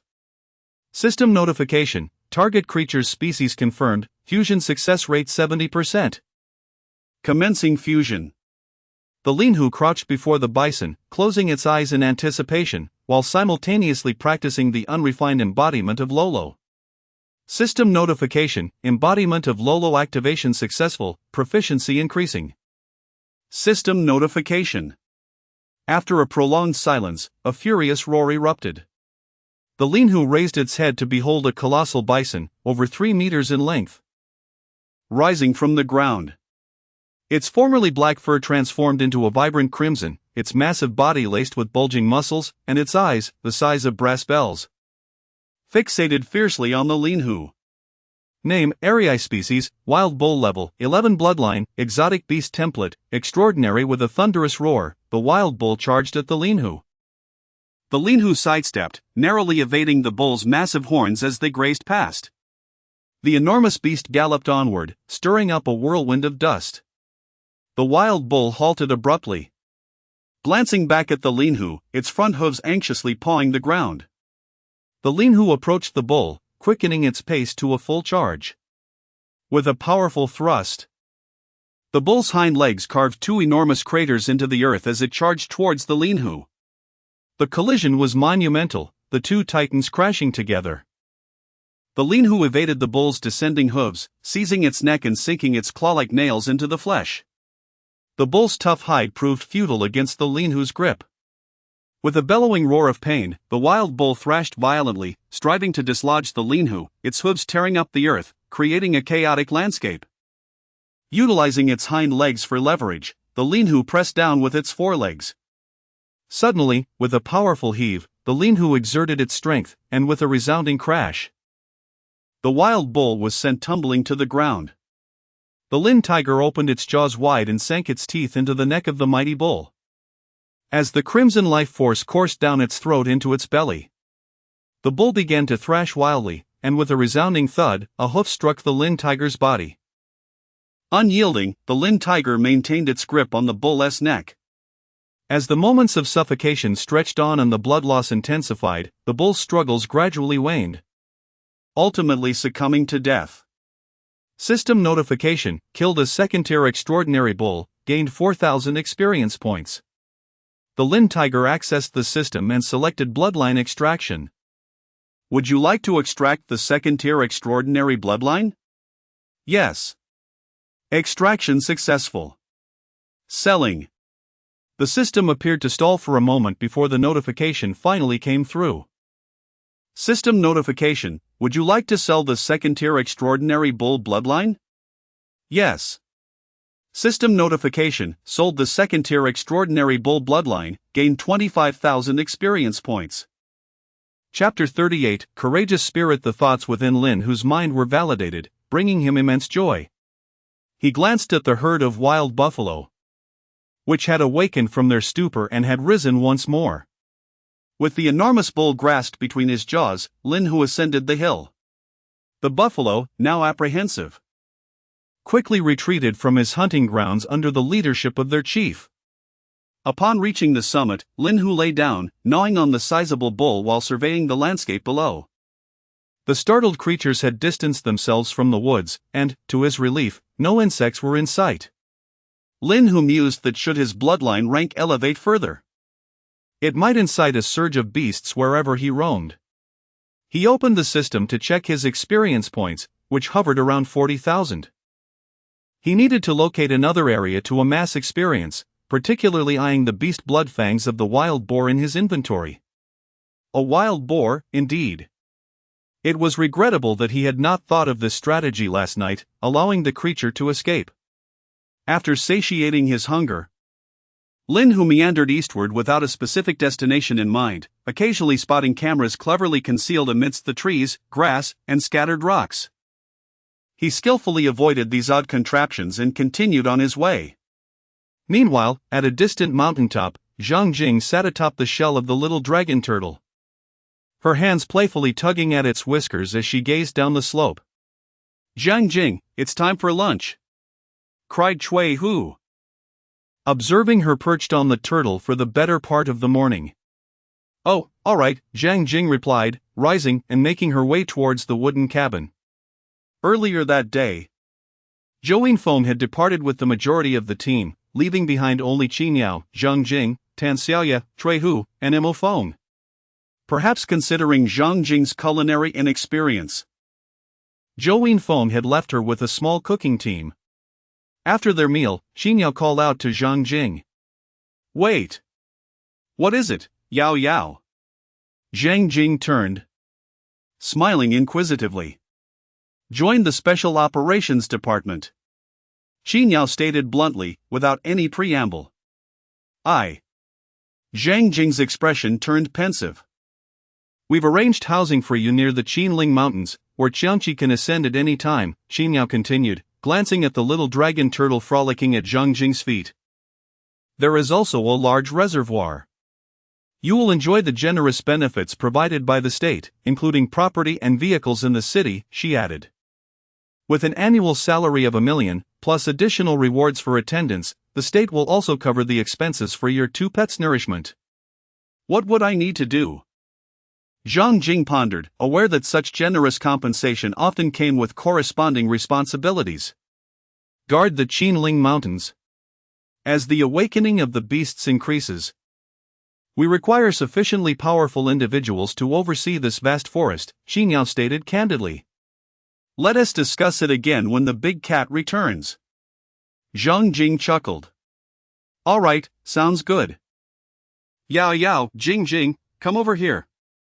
Tan Xiaoye called from the other side of the cabin, prompting Mo Feng to dash over. What brings you here? Tan Xiaoye mused, realizing she had not summoned him.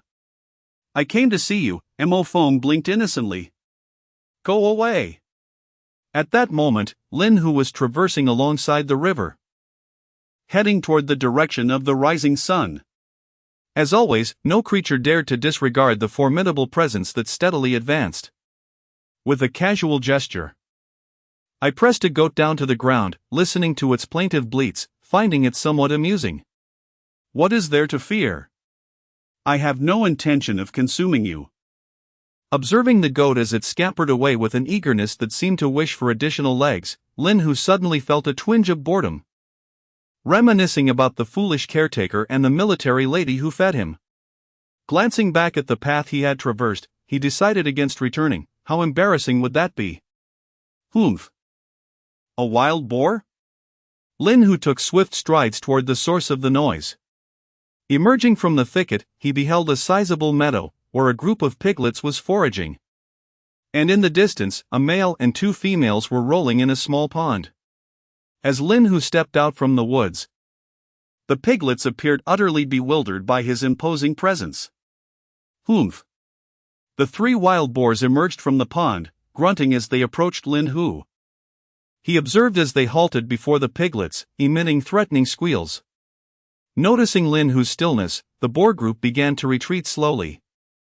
The 3 larger boars faced Lin Hu, backing away, while the piglets scurried away on their short legs. Lin Hu followed with delicate, cat-like steps. After a few strides, the boar group became agitated. The lead male halted and let out an enraged grunt, lowering its head to reveal its tusks, its front hooves scraping the ground. Lin Hu advanced, and the enraged male charged at him. The 2 females also squealed and rushed toward him. Bang! Bang! Bang!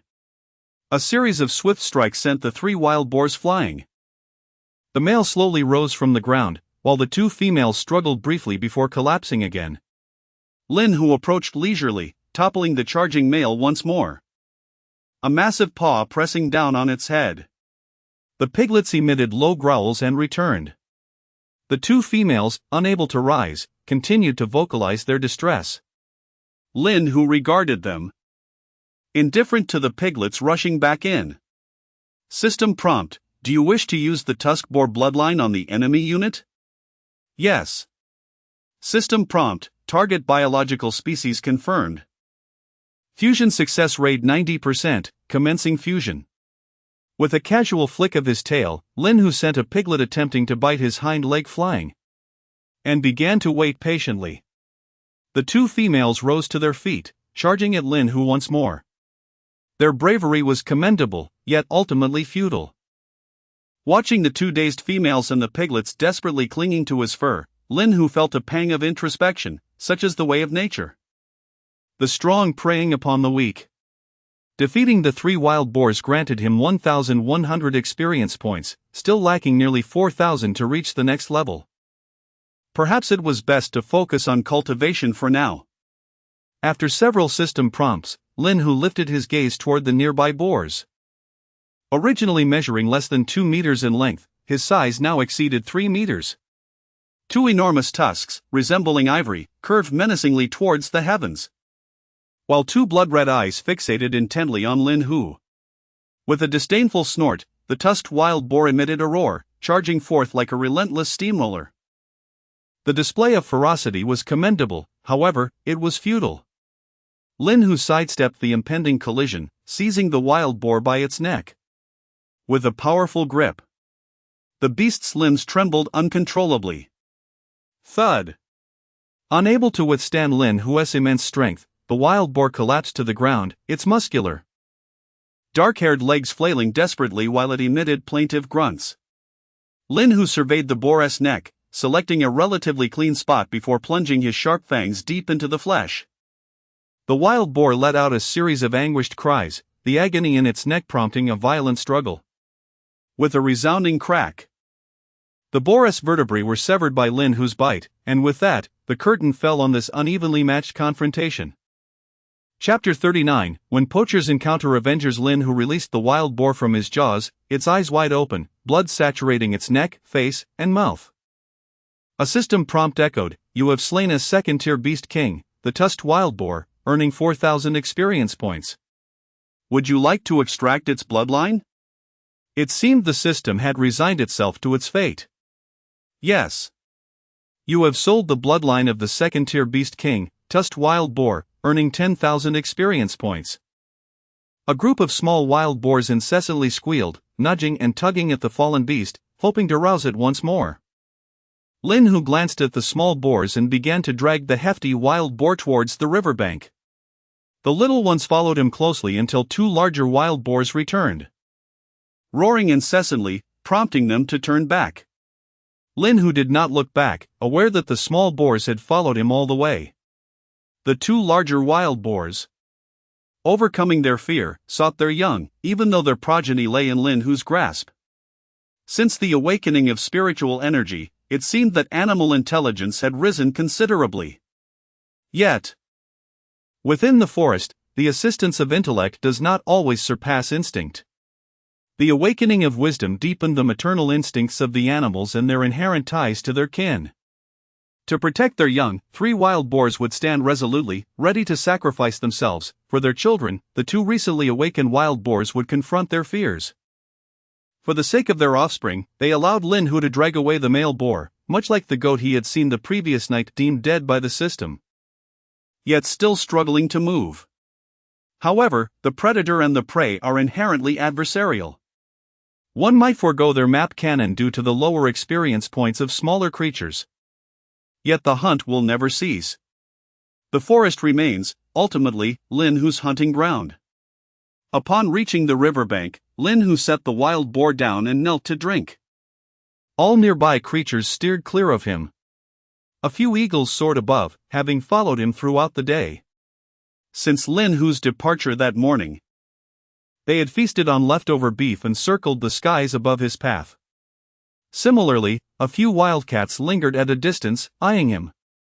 Yet now, even though Lin Hu was not hungry and the wild boar lay far away, as long as he remained, those opportunistic animals dared not approach. The sun began its descent towards the west, casting a golden hue upon the shimmering surface of the river. Lin Hu's azure fur appeared to shimmer with a dark golden hue in the fading light, while waterfowl took to the air, heading towards the distant thickets. The goats and wild cattle grazing along the riverbank sought refuge to safely endure the approaching night. The eagles in the sky also began their flight towards the distant cliffs, leaving the wildcats, their eyes gleaming in the encroaching darkness, still lingering in the shadows. Lin Hu paid them no mind, lost in contemplation as he gazed at the lake's surface. Reflecting on his experience points, he deemed them sufficient and opened the system store. Would you like to spend 50,000 experience points to purchase the upper volume of the Divine Tiger True Form? Yes. Name, Divine Tiger True Form, Upper Volume, Type, Technique Grade, Spirit Level Requirement, Divine Tiger Effect, Significant Enhancement of Strength, Physique, and Agility, Moderate Enhancement of Perception. Special Effects, enhance the innate weapon and armor effects of the Divine Tiger skill, increasing damage to dragon-type creatures. Why this persistent focus on dragons? What have they done to deserve such treatment? Regardless, the only dragon-like creature I've encountered is that adorably clumsy little black one. Too foolish to pose any threat to me. Glancing at my experience points, I see approximately 10,000 remaining. I open my attributes panel. Shall I expend 300 experience points to elevate silent movement to level 2? Yes. Shall I expend 300 experience points to elevate silent movement to level 3? Yes. In one fell swoop, I advance silent movement to level 9. Shall I spend 1000 experience points to upgrade silent movement to the extraordinary tier? Yes. Extraordinary? A skill evolution? Shall I spend 2000 experience points to elevate silent movement to extraordinary level 2? No. With 5000 experience points remaining, I casually upgrade heavy strike to extraordinary level 1. Lin Tiger lies down, closing his eyes to meditate, awaiting hunger to prompt him into the hunt for that elusive leopard. A peculiar sound jolts Lin Tiger awake. Turning, he spots a wildcat in the distance, emitting strange cries while fixating on a wild boar below. Never mind. It's time to move. After waiting so long for food, I'll let them have this one. Continuing eastward, I remain oblivious to the leopard's location. I persist in my routine of walking, running, and hunting beasts, advancing steadily. Ding! The daily wheel has refreshed. I draw a result. Congratulations, host. You have acquired the bloodline of the short-tailed viper. Lin Tiger pauses, contemplating a phrase, in this world, one must eventually repay their debts. Approaching a nearby wild boar, he swiftly knocks it over with a powerful strike. Just as he prepares to depart, he senses movement, 3 individuals nearby. Poachers? Adventurers? What folly drives them to venture into the Qinling Mountains at this hour? Moving soundlessly, thanks to my extraordinary level silent movement, I approach their camp. Upon arrival, a familiar scent reaches my nostrils. Yes, it's that leopard. At last, I've tracked you down. Lin Tiger gazes up at the camp established on a rocky outcrop. By a roaring bonfire, 3 men sit back to back, the fire crackling beside them. They appear wide awake. 2 men wielding old-fashioned hunting rifles vigilantly scan their surroundings. The third man, heavily bandaged, seems to be nursing significant injuries. With firearms in hand, they must be poachers. Given their wounds, it's likely they've been attacked by the leopard, which harbors no fondness for humans. Old Lin, is that leopard still following us? One injured man inquires. Not sure. But it should still be around, replies the man with the rifle. We'll head back at dawn. Will we last until morning? The wounded man quips with a bitter smile. Old Lin hesitates momentarily before responding, I don't know. The nearly 3-meter-long leopard evaded gunfire with remarkable agility. The wounded man paused, his face a portrait of terror. Old Zhang lay lifeless, a 160-pound man carried away as though he were a mere ragdoll. Do you wish to die? If so, I shall be the one to end you, bellowed another armed man, turning to aim his shotgun at the injured man in a fit of primal rage. Lin, who, observing from below, found the scene captivating, with his extraordinary vision. He could discern the pelts of golden cats and foxes surrounding the poachers, alongside various unfamiliar bird species. If one possesses the audacity to poach in the Qinling Mountains, they should not falter. A piercing scream erupted from the gunman as a massive leopard leapt from the shadows, seizing the man who had threatened the injured one and dragging him away. Bang! A gunshot echoed, and the wounded man collapsed to the ground. Bang! Another shot rang out as a different armed man began firing at the leopard. The great beast used the man it had captured as a shield, its eyes glinting with malice as it fixed its gaze on the remaining 2 poachers before vanishing into the darkness. Chapter 40, Dawn breaks. Lin, who observed the emerging leopard from below, choosing to remain still, even lying flat.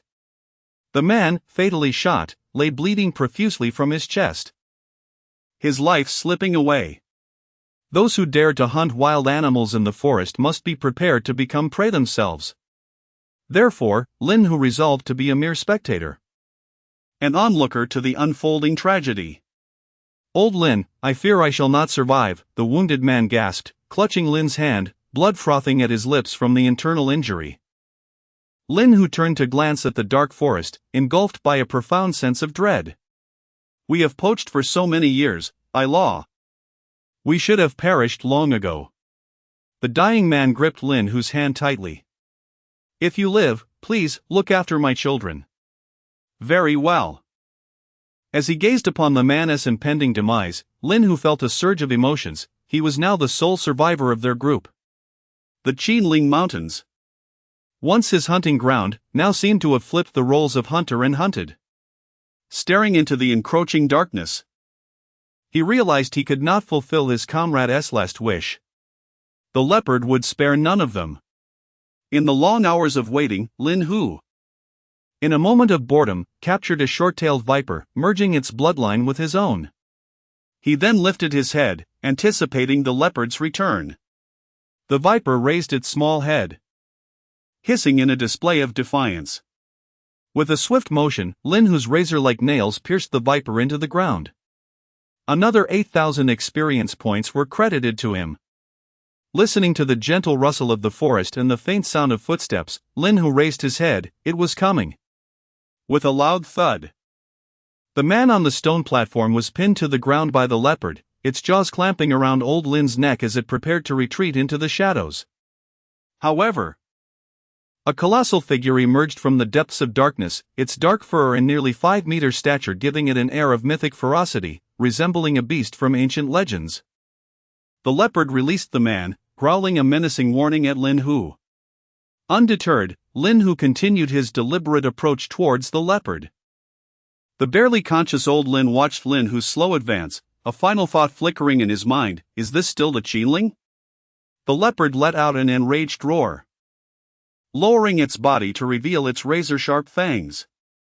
Suddenly, it spun around and bolted into the forest. Lin Hu was taken aback. Had the creature truly fled? Yet he did not hesitate, swiftly pursuing the fleeing leopard. In this chase, the might of 2 apex predators startled the other creatures of the forest into flight.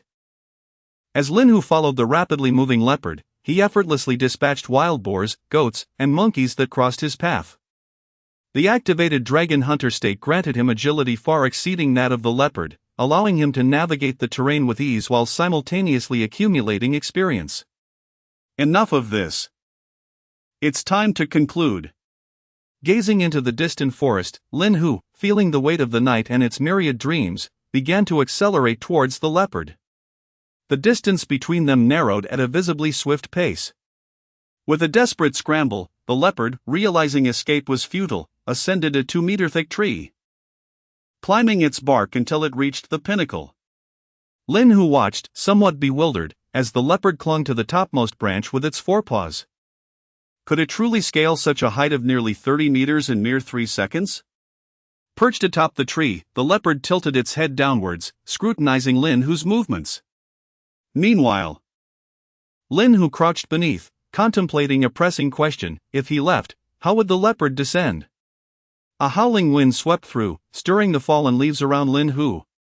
As the trees swayed violently, the leopard clinging to the treetop also swayed perilously, the branch bending ominously, threatening to snap. Cautiously, the leopard shifted a few steps downwards, seeking a more secure perch. With a resounding snap, a branch broke, and the leopard leapt from the towering tree, skillfully using a neighboring tree to spring back to solid ground.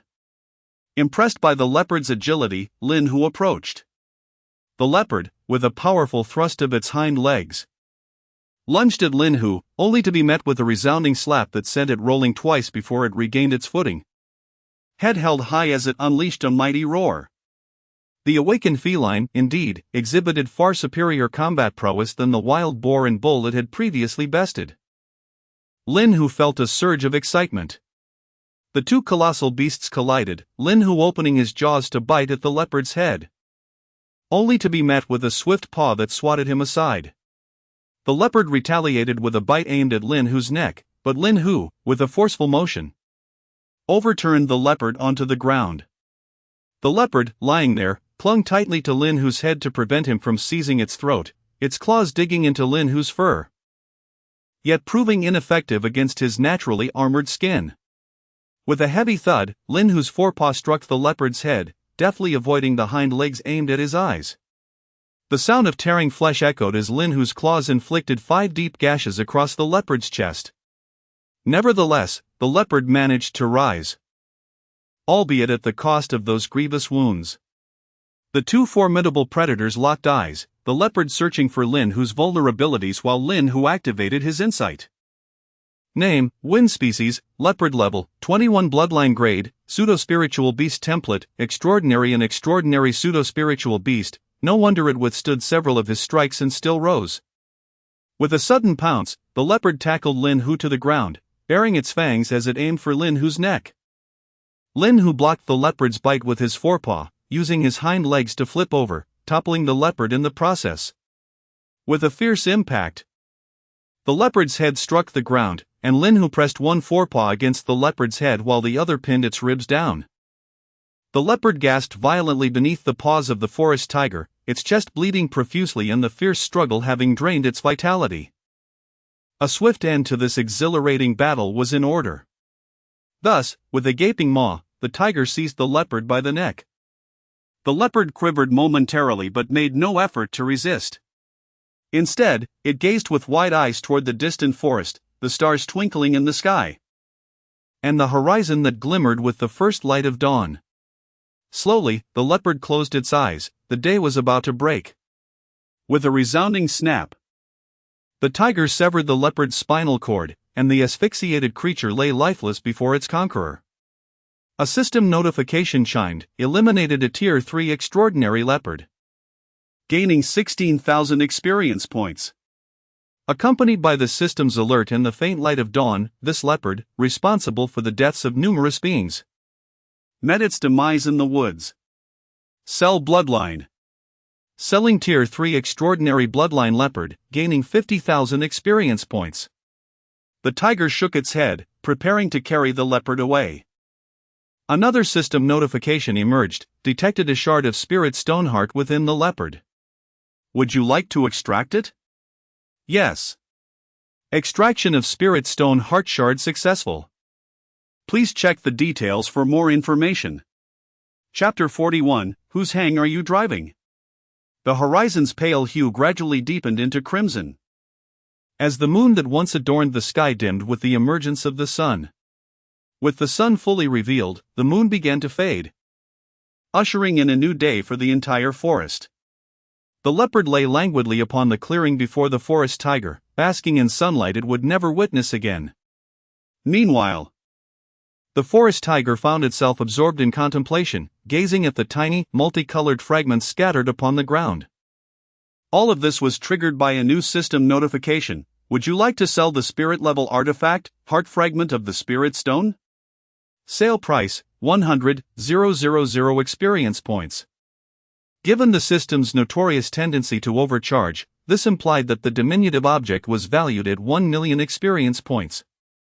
Name, Heart of the Spirit Stone, Fragment, Type, Artifact Grade, Spirit Level Usage Requirement, usable by beings below Spirit Level. Effect, significantly accelerates bloodline refinement and template enhancement, while hastening experience acquisition. For the moment, it would remain in hand, as the system's experience acquisition had already surpassed 90,000, acquiring just another 10,000 would unlock new functionalities. Regrettably, the experience gained from selling the bloodline did not count towards this total, otherwise, it would have already been achieved. Clutching the heart of the spirit stone between its fingers and carrying the leopard in its mouth, the forest tiger retraced its steps, unable to recall the original path. Fortunately, not much time had passed, and its scent still lingered strongly, otherwise, it would have been utterly lost. After an arduous journey, the forest tiger returned once more to the lakeside, where the previously chastised herd of wild buffalo had astonishingly returned. Observing the large congregation of buffalo and the goats drinking at the riverbank, along with the monkeys frolicking in the trees, it seemed the time was ripe for a bout of experience gathering. The forest tiger set down the leopard and charged towards the animals by the lake.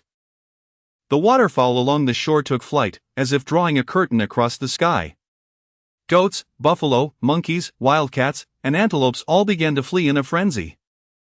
After a relentless half-hour of pursuit and confrontation, the forest tiger finally imparted a lesson to the last goat. System notification: hosts total experience points have exceeded 100,000. Unlocking Advanced Fantasy Roulette, Level 2 Fantasy Mall, and System Space. The next level will unlock the Ultimate Fantasy Roulette and the new feature, Fantasy Trials. Unlocking condition, total experience points exceed 1 million. Placing the heart of the Spirit Stone into the system space, the forest tiger rubbed its hands together in anticipation. Offering prayers to the heavens. System notification, Advanced Fantasy Roulette, available once every 10 days. The first spin of the Advanced Roulette will yield the highest grade items. Would you like to spin? Yes. System notification, congratulations, host, you have acquired the bloodline of the divine beast, the nine-tailed fox. As expected. The system had once again proven to be a trickster. Yet, the nine-tailed fox? Wasn't he the legendary bloodline of Daji, the enchanting beauty? A bold idea began to take root in the forest tiger's mind. Retracing its steps back to the lakeside, the forest tiger looked around. Where was the leopard? I distinctly remember placing it here. Who dared to snatch my prey? I must ascertain the identity of this audacious thief. Approaching the spot where it had previously left the leopard, an unpleasant scent assailed its nostrils, one born of bloodline rejection and aversion. Was it a dragon lineage? Such a strong reaction from the bloodline could only imply that. On the ground, there were traces of a leopard being dragged, leading to indentations left by an unknown creature's crawl. The width exceeded a meter, extending from the spot where Lin Hu had placed the leopard straight into the water. A dragon species? A spiritual beast perhaps? Lin Hu accessed the system and selected the true form of the divine tiger. Would he spend 20,000 experience points to elevate the true form of the divine tiger to level 2? Yes. Strength, physique, and agility experienced a significant enhancement, while agility received a moderate boost, deepening damage to dragon-type creatures. This deepening of damage to dragon-type beings was precisely the effect Lin Hu desired, he proceeded. Would he spend 20,000 experience points to elevate the true form of the divine tiger to level 3? Experience points didn't he double? Yes. Would he spend 40,000 experience points to elevate the true form of the divine tiger to level 4? Yes. Insufficient experience points to elevate. Why even ask? Lin Hu strolled to the water's edge, gazing at the placid lake surface. Water combat was not his forte, so he needed to devise a way to lure it out. The repulsion and aversion among species should be relatively mutual, well, except for that foolish dragon tortoise. A gust of wind swept from the shore, stirring the water's surface into waves, as the trees by the lake swayed violently in the fierce winds. Birds in the sky struggled to maintain their balance. Lin Hu manipulated the fierce wind, transforming it into a tornado that churned the waters, causing the entire lake to become turbulent and enraged. Waves surged higher and higher, while distant birds began to take flight, fleeing this perilous area. Still not emerging? 10 minutes later, Lin Hu observed the slowly calming lake surface, somewhat speechless. This creature had quite the patience. Taking a deep breath, he directed a roar towards the lake. Roar! The waters churned violently, and countless fish floated to the surface, belly up. The water birds and eagles that had yet to escape plummeted down like dumplings. The system prompt began to flood the screen. Lin Hu glanced at his experience points and casually upgraded the true form of the divine tiger to level 4. With a roar, dark clouds began to gather in the sky, thunder rolled, and torrential rain poured down. A black, hornless dragon emerged from the depths, stretching several meters above the water's surface. Two small, deformed forelimbs that had just begun to grow swayed as it broke through the water. Name, Li species, Flood Dragon level, 25 bloodline grade, Spiritual Beast template, Legendary talent skill, Dragon species awakening skill, Cloud gathering and rain summoning technique, LV2, Dragon transformation technique. Holy moly! A level 25 legendary spiritual beast that had even cultivated a technique, while he himself was only at level 11. Time to retreat. Lin Hu let out a loud roar at the flood dragon, which instinctively arched its body backward, coiling into a serpentine formation. Lin Hu exerted force with his hind legs and spun around to flee, sprinting away. The flood dragon momentarily failed to react, and by the time it looked again, Lin Hu had already dashed into the woods, racing along the hillside and through the grass. Roar! The heavy rain in the sky coalesced into an enlarged water dragon, lunging fiercely towards Lin Hu. Close behind was the legendary flood dragon named Li. Lin Hu conjured a gust of wind to propel himself forward swiftly while summoning another fierce wind towards the pursuing flood dragon. With a resounding crash, the water dragon struck against the layers of wind shields, which shattered instantly under the unstoppable force. Lin Hu was also struck by the water dragon, his massive frame, approximately 5 meters in length, creating a vast crater in the forest floor. A furious roar erupted from the dragon as it opened its gaping maw, lunging towards Lin Hu. Not daring to test his innate armor against the dragon's formidable teeth, Lin Hu tumbled multiple times across the ground. The impact sent sand, gravel, and mud flying, drenching him in debris. Without pausing, Lin Hu continued his frantic sprint, swiftly escaping the deluge of rain summoned by the dragon. The dragon then began to turn, retreating back toward the lakeside. Watching it slither away in the distance, Lin Hu let out a sigh of relief. Fortunately, the dragon possessed only 2 legs and lacked the ability to fly, and the area affected by its rainstorm was not excessively vast. Yet, he couldn't help but wonder about the dragon's astonishing bloodline rank and its mastery of techniques. Lin Hu felt compelled to ask one question: "Brother, which cheat are you using?" Chapter 42, on the malicious manipulation of lotteries. Having been thoroughly chastised by the dragon, Lin Hu finally found himself less inflated with pride. However, after being pursued by the dragon across the mountains, he soon realized that he had lost his way. Which direction did the sun rise from? Lin Hu turned in circles, pondering, yet the answer eluded him. Surrounded by an endless expanse of identical forest, he inwardly cursed the wretched system for not providing a map. As he traversed the mountain range, Lin Hu embarked on a journey to accrue experience points. A slumbering wildcat was abruptly awakened, and upon opening its eyes, it was met with the sight of an enormous tiger head and paws far larger than its own. Rabbits, wild chickens, goats, antelopes, and bison, every creature Lin Hu laid his eyes upon fell victim to his grasp. After dispatching a young wild boar, Lin Hu crouched down to feast. Glancing at his experience points, he noted a mere 10,000, truly a sluggish pace for grinding experience. If only he could catch a fish or a fox, and feed it to the Kuanping bloodline or the nine-tailed fox, while exploiting a bug, how delightful that would be. This notion was indeed promising. But he needed to find a method with a high success rate. A failure could result in substantial losses. He examined his level and the avatar, Lolo, realizing that leveling up would reduce experience points by 10% at level 1 and 20% at level 2. Resolving to proceed, Lin Hu resumed his rampage against the creatures of the forest. Should he expend 20,000 experience points to elevate Lolo to level 2? Yes. The upgrade succeeded, significantly enhancing his strength and constitution, with a slight increase in agility and perception. The experience points required for further leveling were reduced by 11%. A mere 1% increase? Initially resolved to boost Lolo's level before proceeding, he was dismayed by the outcome. With a sullen expression, Lin Hu found himself losing interest in Lolo. It would be wiser to first raise his own level before confronting the cheating dragon. Engrossed in his experience grinding, Lin Hu was startled awake by a beam of red light filtering through the leaves.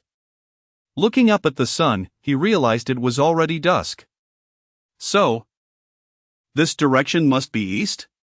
He proceeded in the opposite direction of the setting sun, incapacitating every animal he encountered along the way, passing the time as he amassed experience. Today, the intermediate roulette had refreshed. Should he spin? Yes. He acquired the bloodline of the exotic beast, the short-tailed viper, and the pseudo-spiritual beast bloodline of the flower leopard. Indeed, Exploiting bugs comes with consequences. Lin Hu sensed the system's palpable malice. This was undoubtedly rigged. After a moment's reflection, he retraced his steps, determined to locate the previously incapacitated flower leopard. Soon, Lin Hu found the leopard lying unconscious on the ground. The fusion success rate was 90%. Fusion in progress.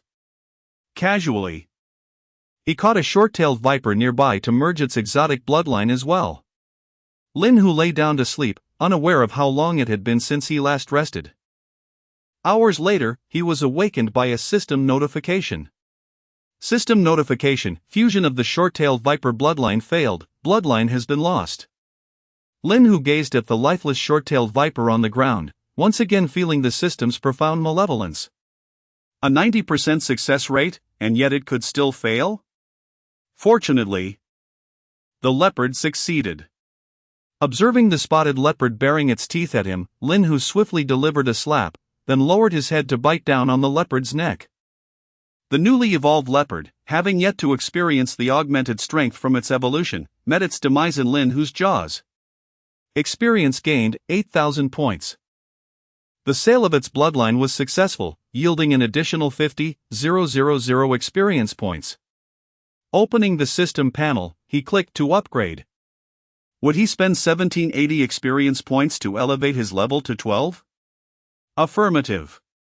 Would he spend 8,900 experience points to elevate his level to 20? Affirmative. Would he spend 17,800 experience points to elevate his level to 21? Affirmative. Lin Hu glanced at his experience points. The next level required 26,700 points, which he currently lacked. Observing his claws, they appeared notably larger, indicating a growth in size. The system prompted, host level has ascended to the second tier, granting a reward of 1 spin on the open roulette. He spun the wheel, obtained the bloodline of the short-tailed viper, acquired the pseudo-spiritual beast bloodline of the leopard, and obtained the spiritual beast bloodline of the white phoenix. Another short-tailed viper? Ever since encountering a bug, he had never drawn anything else from the primary lottery. Looking at the lifeless leopard on the ground, he casually stored it in the system space. As for the white phoenix bloodline, surely a pheasant would suffice. As Lin Hu traversed the forest, he captured a golden pheasant. Would he use the white phoenix bloodline on the target? Affirmative. The fusion success rate stood at 60%. Initiating the fusion process. The system has been rather mischievous lately, not revealing the success rate until after the fusion attempt. He casually captured another short-tailed viper and awaited the bloodline fusion. Leopards were hard to come by, so he decided to hold on to it for now. Time passed in the prolonged wait, as Lin Hu pressed the ever-growing pheasant down beneath his foot. After all, it was the king of birds. It would be quite embarrassing if it flew away. The awakened short-tailed viper coiled into a serpentine formation, emitting a threatening hiss. With a flick of his claw, he swiftly dispatched the evolved short-tailed viper. Experience gained, 2,000 points. Successful sale of the bloodline yielded an additional 5,000 points. He watched intently as the pheasant beneath him bore the potential of a spiritual beast bloodline. Failure would be a significant loss. A crisp sound echoed from beneath Lin Hu's foot, and he exhaled in relief, thankful that he had not failed. A thin layer of white frost began to rise from underfoot, rapidly spreading and encasing Lin Hu in ice. More frost gathered on him, thickening the icy prison. The white phoenix struggled to lift its head, gazing at the now thoroughly frozen Lin Hu. Flapping its wings, the white phoenix endeavored to escape from beneath him. With a resounding crash, countless ice shards erupted like shattered glass, clattering on the ground. Lin Hu opened his massive maw and seized the over 2-meter-long bird beneath him, his sharp fangs piercing through its eyes and into its skull. The white phoenix emitted a mournful clamor, its wings thrashing against the ground, stirring up a tempest in the forest. Its naturally weaponized claws scraped the earth, carving deep furrows into the soil. Countless frost crystals radiated from the center of the white phoenix, spreading in all directions before coalescing into thick blocks of ice. At last, The newly awakened White Phoenix ceased its struggles. Gaining 12,000 experience points, the bloodline was successfully sold, yielding an additional 100,000 experience points. Observing the ground covered with thick ice, Lin Hu shivered involuntarily. He cast a glance at the skills of the deceased White Phoenix. Awakening skill, Frozen Wilderness. This ability, derived from the bloodline of the White Phoenix, grants control over ice. Fortunately, his level had risen significantly, otherwise, he might have faced dire consequences. It seemed that careful consideration was necessary regarding the Kuanping and the nine-tailed fox. Should they awaken and prove formidable, the situation could become rather awkward.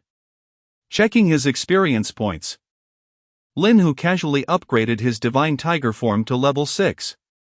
Glancing at his remaining experience, he effortlessly elevated both his combo and bite skills to the extraordinary tier.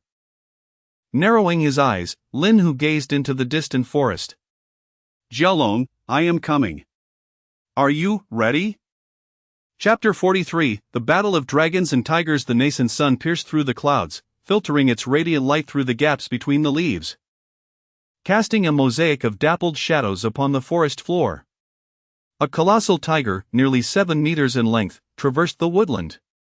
Its immense frame crushing the dry twigs and leaves beneath its weight, leaving behind enormous paw prints.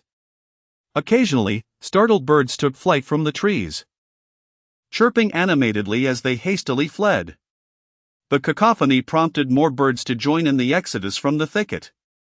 The tiger paused, gazing towards the direction of the rising sun, pondering what Zhang Jing, that foolish girl, might be doing. The absence of incessant chatter around him felt oddly disconcerting. After all, he was not merely a typical tiger. The tiger mused that communication was essential, even without the ability to speak. It was comforting to listen. It is said that animals can communicate among themselves. Yet perhaps due to his mixed lineage, the tiger could not comprehend their languages. He could only faintly sense the emotions conveyed through their calls, be it anger or fear. Continuing his slow advance, the tiger recognized the necessity of enduring hunger a bit longer while maintaining his strength.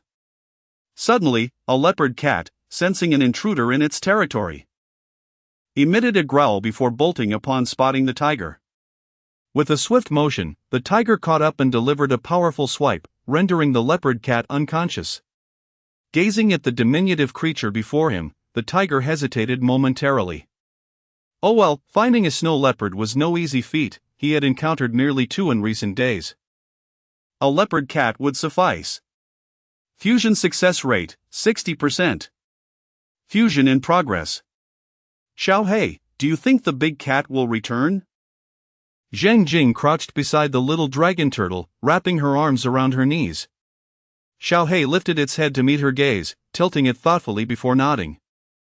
Zhang Jing turned her attention to the spoiled bananas and oranges nearby. The big cat has been gone for 4 days, she murmured softly. The little dragon turtle emitted a gentle sound, nuzzling its head against her leg. Xinyao and the others said the cameras have not detected any signs of that snow leopard, Zhang Jing said, stroking Xiaohei's head. Why hasn't the big cat returned yet? Xiaohei tilted its head again, contemplating earnestly, then crawled to her feet, tapping its nearly 2-meter shell with its small tail. Zhang Jing blinked in surprise, watching Xiaohei rhythmically thump its ivory-colored shell. Carefully, she mounted atop it. And the little dragon turtle began to scamper down the hill with its short legs. Fusion failed. The bloodline of the pseudo-spirit beast, the snow leopard, dissipates.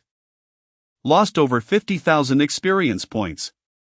Observing the lifeless leopard cat, the tiger rose and resumed his agile pace through the forest, disregarding the fleeing wild chickens, rabbits, and goats.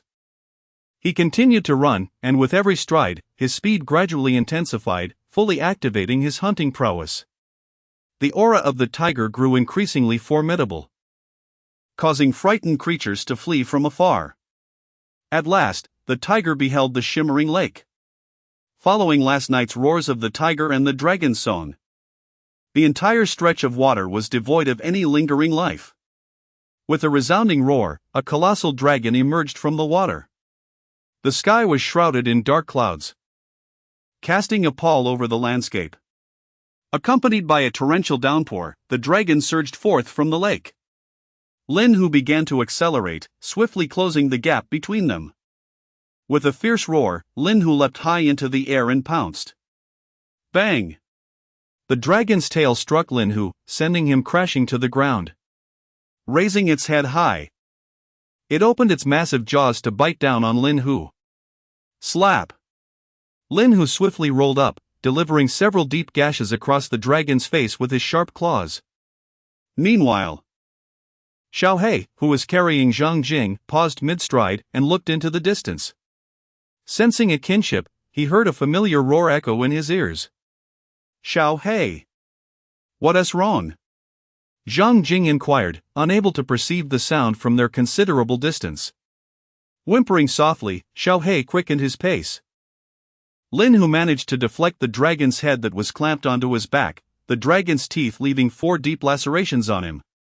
Turning back, he lunged and sank his teeth into the dragon's body.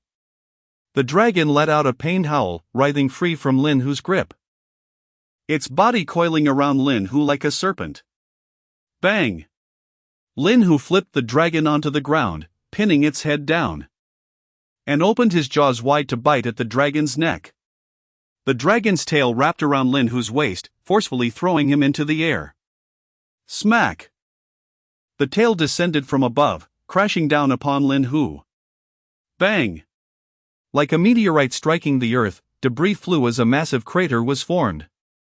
In the sky, a gigantic water dragon dove down, colliding with a tiger born of the tempest. Lin Hu rolled to his feet, the 2 titans gazing at each other amidst the deluge. Blood flowed incessantly from the deep gashes and bite wounds inflicted by the dragon's teeth. The inherent protective armor, weakened by the dragon hunting state, rendered Lin Hu more vulnerable to damage. His dark fur was matted with blood, both his own and that of the dragon. The dragon bore countless wounds across its face and body, all inflicted by Lin Hu's claws. Blood streamed down its body, the damage sustained from the dragon hunting state preventing its wounds from clotting swiftly. System notification: injury conditions met, passive skill frenzy activated, current attributes increased by 10%. With a resounding roar, the 2 beasts collided once more, their immense power stirring up sand and dust along the shoreline. Bang! Lin Hu overturned the dragon. The dragon's elongated form struck the ground like a massive whip, creating a gash several meters long. It's over, long worm. Lin Hu bit down on the dragon's neck, the dragon's blood flowing into his mouth and stomach. A wave of ecstasy surged through him, causing Lin Hu to narrow his eyes in pleasure. As the dragon found itself in a chokehold, its eyes suddenly turned a furious red. Bang! A tremendous force slammed into Lin Hu's back. An unstoppable might sent Lin Hu crashing to the ground, caught off guard by the dragon's sudden surge in power. Before he could even turn over, instinctively biting down on the approaching dragon's head, Lin Hu found himself ensnared by the colossal body of the dragon. As the dragon's form began to constrict relentlessly, Lin Hu's once bulging abdomen began to slowly cave in. A faint crack echoed as his bones protested under the immense pressure. System notification: injury condition met, passive skill berserk activated, current attributes increased by 20%. Lin Hu clamped his teeth firmly onto the dragon's head, the tightening coils rendering him devoid of other weapons. System notification: injury condition met, passive skill berserk activated, current attributes increased by 30%. Blood gushed from the wound on the dragon's neck like a fountain. Yet, it remained indifferent, refusing to release Lin Hu from its grasp, only tightening its hold further. A resounding crack echoed as his bones strained under the burden. System notification: injury condition met, passive skill berserk activated, current attributes increased by 40%. A sharp sound of fracture pierced the air, the intense pressure on his innards forced a torrent of blood from Lin Hu's mouth and nose. System notification: injury condition met. Passive skill berserk activated, current attributes increased by 50%. With a decisive crunch, Lin Hu's formidable fangs pierced through the dragon's skull, driving deep into its brain. Accompanied by the dragon's final wail, the constriction around him gradually loosened. The massive water dragon above and the wind tiger below began to dissipate. Lin Hu, drained of blood, could only entertain this fleeting thought before his vision darkened, and he succumbed to unconsciousness. Chapter 44. You know nothing of the tortoise shell. The torrential rain in the sky has ceased, and the fierce winds that uprooted numerous trees have vanished. Due to the clash between two colossal beasts, the entire surface of the lake and its shores are devoid of any life. A gigantic dragon entwines itself tightly around a tiger measuring 6 or 7 meters in length. The tiger's massive jaws grip the dragon's head with fierce determination, while the blood that gradually congeals on the ground glimmers faintly with a golden hue under the sunlight. As time quietly slips away, eagles begin to circle in the sky. A cacophony of low growls emanates from a group of leopard cats and golden cats. Crocodiles and turtles slowly emerge from the water, and wild boars, pheasants, and various snakes burst forth from the jungle along the shore. In the distance, waterfowl start gathering towards the lake, and an array of creatures begins to converge. The natural enemies cease their predation. The allure of instinct born from their lineage compels them to disregard the call of hunger. With a piercing cry, an eagle descends from the heavens. Following this first descent, a multitude of birds begins to land. Countless creatures hasten towards the shore, flocking around the tiger and the dragon. A 10-meter-long reticulated python slithers out from the underbrush, making its way towards the dragon's lifeless body. A rare leopard, seldom seen by the tiger, leaps from the jungle.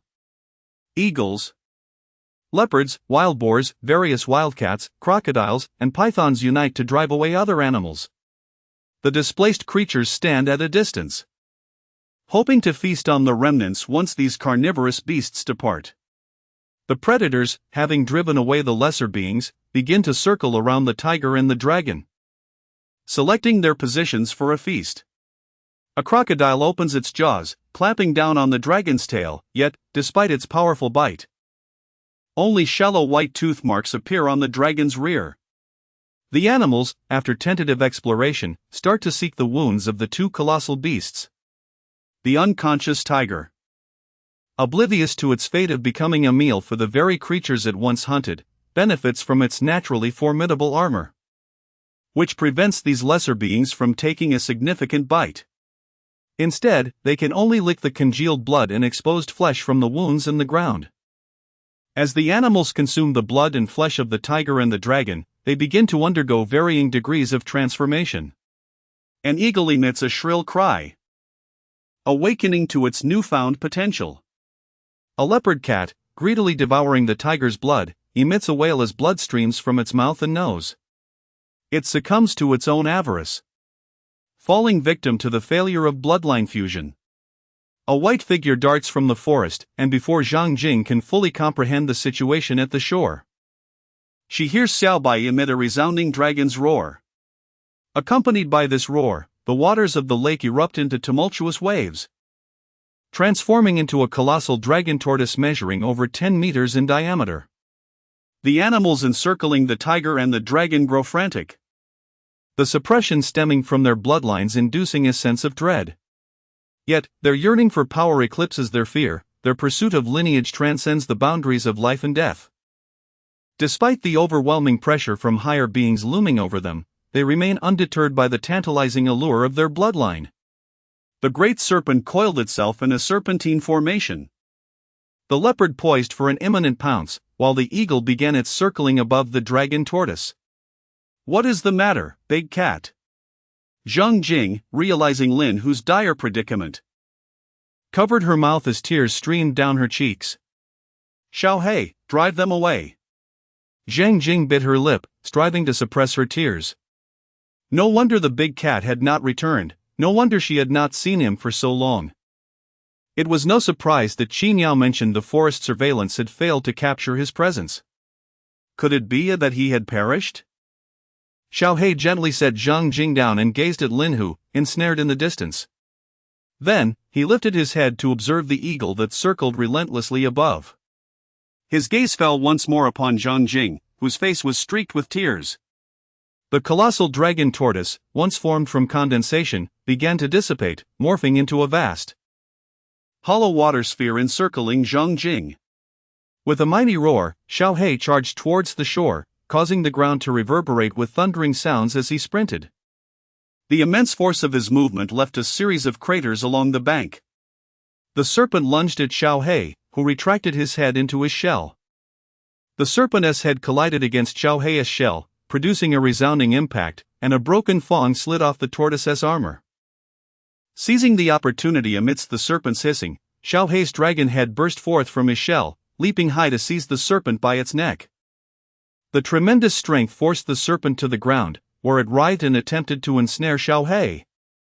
A radiant white light enveloped Xiao He, activating his innate skill. Mountain's burden. Swiftly, the serpent coiled around the tortoise's shell multiple times, its muscles and spine cracking audibly. The eagle swooped down towards Zhang Jing, yet was thwarted by the spherical water shield. The leopard and wildcats began their assault on the dragon tortoise's eyes, tail, and limbs, scratching and biting. Undeterred, Xiao He closed his eyes, retracting his limbs and tail into his shell. The leopard struck at Xiao He's head, producing a series of dull thuds, yet without effect. Soon, with a crack, Xiao He managed to sever the serpent's head. The coils that had enveloped him slackened, and a massive wild boar charged at Xiao He, its front hooves scraping the ground. With a thunderous crash, the gigantic boar collided with Xiao He. Its formidable tusks snapped against the tortoise's shell, splattering blood and emitting a piercing roar of agony. Xiao He swiftly turned and retaliated, creating a shell-shaped dent in the boar's ribcage, sending its hefty body tumbling away. Blood poured from its eyes, ears, mouth, and nose as it let out a series of anguished cries, teetering on the brink of death. The wildcats began to retreat, hastily fleeing into the thicket. The leopard circled around the dragon tortoise, seemingly contemplating where to strike in order to inflict damage. With a fierce roar, the leopard lunged at Xiao He's hind leg, and simultaneously, a crocodile and the eagle's talons targeted his limbs. Xiao He merely allowed them to latch onto his limbs, indifferent to their attempts. A piercing cry echoed through the air as the awakened eagle's talons etched several white marks upon the small black leg. Before it could take flight, it was forcefully slammed to the ground by the small black creature. The leopard's teeth sank into the dragon-like scales of the small black's hind leg, leaving 4 shallow white impressions. Sensing the imminent danger, it quickly turned and fled into the depths of the jungle. Observing the other eagles circling above and the crocodile attempting to escape, the small black creature sprinted toward the crocodile with its short legs. The crocodile turned and lunged, but the small black swiftly retracted its head. A grinding sound echoed as the crocodile's teeth loosened. The small black extended its forepaw to press down on the crocodile's jaw. Bowing low, it then thrust upward with great force. In the midst of the violent collision, blood and flesh erupted from the crocodile's mouth. Chapter 45. On the matter of usury, as the predators on the shore either perished or fled, tranquility once again enveloped the lake.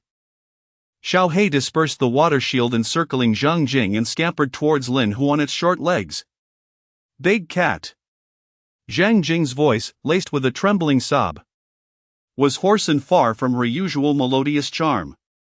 Gazing at Lin Hu, whose snout was matted with congealed blood, her tears could no longer be restrained, cascading down like a string of broken pearls. "It's all my fault, big cat. I should not have let you hunt the leopard." She reached out, tenderly pinching Lin Hu's large ears as she often did. Yet, the once responsive Lin Hu remained motionless, an unsettling silence enveloping them. "Move your ears, please," she implored, her tone lacking the usual sweetness, infused instead with profound sorrow. "The fruits I bought for you remain untouched." She buried her face into Lin Hu's neck, recalling the bounty she had procured from the mountain, including his favorite oranges. Covering her face, tears streamed through her fingers as she sobbed, unable to articulate further. Curling into herself, she buried her head in her knees, weeping uncontrollably. Xiao He observed the entangled Lin Hu, tilting its head in contemplation. With a determined scurry, it raced to the tail of the entwined dragon, striving to separate it from Lin Hu. The little creature glanced at the weeping Zhang Jing before turning its gaze to the lake, releasing a low growl. The waters began to swirl, coalescing into a colossal figure of Zhang Jing, formed from ethereal energy and liquid. This manifestation extended its great hand and grasped the dragon's tail, methodically unraveling the lifeless creature from Lin Hu. "Oh, whoa!" Xiao Hei scampered to Zhang Jing's side, affectionately nudging her while wagging its tiny tail. "Big cat is dead." Zhang Jing lamented, her face still buried in her knees, her sorrow deepening. Xiao Hei nuzzled her leg once more. Zhang Jing lifted her head.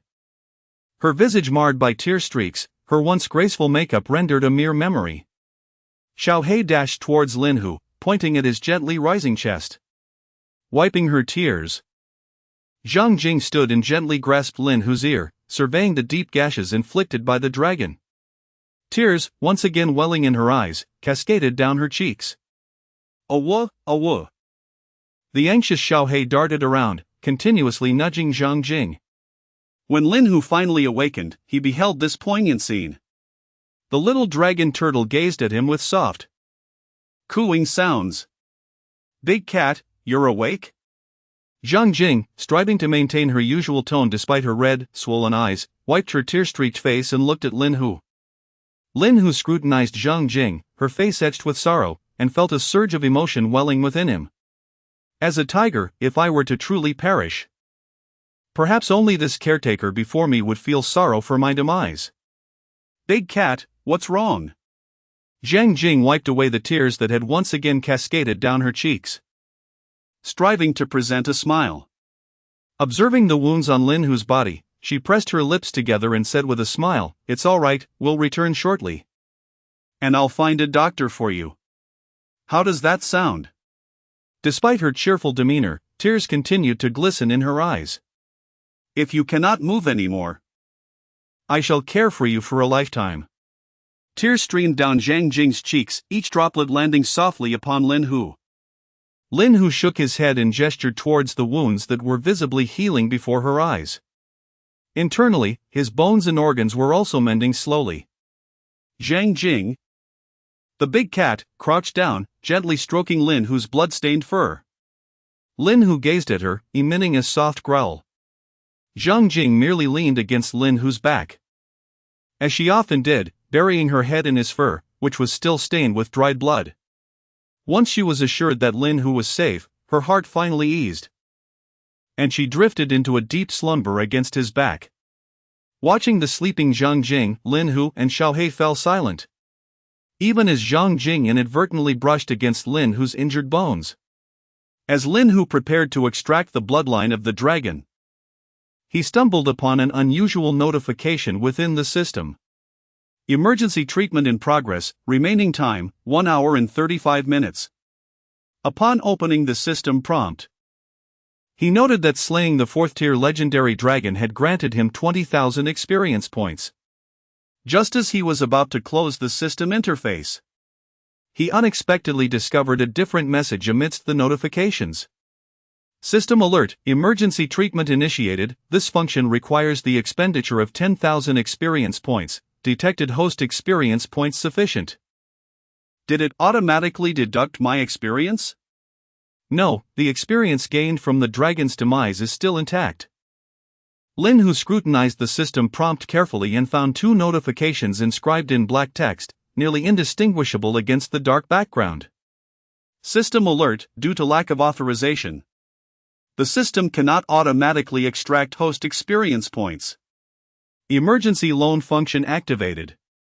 Current loan, 10,000 experience points, interest, 5 points per minute, treatment duration, 5 hours. He mused. I must repay this loan quickly, the system is becoming increasingly predatory, using black text no less. Were it not for my keen eyesight, I would have missed it entirely. 5 points per minute, if I'm not vigilant, how much will I owe after a while? Loan repayment failed, please wait for treatment to complete. Is this a form of coercion?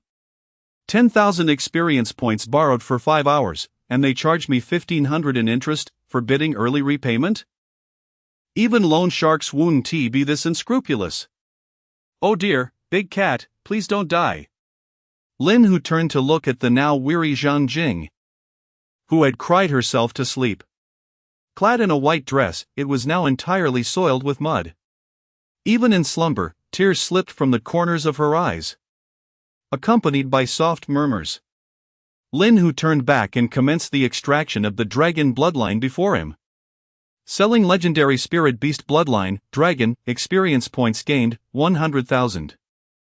Detection reveals the existence of dragon pearl fragments within the dragon's body. Would you like to extract? Yes. Title: Dragon Pearl, Fragment, Category, Rare Object Grade, Spirit Level Usage Requirement, applicable to all aquatic species and certain terrestrial species.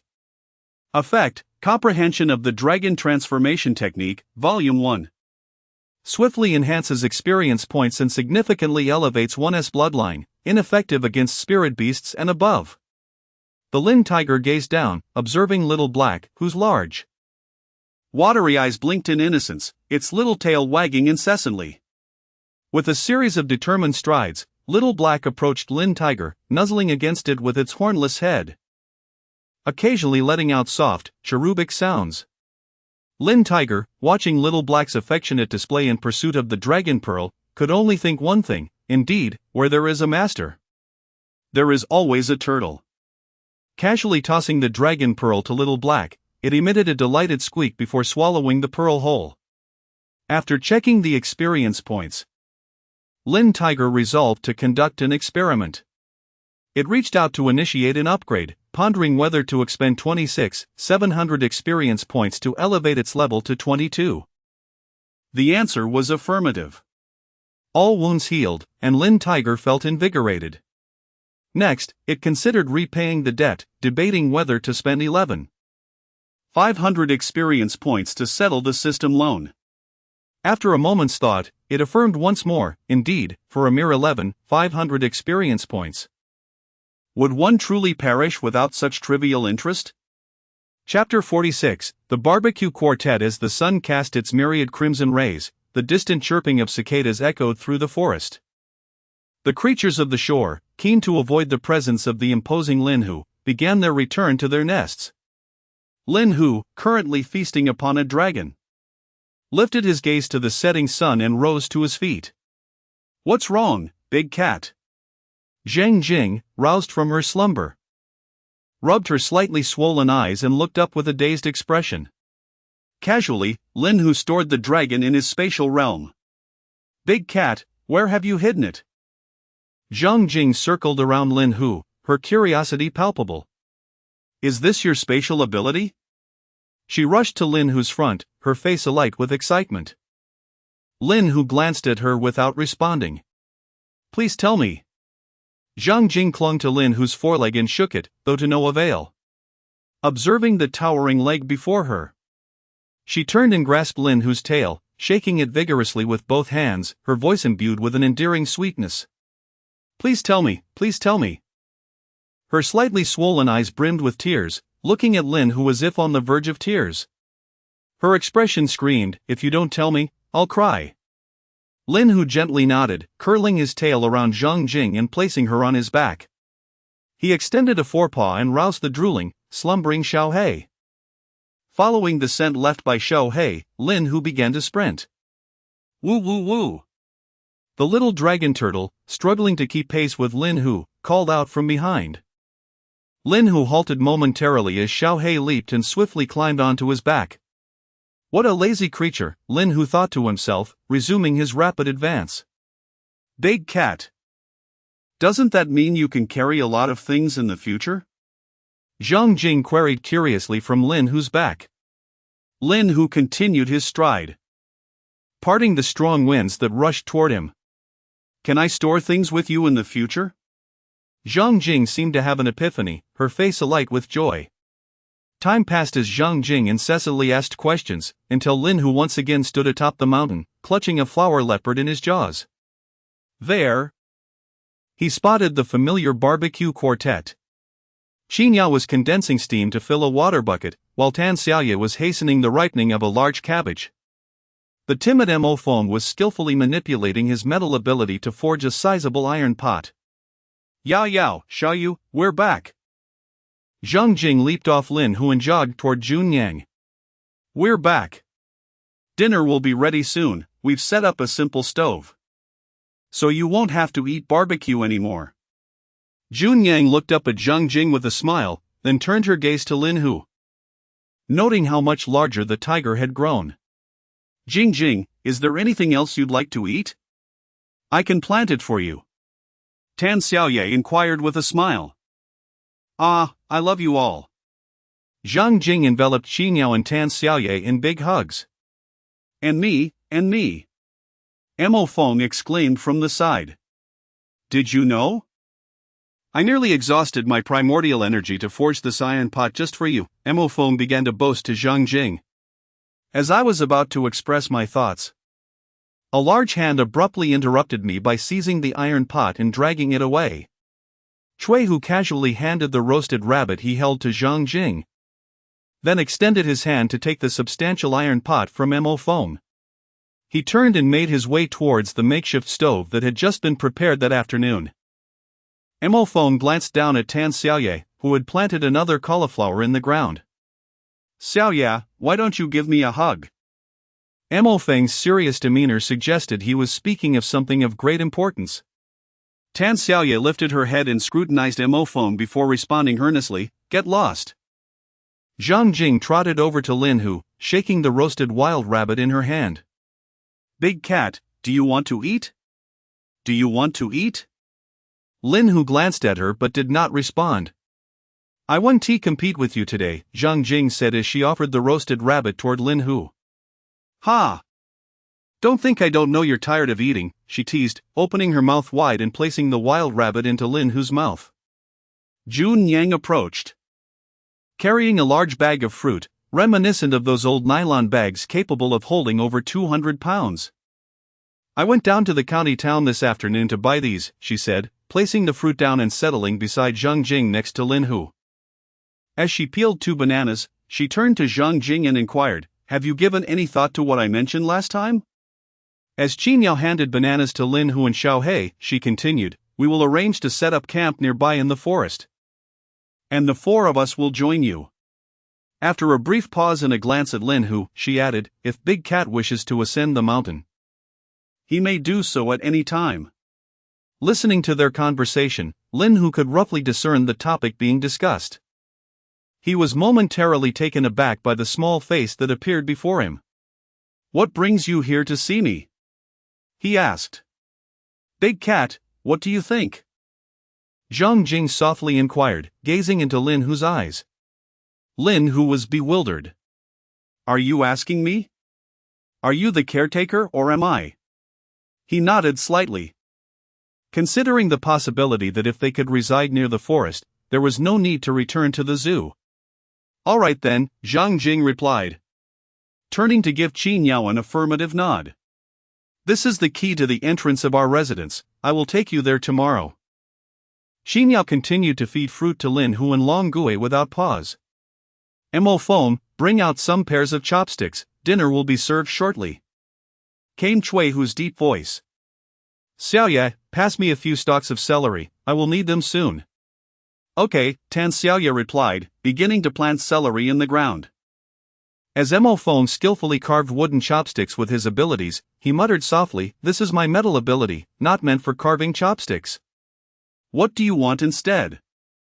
Tan Xiaoye replied without looking up. "This is a time of peace, all right. As long as we don't encounter those inflated egos who have awakened. When would I have the chance to take action?" "Indeed, Xiaoye is right," Mo Feng acquiesced. "Do not call me Xiaoye," Tan Xiaoye said through gritted teeth. "Very well, Xiaoye. Get lost." Qinyao casually froze the watermelon in her hand slightly and tossed it to Mo Feng. She peeled off the skin, ensuring the flesh remained intact. Mo Feng, cradling the watermelon, appeared utterly bewildered. "Am I to peel the fruit as well?" he pondered. Soon, he approached with a basketball-sized, vividly red piece of watermelon flesh. "See, it's perfect. Not a single bit of the flesh has been damaged, and not a drop of juice has escaped." Mo Feng began his usual show-off routine.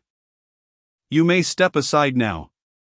Xin Yao took the watermelon flesh, applying her ice-based abilities to freeze it further before placing it into Lin Hu's mouth. What is it like to consume an entire frozen watermelon in one bite? The whole watermelon is simply impossible to chew, as Lin Hu's sharp teeth and jaw structure prevent him from breaking it down. However, the sensation of large chunks of watermelon sliding down his throat is exhilarating. This is indeed the life a tiger ought to lead. Chapter 47, A sudden fright as the flames on the makeshift stove continued to dance. Cui Hu began to stir-fry in the iron pot, and the entire mountaintop became enveloped in an enticing aroma. Lin Hu inhaled deeply, feeling hunger stir within him. Uncle's cooking smells delightful, Zhang Jing remarked to Qing Yao. I've never tasted meat more delectable than what Uncle grills. Hu Gu had formerly served as the head of the cooking team, his physical prowess awakened. Xin Yao hesitated momentarily before pausing. The ability to enhance food's flavor is a true gift, Cui Hu's deep voice resonated, unperturbed. After over a decade as a cook, making dishes more delicious is indeed the finest ability. And what about you and Xiaoyu? Zhang Jing inquired with curiosity. Xiaoyu was a medic, while I served as a communications officer, Xin Yao indicated towards Mo Feng. Don't be fooled by Xiao Feng's playful demeanor, he was a reconnaissance soldier before his discharge. Indeed. I was a reconnaissance soldier, Mo Feng swiftly interjected, approaching Zhang Jing. I'm proficient in shooting in hand-to-hand combat. Would you like me to teach you, Jing Jing? Perhaps another time. Zhang Jing chuckled awkwardly. It seemed that the confinement of military life had turned him into quite the chatterbox post-retirement. Xin Yao smiled at Zhang Jing, ignoring Mo Feng, and casually handed him a peeled cantaloupe. Lin Hu opened his mouth wide, devouring the entire cantaloupe in one bite. He chewed casually a few times before swallowing. The two young women continued their animated conversation nearby. Yet, as Lin Hu savored the fruit, he pondered a pressing matter: how might he rationalize erasing their experience points? Glancing at the little turtle contentedly munching on the ground, he decided to first eliminate this foolish creature's experience. Extending a forepaw, he flipped the little black turtle over, with a banana still in its mouth. The little black turtle found itself tumbling over with a thud. A massive hand pressed down upon the little black turtle's plastron. The turtle blinked its round, bewildered eyes, seemingly unaware of the turn of events. Upon realization, the little black turtle, now aware of its predicament, stopped struggling and immediately pleaded for mercy, still chewing on its banana. Defeated a 4th-tier spirit beast, gained 4,000 experience points. Still just 4,000, this creature's level rises slowly, Lin Hu mused, flipping the little black turtle back over. He then turned his gaze towards Zhang Jing and the military lady before him. With both forepaws outstretched, he embraced the two young women. The military lady felt her heart constrict as the fruit she held slipped from her grasp. She stood there, frozen in shock. Zhang Jing, with a playful tone, pinched Lin Hu's ear and said, "You've grown too large, I can hardly hold you." Lin Hu's ears twitched as he wriggled free from Zhang Jing's grasp. The military lady, regaining her senses, opened her mouth, at a loss for words, and could only offer an awkward smile. After a moment, the system notification chimed in. Another 1,500 experience points acquired. Aren't you going to join the embrace? Tan Xiaoye glanced at Zhang Jing and Qing Yao, held in Lin Hu's grasp, and addressed Mo Feng. No, Mo Feng replied with an embarrassed smile. How could a grown man embrace a tiger? Satisfied, Lin Hu released the two young women and turned to observe Mo Feng, who was watching him from a short distance away. Approaching Mo Feng with an air of authority, I gazed down at this amusing character. Mo Feng tilted his head back, striving to meet Lin Hu's gaze, awkwardly chuckling, "Hey, bang. My lord, I was wrong." With that exclamation, Mo Feng soared towards the nearby woods. Tan Xiaoye lowered her head, resuming her gardening, utterly indifferent to Mo Feng's flight. Having taken advantage of the situation, Lin Hu felt invigorated. "Xiaoye, please fetch the 2 pots we bought this afternoon," he called out to Tan Xiaoye, who was now on her feet heading towards the wooden cabin.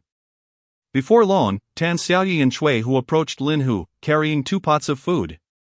"Honestly, I prefer roasted meat," Lin Hu remarked, gazing at the multitude of small chunks of meat and vegetables in the pots, feeling somewhat speechless. How can I chew on such tiny pieces? I might as well swallow them whole. Little Black rubbed against Lin Hu, who bent down to see the creature pointing at the pot, mimicking the sound of the wind. A gust of wind stirred, threatening to cool the food in the pots. Just then, Jun Yang placed her hand on the edge of the pot, activating her powers. The food within began to cool rapidly. Lin Hu swallowed the contents of his pot in one gulp, glanced down the mountain, and leaped into the air. "Big Cat, come back soon!" Zhang Jing's voice echoed behind him. Lin Hu chose to ignore it, surveying the dark forest before randomly selecting a direction and sprinting along the mountainside, dispatching various creatures he encountered along the way. Standing atop a small hill, Lin Hu retrieved a 30-meter-long dragon from the system space. Although the system preserved the items, it seemed they could not be stored for too long. Previously, when Lin Hu had taken out a leopard, it had already stiffened, while it did not emit an odor. Fresh food was undeniably preferable. As he gnawed on the dragon, he accessed the system, noting he had 35,600 experience points remaining. Since leveling up could restore his health, he decided to reserve 1 level's worth of experience for emergencies. After contemplating the remaining experience points, he allocated nearly 100,000 to the transformation into Luo Luo. Transformation into Luo Luo, LV4, experience points required for upgrades reduced by 13%. With just under 20,000 needed for the next level, Lin Hu, feeling somewhat sated, stood up and stored away the half-eaten dragon, then dashed down the mountain. Tonight was destined to be a sleepless one. Time passed slowly as Lin Hu continued to accrue experience. After effortlessly taking down a wild boar, the daily refresh reminder chimed in as expected. Selecting a random draw, he received yet another short-tailed viper. Lin Hu had no doubt there were underlying truths behind this pattern. Navigating through the forest, he skillfully caught a short-tailed viper, infusing it with its bloodline. Observing the distant woods, he pinched the viper between his fingers, resuming his experience-gathering endeavor. 3 hours later, having traversed the nearby forest, Lin Hu watched as the venomous snake bit down hard on his fingertip with its fangs. The venomous snake was cast to the ground. Its sharp claws pressed down with force, delivering a fatal blow. The transformation to level 5 was completed, and Lin Hu observed the diminished requirements for advancement. He turned around and retraced his steps, sprinting through the rocky slopes of the jungle. Upon returning to the wooden cabin, he beheld Zhang Jing, who was dozing off on a large stone, yet waiting for him with unwavering patience. There were also 5 tents erected on the ground. "Ah, you're back, Big Cat," Zhang Jing said, her voice laced with drowsiness. "I'm heading to sleep now." She yawned and ambled towards the tents. Lin Hu, half propped on the large stone, glanced at the similarly wakeful little black cat. With a swift motion, he flipped over, landing on his back. He gained 4,000 experience points. Chapter 48, Moving from the Zoo to the Farm? Since the evolution of his bloodline, Lin Hu's need for sleep had diminished significantly. Unable to slumber, he gazed at the drooling little dragon turtle soundly asleep, lost in contemplation. Was it due to the differences in their bloodlines? Despite both being spirit beasts, why did this creature exhibit such lethargy? With nothing to occupy his mind, Lin Hu began to gaze vacantly at the sky, watching as the deep blackness gradually lightened to a shade of gray. His ears perked up as he turned his attention to the tent. The military women were already awake. A quick glance at the time revealed it was 4 o'clock. Without an alarm clock, how did they manage to rise so punctually? By the time Zhang Jing emerged from the tent, groggy from Lin Hu's incessant shaking. Half an hour had already elapsed. So late! She exclaimed, checking her phone and sheepishly sticking out her tongue, realizing everyone was waiting for her. Turning back into the tent to gather her minimal personal belongings. Zhang Jing prepared to disassemble the tent but felt at a loss due to her lack of experience. Qin Yao approached the front of the tent and addressed Zhang Jing. Go check on the big cat, the little dragon turtle is still asleep. Zhang Jing glanced at the little dragon turtle and then at the tent. It's fine. I'll help you take it down.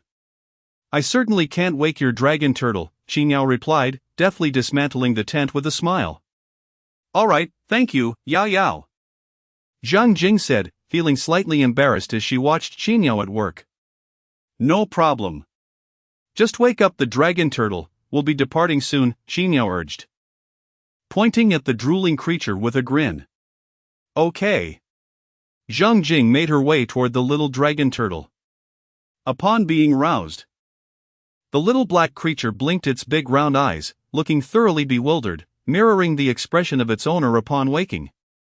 Let us go. To the parking lot. Having finished packing, Qin Yao handed the tent backpack to Cui Hu. The big cat was being playful as Zhang Jing clung to Lin Hu's foreleg, engaging in her usual antics. Lin Hu lowered his gaze to Zhang Jing, who had yet to match the girth of his foreleg. Carry me, please. Zhang Jing implored, her eyes wide with feigned innocence. Walking is so tiring. With a flick of his tail, Lin Hu lifted her onto his back. Little Black peeked up curiously and scrambled onto Lin Hu's back as well. With a resounding roar, a wind tiger, stretching over 10 meters, materialized out of thin air, accommodating Qin Yao and the others as it descended the hillside. Before long, Lin Hu arrived at the parking lot, where the team leader had prepared a box-style semi-trailer. Qin Yao looked at Lin Hu, whose size was comically disproportionate, and sighed. But it won't fit inside, we can manage once we hit the main road. Ah, big cat, you won't fit in this vehicle. Zhang Jing observed Lin Hu's body extending far beyond the trailer, feeling a bit flustered. Not an issue, there aren't many people around at this hour. Qin Yao reassured her as she climbed into the driver's seat. The big cat can just run alongside. As the vehicle roared to life, the two vehicles and one tiger set off. Throughout the journey, Lin Hu skillfully avoided the early risers, following the scent trails to pursue Zhang Jing and the others. The semi-trailer was just ahead on the main road. Qin Yao brought the vehicle to a halt and turned to Zhang Jing. Subsequently, he communicated through the intercom to Tan Xiaoye and the others, instructing them to proceed ahead and secure the road, calling him back only when the environment was deemed safe. Received, came the voice of Cui Hu from the other end of the intercom. The small vehicle swiftly advanced forward, and soon, Cui Hu's voice echoed from the intercom again. Confirming, the road is secured, all is normal. The large truck roared to life once more, as Lin Hu followed Qin Yao's vehicle to locate the semi-trailer. The trailer, stretching 15 meters long, was indeed lengthy, though somewhat low. Lin Hu crouched to enter the cargo hold, with Xiao He closely following him inside. The special operations team member who had been driving the semi-trailer boarded the liberation truck that Qin Yao had brought and turned towards the city. As the semi-trailer commenced its journey, the convoy progressed towards the chosen base. While Lin Hu completed his fourth round of training within the cargo hold, the vehicle finally reached its destination. Qin Yao alighted from the truck and opened the cargo door. Zhang Jing followed closely behind, though this time she did not attempt to open the door. This location had once been a breeding farm, now abandoned. Qin Yao pointed to a seemingly recently refurbished building ahead, introducing it to Zhang Jing. Lin Hu glanced at the house's walls, which were backed by a forest.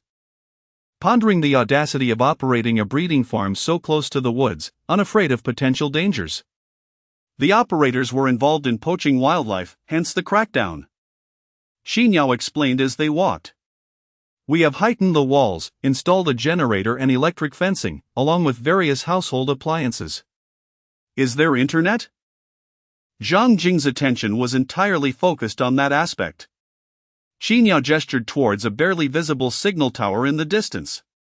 There's a town over there.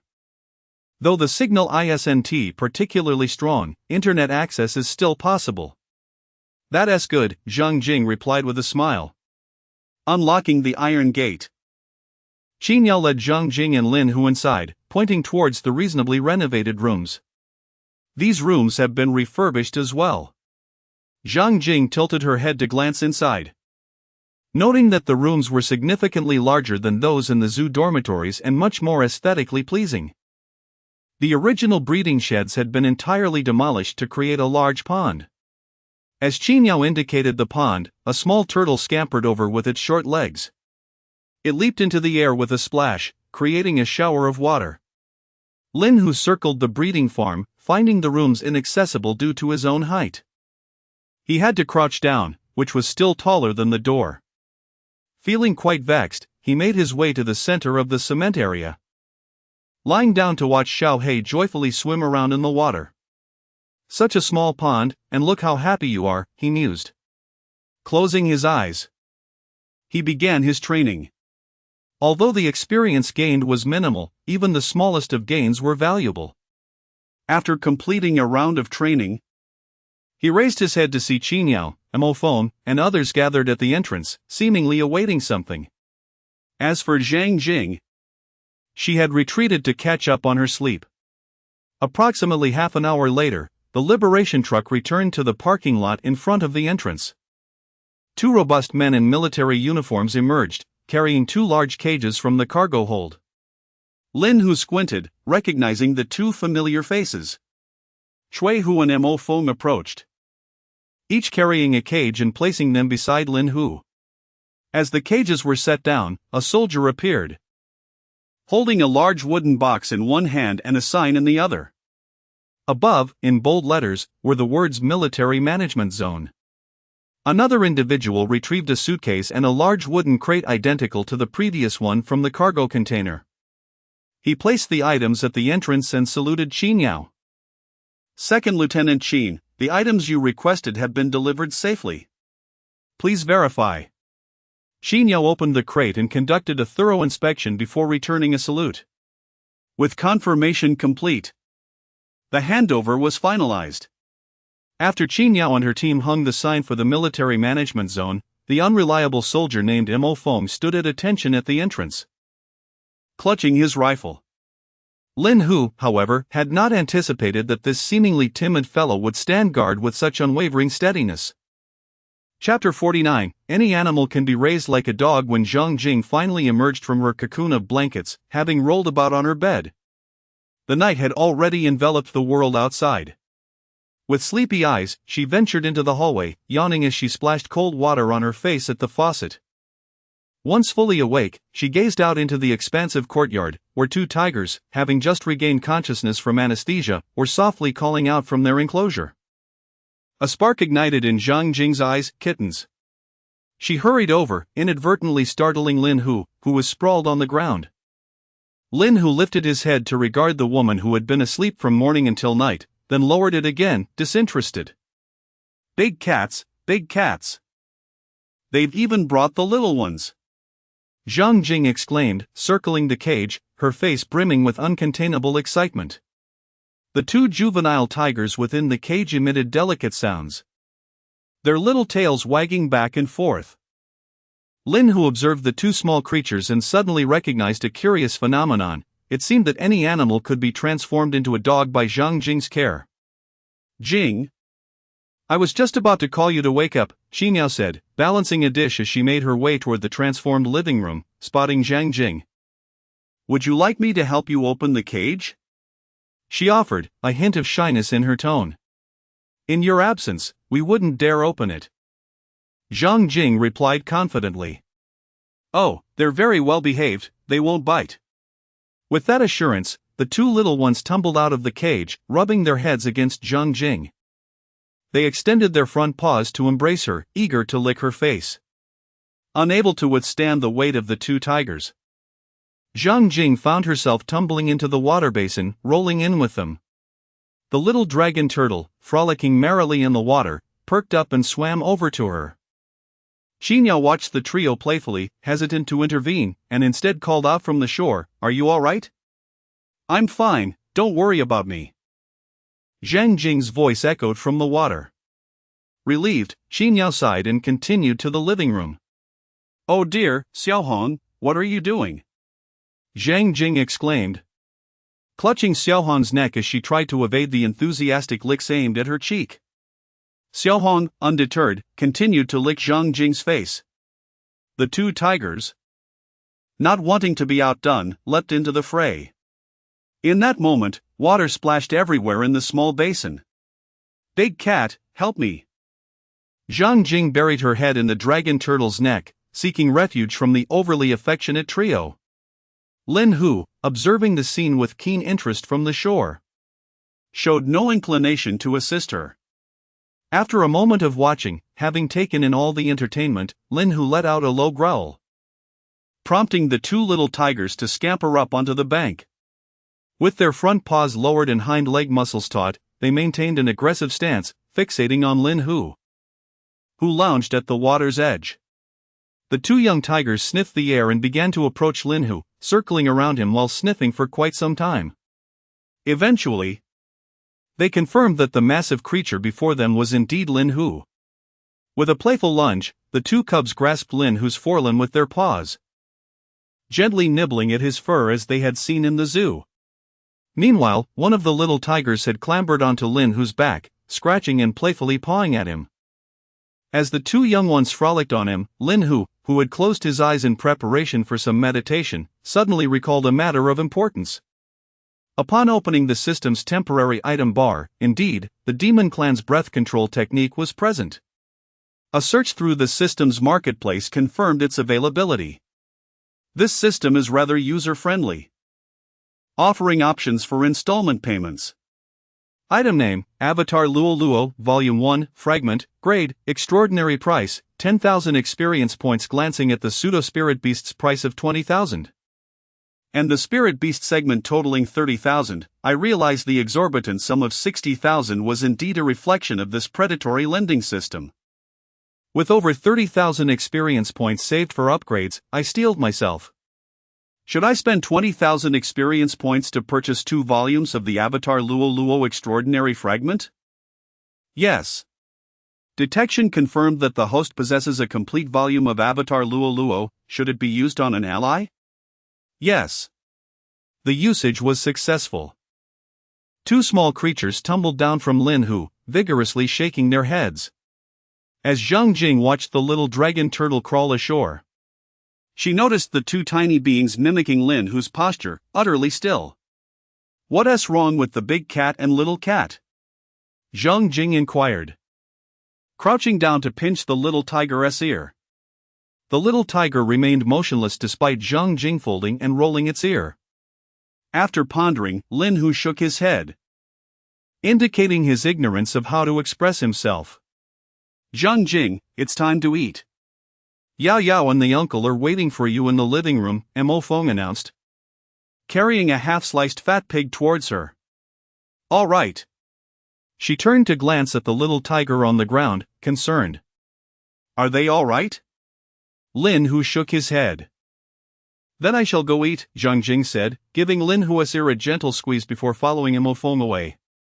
Lin Hu observed the 2 pieces of fat pig on the ground, then stood and sauntered over to the edge of the enclosure. With a light leap, he headed towards the forest. The woods here had yet to feel my mischief, perhaps surprises awaited. "Where is Xiao Yu?" Zhang Jing asked, noticing the absence of a person as she took her seat. "She is on duty," Mo Feng replied casually. "On duty?" Zhang Jing expressed her confusion. "This area has been temporarily designated as a military management zone. We are all your duty personnel and bodyguards," Xinyao explained with a smile. "Oh." As Lin Hu traversed the woods near the breeding farm, he crossed 2 cliffs measuring several dozen meters wide. He ultimately encountered medium to large creatures, and without hesitation, he struck with a swipe. Progressing along the forest ridge yielded minimal results, as the animal density in the Qinling region is relatively low. Fortunately, Lin Hu only needed to defeat them, otherwise, it wouldn't be long before the region's creatures faced extinction. This is your military uniform, formal attire, casual wear, and training outfit, with options for both winter and summer. Qin Yao opened a suitcase and pointed at the tailored military and police outfits. There are also police uniforms for both seasons. This is your special operations identification. And here is your daily sidearm. You can have Xiaoyu instruct you tomorrow. Qin Yao handed Zhang Jing a handgun. An automatic rifle is also available, though it is rarely utilized. Zhang Jing trembled as she accepted the handgun from Qin Yao. Realizing that in this country with strict gun regulations, she was holding a real weapon for the first time in her life. There is one final item. This one is of great value. In her hand, Qin Yao held a box, her expression turning grave. To call it a priceless treasure would not be an exaggeration. Zhang Jing felt increasingly anxious, biting her lip as she glanced outside, hoping to catch sight of the imposing figure. Yet, the entire square revealed no trace of him. Qin Yao opened the box to reveal a platinum necklace, adorned with a pendant in the shape of a pentagram, shimmering with a kaleidoscope of colors. We call it the Awakening Stone. It can accelerate your awakening process. You are the first external recruit to be bestowed with the Awakening Stone. The nation has not failed you, and we hope you shall not fail the nation. Dragging her suitcase, with a handgun in hand and the necklace around her neck, Zhang Jing wore a bewildered expression, as if questioning her identity, her location, and the events that had transpired, as she made her way toward the room. Watching Zhang Jing retreat, Qin Yao turned to look at Cui Huan and Mo Feng, both of whom nodded in acknowledgement. Qin Yao quickly composed a message. After a brief period of close contact, the provisional assessment indicates no harmful tendencies or significant ambitions. The dragon tortoise remains inseparable and possesses strong self-preservation abilities. Subject has been successfully recruited. A prompt response followed, surveillance level reduced, with a focus on protection. Chapter 50, The Awakening of the Giant. Perhaps it was due to the consecutive sunny days, but a sultry humidity lingered in the air of the forest, giving the June nights an unmistakable hint of midsummer. The half-moon in the sky danced among the clouds, appearing and disappearing, while the multitude of stars seemed to foretell yet another day of clear weather. The sound of snapping branches echoed as Lin Hu leisurely made his way through the woods. Casting a glance at the distant mountains shrouded by trees, he transitioned from walking to running. Surely, that forested area held some bounty. Along the way, he could also accumulate a bit of experience. With a resounding thud, a wild boar attempting to resist was toppled by Lin Hu. He surveyed the unconscious creature sprawled on the ground. Such aggressive behavior from a creature of its size was rather surprising. It dared to charge despite the obvious disparity in strength. Unfortunately, the gap in power could not be bridged by mere courage. Lin Hu stepped over the boar and continued on his path. A faint grunting sound emerged from the underbrush. Lin Hu parted the foliage to reveal a small wild boar, hidden beneath a pile of leaves. Upon inspecting the fallen male boar, complete with tusks, he pondered the origins of this little one. Was that its reason for charging? With such limited intellect, this young boar was surely not far from awakening. He rendered all nearby predators, including snakes, unconscious. Returning to the spot where the male boar and the small boar lay, Lin Hu mused that it was a rare occasion to perform a good deed. Whether they lived or perished now depended on fate. He strode forward, racing toward the mountains obscured by darkness. As he accumulated experience points along the way, Lin Hu eventually halted at a bamboo grove. Sniffing the air, he detected a unique scent. An instinctive signal from his lineage indicating the presence of a creature that was likely a spiritual beast nearby. Another spiritual beast? So many with extraordinary abilities? Ears perked. Lin Hu lowered his body and crawled toward the source of the sound. Despite having gone nearly a day without sustenance, he maintained his hunting prowess, his attributes significantly enhanced. A spiritual beast, you say? Come, let me teach this inflated ego a lesson. Or perhaps, I shall be the one to learn. However, When Lin Hu discovered the massive creature he suspected to be a spiritual beast, he was momentarily taken aback. Its black and white fur and round face were adorned with large black eye patches, while two fluffy black ears atop its head wiggled contentedly as it feasted. This behemoth, towering over 6 meters, sat with its ample belly resting on the ground. Casually snapping a bamboo stalk the thickness of a bowl, it grasped a piece, causing countless small branches to tumble to the ground. In less than half a minute, the bamboo was consumed entirely, only for the creature to break another stalk with ease. Remarkably, the previously snapped bamboo grew back at a visible speed, soon returning to its original thickness. With effortless repetition, the giant remained seated, its rear unmoved, as it continued to snap and devour bamboo, left and right. Such a peculiar behavior.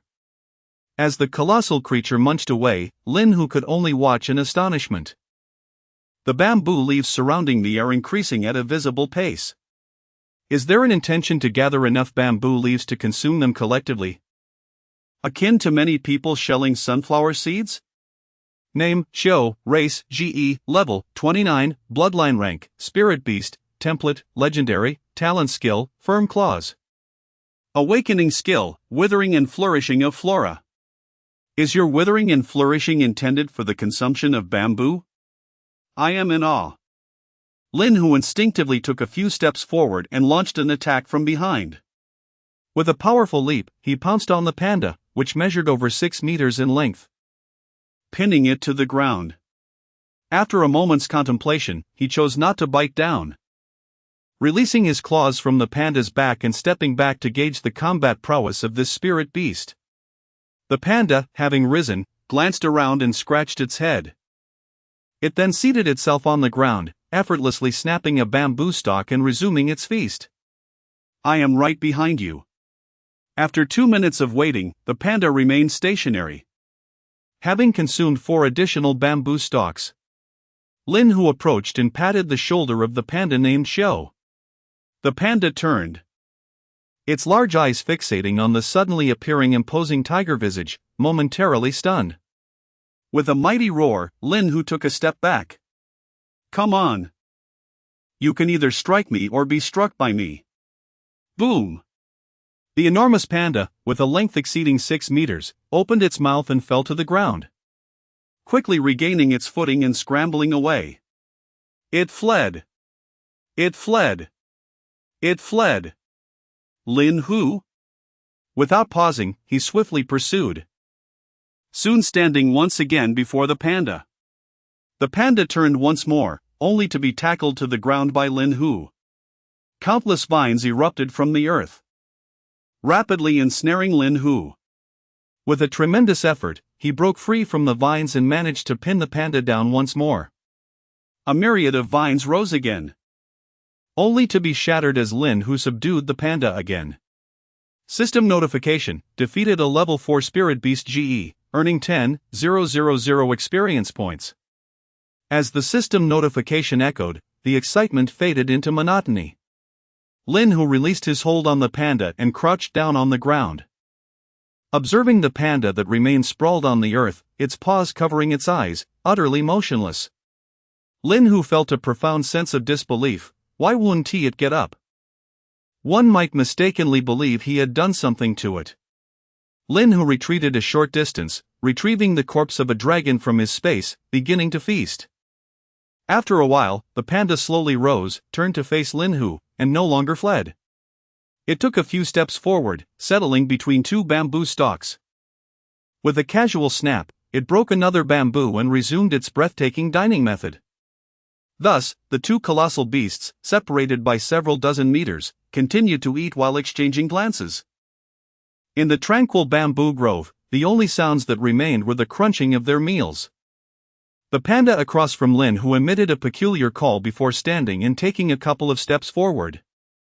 Boom! The ground trembled slightly as the towering beast collapsed. Subsequently, Lin Hu watched as the panda rolled towards him, with its legs in the air. The panda struggled to raise its hind legs, attempting to flip over into an upright position. With a thud, its hind legs landed squarely on Lin Hu's back.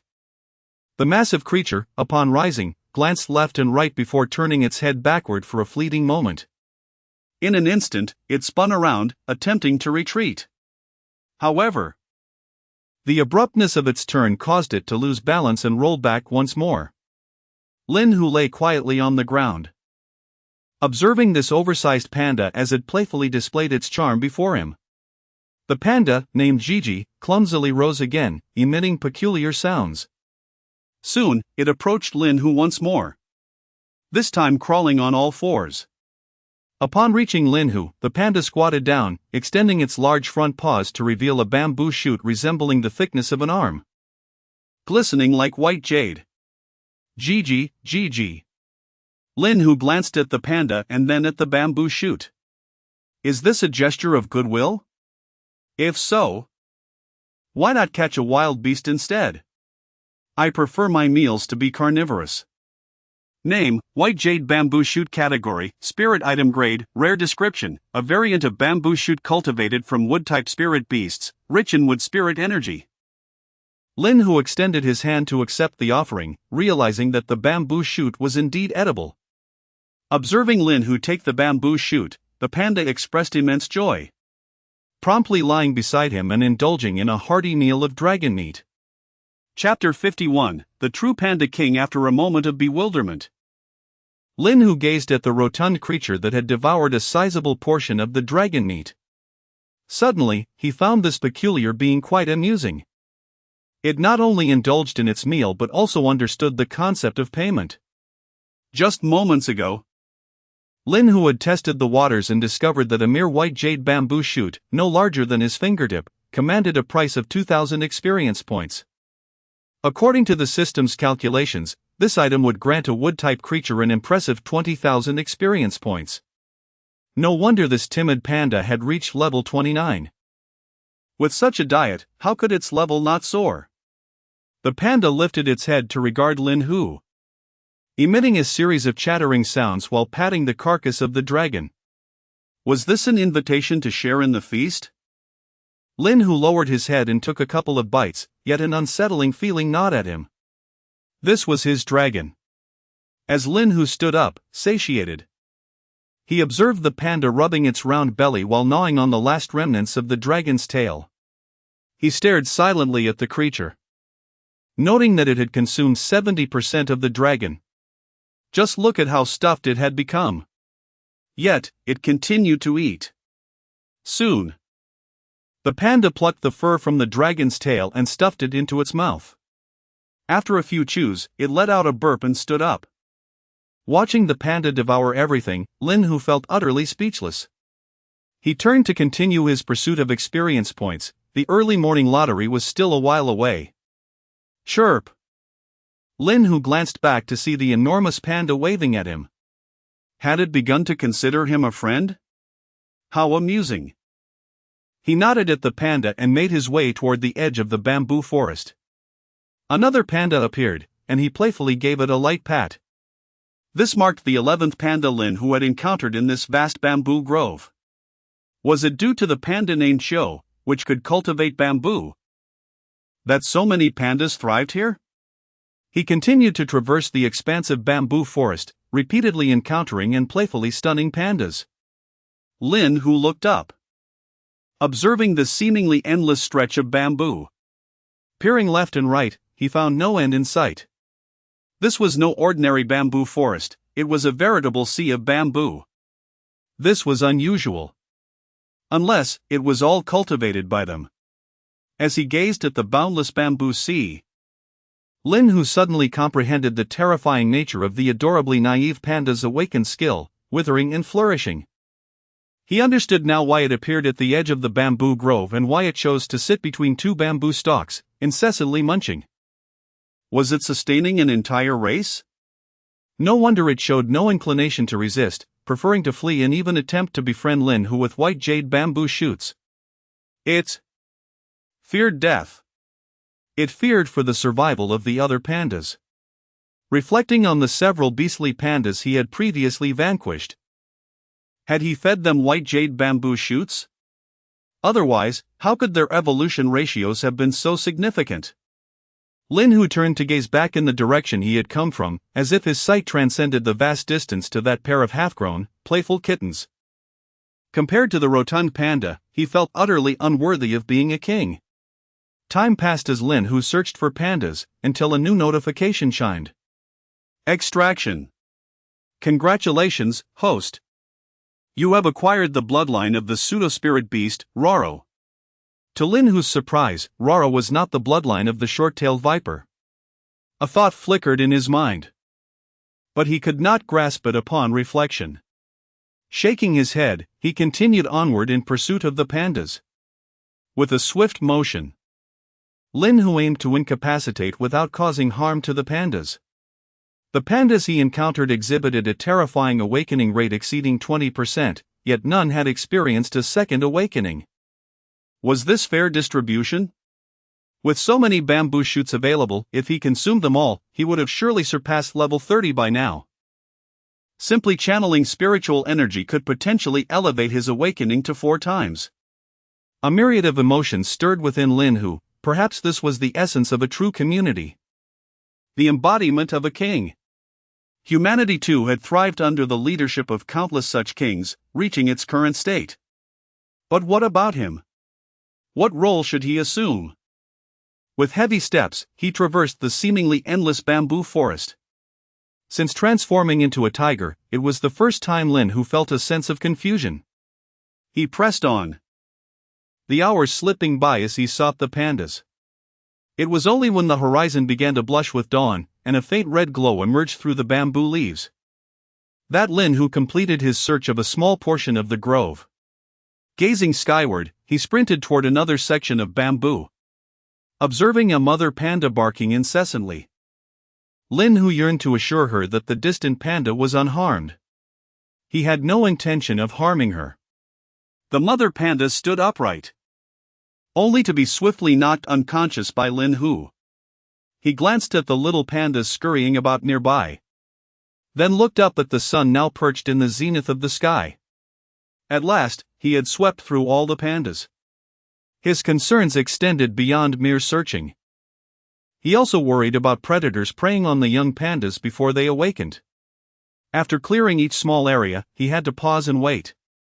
At long last, he had attended to all the pandas. Suddenly, Lin Hu froze, as if he had forgotten something vital. Prostrating himself on the ground, he pondered. It dawned on him that a group of pandas had been cleared before dawn. Lying there, Lin Hu began to cultivate, until the familiar barks echoed, prompting him to leap into action and race towards the bamboo grove. When Lin Hu once again beheld the massive, 6-meter-long panda, it was diligently planting bamboo at the forest's edge. Its colossal and rotund form bent laboriously as it swayed, inserting the bamboo stalks into the soil. Noticing a significant increase in bamboo since the previous night, Lin Hu understood why it consumed so much dragon meat. As a single bamboo shoot grew to a towering height, the panda struggled to bend down and plant new shoots. No wonder it feasted solely on bamboo and disregarded the leaves. With a resounding thud, the panda vanished from Lin Hu's sight. Lin Hu swiftly approached, only to find the panda that had tirelessly sustained its entire clan now sprawled awkwardly in the ravine. Indeed, it was as literal as it sounds. The ravine was over 10 meters deep but narrow, and the plump creature was wedged precariously in the middle. Lin Hu nearly burst into laughter. Upon seeing Lin Hu's panda, Wu Wu emitted a series of desperate cries for help. A gust of wind swept through, attempting to lift the panda from the depths below, yet it was to no avail. Accompanied by a roar, a colossal hand formed of ethereal winds emerged from the ravine's bottom, gradually lifting the clumsy panda upwards. Soon enough, Lin Hu succeeded in rescuing the adorable creature from its predicament. Gigi observed Lin Hu's panda, seemingly delighted, as it sat on the ground chirping joyfully. Suddenly recalling something, the panda rose and ambled towards the forest. Lin Hu silently followed suit. The panda paused, scratching its head in contemplation. After a few sidesteps, it began to dig at the earth. Lin Hu noticed a slender white bamboo shoot beneath the surface, significantly smaller than the one collected the previous day, indicating it was still unripe.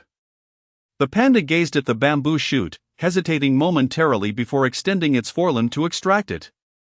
However, Lin Hu intervened, shoveling some nearby soil into the hole. With a swift motion, he pounced, pinning the panda to the ground.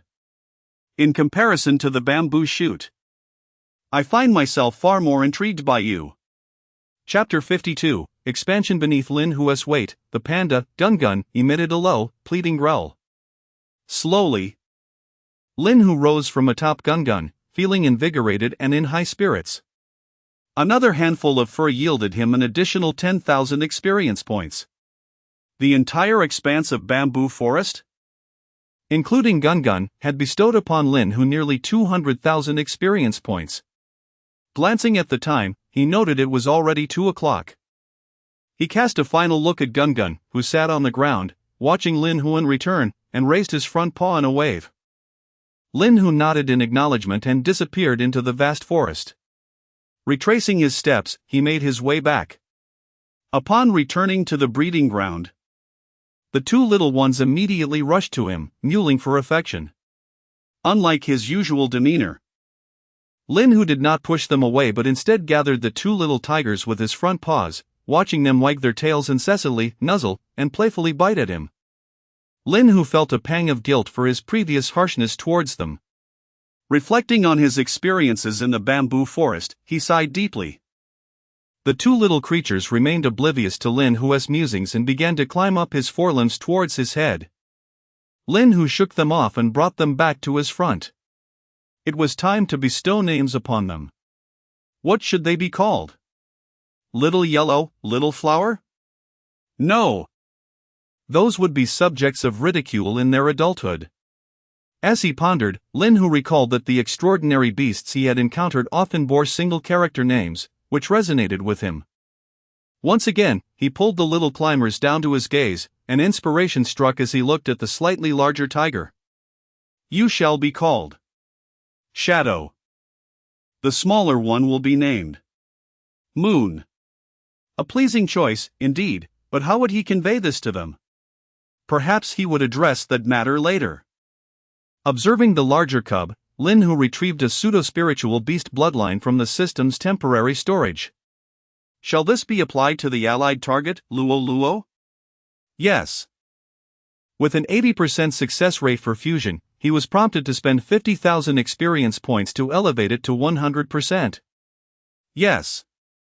Casting a glance at the little dragon turtle in the water, Lin Hu mused on its fortune. Such a 30% success rate had fortuitously favored it. His attention shifted back to Kuei, who had settled quietly on the ground. From his spatial storage, Lin Hu produced a small heart of spirit stone, no larger than a fingertip, and offered it to Moon. He then opened the system. Shall I spend 100,000 experience points to purchase the transformation scroll? Luo, Volume 2? Yes. With a quiet gaze upon the 2 little ones resting peacefully, Lin Hu surveyed his surroundings, sensing something amiss. Where had Zhang Jing gone? What about Jun Yang? Peering outside, he spotted Jun Yang standing guard, her legs indeed long. Inside, someone was still asleep. The rhythmic breathing indicated it was Cui Hu. But where was Zhang Jing? Never mind, he thought, sleep beckoned. Yet, Lin Hu had scarcely closed his eyes when the distant sound of firecrackers jolted him awake. After spending an extended period in the forest, Lin Hu's instincts began to resonate increasingly with those of a wild tiger. No longer was he akin to his former self in the zoo, where Jing would come over to rouse him from slumber without success.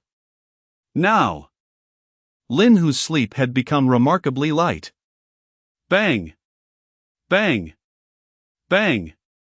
Just as he had rested his head upon his legs, the sound of firecrackers erupted in the air. Who is it? How inconsiderate to set off firecrackers, and to do so one by one. How utterly tedious. Bang! Bang! Bang! Enough of this. I shall retreat to the forest for my slumber. If I cannot contend with it, I can at least evade it. Rising to his feet, Lin Hu glanced at the two small creatures sprawled on the ground. He lay back down, deciding against sleep. As the sun continued its journey westward, accompanied by the persistent sound of firecrackers in the distance, Lin Hu heard the stirring of Cui Hu, who greeted him with a nod and intended to make his way to the kitchen. With a gentle leap, Lin Hu covered several dozen meters, landing before Cui Hu. The latter was taken aback, instinctively reaching for his waist only to remember he was unarmed, and promptly turned to flee. Slap! He was pinned to the ground by Lin Hu. Experience gained. Lin Hu then turned to approach the little tiger, leaving Cui Hu, who was wiping the blood from his nose, utterly speechless. As the sun inclined to the west, painted by the red clouds in the sky and the distant firecrackers, the young tiger Kuei emitted a mighty roar. Lin Hu looked upon this little creature, adorned with an expression that seemed to declare, "I am the greatest." With a swift motion, he swatted the ground, thinking that just because one's fur has darkened and one's stature enlarged, one is no longer a small tiger in my presence? Such arrogance. Slap. Whimper. Observing the now subdued Kuei, no longer roaring wildly, Lin Hu lay down again, continuing to watch the other little one. He was uncertain how long it would take for the heart of the spirit stone to awaken for the first time. A glance back at Kuei revealed he was diligently practicing. Quite obedient, he pondered the idea of planting bamboo in the mountains, though he lacked assistance from the other pandas. Lin Hu felt that these two little creatures were rather well behaved. However, it was admirable that such a naturally lazy panda would venture to plant bamboo on its own. Glancing back at Kuei, he noted that the level seal had been released to 30. Though only at level 9. He had forgotten to check what level he had previously attained. His skills were slightly fewer than his own, but thankfully, the deficit was not substantial. Reviewing his experience, he had amassed over 220,000 from a night's toil in half a day, yet had expended 15,000. With 70,000 remaining, what should he do? He looked at Kuei, diligently practicing on the ground, and thought, perhaps I shall grant you a reward. Should I spend 50,000 experience points to purchase the Divine Tiger True Body, Volume 1? Yes. Should it be applied to allies? Yes. With only 20,000 left. Not enough to level up, he casually allocated the remaining points to enhance his pounce to the extraordinary tier. He planned to venture to the bamboo sea again at dawn. Initially, he had intended to return for a brief rest, but he was unaware of which heartless soul had set off firecrackers all day long. The relentless popping had persisted without pause, ringing out with a sharp clarity. Heightened perception could be a double-edged sword, such incessant noise was unbearable. A powerful tiger roar resonated through the air, prompting the grounded Kuei to glance up, delighting in the spectacle. Slap. Lin Hu, disturbed by the cacophony of firecrackers throughout the afternoon, was currently in a highly irritable state. With a swift motion, he forcefully pinned you onto the ground. Slap. I shall teach you humility. He then cast a sidelong glance at the shadowy figure peeking from a distance. Slap. I'll ensure you learn your place. After reprimanding the two mischievous little ones, Lin Hu turned his attention to the diligent little being who was earnestly cultivating. The small tree, however, remained unyielding and unbending. While Lin Hu pondered how to allocate the experience points he had earned that evening towards new skills, he noticed Cui Hu emerging with an entire cow hoisted upon his shoulders. The cow, an ordinary yellow one, was not particularly large, weighing perhaps 700 to 800 pounds. But what on earth are you planning to do with that? With a thud, Cui Hu dropped the yellow cow before Lin Hu. It's far too large. Roasting it will consume an inordinate amount of time. Cui Hu scratched at the dried blood scab on his nose and continued, I feared you might be hungry, so I thought it best to bring this to you. Lin Hu retorted, I could very well say, I am already quite satiated. Chapter 53, This rolling beast is quite capable. Upon returning to the courtyard, Zhang Jing and her companions discovered that Cui Hu had prepared a meal, taking over from Qin Yao, who had stood guard throughout the day. The three of them noticed a shadow that bore a striking resemblance to Lin Hu. Yet they refrained from inquiring further. Zhang Jing, the playful feline, dashed towards Lin Hu, rubbing her head affectionately against him. "You're back!" she exclaimed. Lin Hu, observing Zhang Jing clad in military attire, was somewhat taken aback. He hadn't anticipated that she would wear the uniform so fittingly. "The little kitten has awakened too?" Zhang Jing remarked joyfully as she glanced at the shadow. Lin Hu nodded in affirmation. Zhang Jing, eager and spirited, attempted to climb onto Lin Hu's back, playfully tugging at his ears, relishing the moment. "I practiced shooting today. Zhang Jing gifted me a pistol," she chirped with excitement. "I can now carry a firearm, real ones." "Shooting? A pistol?" Lin Hu's interest was piqued. "I was concerned about startling the two little kittens, so I practiced over on the mountain," she explained, lying against Lin Hu and pointing into the distance. "I was wondering who had the time to set off firecrackers all afternoon, one by one. Turns out it was you." Adjusting her position on Lin Hu's back, she swung her legs playfully. "Oh, I received a beautiful necklace after joining the Special Operations Department," she added enthusiastically. The notion of a national institution distributing jewelry was indeed intriguing. However, when Lin Hu beheld the necklace that Zhang Jing proudly presented, he was momentarily stunned. It was the heart of the Spirit Stone. Though small and encased in platinum, the iridescent gem at its center unmistakably radiated with the essence of the Spirit Stone. "Daddy Cat, I'm heading to dinner," Zhang Jing called out, leaping from Lin Hu's back and scampering towards the hall. Shadow and Moon, the two little creatures, had already begun sharing beef with the little dragon turtle, but their small size meant they hadn't consumed much.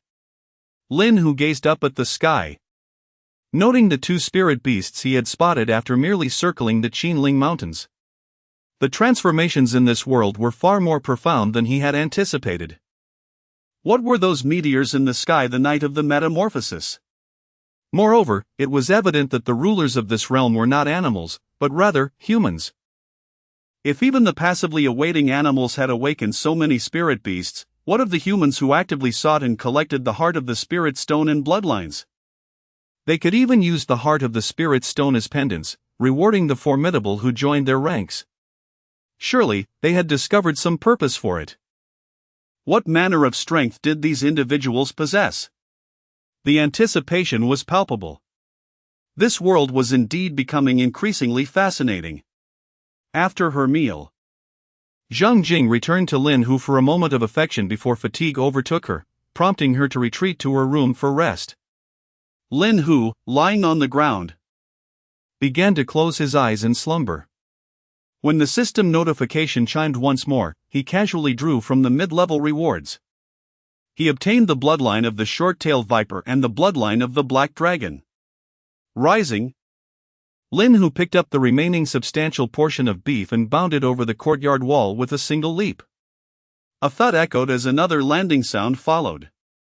Turning back, Lin Hu saw Shadow trailing behind him, gazing up with an adorably foolish expression. Lin Hu raised his large hand, prompting the little tiger to leap back swiftly. Following the path they traversed yesterday, they made their way to the spot where they encountered the rotund creature. Indeed, it was as it had been the day before, sitting between two bamboo stalks, indulging in its meal. Compared to the time they departed in the afternoon, the surroundings had not changed significantly. The gully that had trapped the rotund creature was now filled with bamboo shoots.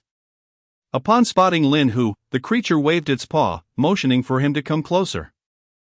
Lin Hu approached and placed the cow beside the rotund creature, which lay down on the ground. The rotund creature glanced at the cow, showing no hesitation as it promptly discarded the bamboo in its grasp and began to feast voraciously. In no time, a substantial portion of the cow was consumed. As the rotund creature stood up, preparing to dig for a bamboo shoot, Lin Hu lunged forward, pinning it to the ground. The two massive beasts engaged in a fierce struggle. The rotund creature kicked with its powerful hind legs, sending Lin Hu sprawling away, seemingly aware of Lin Hu's intentions. The rotund creature neither fled nor conceded defeat. Rising to its full height, it struck down with its front paws, creating a thunderous sound as air burst around it. Lin Hu deftly sidestepped, causing the ground to crater under the impact, debris flying in all directions. Lin Hu retaliated with a swift slap to the rotund creature's face. The creature turned and let out a mighty roar, charging forward. Lin Hu evaded the assault, wrapping his front paws around the creature's neck and lifting it with all his might. The rotund creature crashed to the ground with a resounding thud. Simultaneously, as Lin Hu toppled the rotund creature, it used the momentum to fling Lin Hu away with its front paws. The collision shattered numerous bamboo stalks as Lin Hu regained his footing. That slap was quite remarkable, he thought, and the two colossal beasts once again launched into battle. Lin Hu dodged the incoming claws, climbing onto the rotund creature's back. The creature bellowed in fury, suddenly leaning backward, causing Lin Hu to release his grip and leap aside just in time to avoid a tremendous impact that left a deep crater in the ground. Lin Hu charged once more, but the rotund creature seized him by the ribs and hurled him away. Both massive beings demonstrated an uncanny understanding, refraining from employing any natural weapons. Lin Hu began to feel the heat of exertion. This rotund creature was far more formidable than he had anticipated. They collided again. Lin Hu ducking to evade a paw aimed at his head, and thrusting his hind legs against the creature's rear feet, pushing with all his strength. A resounding boom echoed as the rotund creature fell once more. As Lin Hu lunged forward, he was sent sprawling by the creature's powerful legs, circling around the rotund creature, which resembled a small mountain. Lin Hu moved with agility, forcing the creature to adjust its stance continuously. Lin Hu feigned a charge, taking advantage of the creature's lowered posture as it prepared to counterattack. Utilizing his superior agility, he pounced from the side. With relentless determination, Lin Hu pressed the rotund creature down, wrapping his front paws around its neck and bearing down with his full weight. After a moment, the rotund creature ceased its resistance. Receiving a prompt of experience, Lin Hu released his hold. He observed the creature's long claws and teeth, realizing that despite its seemingly timid demeanor, it possessed a surprising steadiness in combat. As the panda, Gangan, arose, he unearthed a bamboo shoot that he wished to present to Lin Hu, only to be met with rejection. Undeterred, Gangan began to replant the bamboo that Lin Hu had inadvertently knocked down. The once scattered bamboo stood tall once more, and Lin Hu greeted Gangan before making his way into the bamboo forest. Throughout the afternoon, he diligently searched for pandas, though today proved significantly more fruitful than yesterday. As most of the pandas lingered nearby, there was no longer a need to exhaust oneself following their scent.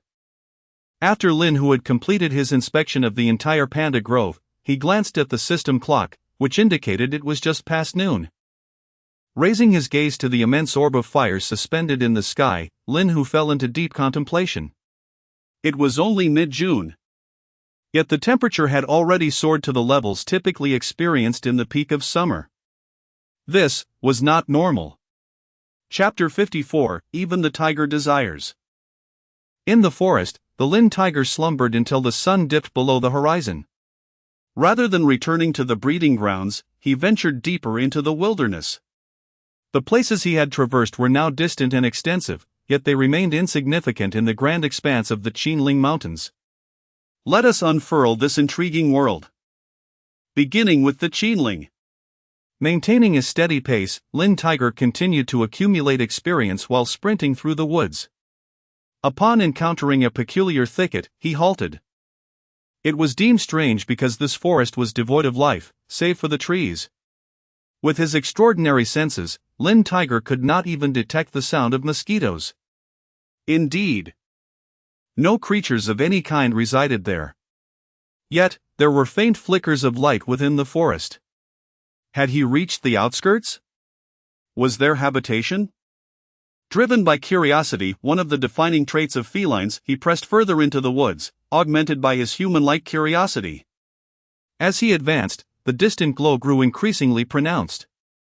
He could vaguely hear voices, though the distance rendered the words indistinct. Lin Tiger pressed onward, treading softly upon the fallen branches and leaves, undeterred by the elusive sounds. Even so, he could still discern faint voices from afar, yet their content remained a mystery. Eventually, Lin Tiger paused. Initially, his inability to hear was understandable. After traversing such distance, with his acute hearing, he should have been able to catch even the faintest sounds, like the scuttling of an ant. It was a peculiar situation. Nonetheless, it piqued his interest. No longer maintaining his silence, Lin Tiger quickened his pace, striding purposefully toward the flickering lights. As he moved, the voices faded, replaced by the melodic strains of A. Though Lin Tiger was unfamiliar with the instrument, he found the music enchanting. Soon, he discovered the source of the illumination, an opulent courtyard, complete with a grand entrance flanked by 2 stone lion dogs, each barely reaching his forearm's height, and adorned with vibrant red lanterns that cast a dazzling glow. Positioned at the threshold, Lin Tiger listened intently as a woman inside played the notes were delicate and flowing. While he could not comprehend their meaning, the harmonious melody was undeniably pleasing. "General, why do you linger at the entrance and not enter?" A woman's voice beckoned from within, laced with enticing allure. Lin Tiger lay motionless, momentarily entranced by the magnificent courtyard. Goodness, this specter is rather skilled at deception.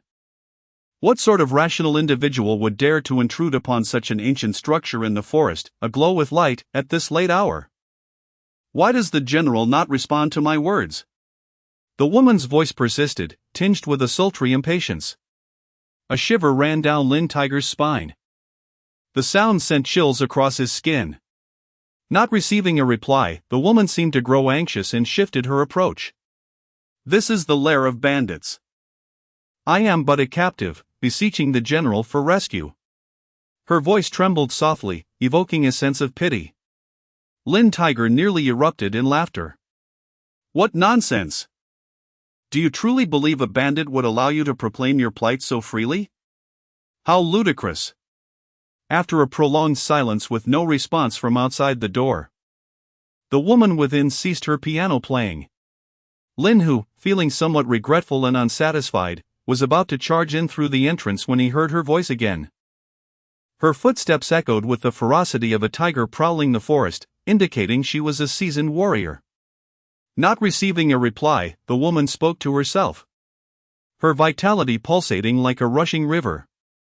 Such mastery could not belong to an unknown individual. Lin, who, listening from outside, felt a surge of delight and encouraged her to continue her performance. "I shall address you as general," he proclaimed. The woman, no longer feigning modesty, confessed, "I am but a wild spirit from the mountains, possessing only my beauty, and I am willing to serve you for a night." Lin, who was taken aback, exclaiming, "By heavens! There truly is someone who dares to approach a tiger." With the prowess of a general, she declared, "I cannot be harmed by you. If you grant me a breath of your vitality, I shall offer you a night of pleasure." What harm could there be in that? Lin, who found her reasoning compelling. Yet he worried she might not be able to handle it. "I am a concubine of the Prince of Su, buried here alongside him." Her voice trembled with suppressed fury. "It has been over 5 centuries, though the world abounds with beauty, none possess my allure." "Indeed, how many have dared to engage with a spirit?" She continued. "Since you refuse to enter, I shall come out." Losing her patience, she commanded the door to swing open, revealing a woman who seemed to have stepped from a painting. Clad in sheer fabric and cradling a guzheng, gazing at the enormous tiger head nearly the size of the entrance itself.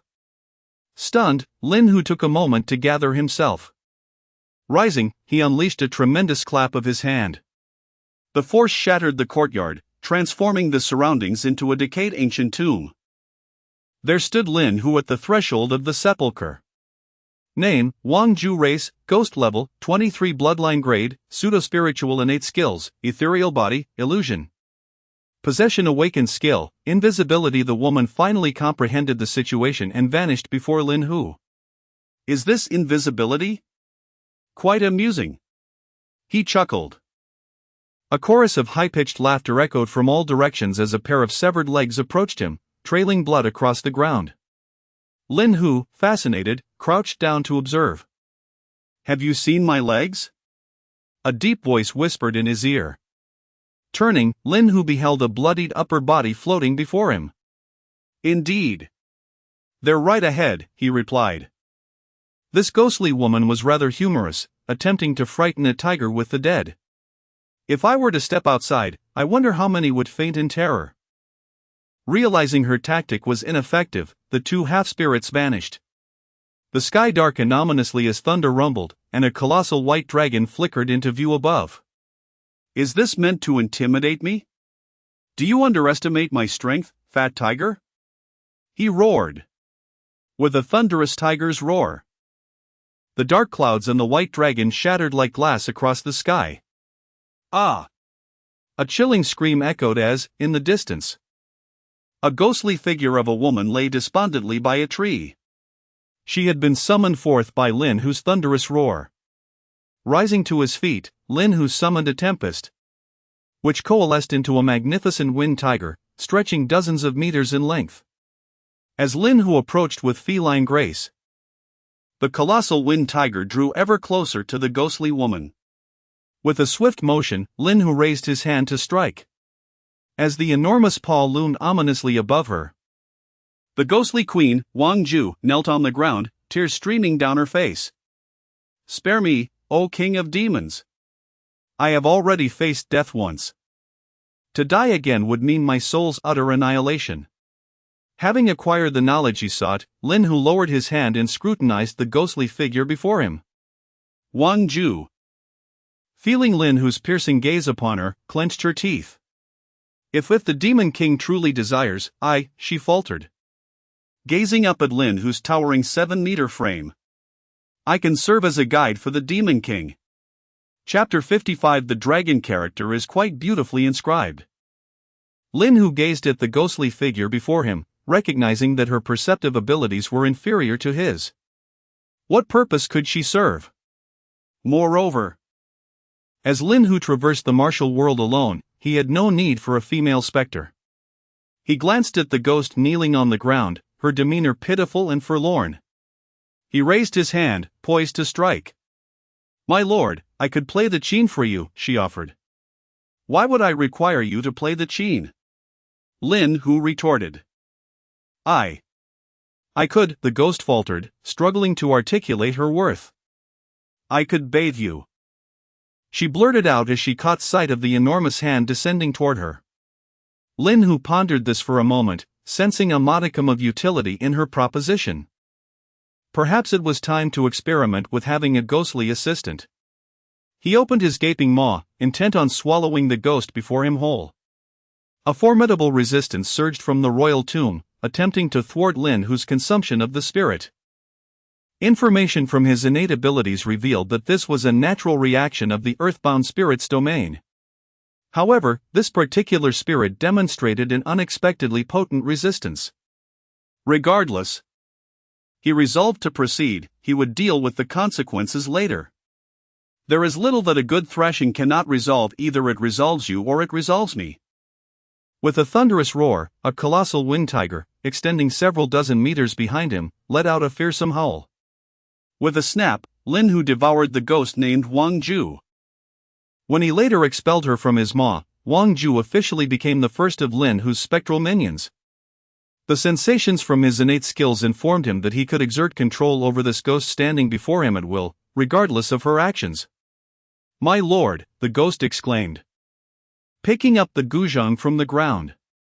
Lin Hu halted, intrigued by what this theatrical spirit might say next. "My lord, within the royal tomb lies a treasure, which descended from the heavens 4 months ago." Wang Ju reverently divulged an important piece of information. Treasure? The notion of treasure signified experience, prompting Lin Hu to contemplate further as he turned around. 4 months ago, a celestial stone fell from the sky, obliterating the vast royal tomb, Wang Ju continued, accompanying Lin Hu as she recounted the details of the event. "I awoke as a result. Within the stone was a pearl." Her eyes glimmered with envy. It entered the body of the still intact royal corpse. 500 years without decay? Quite remarkable, Lin Hu mused. The ancients seemed to have peculiar thoughts. Desiring not only to remain unblemished for centuries but also to be accompanied by beautiful maidens in death. Did they believe such arrangements would suffice after death? I was revived to safeguard the pearl and merge with the royal body, she explained. Lin Hu was taken aback. Did this pearl possess its own consciousness? Disregarding the chattering ghost, Lin Hu hastened his excavation efforts. Upon discovering the royal figure resting within the tomb, he was taken aback. The coffin that once housed him could no longer accommodate his now enormous form and lay shattered. Before him lay a creature, half human above the chest and half dragon below, sprawled amidst a trove of treasures. The dragon's lower half, now fully transformed, appeared more complete than the river dragon he had previously vanquished. The upper body, yet to transform into a dragon, began to rapidly sprout scales. A resounding voice echoed within the tomb, imbued with an enchanting allure. Do you crave power? Do you wish to unravel the mysteries of this realm? Lin Hu could scarcely comprehend the words, his gaze fixed on the half-dragon on the ground. Instinctively opening his gaping maw, with a swift bite, he consumed the upper body, which had yet to fully merge and was merely adorned with minute dragon scales. The voice in the tomb abruptly ceased, falling silent forever. Lin Hu glanced at the severed upper half and mused, what did you just say? Boom! Boom! Boom! The colossal dragon, now only possessing its lower half, relentlessly pounded the earth. The transformed lower body was already far longer than the dragon Lin Hu had slain. Upon detaching from the upper half, it swiftly thickened, with the gaping wound where the head and forepaws had been oozing copious amounts of black blood, which dripped to the ground, emitting a hissing, corrosive sound. The enormous tail swept towards the tomb, and Lin Hu nimbly leapt aside. You think you can sweep me away? Bang! Before he could land, Lin Hu was sent soaring into the air by the sweeping tail. The female spectre standing at the great entrance of the tomb heard a resounding thud and saw a massive tiger launch itself from the depths. Thud! The ground trembled beneath the impact. Lin Hu spat out a few mouthfuls of blood and rose to his feet, lifting his gaze to the writhing dragon body still trapped within the tomb. Name, Hui race, corpse dragon level, 31, near death, bloodline rank, pseudo-immortal innate skill, rebirth through possession, can be activated once with a complete dragon pearl before death. Innate skill, dragon clan awakening skill, nah, only partially awakened and already at level 31. Thankfully, I am wise enough to know that villains perish by their own verbosity, he thought, decisively taking a bite. Boom! Boom! Boom! The sound of air exploding surged toward him, and Lin Hu leapt sideways, but still, he was hurled away. The dragon's tail struck the ground, followed by a sweeping motion, and Lin Hu found himself propelled once more. Roar! Lin Hu bellowed at the descending tail. Do you take me for a sickly cat? With the tail's impact, he seized the opportunity to latch onto it with his formidable jaws, his sharp fangs sinking deep. As the tail thrashed, Lin Hu was involuntarily pulled backward. With each retreat, a fierce gale began to swirl, ultimately coalescing into an enormous wind tiger several dozen meters in length. Lin Hu exerted force with his hind legs, causing the ground to fracture underfoot. A massive depression formed as he released his grip and used his forepaws to grasp the dragon's tail. With relentless strength, the muscles in his body rippled with intensity as he pulled. The colossal wind tiger behind him roared in unison, echoing Lin Hu's movements. Roar! The thunderous roar, paired with the explosive wind tiger, stirred a violent tempest that shattered the surrounding trees into splinters. Lin Hu swung the severed dragon tail with vigor, creating a vast crater upon impact. Releasing the tail, Lin Hu proceeded to furiously claw at the severed dragon's body, leaving a trail of deep gashes in his wake. Once again captured on camera, Lin Hu took a few steps back, observing the dwindling strength of the severed dragon. Having failed to complete its fusion, it had lost its innate abilities. As its blood continued to flow away, it grew increasingly feeble. Lin Hu unleashed the sharp talons of Dragon Hunter, inflicting unavoidable and formidable damage upon any draconic being. Moreover, it had already suffered grievous wounds from Lin Hu, who had bitten off its not yet fully fused head and forelimbs. Although the dragon's core within provided it with considerable vitality, the inevitability of death loomed ever closer. "Raro, my dragon kin, shall not spare you." A voice emanated from within the severed dragon, reminiscent of the one that had echoed in the tomb. The vengeance for slaying dragons. A tremendous roar erupted from the fragmented body of the dragon. "We shall not coexist." Lin Hu regarded this inexplicably intimidating dragon. "If you can fight, then cease your incessant chatter." A stream of black dragon blood coalesced in the air, forming intricate characters. In a flash, it surged into Lin Hu's body. He glanced at the system. "Dragon blood mark, an imprint left by the celestial dragon clan's blood, to avenge me." Lin Hu stood momentarily stunned. Those seemingly grandiose characters were inscribed with a message. To avenge me? This dragon had quite the elegant handwriting. Chapter 56, I. A mere concubine can alleviate the woes of the Demon King. After vanquishing the Earth Immortal level corpse dragon, Lin Hu was diligently tallying his spoils. He had sold the Earth Immortal bloodline corpse dragon, acquiring a substantial 200,000 experience points, alongside a celestial grade dragon pearl. Name: Dragon Pearl Grade, Celestial Demon King. Where do we venture next? Inquired a woman cradling a guqin beside Lin Hu. Ah! He also had a female ghost and the guqin she held as part of his loot. Unable to resist, he mentally questioned, "Must you hold on to that guqin?" "This guqin was gifted to me by a dear friend," the ghost replied, her tone tinged with melancholy. Predictably, Lin Hu thought, yet another tale of woe. "All right. If you wish to hold it, then do so." He glanced at the time, contemplating that if he retraced his steps back, he would soon arrive at the bamboo sea. Just in time for the pandas to respawn. Excellent, he could seize another opportunity. The ghost floated in the air, trailing Lin Hu without further inquiry. As a wraith, she was bound to follow him wherever he went. Upon returning along the same path to the bamboo sea, Lin Hu received a system notification and casually spun the prize wheel. He was preparing to grind for experience when the ghost interjected. "Is the Demon King seeking these Iron Eaters?" "Iron Eaters?" Lin Hu looked where she pointed, realizing she referred to the pandas. "I can scout for the Demon King," the eager ghost offered, wishing to prove her worth. Lin Hu, intrigued, decided to observe.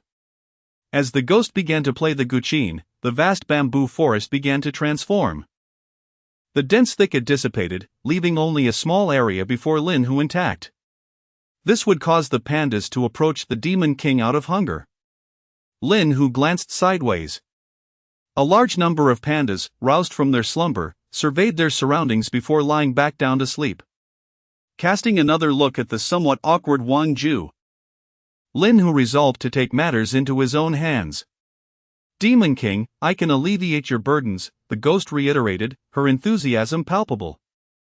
After a moment's consideration, Lin Hu opened his mouth wide and swallowed the ghost whole. Time passed as he continued to grind for experience. When the next day arrived at noon, Lin Hu was greeted with a long-awaited system upgrade. Yet, the grinding must persist. Once he had completed his experience quota for the day, he checked the system. System notification: the host's total acquired experience exceeds 1 million. Unlocking of the Ultimate Fantasy Roulette, Level 3 Fantasy Mall, and the new function, Fantasy Trials. The next level will unlock all free features. Unlock condition: total experience exceeds 10 million. Reaching a million was no small feat. System notification: Ultimate Fantasy Roulette, once per month. The first spin of the Ultimate Roulette will yield the highest level item. Will you spin? Yes. Congratulations to the host for acquiring the bloodline of the ancient divine beast. Jiao. As always, the first draw yielded nothing remarkable. He decided to explore the fantasy trials instead. Fantasy Trials Level 1 can simulate a reality of 1 square kilometer, along with its residing creatures, as a trial scenario. In the trial scene, slaying creatures does not yield bloodlines, and the experience gained is merely 50% of that in the real world. Upon attempting to level up, I found myself with a mere 100,000 experience points. And upon inspecting my status, I discovered I possessed less than 750,000 experience points. Sighing, I expended 450,000 experience points to maximize the embodiment of Rolo, resulting in a total reduction of 19%. Turning my gaze towards the gluttonous giant panda, Gun, voraciously devouring a meal before a wild boar, an idea flickered through Lin Hu's mind. He gently patted the oblivious Gun, who looked up in bewilderment. Lin Hu retrieved the nearest panda and tossed it beside Gun, followed by a second, third, and fourth. After observing for a while, Gun finally grasped Lin Hu's intention. Rising to his feet, he let out a tremendous roar directed at the bamboo forest. The echoes of panda calls began to resonate through the bamboo sea, gradually intensifying as pandas, drawn by the distant sounds, began to converge, some running, others rolling. As time passed, the number of pandas swelled, and Lin Hu surveyed the scene, finding the world transformed into a monochrome landscape. Several hours later, all the pandas from the bamboo sea had gathered. Upon sighting Lin Hu, some of the pandas grew restless. Yet the commanding presence of Gun Autumn was palpable. Even those that fidgeted soon settled, as if awaiting an address from their leader. Autumn cast a glance at Lin Hu, seemingly inquiring about his intentions. Lin Hu commenced herding the colossal awakened pandas together. As he directed them, the panda congregation became slightly agitated. The towering Gun, perplexed, observed as many pandas bared their teeth at Lin Hu, yet under Autumn's commanding roar, they obediently commenced their actions. Thus, under Gun's command, the awakened pandas began to assemble. Lin Hu took several smaller pandas and placed them atop the gathering herd. Instantly, Gun Autumn comprehended the plan and emitted a few low growls. The other Guns began to stack themselves. Before long, the entire bamboo sea was transformed into a towering assembly of pandas, resembling a black and white pyramid. In the realm of imaginary trials, Lin Hu initiated commands to the system. The system, however, experienced a significant lag, lingering longer than before. As Lin Hu repeatedly envisioned the diligent Gun stacking themselves, he felt a pang of guilt for them. After approximately 5 minutes, the system finally chimed in. System notification: do you wish to replicate this scene as an imaginary trial? Affirmative. System notification: imaginary trial replication successful. Within the system, Lin Hu selected Autumn, deciding to invest 100,000 experience points in reciprocation. Do you wish to use the embodiment of GE on the allied target? Affirmative. Do you wish to use the true form of GE on the allied target? Affirmative. Autumn seemed to comprehend the situation, nodding at Lin Hu before sitting down to begin meditating. Watching Gun in tranquil focus, Lin Hu gestured for the assembled pandas to descend. The massive black and white pyramid began to dissolve, leaving a multitude of pandas, large and small, gazing at Lin Hu. As the pandas began to stir with anticipation, several large specimens slowly approached Lin Hu. More pandas gathered around him, seemingly harboring a desire for vengeance now that the autumn restraint had lifted. Lacking experience, he opted for retreat rather than confrontation. Watching Lin Hu flee into the forest, the pandas erupted in triumphant cheers. Having traversed the woods and ascended the hillside, Lin Hu activated the system trial. Would you like to commence today's system trial? Yes. In an instant, Lin Hu vanished from sight. Upon his emergence in the trial space, a realm approximately 1 square kilometer in size, he found it teeming with pandas of various sizes. The entire expanse was rendered in shades of black and white. Lin Hu let out a thunderous roar, causing the majority of the unawakened pandas to perish from the shock, while the awakened ones sustained varying degrees of injury. With a fierce bellow, the great bear charged toward Lin Hu. Having ascended several levels in his martial arts practice, he faced the threat without fear. A mere half-hour later, the entire space lay desolate. As experience was being calculated, the host acquired a remarkable 213,600 experience points. System, ha! My years of gaming have not been in vain. With your intellect, I shall exploit every bug to my advantage. Exiting the trial space. Lin Hu was suddenly struck by a thought: could he enter this trial space at will? If so, would it not be an excellent means of escape? However, upon testing this hypothesis after leaving, he discovered it was not feasible. Entry was permitted only once per day. He gazed up at the sun in the sky. The weather was growing increasingly sweltering. Chapter 57. Even in combat, one remains adorable. Lin Hu traversed the dense forest for half a day, finally discovering an abandoned cave concealed amongst the trees. After unleashing a fierce gust of wind, he released the female ghost. Lin Hu then crouched in the clearing he had just uncovered at the cave's entrance. Wang Zhu, without further inquiry, began to play the guzheng. Observing the remaining 40,000 experience points, Lin Hu casually expended 34,000 to max out the enhancement for his divine tiger form. System notification: the enhancement for divine tiger form has reached its maximum level, unlocking the passive skill, Divine Tiger Evolution. Upon examining the skill description for Divine Tiger, he noted no changes. However, testing the strength of his claws revealed an increase in potency. This reminded him of the skill associated with the corpse dragon, known as Dragon Clan. Dragon Clan, a low-tier dragon species recognized by the Four Seas Dragon Palace, which undergoes transformation in the dragon pool, naturally possesses armor and enhanced weapon strength. Was this a privilege reserved for celestial-level beings, or did it stem from a higher cultivation level of the dragon transformation technique? Thus, could one access the dragon pool? He opened the system to glance at the techniques available for selecting a dragon lineage from the Four Seas Dragon Palace. Realizing he could cultivate to the level of a divine beast dragon. Was celestial level merely the low-tier dragon classification? He examined the open Tier 3 fantasy shop and noted the significant gap between celestial and divine beasts, with demigods in between. The Four Seas Dragon Palace seemed rather unimpressive. What rank did the Dragon King hold? Recalling past television shows, the Four Seas Dragon Clan seemed to have a presence throughout the Yangtze River and beyond. Was it a matter of quantity? Almost every creature could integrate dragon bloodlines. No wonder dragons were regarded as the foremost among the four spirits. Sheer numbers reign supreme. Moreover, they could navigate water, burrow into the earth, and soar through the skies. The dragons encountered so far appeared to be rather feeble, merely at level 20 or 30. They hardly seemed capable of flight, let alone possessing fully developed dragon forms. How would he contend with flying dragons in the future? Would he simply endure their assaults? That was certainly not his style. He resolved to accumulate experience points. Once sufficient were gathered, he would transform into the Qiangqi.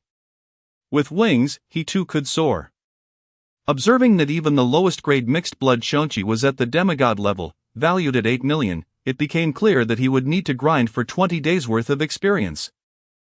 Moreover, compared to bloodlines, the experience required for leveling up constituted the bulk of the effort.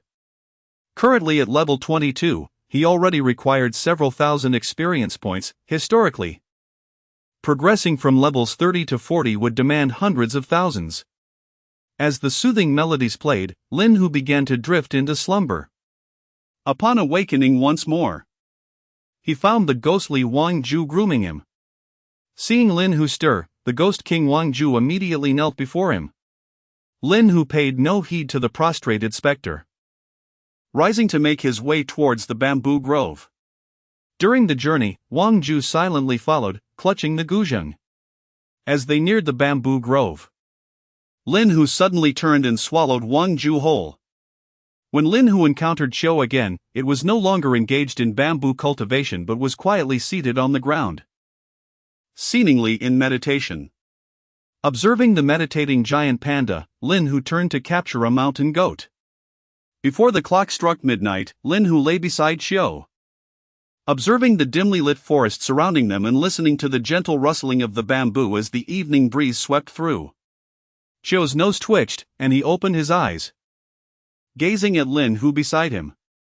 Lin Hu pointed at a goat, prompting Qiu to embrace the goat and begin devouring it, as was his custom, consuming both fur and flesh without leaving a trace. After finishing the goat, Qiu rose and let out a mighty roar into the forest, which was soon echoed by a chorus of calls from the depths of the woods. More than an hour later, a multitude of pandas of various sizes stood before Lin Hu. He quietly observed as Qiu stood, roaring at him. The pandas scattered throughout the forest followed suit, responding to their king's call. Lin Hu understood this was a training exercise for the cubs to hone their combat experience. He casually dismissed today's lottery. As Lin Hu watched the pandas approach him, one awakened panda took the initiative to attack, its rotund body surprisingly agile. However, Lin Hu swiftly delivered a resounding slap, sending the twisting panda sprawling to the ground in a daze. What was it trying to do? A social dance? Following Lin Hu's decisive action, the other pandas began their assault. Despite their earnest attempts to snarl and display ferocity, Lin Hu perceived them not as adversaries but rather as playful creatures. For instance, one panda on the periphery attempted to stand and strike Lin Hu's awakened companion with the bamboo it clutched, only to tumble down the slope, a spectacle that had already played out thrice. Several others lounged nearby, contentedly munching on bamboo, a sight that made Lin Hu avert his gaze. Many pandas were simply lethargic, either sprawled or seated, some even drooling in slumber. The great panda, watching this lackadaisical group, seemed powerless to intervene. Soon, having dispatched the cluster of awakened pandas surrounding him, Lin Hu began to break through to the outskirts. When he stood before a panda busily gnawing on bamboo, the indulging creature glanced up, then backed down. Its bamboo fell to the ground, and with a cry reminiscent of an infant, the panda flipped backward, rolling down the slope and colliding with the awakened panda that had just managed to climb back up for the fourth time. As the awakened panda attempted its fifth ascent, it was greeted by a massive paw and rolled back down once more. After having dealt with the entire assembly of pandas, Lin Hu turned to engage in a playful competition with Qiu. However, with his cultivation at its peak, Lin Hu found himself easily overpowering Qiu. Before long, the skirmish concluded. The great panda lay motionless on the ground, appearing as though it had been thoroughly exhausted from play. Lin Hu reclined beside the group of pandas, patiently waiting for them to regain consciousness. He had inadvertently exerted too much force, rendering the great panda unconscious, otherwise, he wouldn't be tending to this group. Lin Hu did not wait long. Qiu, possessing a notably robust constitution, soon awoke. After exchanging a brief greeting, Lin Hu resumed his exploration of the surrounding forest. Due to the harmonious embrace of autumn, the time consumed for experience cultivation today was remarkably brief, scarcely lasting 2 hours. Releasing the female spirit, Lin Hu traversed through the bamboo groves and cliffs, choosing an alternative path to advance. Wang Ju inquired little, silently following Lin Hu with her guqin clutched closely. She observed as Lin Hu consistently felled the medium-sized creatures encountered along the way, yet refrained from ending their lives. It was a cycle of searching, striking down, and continuing the pursuit, repeated ad infinitum. Wang Ju parted her lips to speak, but ultimately withheld her questions. Subordinates ought to harbor minimal curiosity. This lesson had been ingrained in her 5 centuries prior. As the depths of noble households can be unfathomable, so too are the perils that lurk within the confines of royal palaces. The dangers concealed within the deep walls of palatial chambers are not less formidable than those found in the wilderness. Casually sketching a barrier on the ground, she ensnared a rabbit that was recklessly darting towards Lin Hu. just as Wang Ju prepared to continue in Lin Hu's footsteps and ventured deeper into the forest. She glanced back at the rabbit, now thrashing within the confines of the barrier. After a moment's contemplation, she extended her hand and clenched it. Bang! The rabbit erupted into a shower of shredded flesh. Such feeble compassion ought not to exist. Chapter 58: How to Alleviate the Restlessness of the Heart. As Lin Hu traversed the forest and arrived at the precipice, he beheld the railway snaking through the Qinling mountain range below. The distant sound of a train's whistle echoed. And soon, a locomotive hurtled along the tracks, forging ahead with fervor. "What is that, Demon King?" Wang Ju inquired, a hint of trepidation in her voice. Lin Hu turned to see Wang Ju gazing bewilderedly at the swiftly departing train. "Perhaps you should seek a human's memory for clarification," Lin Hu replied with indifference. "Yes. Demon King," Wang Ju responded, clutching her guqin as she made her way toward the peculiar structures visible in the valley below. "Do not engage in needless slaughter," Lin Hu cautioned, prompting Wang Ju to pause momentarily taken aback. "Yes, Demon King." Du Jiang dreamed of perusing a tome, its thickness unknown, each page densely inscribed with text. It felt as though he were watching an interminable television series, the content and imagery both familiar. As if he had once experienced or witnessed them. Yet, the origins of these recollections eluded him. Is this how it is? Du Jiang turned to find a strikingly beautiful maiden in ancient attire seated beside him, both of them engrossed in the book and the show. "Who is she?" "You have awakened," came a soft, dulcet voice. Du Jiang jolted awake, finding no maiden, no book, nor television series. It was merely a dream. Soon after, Wang Ju returned, deep in contemplation. Lin Hu refrained from inquiring about her thoughts and turned back towards the forest. Wang Ju remained silent, following closely behind.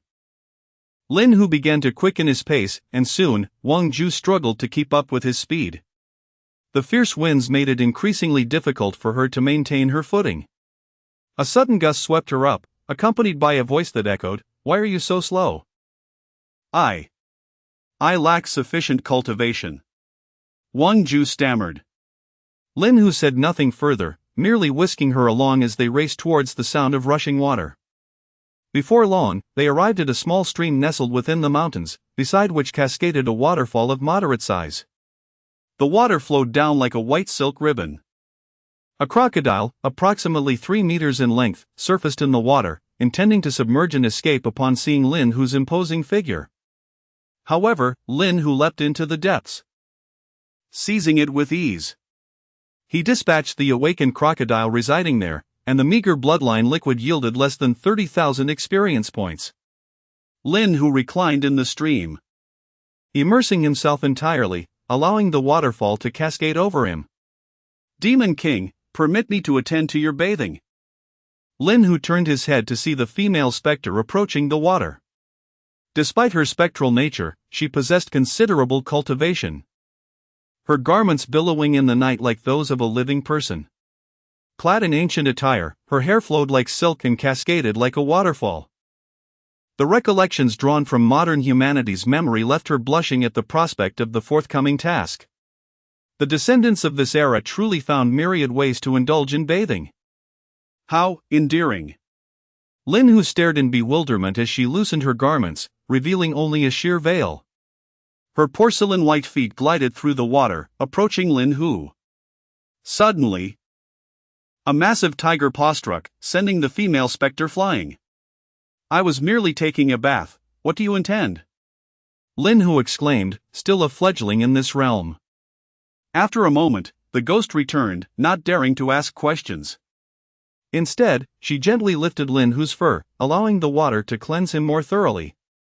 Utilizing her spiritual energy, she began to massage Lin Hu's muscles and bones, her formidable level 23 prowess providing him immense pleasure.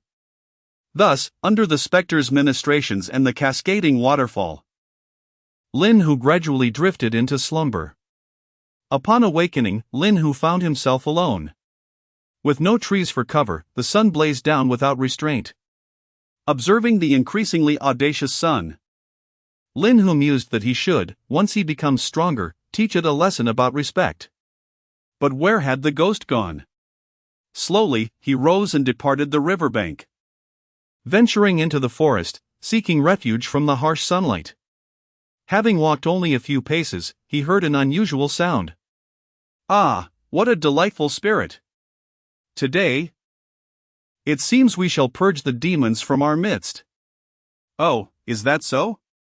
The ghost's voice was sultry and enticing, laden with allure. And how do you intend to dispel the inner demons that torment me? Lin Hu felt a shiver run down his spine.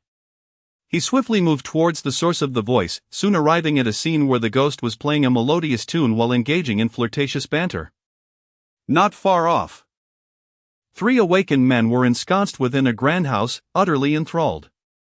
The scene was one of such scandalous abandon that it was almost unfathomable, overwhelming Lin Hu's innocent sensibilities. Your Majesty, they have invaded our forest, hunting recklessly. I merely wished to impart a small lesson, the ghost explained hastily. It appeared they had come for the Demon King. Lin Hu scrutinized Wang Ju, contemplating whether to believe her, especially since he saw the vitality being drawn into her. Ultimately, he dismissed the matter. They were no kin of his, and he cared little if his subordinates sought to absorb vitality at will. Observing the foxes and various birds scattered about, he concluded they were hardly noble creatures. The women he encountered in the forest were bold enough to engage in battle, perhaps emboldened by their awakenings. Those who grew arrogant must learn their lessons either by being vanquished or by vanquishing others. Reflecting on his own recent arrogance, Lin Hu noted he had yet to face any consequences, saving his trials for a rainy day, a prudent strategy indeed. While Lin Hu expressed no objections, the ghost felt a twinge of embarrassment witnessing such an indecorous display before him.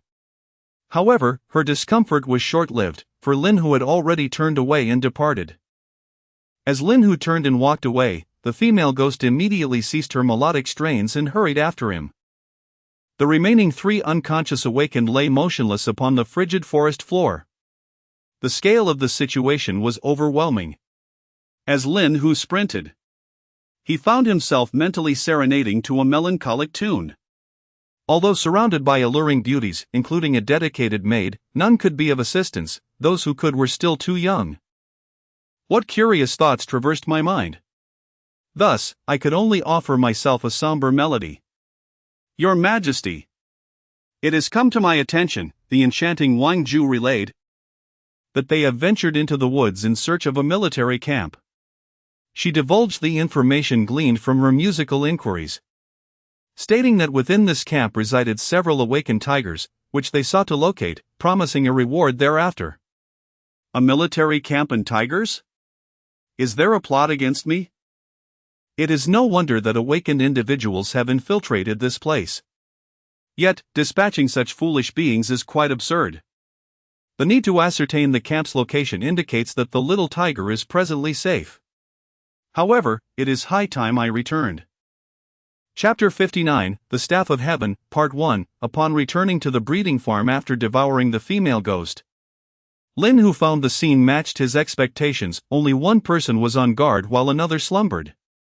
The little dragon turtle was nowhere to be found, its whereabouts a mystery. However, the 2 small creatures remained, wagging their tails in joyful greeting. Yu, like Ying, had transformed entirely, its fur now a deep black.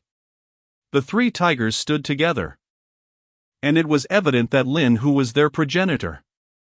Aside from the significant difference in size, they bore a striking resemblance to him. Shaking off the 2 little ones that were gnawing at his toes, Lin Hu strode towards the surrounding wall. Observing Lin Hu leap over, Yu eagerly followed, while Ying hesitated momentarily. Only upon Lin Hu's signal did Ying joyfully leap over the wall as well. The 2 little tigers dashed along the hillside, reveling in the warm breeze as they sprinted forward. Having never ventured into the forest before, the curious little creatures were captivated by their surroundings. Unconcerned about Lin Hu trailing behind, they bounded ahead, their eyes darting around in wonderment, resembling naive villagers entering a bustling city.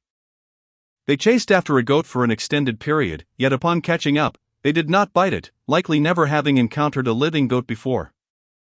Lin, who resembled a doting parent, allowing the little ones to bully whatever they could, while he took it upon himself to intimidate anything beyond their reach, subsequently letting them have their turn. The two little tigers did not seek a path, they ran wherever their whims led them. Lin, who followed quietly, indifferent to their direction. They traversed over hills, streams, and brooks, as the sun slowly descended in the western sky. Lin, who reclined atop a high hill, observing the two little creatures frolicking about, ensuring they did not stray too far. Suddenly, a peach landed atop Ying's head. Glancing at the fallen fruit, Ying seemed to recall having seen Lin who consumed such a treat before. She lowered her head and tentatively licked it. Guffaws erupted from the trees, and Ying looked up to see two monkeys clinging to branches, their bellies shaking with laughter. Infuriated, Ying climbed the peach tree, though now awakened. Her time spent in the zoo rendered her incapable of catching the wild monkeys in the mountains. Yet, the little tiger, unaccustomed to being teased, cared little for the chase. She was solely concerned about the mockery. With a fierce roar, Ying pursued the two monkeys deeper into the forest. Lin, who rose slowly, leaping casually down the cliff, scooping up Yu, who had been playing with a rabbit. He then followed Ying along the path the monkeys had taken. As Ying chased after the monkeys, the number of monkeys increased, and more fruits fell upon her head. Gazing at the multitude of monkeys above, Ying began to feel trepidation. Whimpering, she turned and fled back the way she had come, still a juvenile and far from a wild tiger. The sight of the dense throng of monkeys startled her. Roar! A resounding roar of a tiger echoed through the forest, causing the still drowsy monkeys perched on the trees to tumble down along with the fruits dislodged by the tremor. The awakened monkeys, too, were mostly left with internal injuries from the shock. The troop of monkeys emitted frantic screeches as they scurried towards the distant woods.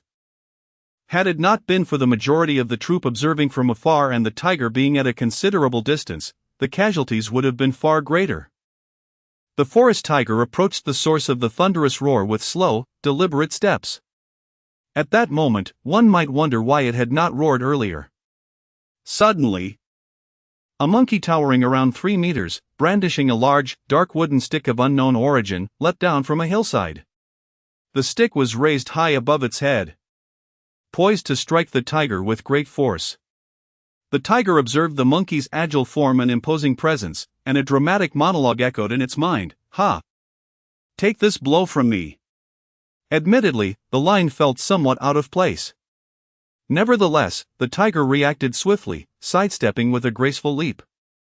Bang! The ground erupted, stones flying in every direction, leaving a massive crater in its wake. The tiger glanced up at the imposing golden-haired monkey, silently marveling at its muscular physique. Its arms were extraordinarily robust, with muscles coiling like dragons and serpents.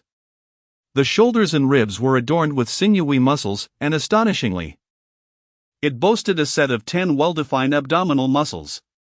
The giant monkey cast a glance at its fallen kin, its eyes instantly turning a furious crimson, and raised its stick to sweep towards the tiger. The tiger did not flinch but instead braced itself with its forepaw. The monkey deftly flicked its wrist, and the stick struck the tiger's chin. With a subtle shake, the monkey maintained control. The tiger felt a sharp pain in its jaw, instinctively tilting its head. The skillful maneuver of the stick elicited a begrudging admiration from the tiger. What a remarkable technique! Yet, in the face of overwhelming strength, such finesse seemed trivial. A method capable of slaying an enemy was the only true measure of merit. Retrieving its stick, the giant monkey faced the tiger, lowering itself into a crouch.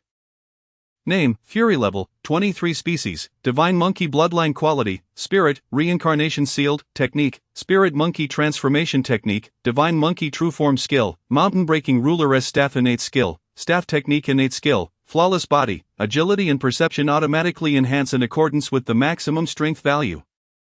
Innate Skill, Great Strength Innate Skill, Intoxication Awakening Skill, heavenward strike. This creature likely possessed the most seamless integration of skills the tiger had ever witnessed, resembling a diminutive version of the great sage. Come. I hope you can teach this arrogant me a lesson. Before the tiger could fully assess the monkey's attributes, it was interrupted by a stick lunging towards its eyes. The tiger tilted its head back, and the stick struck its foot. A jolt of pain surged through its forepaw, prompting an instinctual lift. Another strike followed swiftly, aimed directly at the tiger's head. With a fierce roar, the tiger lunged forward, but the agile monkey evaded, sending rocks and dirt flying from the cliffside as the battle raged on. The agile monkey raised its staff high above its head, accompanied by a thunderous crack as the air erupted. A rod descended from the heavens, striking the ground with a resounding thud, creating a large pit several meters in diameter where Lin Hu had narrowly evaded the blow. Ha Feng and Yu, poised nearby, were swiftly sent flying by Lin Hu's powerful swipe. Lin Hu began to circle the muscular monkey at a deliberate pace while the creature gracefully twirled its staff. A new round of confrontation commenced, as Lin Hu accepted the cost of enduring 3 strikes to deliver a resounding slap to the monkey. Seizing the moment, he pressed on relentlessly, disregarding the monkey's incessant strikes aimed at him. He preferred to endure several blows rather than forego delivering a decisive blow of his own. His formidable physique endowed him with a remarkable capacity to withstand such injuries. At times, Lin Hu pondered how, as an assassin, he had inadvertently transformed into a berserker. However, engaging directly in battle was indeed the essence of a man's romance. With a resounding crack, the monkey's staff struck Lin Hu atop his head, using the momentum to leap high into the air, narrowly evading Lin Hu's swift bite. The staff came crashing down, delivering a heavy blow to Lin Hu's tail. He let out a fierce roar of pain. Fortunate was he to possess a tail, for the consequences of its absence would have been dire. This monkey's technique was rather unscrupulous. Chapter 60, The Stick Towards the Sky, Part 2, infuriated by the monkey's strike aimed at his rear, Lin Hu swiftly turned and lunged forward. The monkey, with a deft motion, tapped the stick against Lin Hu's body, then leapt high into the air, gripping the stick firmly with both hands, and brought it down with great force. Once again, the stick landed squarely on Lin Hu's tail. Furious, Lin Hu was jolted awake by a sudden blow, propelling him forward a few paces before he turned to confront the agile monkey wielding the stick with remarkable skill. With no leverage to aid its descent, the monkey plummeted from the air. The wound on Lin Hu's chest, inflicted by the creature's claws, continued to bleed profusely. He realized that if he lunged recklessly, the monkey would surely outmaneuver him.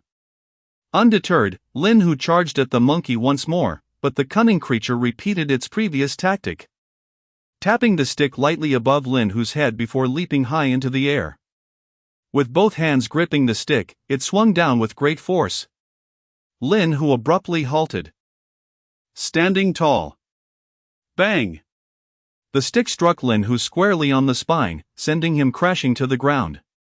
Before he could land, a swiftly swung tail smacked the monkey in the face with a resounding slap, attempting to leverage the stick against Lin Hu once more.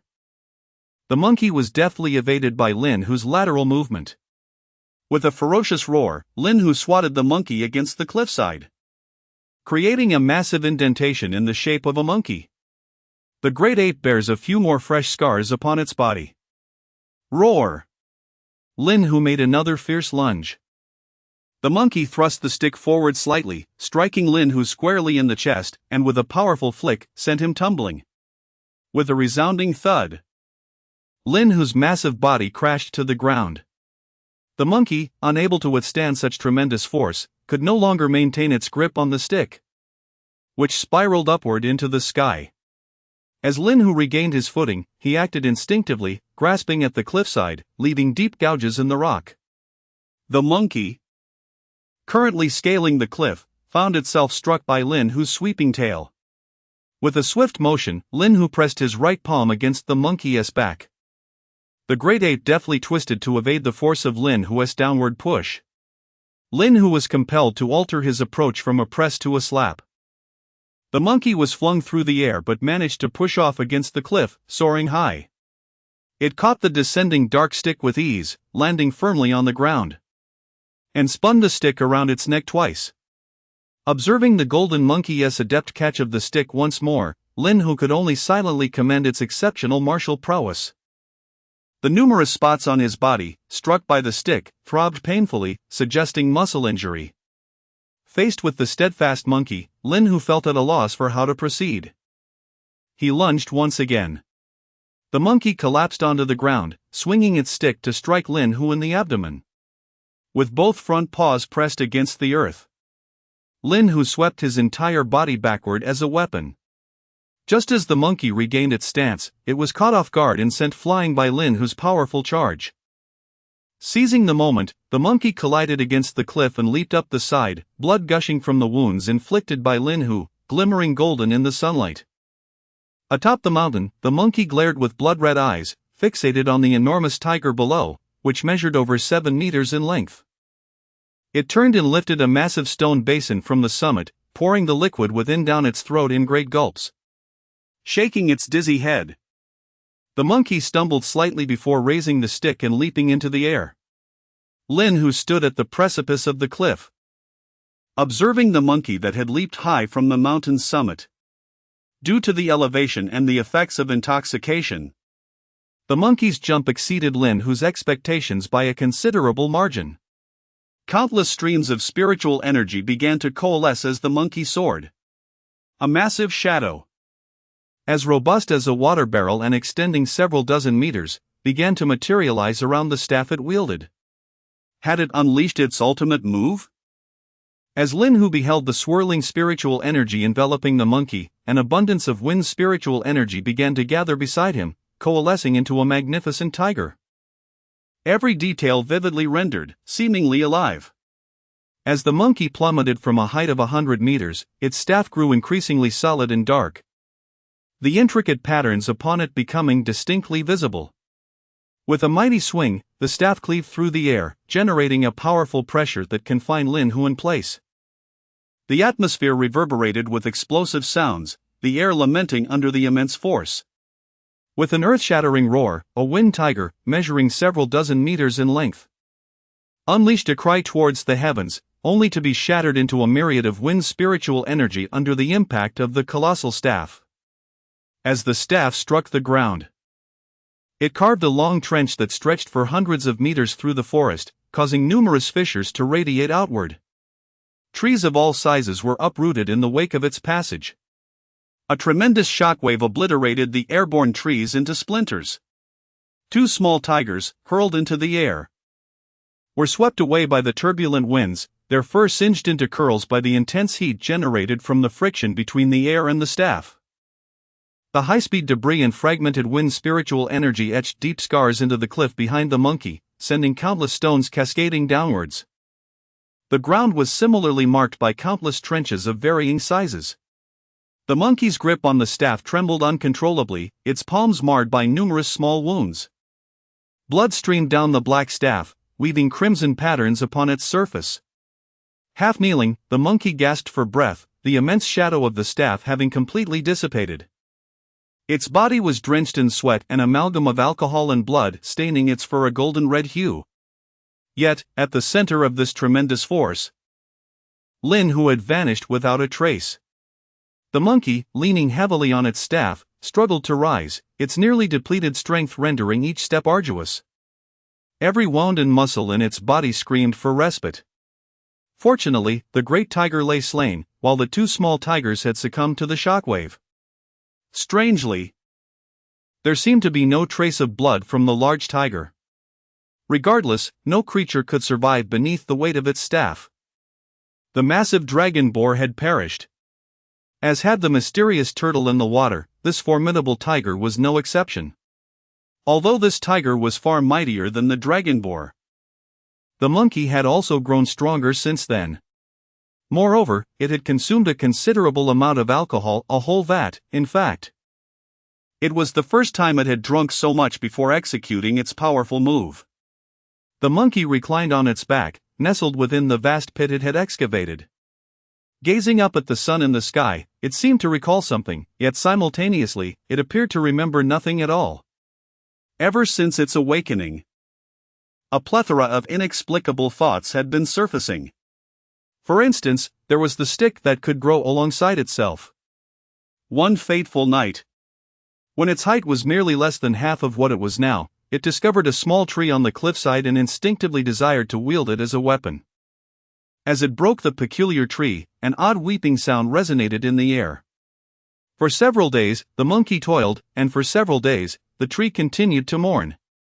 Its mind buzzed with chaotic thoughts, and then there was the matter of the wine, another bizarre notion that had inexplicably emerged. And what of the sun above? What was that all about? Soon enough, the monkey ceased its erratic musings, for a colossal shadow had eclipsed its view of the sun. It was the tiger. Astonishingly, it was still alive. Chapter 61. The dual suns ascend as the long, dark rod, extending several dozen meters, swung forcefully toward Lin Hu. He witnessed the immense wind tiger fall short of even a single breath beneath its weight. Without hesitation, Lin Hu activated the trial space for self-preservation.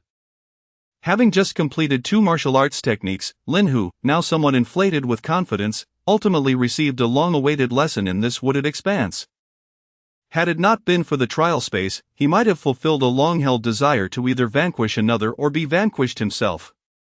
After being schooled by the monkey, Lin Hu could only rely on the trial space to save his life. Once he had successfully defeated the pandas within the trial arena, he glanced at his 32,000 experience points and, spending over 31,000, elevated his level to 28 before daring to venture out once more.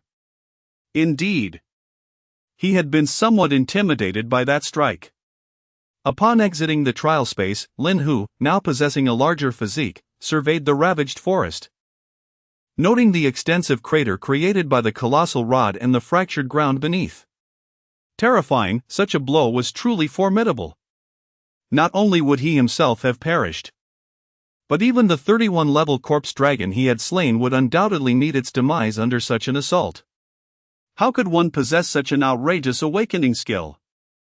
Even if the little dragon turtle were to reach his level and utilize its mountain-bearing ability, its natural shell might not withstand such a blow.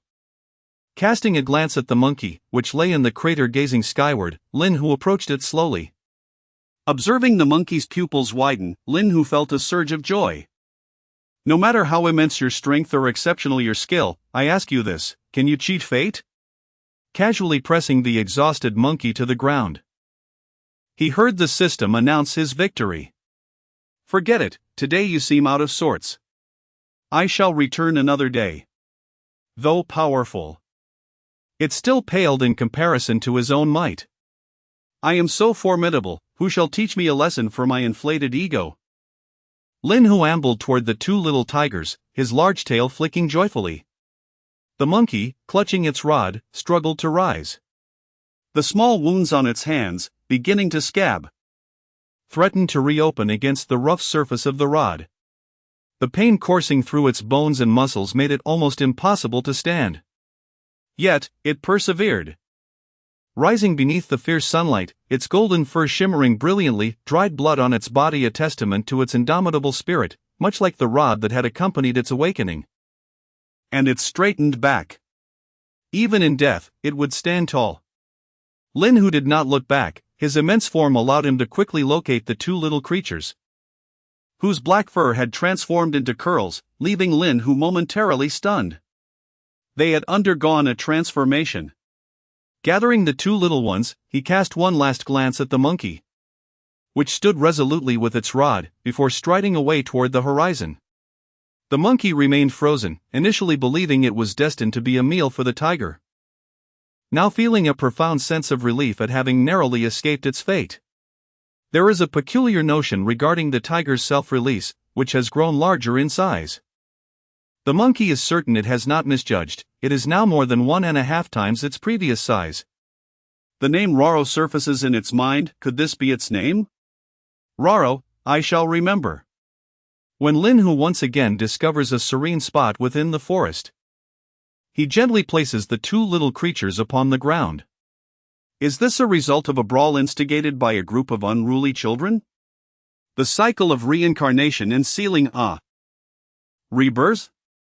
Is it akin to that foolish dragon, which, upon his entry, still sought to divert his attention with nonsensical chatter?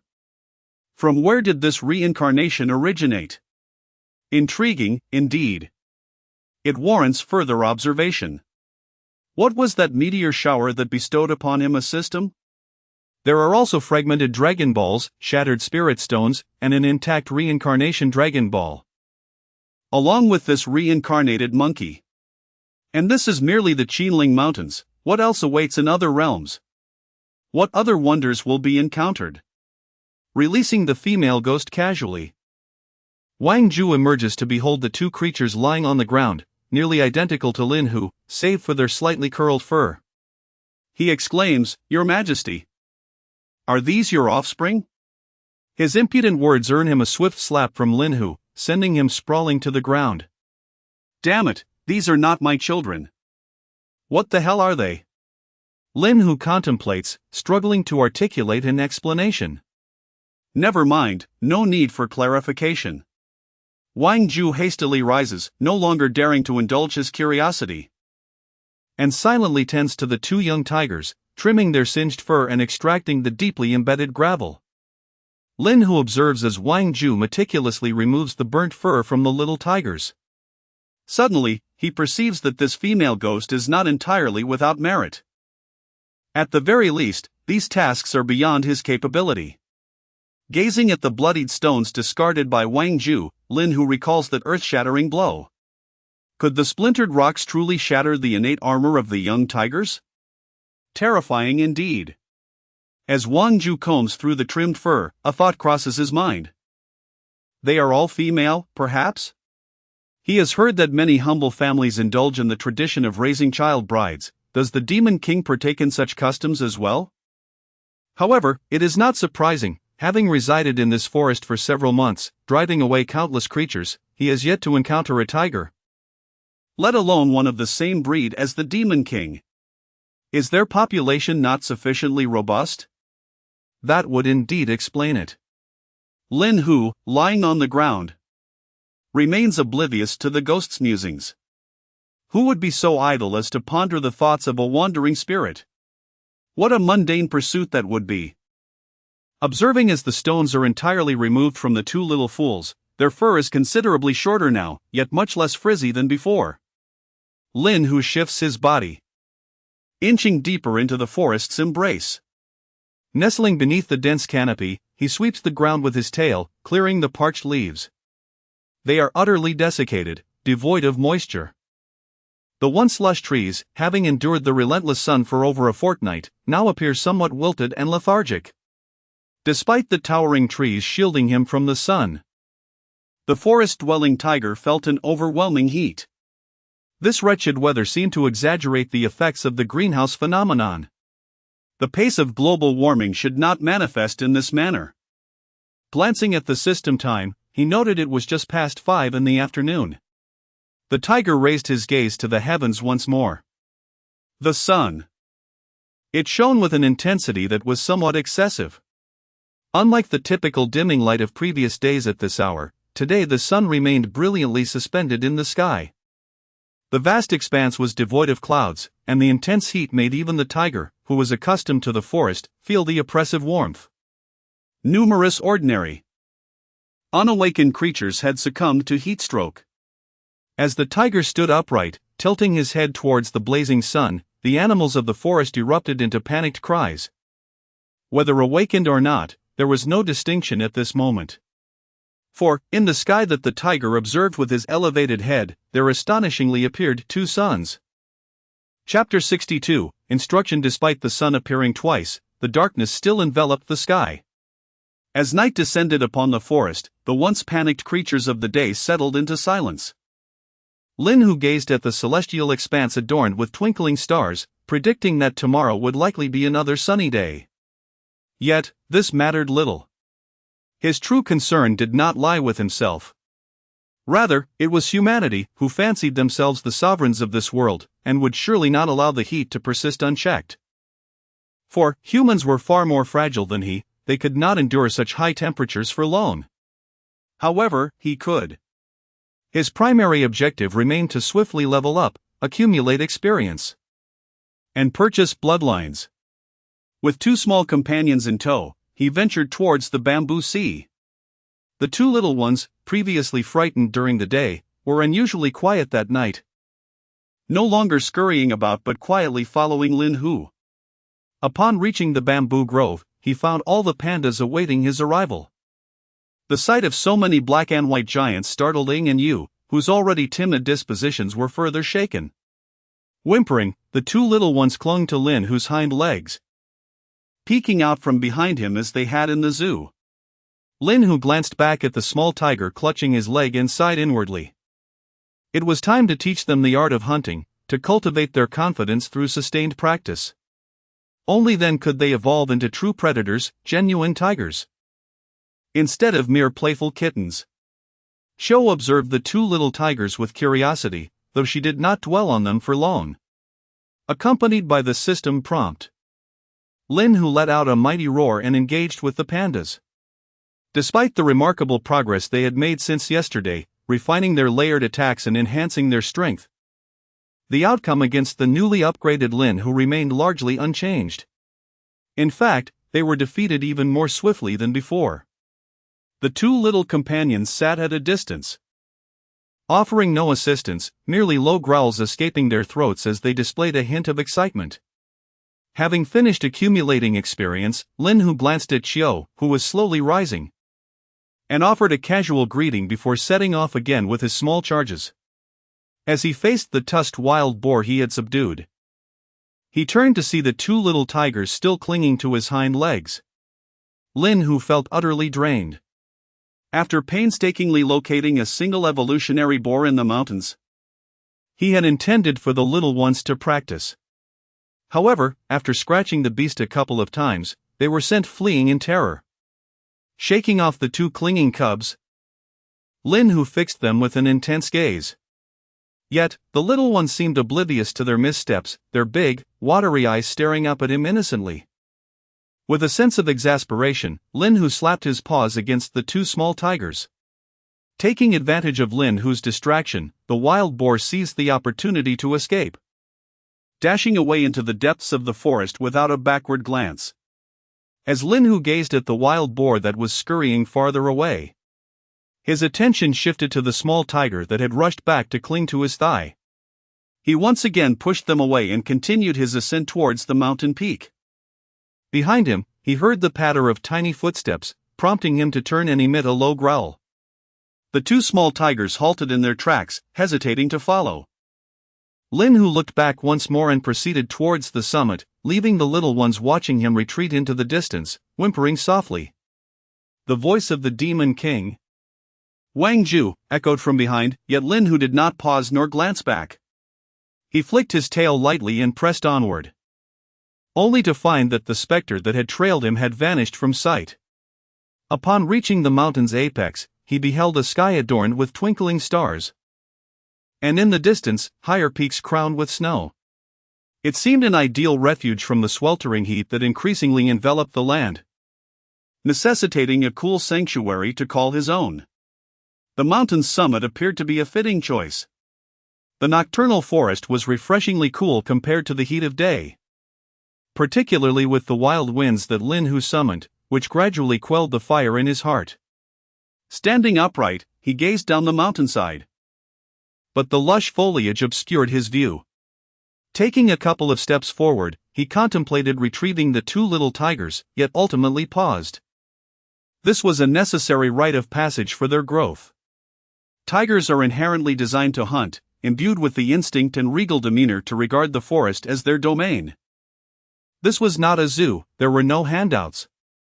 Everything must be earned through their own efforts. Moreover, there were unknown entities searching for him and the little tigers. The absence of danger now did not imply a future devoid of threats. It was imperative for the young tigers to grow stronger, rather than merely possessing formidable physiques.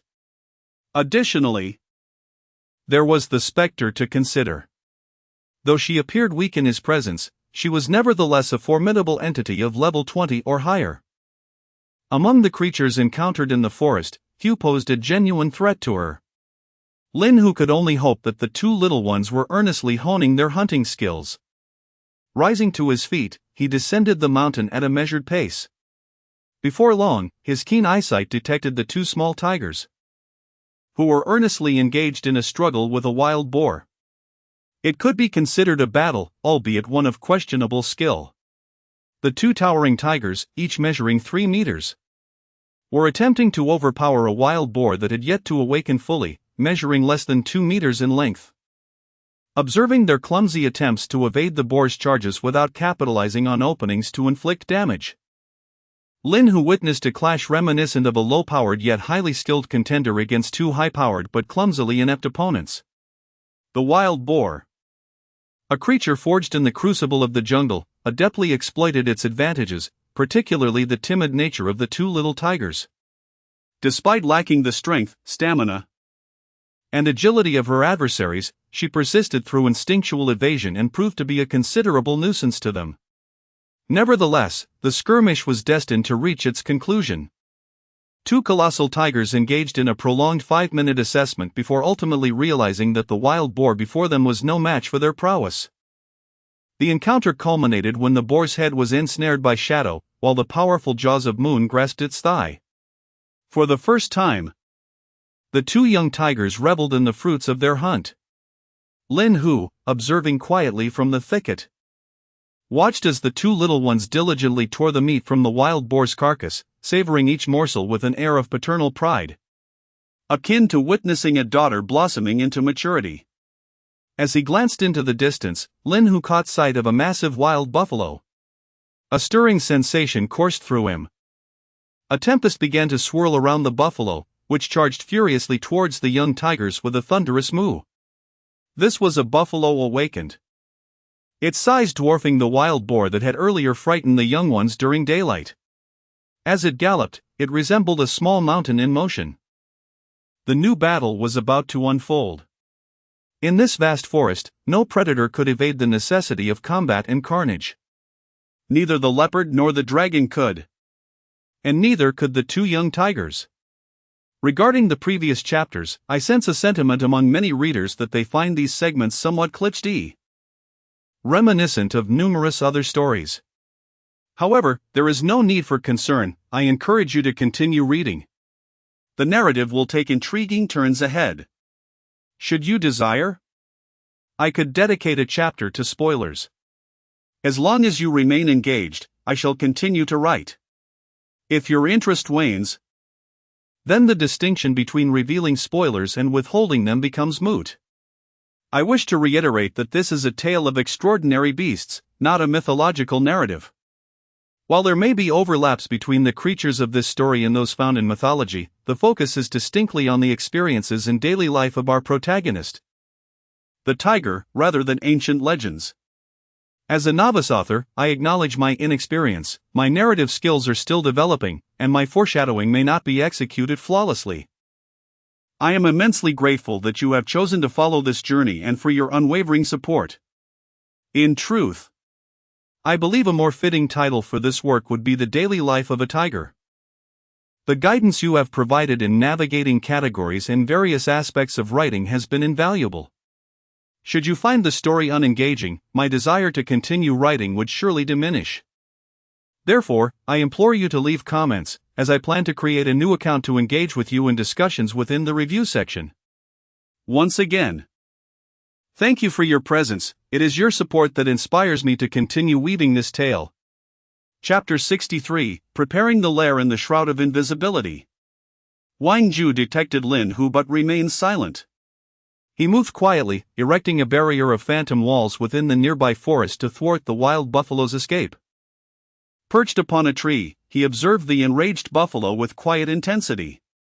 Sidestepping the buffalo's charge, he initiated the assault by leaping onto its rear, clutching its flanks with his forepaws, only to be flung away by a powerful kick. Yu swiftly followed suit, but was similarly sent tumbling by a side blow from the buffalo. Thus ensued a grueling hour of tug-of-war and pursuit. Throughout this extended confrontation, Lin Hu was tempted countless times to intervene and end the brutal skirmish with a single strike. Yet, the two young tigers ultimately prevailed. Albeit at the cost of numerous injuries inflicted by the buffalo's horns and relentless kicks. Lin Hu patiently awaited the young tigers to finish their meal and tend to their wounds before embarking on a search for water and a resting place. The injured duo could not drag the fallen prey away, nor could they afford to waste any remnants of their meal. There remained much for them to learn. Lin Hu emerged from the thicket, nonchalantly selling off the buffalo's blood. Observing the direction in which the young tigers had departed, he chose to follow. Lacking a strong sense of direction, he failed to realize that they were venturing into the territory of a nearby monkey. After calculating his experience points, he noted he was approximately 30,000 short of leveling up to the 31st tier. Perhaps it was an opportune moment to practice against that monkey? With this thought in mind, Lin Hu hastened toward the monkey's grove. As he approached the domain of the monkeys, he halted, gazing at the golden-haired monkey perched on a distant cliff. Having grown significantly larger, Lin Hu had not engaged in a stealthy ambush followed by a charge in quite some time. He began to move slowly through the trees, then unleashed his limbs in a rapid advance, leaping into the air. The cliff, towering dozens of meters high, seemed to shrink as he closed the distance in an instant. The monkey, just as it grasped its staff, leapt to evade Lin Hu's powerful lunge. The summit trembled as debris scattered in all directions. However, Lin Hu's tail struck the monkey, sending it sprawling. A small winged tiger, measuring 5 to 6 meters, pounced upon the unsteady monkey. The impact was thunderous. Yet the monkey managed to break free from the tiger's grasp. It rolled away from Lin Hu's fierce strike, only to be seized by another wind tiger of similar size. As the wind tiger faltered, the monkey leapt into the air, raising its staff triumphantly overhead. Energy began to coalesce, and a massive illusion appeared to loom once more. With a mighty roar, Lin Hu leapt upward, bringing the monkey crashing down from its lofty perch. A resounding thud echoed as the ground erupted with dust and debris. The muscular monkey, towering over 4 meters, lay defeated beneath Lin Hu, utterly powerless to resist.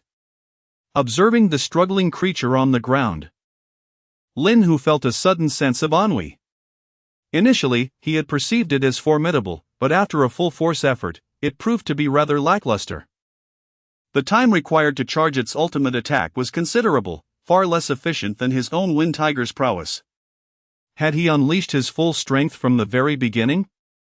The outcome might have been different. Rather than merely observing its rank and dismissing it, one might be tempted to engage in a combat akin to that of humans, grappling it barehanded. It would not be a lesson learned in vain. Recently, I have indeed felt somewhat inflated with confidence. Slaying the dragon, vanquishing the panda king, and defeating the corpse dragon, among other feats, have contributed to this hubris. When battling the corpse dragon, I was wise enough not to heed its ramblings, opting instead to strike first. However, after conquering the level 31 corpse dragon, I began to perceive lower-tier spirit beasts as insignificant. The daily triumph over the panda king further fed this illusion. In truth, I possessed ample ability to ensnare that monkey, preventing it from indulging in the wine within the stone jar and from leaping about freely. Yet, I chose to let it be. It seems that drunkenness is akin to my own ferocity, albeit requiring less in terms of conditions. The power unleashed is also far greater. Any innate skill is not merely for show. If I can dispatch an opponent with a single combination of moves, I shall refrain from unnecessary chatter. Releasing the monkey from my grasp, it clutched its stick tightly and retreated a few paces, fixating on Lin Hu. With 2 leaps, Lin Hu ascended the cliff where the monkey was positioned, making his way towards the stone jar that had contained the monkey's drink from the previous day. The monkey followed suit, observing Lin Hu's intense focus on the jar. After a moment's contemplation, the monkey planted its stick in the ground and brought forth a jar, placing it before Lin Hu while gesturing towards the liquid inside. Lin Hu, unceremoniously, opened his mouth wide and took a sip. The fruit wine was quite potent. and notably infused with spiritual energy, a rarity for him. The first encounter with such energy was during his experience with a spirit stone the width of an adult's finger. He let out a roar towards the distant cliffs, and shortly thereafter, several monkeys bounded forth, clutching an abundant assortment of fruits. These monkeys were significantly larger than ordinary ones, and the fruits they brought were substantial in size. Yet, as Lin Hu observed the approaching monkeys, he fell into a reverie. At Autumn's command, nearly 100 pandas could form a pyramid. With a roar, several awakened monkeys would dutifully present their fruits. With a mere command from me, 2 little tigers. Perhaps it would be better to refrain from such comparisons. Since arriving in the forest, I had hardly consumed any fruits. Although not particularly fond of peaches, Lin Hu would not mind a deviation from a diet of raw flesh with something different. As the darkness gradually transformed into a lighter shade, Lin Hu and the large monkey shared a convivial moment. However, the monkey's capacity for alcohol was quite poor, and its demeanor left much to be desired, resulting in Lin Hu administering a lesson. He also gauged the attributes enhanced by the monkey's inebriation. When Lin Hu had finished clearing the nearby wilderness of all creatures, he sought out the 2 little tigers, discovering them resting by a large waterhole not far from Monkey Mountain. The ground bore the remains of a goat. Wang Ju sat quietly in a tree, grasping the hem of her long skirt while swinging her feet, seemingly quite bored. Lin Hu hesitated momentarily before stepping outside. Upon seeing him, Wang Ju gracefully descended from the tree and stood before Lin Hu. The Demon King shook his head, interrupting her words, and proceeded towards the 2 small tigers. The 2 cubs, engaged in licking each other's wounds, immediately turned upon hearing the noise. Still relatively vigilant, Lin Hu mused, as he continued to advance. Wu Wu, lying on the ground, swiftly rolled over and sprang up, wagging his tail as he bounded towards Lin Hu, resting his front paws upon the latter's forelegs. Yu also leaped forward to stand before Lin Hu. After a moment's thought, he turned back and fetched a goat, placing it at Lin Hu's feet. The goat was modest in size, measuring just over a meter in length, clearly an ordinary specimen. Ing descended from Lin Hu's forelegs and, alongside Yu, sat quietly on the ground, observing as Lin Hu devoured the entire goat. Lin Hu regarded the 2 tranquil little tigers and the goat he was feasting upon. In truth, they were not without merits. Glancing at the sky, which would soon clear, Lin Hu set forth, accompanied by the 2 small companions, racing towards the mountaintop he had previously spotted. It was time to seek a suitable den, perhaps that snow-capped peak would serve as an ideal refuge. Chapter 64, The Frosted Phoenix. As Lin Hu traversed the cliffs, forests, streams, and rivers under the cover of twilight, accompanied by 2 playful cubs and a specter, he deftly transformed nearby wild beasts into experience points while advancing towards the distant, pale mountains. The little tigers, hindered by their limited speed, lagged behind Lin Hu, even falling short of a spirit from 5 centuries past, who fancied herself in flowing gowns. The trio's progress was leisurely, particularly as the cubs, emboldened by Lin Hu's presence, frolicked fearlessly in their surroundings. Nevertheless, after over an hour of relentless running and skirmishes, Lin Hu, with his companions, finally reached the peak they had sighted from afar. Embodying the essence of the saying, a distant mountain exhausts a horse. Standing at the mountain's base, Lin Hu was unable to discern the summit despite his keen eyesight, as a myriad of jagged stones and trees obscured his view. He glanced at his experience points and elevated his level to 31. The system notified him, host level has reached Spirit Beast, unlocking the new awakened skill, Spiritual Awareness. This skill, with a range determined by perception, granted him enhanced awareness within its scope and the ability to communicate with other beings, with additional effects left for him to discover. Advancing to the Spirit Beast level, he was rewarded with a single lottery draw from all previously unlocked options, acquiring the bloodlines of various extraordinary creatures, the short-tailed viper, the pseudo-spirit beast, the flower leopard, and the earthy mortal beast, the red luan. The mention of the dragon earthworm prompted a chuckle from Lin Hu. it was indeed a formidable lineage. One that dared to claim even the humble worm. As he ascended, the temperature began to plummet. Lin Hu observed the sky transitioning to a dull gray and glanced back at the rambunctious little ones trailing behind. A gust of wind swept through, lifting the cubs into the air as they raced towards the mountain's peak. With Lin Hu's swift pace, the chill intensified, and before reaching the summit, they encountered a landscape blanketed in snow.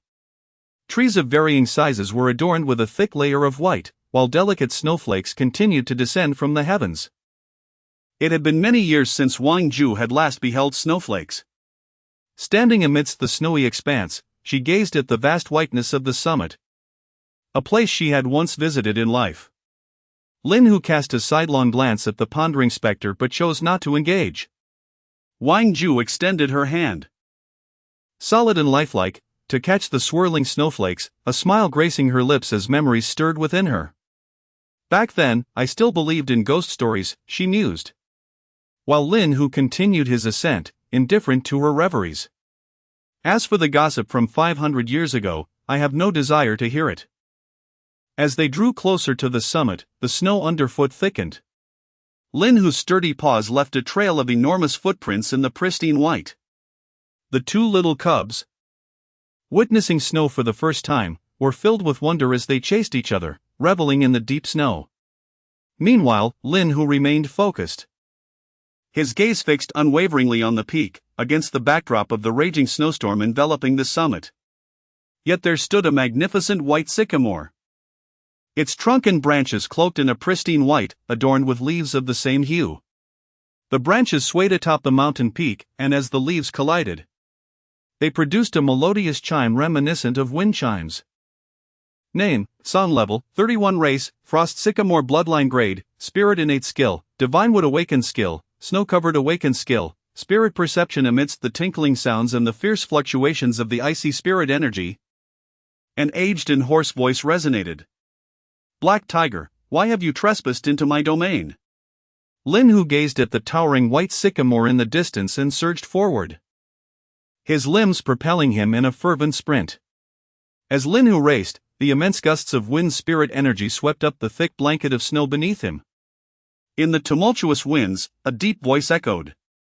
Now, from this moment forth, a colossal tiger, measuring several meters in length, leaped forth from the tempest, lunging towards the great sycamore. This is my territory. As Lin Hu lunged at the sycamore, the violent winds that already raged upon the mountaintop converged with the wind spirit energy surrounding Lin Hu, coalescing into a gigantic wind tiger nearly 100 meters long, mirroring Lin Hu's movements as it pounced upon the grand tree. A massive shield, forged from countless icy particles, shattered upon impact, producing a sound akin to breaking glass. Upon the trunk, which was adorned with various white creases, a colossal and ancient visage materialized. From this moment forth, it intoned, as Lin Hu and the wind tiger approached. The enormous face faded from the trunk, leaving only the hoarse voice to resonate amidst the turbulent icy spirit energy. This is your domain. With a resounding thud, the tree trembled violently under Lin Hu's assault. Deep gashes marred its trunk, and a white, ice-like sap began to flow down the wounds. Yet soon, the tree ceased to sway, and the injuries began to mend. The enormous face reappeared, gazing at the black tiger that had transformed the wind spirit energy into a colossal saw. You shall kill me, and within 5 days and nights, the snowflakes of this land will be melted by the two suns in the sky. Lin Hu regarded the ancient visage before him, hesitating for a moment before dissipating the wind spirit energy, transforming it into a 100-meter-long wind tiger. As Lin Hu relinquished the immense saw, the subtle tremors beneath his feet came to a halt. From this day forth, this shall be your territory, I shall submit to you.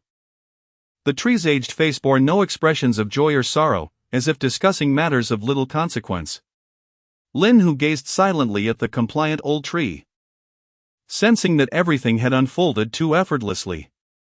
However, you must not hunt upon this mountaintop. The tree paused, its branches swaying slightly. Especially not this bird. Lin Hu looked up to see a gigantic bird's egg nestled high among the branches. Everything within my territory naturally belongs to me. As Lin Hu contemplated the massive egg, an unexpected thought crossed his mind: perhaps it would be worth sampling its flavor. This egg, it seemed, promised to be quite delectable. Taking this opportunity, I decided to test the response of the ancient tree. The tree did not engage with my words but rather delved into another matter entirely.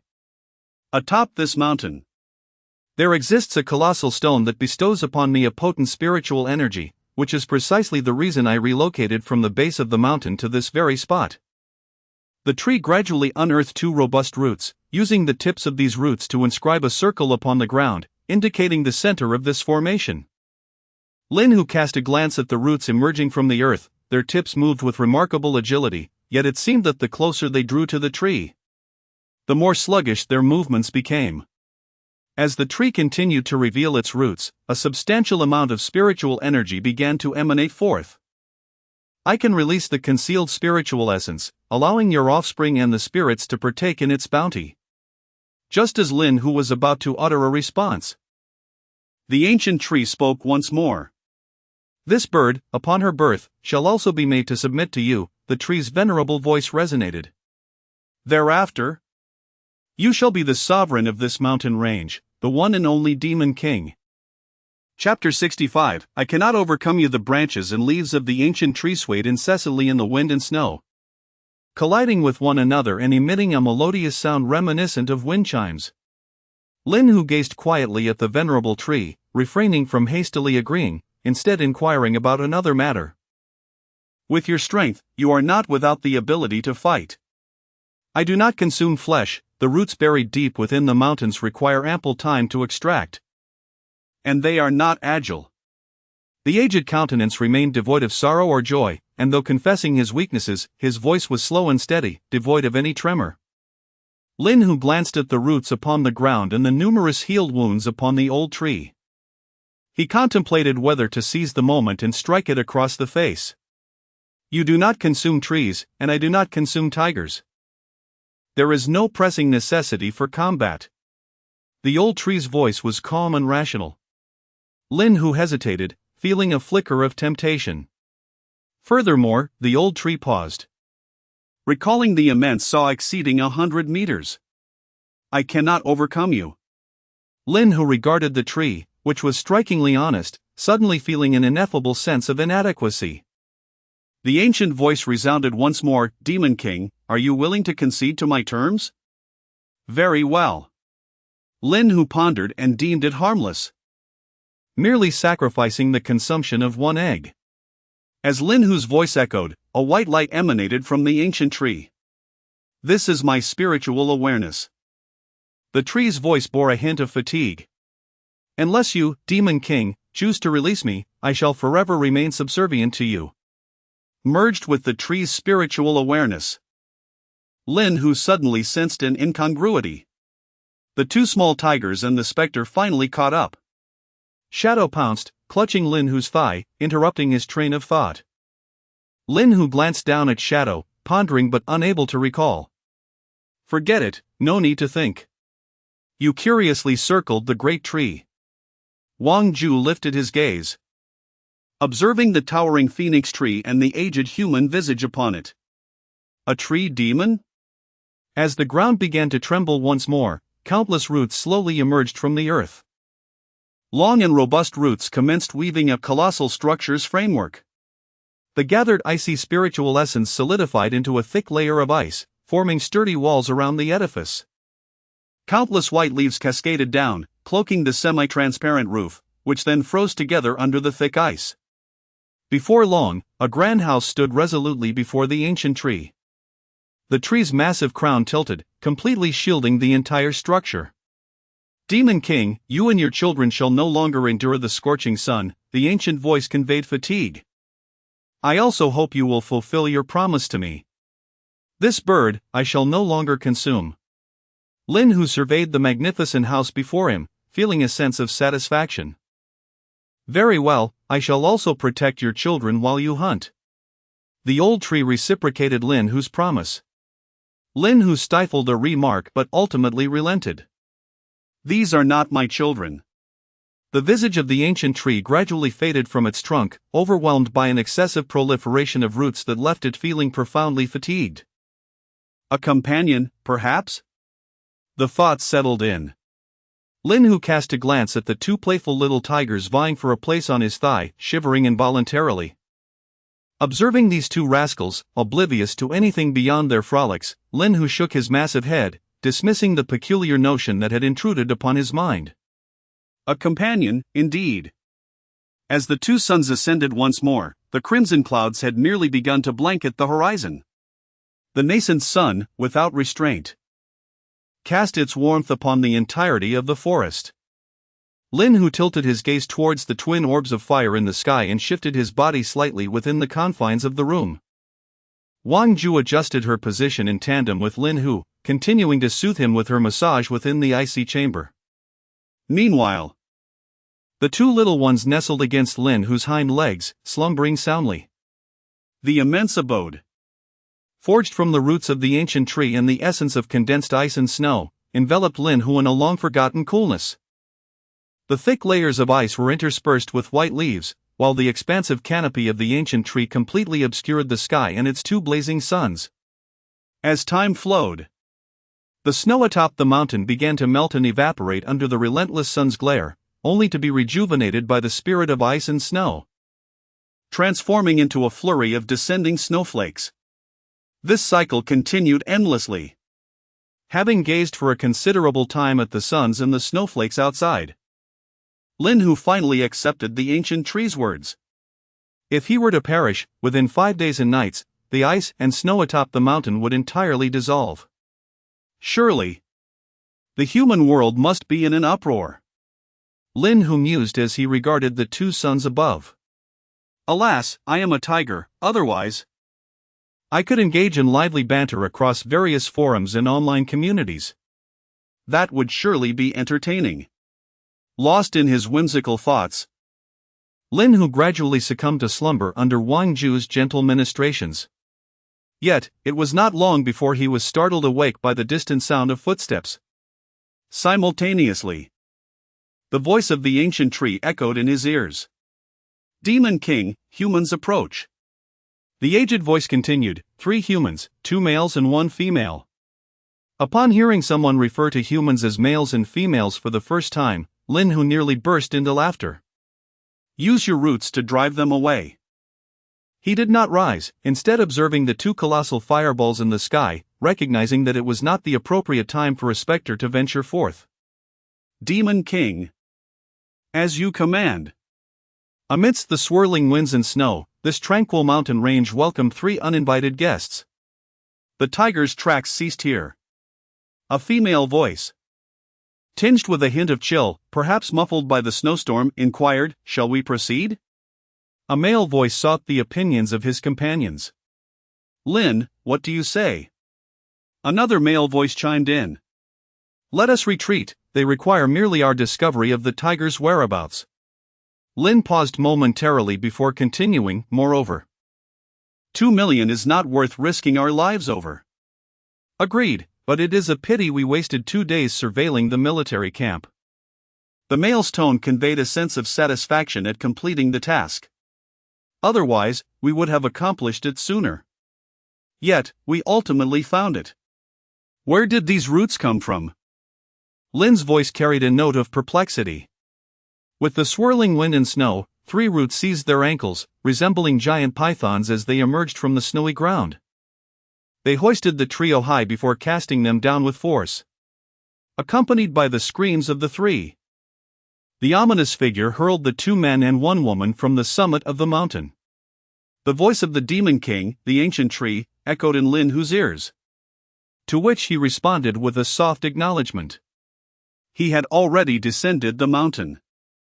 Lin Hu glanced at the tempestuous snow atop the peak and then at the ghostly woman who was indulging in a massage. Wang Ju, understanding the cue, embraced the guzheng and began to play. As the notes filled the air, Lin Hu drifted once more into the realm of dreams. Chapter 66. Do not drink from the western pond at 6 in the evening. Lin Hu awoke from his slumber to find that Wang Ju had, unbeknownst to him, ceased her melodious playing and was now attending to him with a gentle massage. Observing the diligent Wang Ju, Lin Hu felt an impulse to take a moment to exchange some experiences and perhaps bestow upon her a couple of new techniques. Although this ethereal companion had not entirely devoted herself to his service, she had certainly demonstrated a commendable diligence.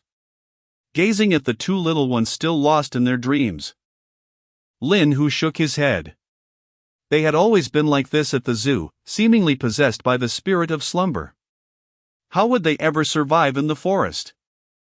He had completely forgotten about the tiger at the zoo, who would spend half an hour in a daze upon waking before dozing off again. Turning back, Lin Hu lifted his majestic head and peered out from the ice house. The two suns continued to radiate their warmth and light across the sky, transforming the heavens into their stage. Countless beams of scorching sunlight cascaded from the two fiery orbs to the ground, melting the snow atop the mountains. The intense spiritual energy of fire gradually eroded the icy essence of the ancient trees. A multitude of swirling winds carried the immense heat waves outward from the mountain peak. Fortunately, the ancient tree possessed formidable strength, bolstered by a substantial heart of spiritual stone, along with Lin Hu's wind energy as support. The icy domain steadily and resolutely spread outward from the summit. Lin Hu slowly rose, stretching languidly within the ice house. His robust tiger bones produced a resounding crack. With a flick of his long tail, he playfully shooed away the two little ones, who instinctively sought to cling to his legs. He stepped through the massive door and ventured outside. Flakes of snow, transformed from the icy spiritual energy, danced in the sky, safeguarding all the moisture atop the mountain and creating a small cycle of renewal. Furthermore, they gathered the spiritual essence of the underground waters, gradually extending the icy domain downward. "Your Majesty, you are awake?" The voice of the ancient tree echoed in Lin Hu's ears. Nodding, he traversed the snowy ground toward the cliff's edge, leaving behind enormous footprints in the surface. Soon, Lin Hu stood at the precipice. Looking down from the cliff, the entire forest appeared somewhat listless, and the distant river seemed to show signs of shrinking. However, due to its vastness, he could not discern the extent of its reduction. Yet, many smaller streams had already run dry. Once again, Lin Hu lifted his gaze to the two suns. "What exactly are you?" he pondered. "Are you Jin Wu?" Perhaps the distance was too great for the system's insights to reveal any truths. Lowering his head, he blinked, his eyes slightly aching from the prolonged gaze at the suns. Nevertheless, he felt fortunate to have found a suitable dwelling. Regardless of the heat, it bore no significance to him. Examining his bloodline, he decided it was time to refresh those aspects. Seizing the day rather than waiting for a more auspicious moment, he resolved to act immediately, anticipating a fruitful harvest of experience. With that thought, he turned and descended the mountain. The snowflakes, gently cascading, alight upon the deep azure fur of the Lin Hu tiger, adorned with black stripes. Before they can settle completely, the tiger's fervent vitality transforms them into droplets of water, leaving behind a series of damp impressions on its coat. The demon king Lin Hu halts, poised to heed the words of the ancient tree. "Are you venturing forth?" inquires the aged voice. Lin Hu offers no reply. Is this not self-evident? The demon king must take heed not to drink from the pool in the western valley below. The tree's tone carries a peculiar emotion. "Oh?" Lin Hu's curiosity piques. Intrigued by this seemingly expressionless elder who exhibits unexpected sentiments. "I once ascended the mountain from that direction," the tree reminisces. "It was a splendid place, teeming with small creatures." Where birds would get to the point, Lin Hu interrupts, impatiently. The water in the pool was once untroubled. The tree, abandoning its nostalgia, begins to narrate the tale of the pond. Countless beings relied on it for sustenance. After a pause, the tree continues. However, 2 months prior, strange entities emerged within. Lin Hu remains silent, fixating on the colossal phoenix tree swaying in the snowstorm. Unperturbed by the lack of response, the tree persists, imbued with an indescribable emotion, oscillating between fear and something else. This marks Linhu's first encounter with a hint of vulnerability in the tree's discourse. I cannot ascertain what they are, but they commanded a multitude of creatures to attempt to devour me, the tree's voice now laced with palpable dread. Were it not for that bird, I would have perished. The tree sways its branches, revealing the egg Linhu has seen on numerous occasions. It is my offspring, the tree laments, as if yearning to share more. Is that all? Linhu inquires calmly. The tree seems to falter, and after a lengthy pause, responds with a disheartened tone, yes, Demon King. That is the extent of my knowledge. After absorbing the tree's fearful account, Linhu's curiosity intensifies. In that case, once I descend, I shall investigate. What manner of being could instill such trepidation in this ancient tree demon? As Linhu traverses down the snow-laden peak, he soon exits the realm blanketed in white. Upon crossing beyond the ancient tree's awakened domain, the atmosphere shifts abruptly to one of heat, waves of warmth visibly surging toward him. The temperature does not gradually escalate, rather, it surges dramatically, akin to transitioning from a comfortably cool room to the sweltering outdoors. Yet, the temperature variance here is far more profound. Linhu nonchalantly conjures a tempest, dispersing the scorching fiery essence that even he, with his wind affinity, can discern. Contemplating within, Linhu felt grateful for his robust constitution, otherwise, with such a relentless routine, he would surely succumb to a cold. He sprinted down the ridge under the scorching sun for a spell. Suddenly, he realized he was unaware of the direction of the west. He lifted his gaze to the two suns illuminating the sky. It was 6 o'clock. And the location of the sun must indicate the west. Regardless of how many suns adorned the heavens, as long as they remained stationary, they would inevitably descend towards the west, for such a phenomenon is beyond the sun's control.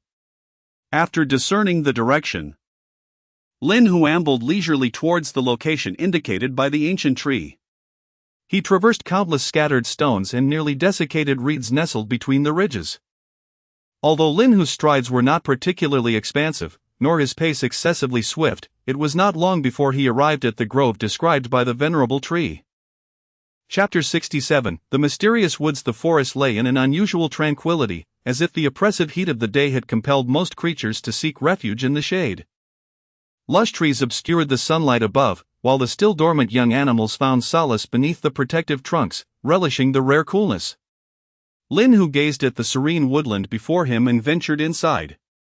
His colossal frame snapped branches as he treaded, the dry twigs beneath his massive paws crackling underfoot. With a casual swat, he brushed aside a large rabbit obstructing his path and ambled toward a distant pond. As he approached the expansive body of water, Linhu, with his paw raised in motion, abruptly halted. Something felt amiss. He stood still, pondering what could be wrong. Lifting his gaze, he observed various birds perched among the branches. Their curious eyes fixated on him, seemingly intrigued by a creature they had never encountered before. Surveying the woodland inhabitants, Linhu noted an array of wild chickens, rabbits, and mountain mice, alongside numerous small, common snakes. Some less common species, such as goats and wild boars, lingered nearby, while a few lethargic wildcats reclined lazily in the trees. Due to the sweltering weather, there was a palpable absence of conflict among them. They were all familiar forest dwellers. Yet one remarkable difference struck Linhu: the density of life here was far greater than he had anticipated. However, that was not the crux of the matter. As he surveyed the myriad creatures, Linhu finally discerned the source of his unease. They were not afraid of me. Not only the rabbit, but all the beings in this forest remained unperturbed by his presence. The birds perched above did not flee at the sight of his formidable size. The aura of power he exuded as a tiger seemed to have no effect on these unsophisticated beings. With renewed curiosity, Linhu raised his gaze once more. And the birds continued to regard him with their peculiar stares. The fruits and insects at his feet showed no inclination to scurry away, they simply observed him in silence. A strange sensation washed over Lin Hu as he looked into the eyes of these birds. He felt as though he was being scrutinized not by them, but by an unknown entity altogether. Peering through the canopy that shielded him from the sun, he noticed countless birds observing him with that same odd and eerie gaze. On the forest floor, various animals coexisted in a seemingly harmonious manner. The natural enemies, such as the mountain mice and snakes, were inexplicably at peace, quietly regarding him as well. Numerous small creatures stared at Lin Hu with wide eyes, their expressions unsettling in their intensity. In such an atmosphere, Lin Hu found himself feeling a sense of unease. His attention was drawn to a rather large leopard cat, one of the few awakened beings in this woods. Level 16, near death, species, leopard cat, bloodline grade, exotic, puppet. Lin Hu furrowed his brow, sensing that the situation was far from simple. He glanced at the serval cat that was fixated on him, clearly not an ordinary feline. What kind of legitimate cat would possess such audacity to dare to meet the gaze of a royal? Moreover, it appeared to be on the brink of death. Lin Hu scrutinized the peculiar serval cat closely. Its entire body was impeccably clean, suggesting it had been well cared for. There were no visible wounds, aside from a slight listlessness that marred its otherwise normal appearance. However, the crucial detail was that it stood before a colossal tiger measuring over 10 meters in length. All semblance of normalcy had been rendered absurd. With a swift motion, he swatted it down from the tree. The serval cat tumbled and scrambled to its feet, only to be pinned beneath Lin Hu's foot. It made no sound, merely struggling feebly beneath him. As the system notification chimed, the serval cat abruptly ceased moving. Lin Hu stared at the lifeless creature and the accompanying system prompt. Feeling a flicker of surprise, was it truly dead? That was rather swift, he had not prepared himself for this eventuality. Shaking his head, he dismissed the thought. Regardless of how strange it might be, these creatures could not pose a threat to him. Besides, even if something truly terrifying existed, he possessed his own means of survival. As Lin Hu ambled forward, the forest echoed with the sound of crunching twigs and numerous branches snapping under the weight of his immense form. Yet, apart from these sounds, the forest was eerily silent. Despite the presence of countless creatures, they uttered not a single sound, merely gazing at Lin Hu with peculiar eyes, seemingly imbued with an inexplicable emotion. Once more, Lin Hu halted his steps, surveying the bizarre animals around him. Taking a deep breath, he declared, "How audacious to dare gaze upon this king!" A thunderous roar reverberated through the woods. The system prompts began to flood the screen as Lin Hu raised his head to witness countless birds plummeting from the sky. No longer did they regard him with their strange stares, instead, blood poured from their beaks and nostrils as they spiraled downward. The various small creatures on the ground were also struck dead by Lin Hu's overwhelming presence, blood seeping from their mouths and noses as they lay motionless, their eyes wide open in eternal shock. As these peculiar beings fell victim to Lin Hu's roar, he felt a long-lost sense of relief, finally free from that unsettling gaze.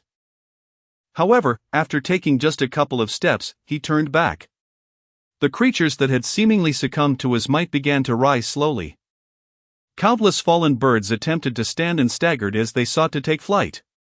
The rabbits, mice, snakes, and even the previously crushed serval cat began to crawl back to their feet, despite their bodies stained with blood from ruptured organs. Yet, they moved with grotesque strides, advancing towards Lin Hu.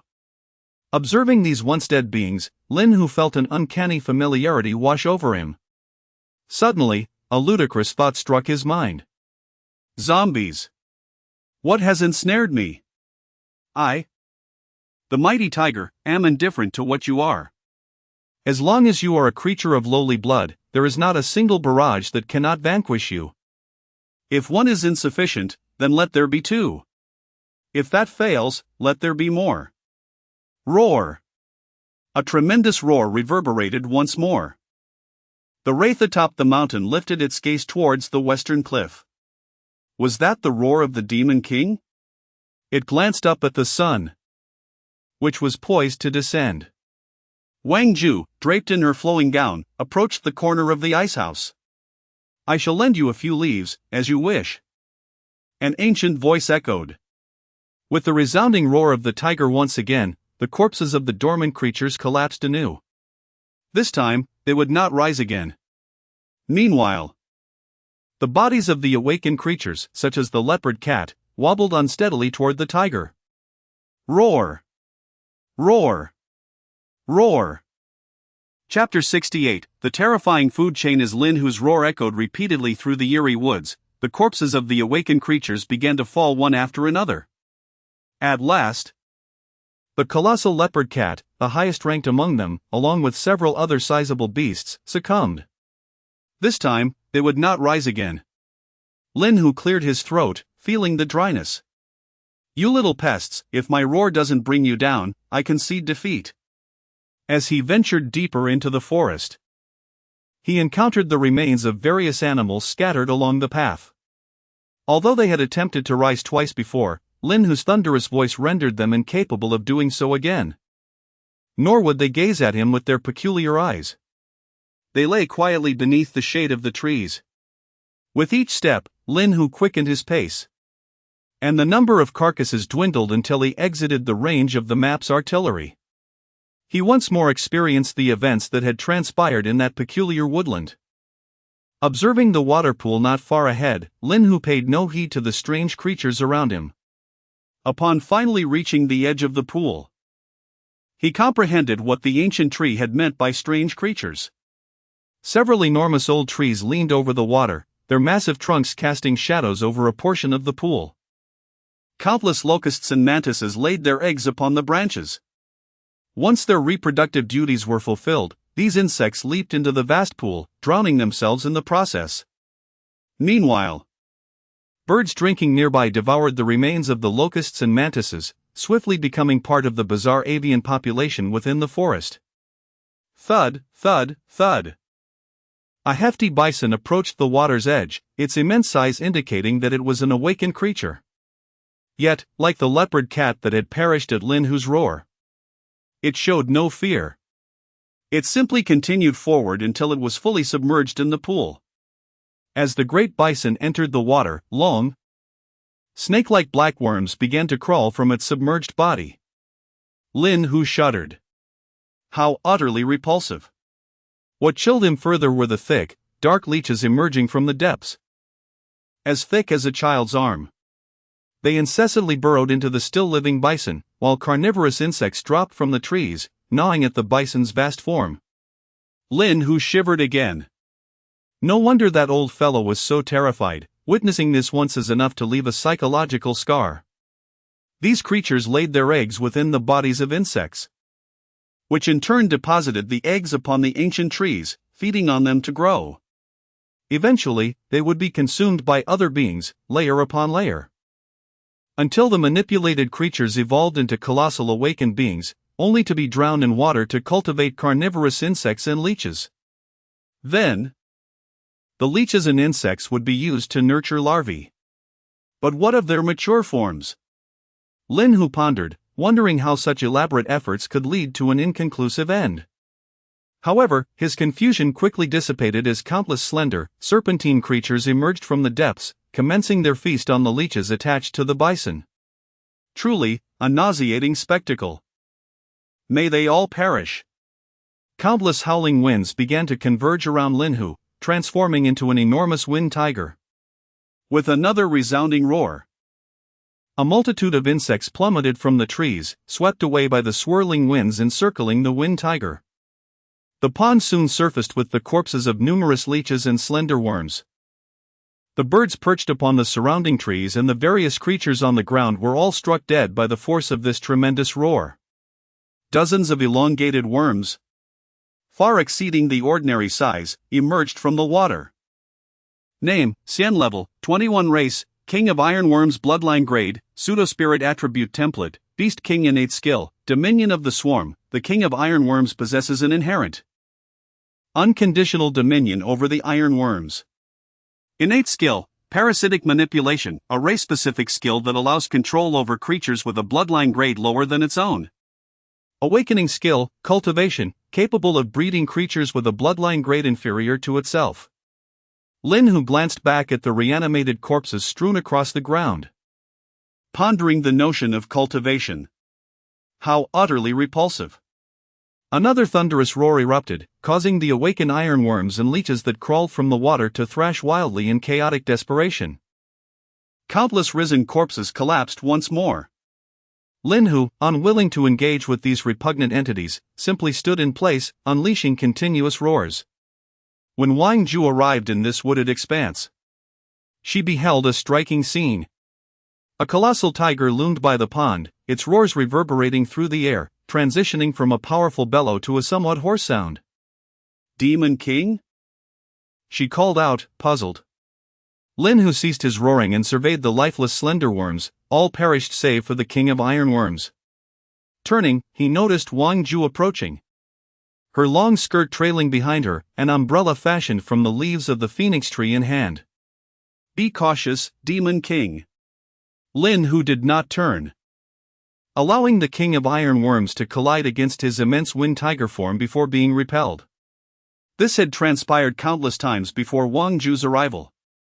Despite its grotesque nature, the creature was pathetically weak. Had it not been for the sheer disgust it inspired, it would have perished long ago. "You'd go and slay it." Lin Hu observed Wang Ju striding towards him with deliberate steps, his heart swelling with gratitude for her timely arrival. Wang Ju, noting the peculiar look in Lin Hu's eyes, did not hesitate. "Yes, Demon King," she replied, advancing towards the king of ironworms. With each step, her nails began to grow rapidly.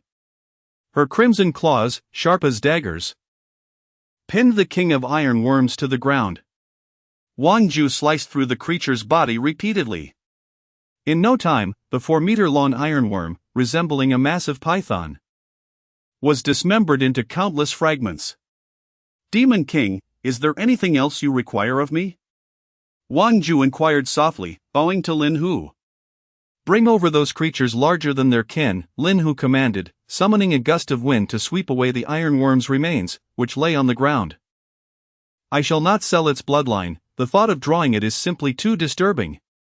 As Wang Ju presented all the infected and deceased awakened beasts before Lin Hu, the latter began to reap the experience points garnered from this arduous battle. His throat was hoarse from shouting, yet he refrained from quenching his thirst.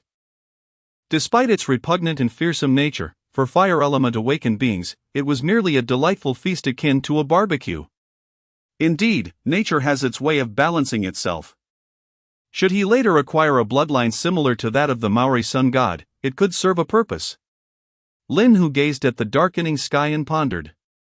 Countless gusts of elemental wind began to roar, transforming into crescent-shaped blades of wind. These blades sliced through the forest, severing countless branches and leaves from the towering trees. By the time the twin suns rose the following day, even if a few stragglers remained, they would meet their demise beneath the sun's relentless gaze. Such vile entities have no place in existence. Chapter 69. You have been fooled by chickens. After Lin Hu tidied up the disheveled forest, he made his way to the mountaintop accompanied by his spectral companion. Soon, Lin Hu returned to the lair. "Your Majesty, you have returned?" The voice of the ancient tree resonated with a hint of curiosity. "Indeed, those peculiar creatures have perished," Lin Hu casually replied, retreating into the icy abode. He called forth the 2 little ones, preparing to take them on a foraging lesson. The 2 youngsters, roused from slumber, instinctively clung to Lin Hu's foreleg, only to be swiftly nudged away by him. Leading the little ones downhill, they followed the ridge towards the bamboo grove, instructing the specter to capture any sizable beasts along the way for the youngsters to practice upon. Meanwhile, Lin Hu reflected on the experiences garnered from that vast, enigmatic woodland. Although most of the beings encountered were yet to awaken, their sheer numbers were overwhelming. Insects such as locusts yielded no experience whatsoever, yet the leeches, the size of a child's arm, and the mature nematodes exceeding a meter in length provided Lin Hu with substantial experience points. Additionally, The sale of bloodlines in various animals contributed nearly 500,000 experience points to his tally. Casually. He spent 100,000 experience points in the marketplace to acquire a volume of Ghost King's Secret and another of True Form of the Ghost King. Casting a glance at Wang Ju, who was perched on a tree observing the two little tigers, he called out, "You come here." The Demon King, Wang Ju, glided to Lin Hu's side and bowed respectfully. "What is your command?" Placing his forepaw upon Wang Ju's head, Lin Hu was about to speak when he noticed her kneeling before him as he pressed down. "Your Majesty, have I committed an error?" Wang Ju inquired softly from her position on the ground. Lin Hu regarded the kneeling figure before him, utterly bewildered. "No, I merely wish to bestow upon you some rewards." After a considerable time, Wang Ju, having received the transmission of the techniques, bowed several times in reverence. "I shall eternally remember the grace of your Majesty," she proclaimed. With a dismissive wave of his paw, Lin Hu directed Wang Ju to keep an eye on the two little ones. As he watched the trio of tigers and one ghost gradually distance themselves, Lin Hu opened the trial space. Before long, he completed the pyramid-like spawning of pandas in the forest and reappeared within its depths. Glancing at his accumulated experience points, which surpassed 600,000 and sufficient for just 2 levels, he contemplated saving them as the required experience for leveling up increasingly escalated. Observing a small tiger frolicking with a tusked wild boar and Wang Ju attentively watching the two little tigers from her perch, Lin Hu ventured deeper into the forest, eager to discover any overlooked experience points. Quickly, Lin Hu captured a leopard cat in the woods and utilized its bloodline. Scanning the ground, he found not the earthworms he sought, nor even a snake. As he rolled up the unconscious leopard cat, he traversed through the forest. Suddenly, his ears perked at the sound of hissing, indicative of a snake nearby. He dashed forth, breaking branches in his haste. Before him, a colossal awakened python, over 10 meters long, was locked in a standoff with an enormous wild chicken. Indeed, it was a truly gigantic wild chicken.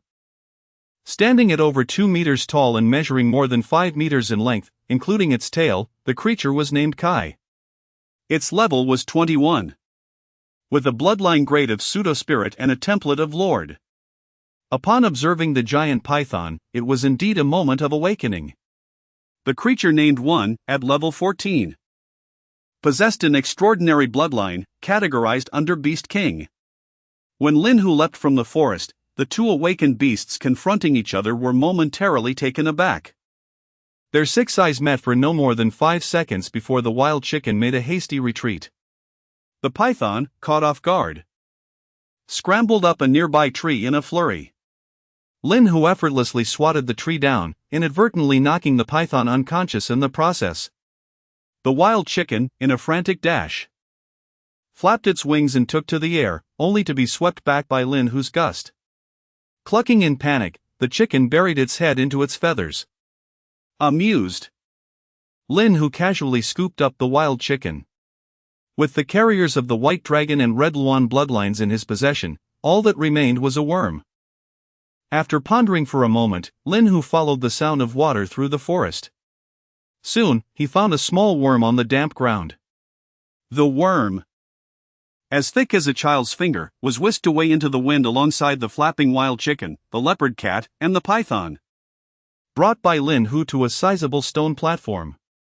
Merging the White Dragon bloodline into the python's body, Lin Hu glanced at the small worm, suppressing a chuckle as he integrated the bloodline. The still conscious wild chicken observed Lin Hu, then glanced at the worm on the ground. With remarkable speed, it pecked at the worm, only to be knocked unconscious by Lin Hu's swift hand. Lin Hu proceeded to merge the Red Luan bloodline into the wild chicken's body, then settled down quietly on the ground, waiting. After more than an hour, a low mournful cry echoed through the air. The leopard cat, blood streaming from its 7 orifices, met an untimely demise. Lin Hu cast a glance at the fallen leopard cat, disregarding it as he focused intently on the 2 spirit beasts and 1 earthly immortal beast. System notification: today's lottery has refreshed. Lin Hu casually made his selection, continuing to observe the three small creatures nearing completion of their awakening. With a resonant roar, the awakened white dragon released a high-pitched dragon's cry, only to be swiftly silenced by Lin Hu's hand, severing its head in one swift motion. A dragon of mere tens of levels posed no challenge for Lin Hu. He sold the bloodline and stored the white dragon's corpse within the system space. Lowering his gaze to the ground, he spotted the dragon worm. A massive creature, as thick as an arm and exceeding 5 meters in length, had partially buried itself into the stone. Lin Hu lifted a large chunk of rock, extracting the dragon worm. Name, NI level, 5 race, dragon worm bloodline template, legendary innate skill, dragon breed innate skill, regeneration awakening skill, earth escape regeneration? Lin Hu casually sliced the dragon worm in half. To his intrigue, it transformed into 2 distinct dragon worms. Captivated, he ensnared the dragon worms with wind spirit energy and turned his attention to the wild chicken, which now resembled a colossal creature. Measuring over 20 meters in length and boasting wings that spanned several meters. Lin Hu extended his sharp claws, prodding the seemingly lifeless wild chicken. Bang! As if a bubble had burst, or a phantom had vanished. The colossal red phoenix shattered into fragments, leaving behind a long, trailing feather. Lin Hu was momentarily taken aback. Raising his gaze to the sky, where a magnificent phoenix was flailing in a state of panic. A tempestuous gale of ethereal energy surged towards the phoenix, causing it to veer and ascend higher into the heavens. Name, Kai level, 22 race, red phoenix bloodline grade, earth immortal attribute template, legendary innate skill, phoenix, feathers regarded as natural armor, beak and claws considered as innate weapons. Strength influenced by one's own bloodline grade in template. Innate skill, phoenix dance, soaring through the 9 heavens, its form remains undispersed. Awakening skill, essence of raging fire, a power derived from the awakening of the red phoenix bloodline, possessing the ability to control fire. Strength influenced by one's own bloodline grade in template. Phoenix dance?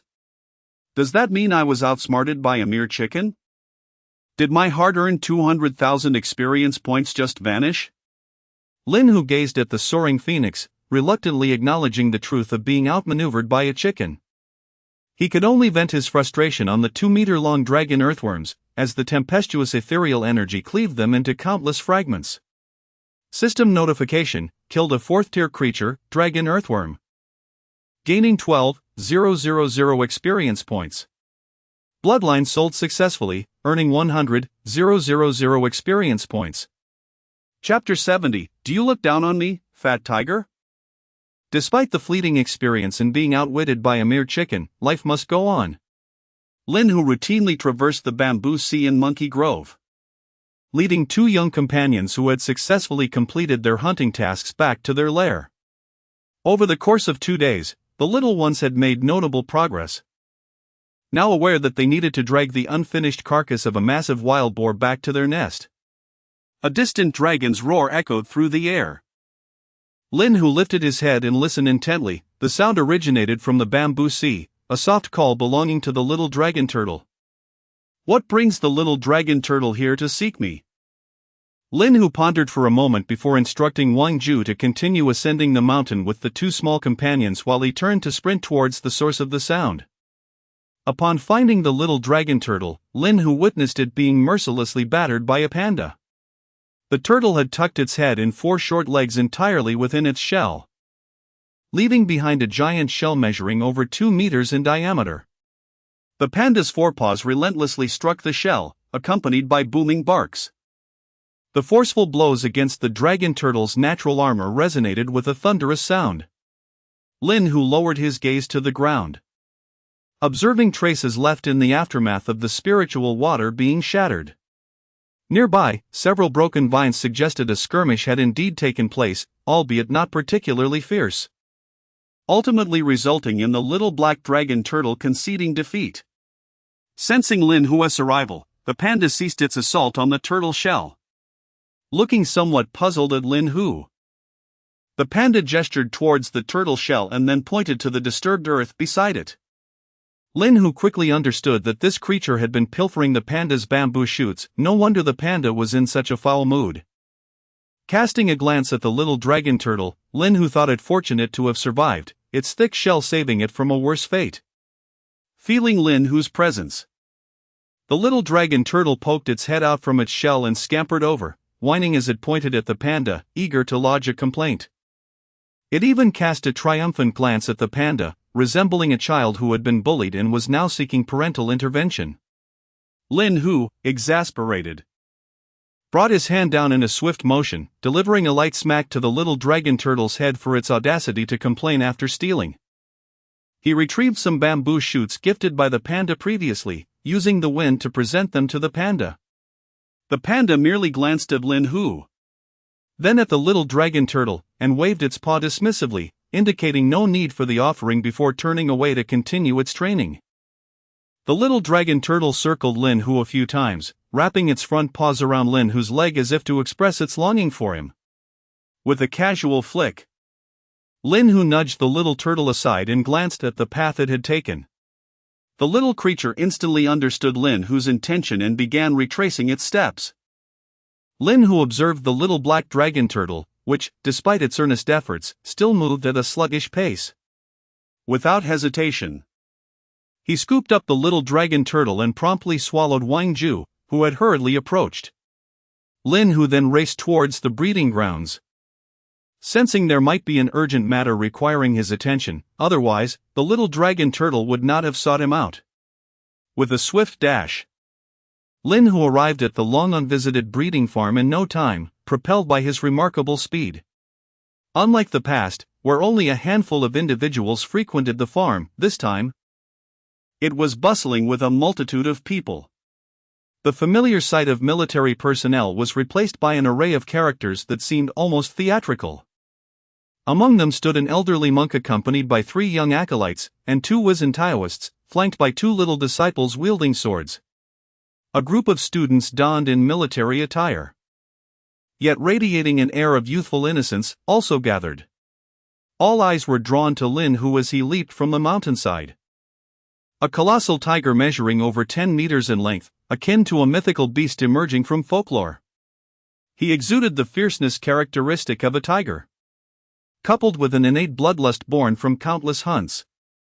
The young monks and disciples, witnessing Lin Hu for the first time alongside the special operations personnel and students, were momentarily paralyzed with fear, their startled cries echoing in succession. Many students instinctively retreated, seeking distance from the imposing creature. In contrast, the older monks and Taoists remained remarkably composed. The old monk, without lifting his gaze, continued to chant softly, while the 2 Taoists stood with hands clasped behind their backs. Their white beards fluttering in the wind stirred by Lin Hu's presence, their flowing garments exuding an ethereal quality. Lin Hu observed the calm demeanor of these venerable figures, who appeared to possess an air of wisdom. Alas, he relished the opportunity to confront those who fancied themselves formidable. In an instant, he lunged towards the elderly monk, closing the 100-meter gap in a heartbeat. "Still reciting your scriptures? How audacious!" he thought. A rush of wind accompanied his movement, prompting the old monk to finally raise his head, striking his staff against the ground.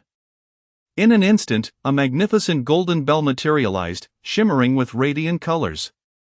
With a single, forceful gesture, the monk sent forth a colossal golden handprint towards Lin Hu, exclaiming, "You vile creature, dare to boom!" The resplendent bell shattered into fragments within a heartbeat, and the golden hand was effortlessly obliterated by Lin Hu, who remained unscathed, not a single hair harmed. A scarlet robe fell to the ground, revealing that the monk had vanished without a trace. "So you refuse to acknowledge me, do you?" Lin Hu mused. System prompt: defeated a Tier 4 King-level human, earning 8,000 experience points. The 2 young monks stumbled backward, fearful of becoming Lin Hu's next target. Turning his attention to the 2 Taoists now brandishing their swords, Lin Hu let out a thunderous roar. The awakened individuals present, including those of the 2nd and 3rd tiers, suffered varying degrees of shock. The system notifications of his victory began to flood the screen. Impudent! An elder Taoist exclaimed, his hair and beard standing on end as he pointed upward. Bolts of lightning descended from the heavens, only to be scattered by the unexpectedly formidable wind tiger. "We are here to," one old Taoist attempted to explain. But Lin Hu raised his hand and delivered a resounding slap, disregarding their intentions. "Let us settle this first." The members of the Special Operations Department, injured by Lin Hu, retreated at a distance, with some of the newcomers even drawing their sidearms. The veteran members, however, displayed a nonchalant demeanor, accustomed as they were to being bullied. Lin Hu paid them no mind. The fangs of beasts awakened once or twice could not pierce his defenses. Moreover, what were their toys to him? His massive hand shattered the layers of Tai Chi shields before the Taoist priest, pinning the old man to the ground. The remaining elder Taoist trembled, his beard and lips quivering as he watched Lin Hu's hand approach. Attempting to evade with the 7 stars step, he was struck in the waist by Lin Hu's sweeping tail and pinned beneath a foot, releasing the 2 elder Taoists beneath him. Lin Hu cast a sharp glare at the group of Special Operations members aiming their firearms at him. The military-trained members fared somewhat better, managing to grip their weapons with a semblance of composure. In contrast, most of the students were paralyzed by fear, collapsing to the ground, trembling uncontrollably. Chapter 71. I remained the tiger within the ranks. Having completed his experience, Lin Hu surveyed his surroundings with a contented gaze. The students, already frightened into sitting on the ground, made efforts to inch away. The sound of soft sobbing reached his ears, prompting Lin Hu to turn his head. A girl in military attire was quietly weeping. Upon noticing Lin Hu's fixed stare, she instinctively recoiled. She bit her lip fiercely, striving to stifle her cries. "What is there to fear? I shan't devour you." 2 elderly Taoist priests, having risen from the ground, glared at Lin Hu as he scrutinized the area, their white beards trembling in indignation, yet they dared not chastise him aloud. The entire breeding ground fell into silence, save for the sound of a small dragon turtle munching on its food. After scanning his surroundings, Lin Hu found no sign of Zhang Jing or Jun Yang. Even familiar faces like Zhou Yinfeng and Tan Xiaoye were absent. Only a few individuals, whom he had once bullied at the mountain peak, were present. How peculiar. They summoned me back yet left no acquaintances behind. Are they under the impression that Lin Hu was a beast who feasts upon humans? After his survey, Lin Hu was struck by a sense of tedium as he observed the nearly petrified crowd. He casually lay down in the square, his massive form resembling a colossal truck parked in the center. His sheer size commanded an imposing presence, despite having closed his eyes to meditate. The members of the Special Operations Unit and the recently chastened priests and monks remained silent, not daring to move a muscle. The frightened girl had bitten her lip until it bled, yet she continued to clench it tightly, terrified that any sound might provoke the monstrous creature before her. It was not until the old monk hobbled back that Lin Hu lifted his head, his piercing gaze fixated on the approaching figure. The old monk glanced at the 2 Taoists, who were too frightened to breathe, took a deep breath, and swallowed back the word demon. "Ah! The Demon King has arrived. I beg your forgiveness for any offense, and I hope for your understanding," the old monk stammered. Lin Hu regarded the old monk, who was now dirty and trying to adjust his tattered red robe, and chose to close his eyes once more, disregarding the now cowed figure. With Lin Hu's eyes shut, the 2 elderly Taoists and the upright members of the Special Operations Unit exhaled in relief. Although they still dared not converse or make any sudden movements to avoid inciting the wrath of the colossal tiger. A closed-eyed tiger was always less intimidating than one with eyes wide open. Unfortunately, this tranquil moment was fleeting. The enormous tiger's ears twitched, and his eyes flew open again. As Lin Hu rose to his full height, the crowd in the square instinctively retreated several steps, holding their breath in trepidation. Lin Hu paid them no mind, instead focusing his gaze into the distance. Familiar faces, absent for too long, had finally arrived. After a brief span of time, A silver-gray van came to a halt at the entrance of the breeding ground. Zhou Yinfeng, Zhang Jing, Jun Yang, and other acquaintances emerged from the vehicle in succession. Zhang Jing dashed forward, approaching Lin Hu with a sprightly gait. Lin Hu regarded the petite figure before him, barely taller than his ankles. As she circled around his front legs, searching for an appropriate point of leverage. How did you grow so much? Zhang Jing craned her neck in an effort to glimpse Lin Hu's face. He paid her no heed, instead turning his gaze toward the approaching Zhou Yinfeng. With a swift motion, he struck Zhou Yinfeng, sending him hurtling outside, landing unceremoniously on his back. Upon seeing Zhou Yinfeng, Lin Hu suddenly grasped why he had come and found no familiar faces. It appeared they intended for him to teach these old fellows a lesson.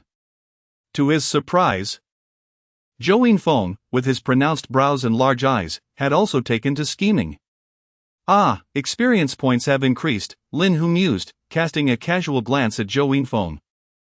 His status had unexpectedly risen from lord to king level, with a significant elevation in rank, now at level 21. Have they been using enhancement drugs? Or has humanity discovered a method for rapid evolution? How intriguing! Xinyao emerged from the crowd, standing before Lin Hu. Tiger King, we seek your assistance this time, she stated, glancing at the now upright Zhou Yinfeng before turning back to Lin Hu. Lin Hu observed the long-legged military woman, noting from his vantage point that she lacked any notable curves. Alas, there's no hope for her, he thought. We have discovered a vast secret realm teeming with numerous unique awakened creatures, Xinyao continued, oblivious to Lin Hu's musings. And we require your aid. It dawned on Lin Hu that he was, after all, a tiger within the ranks. He contemplated whether they had encountered any articulate beasts. Deciding it prudent to maintain a fade of silence, quietly observing the military woman before him as he awaited her elaboration. Recently, we uncovered a special entrance within our territory. The majority of the special operations members who ventured in suffered severe injuries. Xinyao began recounting the events. Inside lies a colossal secret realm, inhabited by many awakened beasts. The spiritual energy is exceedingly dense, and as the entrance expands day by day, we need to eliminate all creatures within. Xinyao cast a glance at Zhou Yinfeng, who nodded in affirmation. Although it had been confirmed that the creatures within the secret realm could not exit, Xinyao gazed up at Lin Hu's imposing visage, feeling a twinge of anxiety. However, we cannot be certain whether they might eventually breach the confines of the realm. She rubbed her slightly sore neck and lowered her head to avoid Lin Hu's enormous eyes. Given their heightened aggression and inability to communicate, she paused, moistening her dry lips. We fear they may escape the secret realm and wreak havoc on the outside world. Thus, to preserve the integrity of the realm and eradicate them, Xinyao continued, we require your assistance in eliminating them all. The voice of Xinyao was imbued with an air of menace. Lin Hu, observing Qinyao's fierce countenance, felt a flicker of curiosity. A secret realm, perhaps? How intriguing! With a nonchalant nod, Lin Hu leaped out of the breeding ground and stood before a small truck. He effortlessly lifted the truck's canopy, revealing it to be brimming with vibrant green watermelons. Lin Hu opened his mouth wide and devoured the watermelons, rind and all. As he began his feast, the gathered crowd in the square grew increasingly hesitant. A beast in the midst of feeding is far more perilous. It was only after Zhang Jing and Xinyao elucidated the situation to the onlookers that the previously intimidated crowd began to disperse. Chapter 72, setting off overnight. As Lin Hu finished devouring the watermelons, rind and all, he let out a contented belch. The crowd, under the guidance of Zhang Jing and Xinyao, began to make their way towards the exit of the breeding farm. Occasionally, individuals would lean on one another, their legs unsteady. Most passed by Lin Hu at a distance, daunted by his immense size. Big Cat, we're departing now, Zhang Jing declared, standing before Lin Hu and gazing at his limbs, as thick as tree trunks. You've grown too large, I can hardly hold you. Lin Hu lowered his head to look at the diminutive figure before him, chuckling, you're still so short. Awakening hasn't elevated your stature at all. A group of people started to approach a large bus, and Lin Hu cast a casual glance in their direction. The little girl, previously frightened to tears, was wiping the blood from her lips, her eyes brimming with tears. The old monk, who had been most severely dealt with by Lin Hu, was hobbling towards the bus, supported by two young monks. An elderly Taoist gestured with his hand, summoning a sword from its sheath. The blade soared into the air, rapidly enlarging as it twirled. Just as the old Taoist prepared to step onto the flying sword, he caught sight of Lin Hu, who was curiously observing him with wide eyes. A chill ran down the Taoist's spine, and his hair stood on end. Without hesitation, he retracted the flying sword and obediently boarded the bus. Lin Hu was taken aback. Why didn't he fly? He had yet to witness sword flight himself and felt a twinge of curiosity. Another elderly Taoist did not even draw his sword, opting to board the bus directly. Lin Hu glanced at the remaining two young acolytes, who scrambled onto the bus in a flurry. Well, it seems I shall not witness the legendary sword flight today. Surveying the surroundings, Lin Hu confirmed that nearly everyone previously confronted by him had boarded the bus. He then questioned, so, which vehicle should I board? Big Cat, I want a ride on your back. Zhang Jing once again stood before Lin Hu, and he casually scooped her and the little dragon turtle up. Am I expected to run over there? Aren't you afraid it'll frighten someone to death? Qinyo approached, providing Lin Hu with a reassuring affirmation. Tiger King, it appears you'll have to walk this time. Casting a glance at the convoy that had already begun to depart, Lin Hu wrapped his arms around the general and followed the procession. Sensing Lin Hu's confusion, Qinyo began to elucidate while perched on his back. As more individuals awaken, the spiritual energy in the air intensifies. She recounted the events that transpired after leaving the breeding farm. The day before yesterday, the state officially announced to the public the reasons behind the awakenings and the resurgence of spiritual energy. Those university students on the bus are the result of the first large-scale recruitment of gifted awakeners. Just as Qinyo was about to elaborate further, Zhang Jing excitedly interrupted her. Many pets have awakened as well, so we can no longer conceal the existence of awakened beasts. As she spoke, she tugged fervently at one of Lin Hu's fur strands. Not long ago, the African government released a video featuring an enormous white elephant, measuring over 40 meters in length, which even spoke in human language. Qinyo continued Zhang Jing's narrative. Lin Hu felt a stir within, if he were to gloomily utter, "Is it like this?" Would it frighten the two young girls accompanying him? After some contemplation, he decided against it, opting for a more subdued demeanor. Although the Qinling area had yet to reveal any large awakened creatures, the situation at Changbai Mountain. Qinyo paused briefly before continuing. Just the day before yesterday, a colossal white phoenix appeared in a nearby town. Although it quickly soared into the mountains, such occurrences could no longer be concealed. White Phoenix. Lin Hu felt a jolt of realization, sensing he had overlooked something significant. What could it possibly be? The government had also begun constructing awakening schools at various stages. Zhang Jing took the conversation again, exclaiming, "I am now an instructor." Lin Hu chose to ignore Zhang Jing's boastful remark, maintaining a steady pace to keep up with the convoy ahead, while his mind wandered to earlier thoughts, pondering what he might have missed. Never mind, he thought.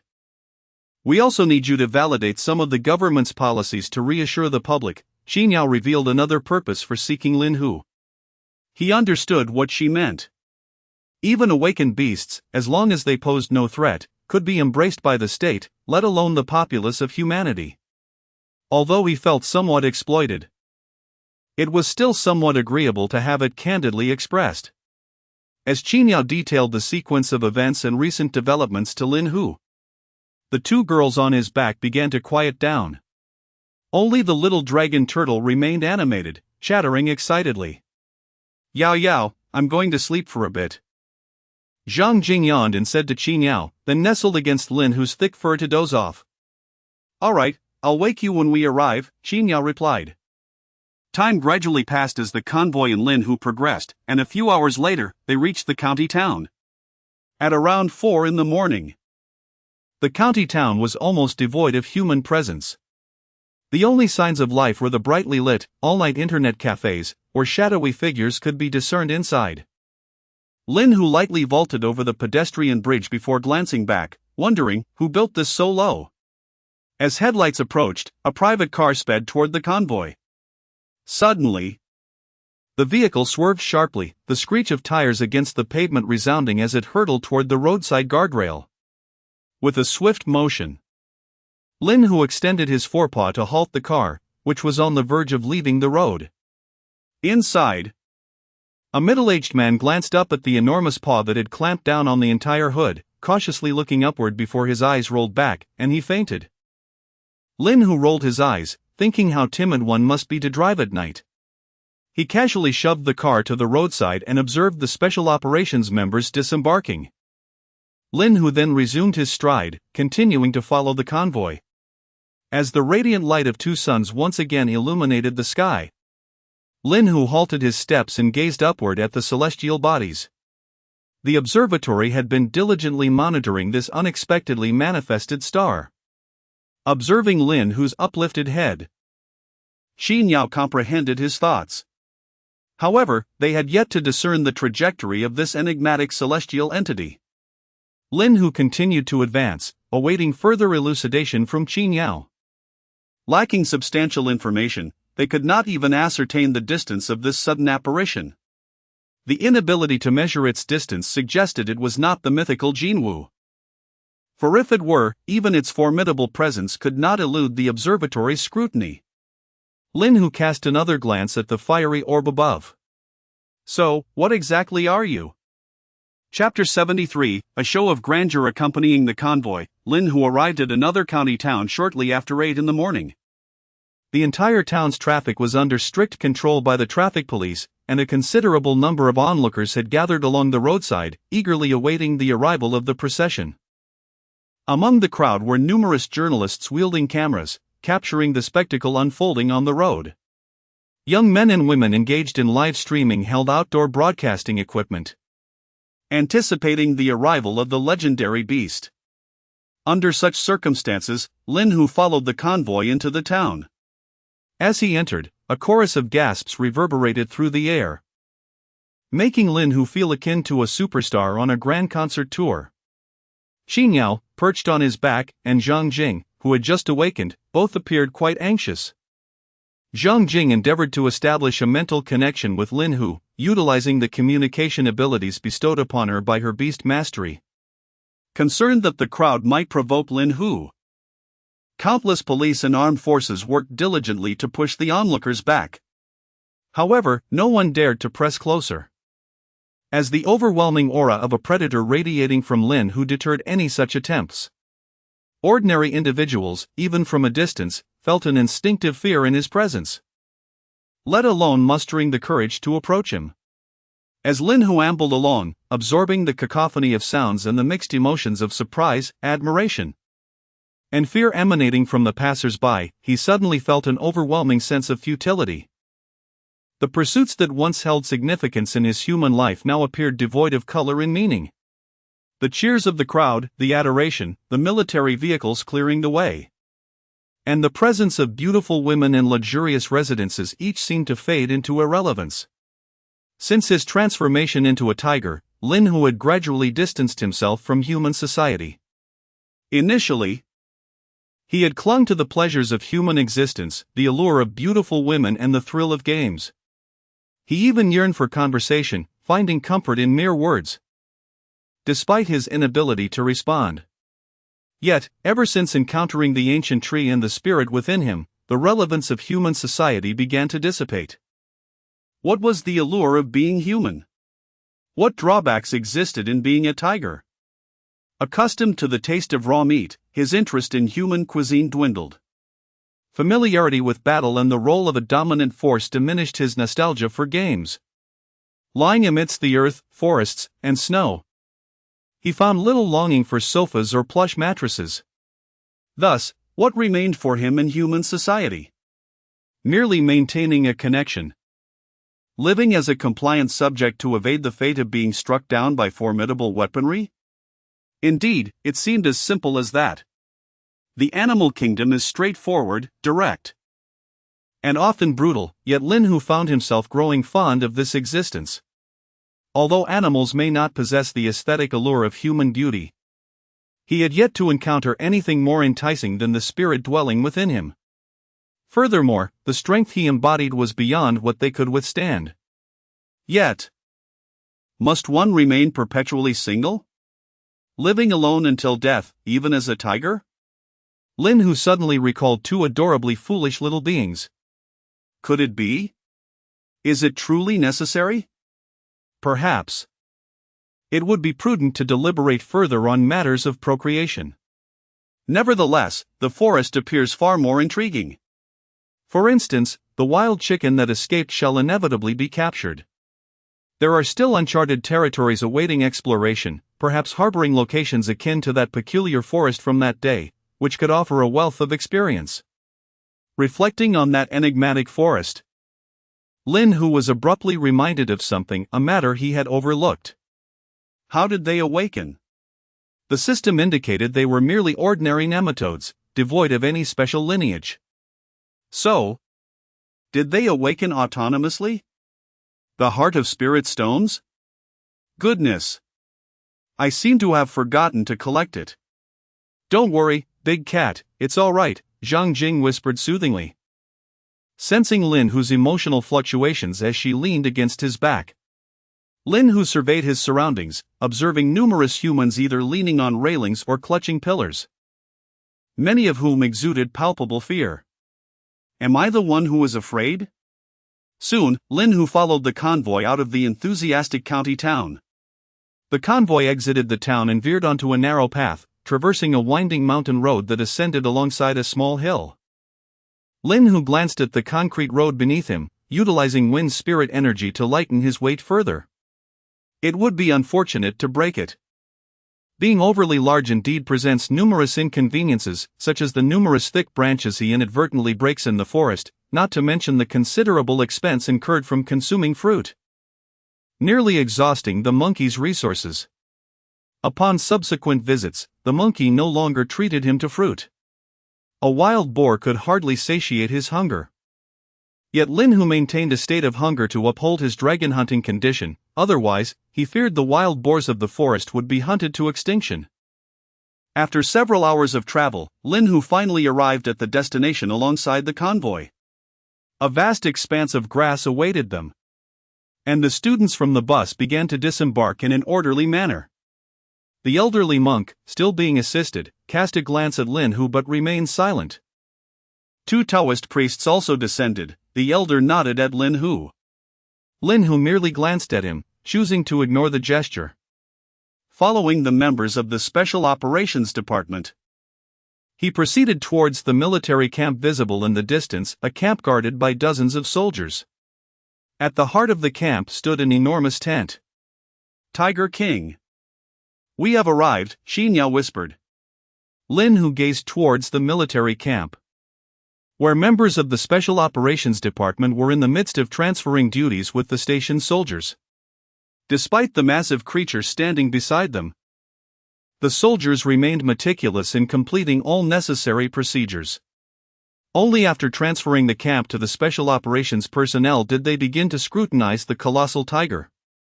Lowering Zhang Jing and the military woman from his back, Lin Hu strode towards the tent. As Lin Hu approached the front of the tent, he sensed a flow of spiritual energy emanating from within. As the members of the Special Operations Department drew open the large fabric door of the tent, a towering portal of light, exceeding 2 zhang in height, materialized before him. Various forms of spiritual energy continuously spilled forth from the portal. Peering into the light, Lin Hu discerned nothing but a white, swirling entity. Tiger King, this is the entrance to the secret realm, Xinyao remarked as she approached. A member of the Special Operations Department, Xinyao glanced at the distant figures of the old monk and 2 Taoist priests. The three masters will accompany you inside and assist in clearing the creatures within the secret realm. Lin Hu gazed at the immense vortex before him. Is this truly a secret realm? Chapter 74, The Secret Realm. Upon entering, one is met with a random teleportation.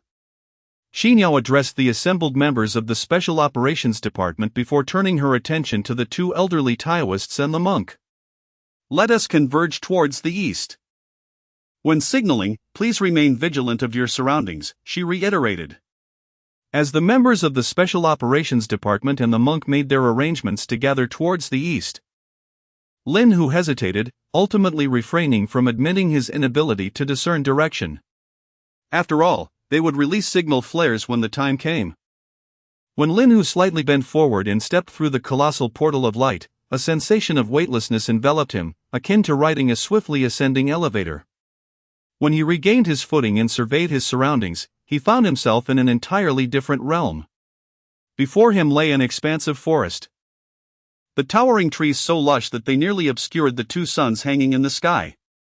Lin Hu stood upon a massive slab of green stone nestled within the woods. He ascended a remarkably stout tree, and from his vantage point, he beheld rivers resembling enormous ribbons and majestic mountains in the distance. The uneven trees converged to form a vast sea of foliage, their ample canopies casting deep shadows that blotted out the sun.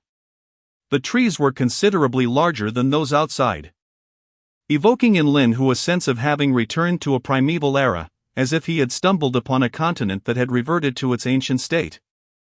Nestled within an unknown expanse, the spiritual energy here was extraordinarily dense, far richer than that found in the outside world.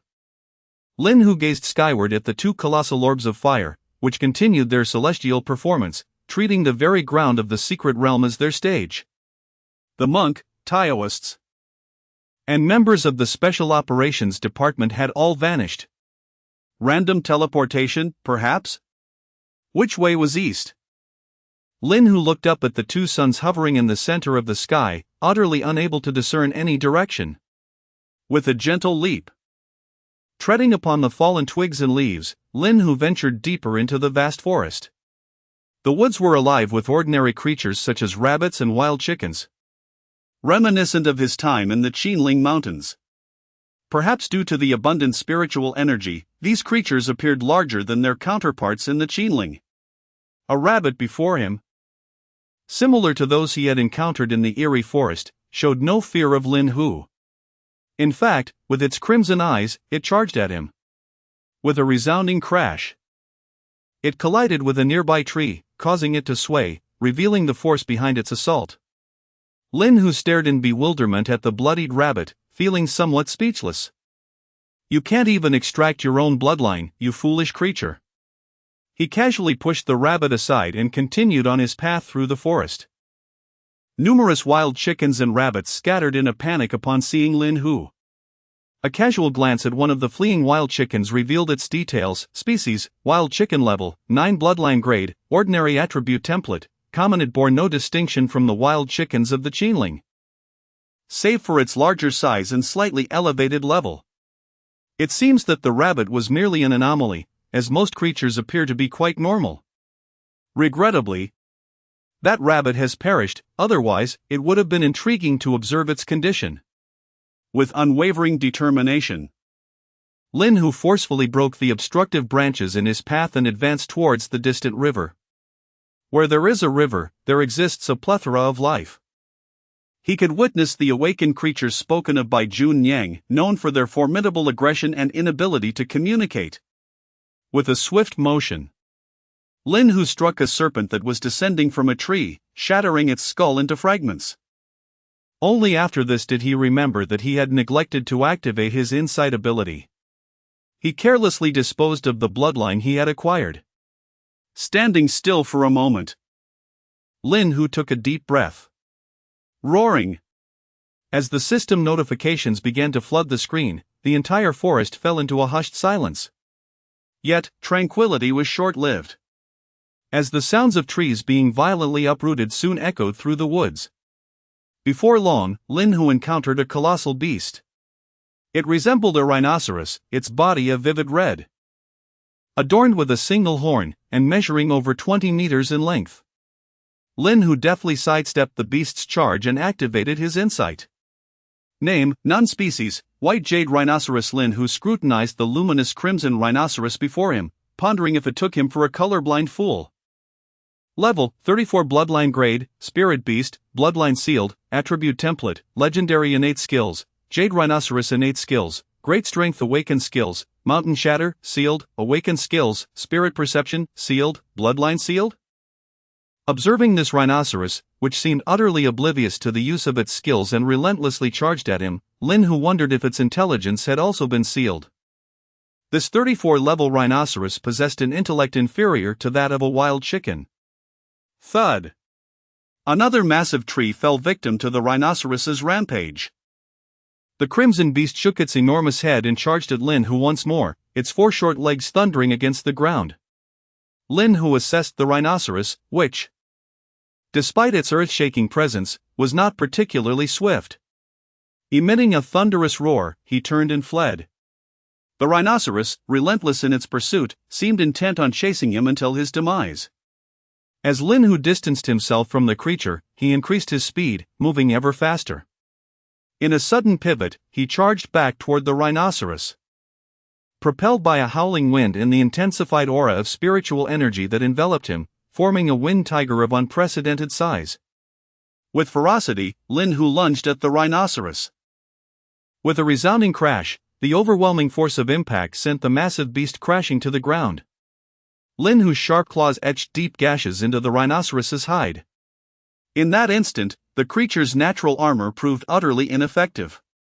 As the rhinoceros let out a deafening roar, Lin Hu was hurled backward by the rising beast. The immense strength bestowed by his innate abilities rendered him unable to restrain the colossal creature. The rhinoceros, with its short legs, charged at Lin Hu once again. Thud! Another tremendous sound reverberated as the formidable wind tiger pounced, toppling the rhinoceros once more. Lin Hu continuously compressed the wind spirit energy, ensuring that the wind tiger maintained a size nearly identical to his own. With the aid of the awakened skills, Lin Hu finally subdued the enormous rhinoceros, measuring over 20 meters in length, to the ground. Its gaping maw, adorned with sharp tusks, pierced into the creature's neck. As the blood flowed into his mouth, Lin Hu sensed a peculiar taste. A system notification emerged: a sealing force is invading. Would you like to expend 50,000 experience points to expel it? 50,000 experience points? This sealing power is rather formidable. Yes. Expulsion successful. You will be immune to this seal for the next 12 hours. Amidst the rhinoceros's furious roars and relentless struggles, the ground was scarred with deep ravines created by its immense strength. Despite the rhinoceros's formidable vitality, the substantial blood loss and half an hour of asphyxiation ultimately led to the demise of the colossal beast. After selling the bloodline of the rhinoceros, Lin Hu began to feast upon its massive body. Soon, having devoured a leg, Lin Hu rose to his feet. Lifting his grand head, he gazed towards the distant river, which flowed like a silken ribbon. Chapter 75. The desire for slaughter. Water is the essence of life. It is indispensable for all beings, whether they be ordinary humans, beasts, or advanced creatures like the awakened Lin Hu. Perhaps the fiery spirits akin to the golden crow or phoenix do not require water for sustenance, but they are a rare exception and do not pertain to the group of creatures before Lin Hu, who are currently engaged in a brutal clash at the riverbank. After Lin Hu dispatched a rhinoceros, he effortlessly eliminated several awakened beasts that approached him along the way, arriving beside the great river. Before him lay a striking scene. Over 20 black-furred wolves were besieging a massive crimson bull, measuring 7 to 8 meters in length. The ground was littered with the lifeless bodies of several wolves, some impaled by the bull's horns, others crushed underfoot. Yet, the pack of wolves displayed no sign of fear or retreat. The bull, too, bore numerous small wounds, its body nearly drenched in blood. Yet it showed no inclination to withdraw. Once a creature of mild temperament, the bull had succumbed to a ferocious desire for slaughter, mirroring that of the ravenous wolves. Was this insatiable bloodlust a consequence of the seal? It seemed devoid of any other emotion, reducing their encounter to a brutal struggle of life and death.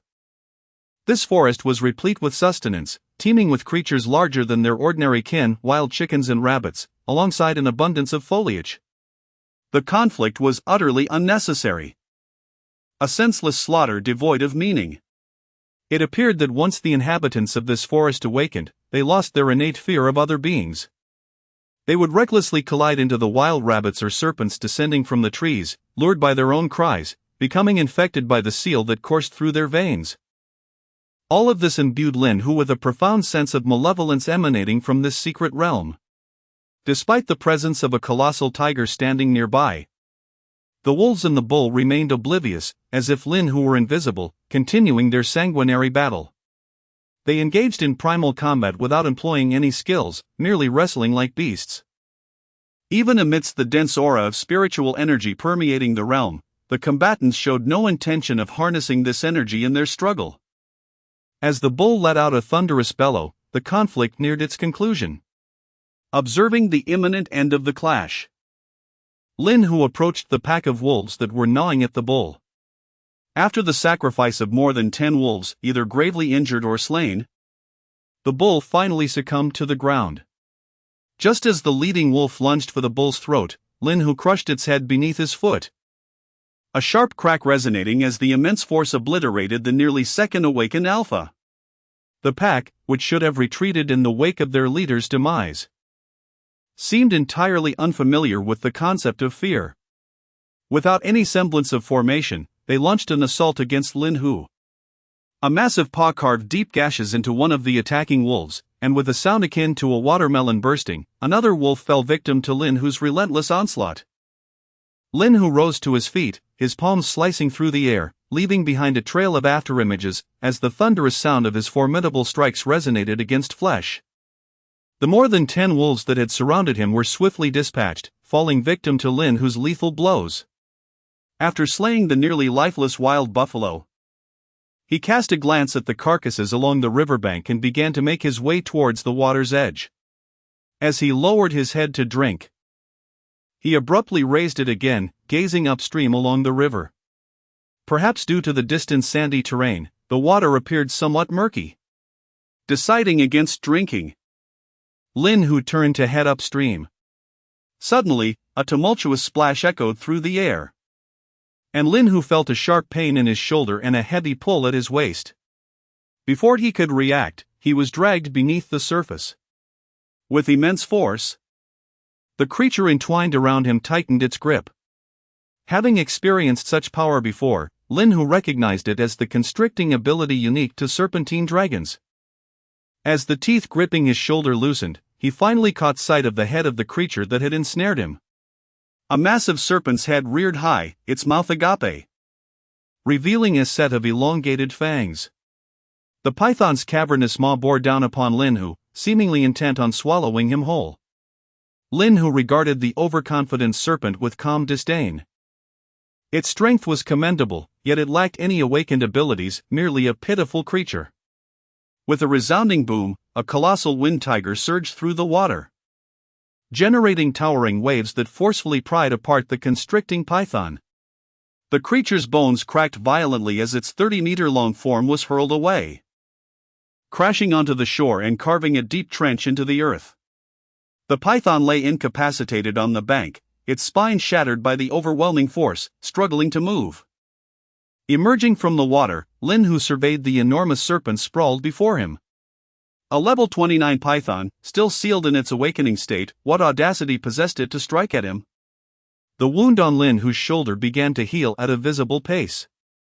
The serpent's fangs had merely pierced his fur, unable to breach the muscular defenses beneath. Were it not for the dragon hunter state, this seemingly ferocious creature might not have even scratched Lin Hu's innate armor.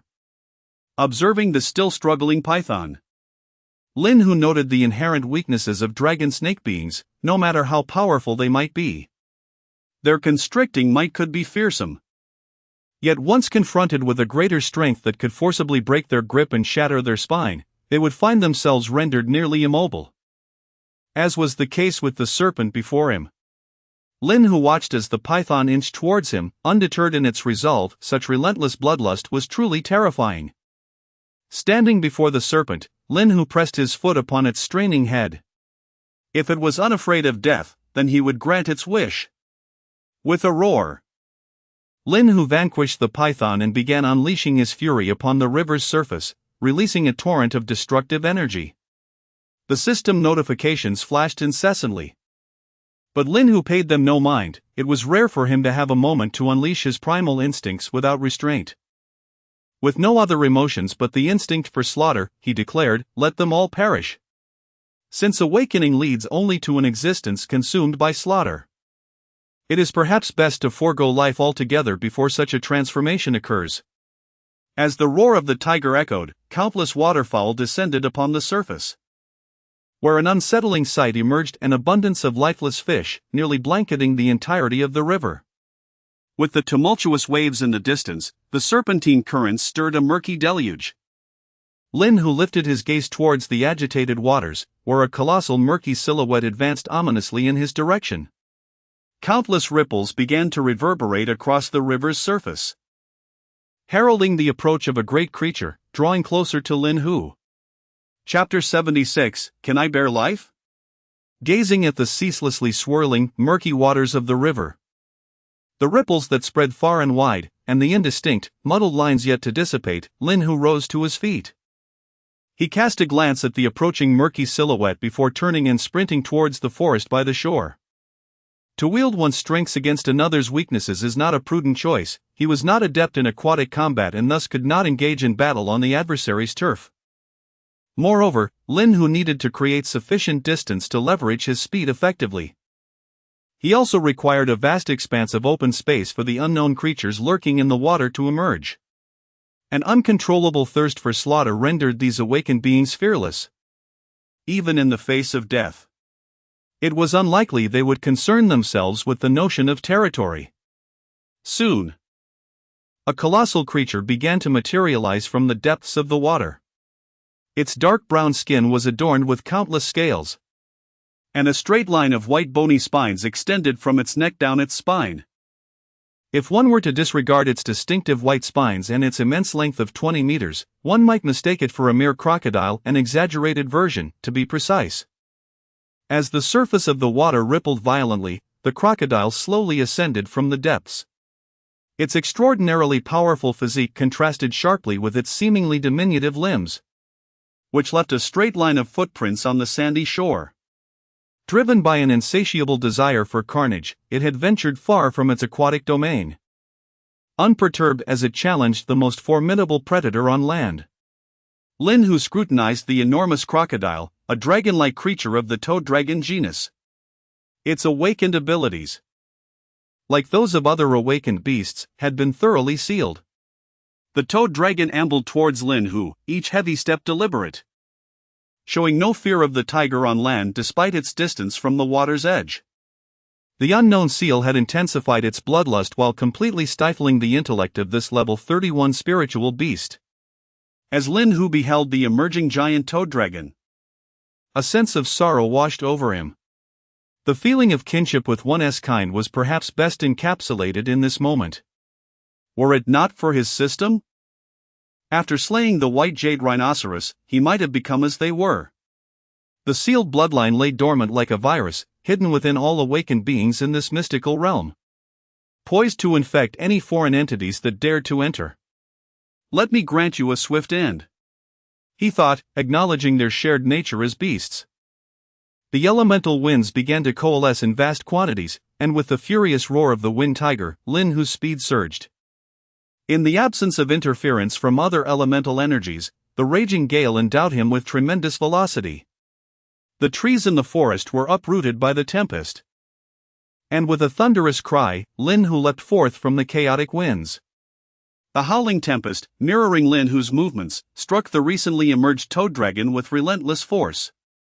Lin Hu's razor-sharp claws gripped the creature's resilient hide, and with the combined might of the dragon and the divine tiger, he effortlessly tore through the toad dragon's formidable natural armor. As Lin Hu deftly flipped the toad dragon, it found itself helplessly overturned, exposing its soft, white underbelly to his gaze. Lin Hu placed his paw firmly upon the creature's massive jaw, forcibly closing its recently opened mouth. Despite being a level 31 dragon species, the toad dragon, stripped of its awakened abilities, bore little distinction from ordinary creatures of its kind in the natural world. It resembled a giant python, whose spine had been shattered by Lin Hu, and a white jade rhinoceros, which he could effortlessly evade. Naturally, this also applied to the toad dragon, now pinned beneath Lin Hu's foot. Although endowed with the power and talents of a spiritual beast, without its awakened skills, it was merely a larger animal. Even with its formidable bite strength, the toad dragon's ability to open its jaws paled in comparison to its capacity to clamp down. Lin Hu's casual step rendered the creature nearly incapable of resistance. The toad dragon's colossal tail thrashed back and forth. Yet the structure of its bones prevented it from posing any threat to Lin Hu. The sound of claws scraping against skin echoed like a dagger gliding across pristine parchment, as Lin Hu's sharp talons sliced open the toad dragon's white belly. Ignoring the spurting blood, Lin Hu's gaze shifted to the creature's still-beating heart.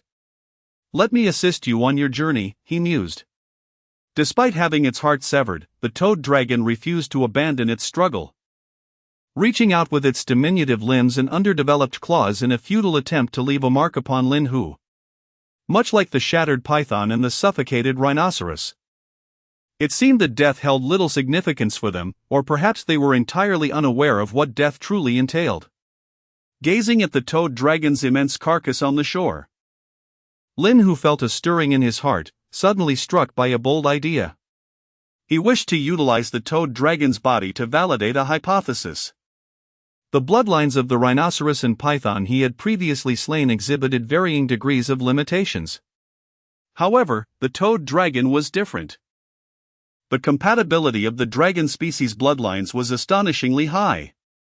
Thus far, Lin Hu discovered that, apart from himself and his own kind, no other beings could utilize dragon bloodlines. Other creatures, such as birds like eagles and chickens, as well as terrestrial animals like pigs, horses, and elephants, even earthworms, showed no such restrictions. It was no wonder that the divine tiger race, born with the skill to hunt dragons, held a lesser status in mythology compared to dragons themselves. Regardless of one's immense strength, moving mountains and filling seas was but a trifling task. No matter how vast one's powers, stirring oceans was merely child's play.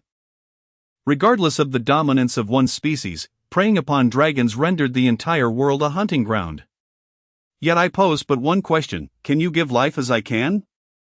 From the skies above to the earth below, and even the waters, there is none that does not fear my presence. Lin Hu glanced down at the toad dragon beneath him, acknowledging the futility of confrontation. Thus, regardless of one's innate gifts, in a brawl, the numbers prevail. Shaking his head, dismissing these trivial thoughts, Lin Hu stored the toad dragon's carcass within his system space and sprinted upstream along the river.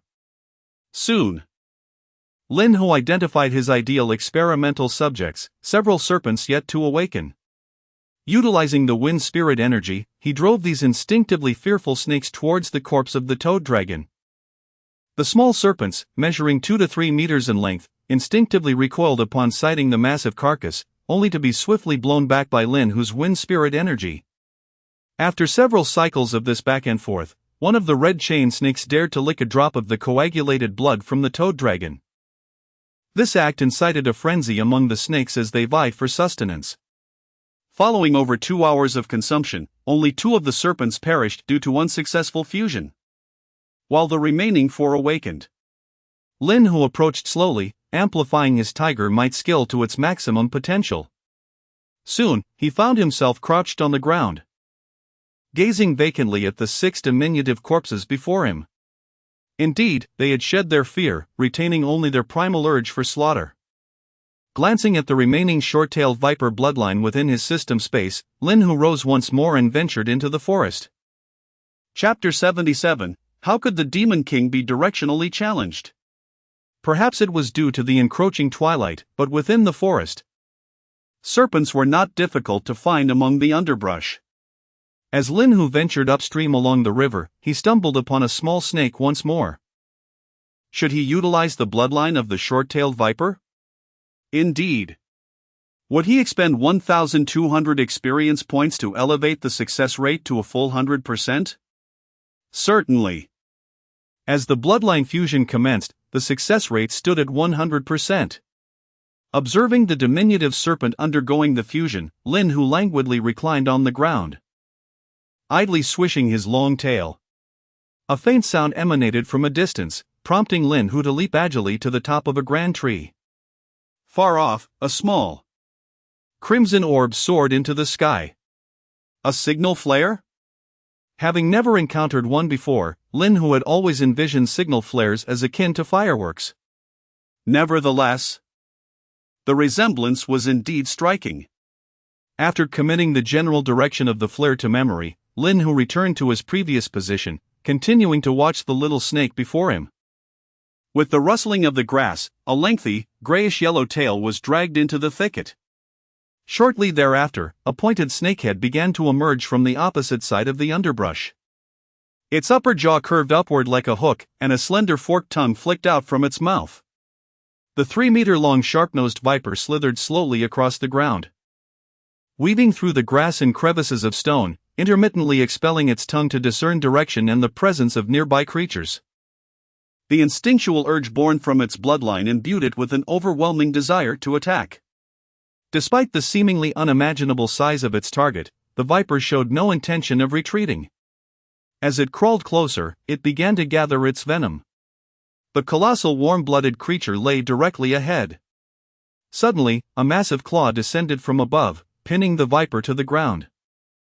Lin Hu did not glance back. With a casual motion, he extracted the claw embedded in the serpent's body. Scattered across the ground were the lifeless forms of numerous awakened creatures, venomous snakes, spiders, scorpions, and centipedes, an assortment indeed. Though their fangs could scarcely pierce Lin Hu's skin and their bite force could not even dislodge a single hair, they still charged at him in relentless waves.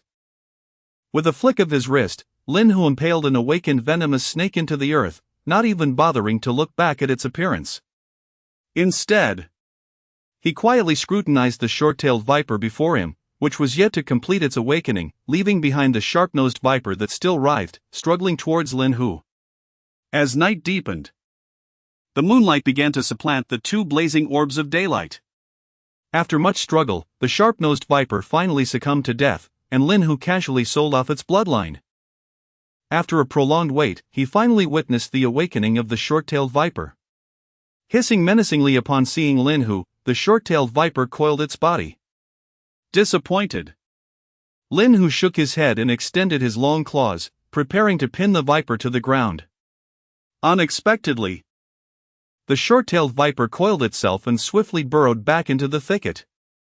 The movement was fluid and seamless, leaving Lin Hu momentarily stunned. Was it afraid of him?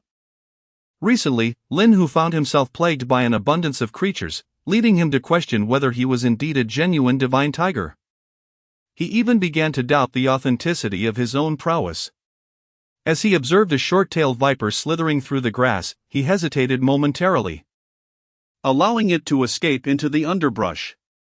The unawakened beings, with their untainted bloodlines, continued to evolve while retaining their innate fear. Was sealing not an inherent trait?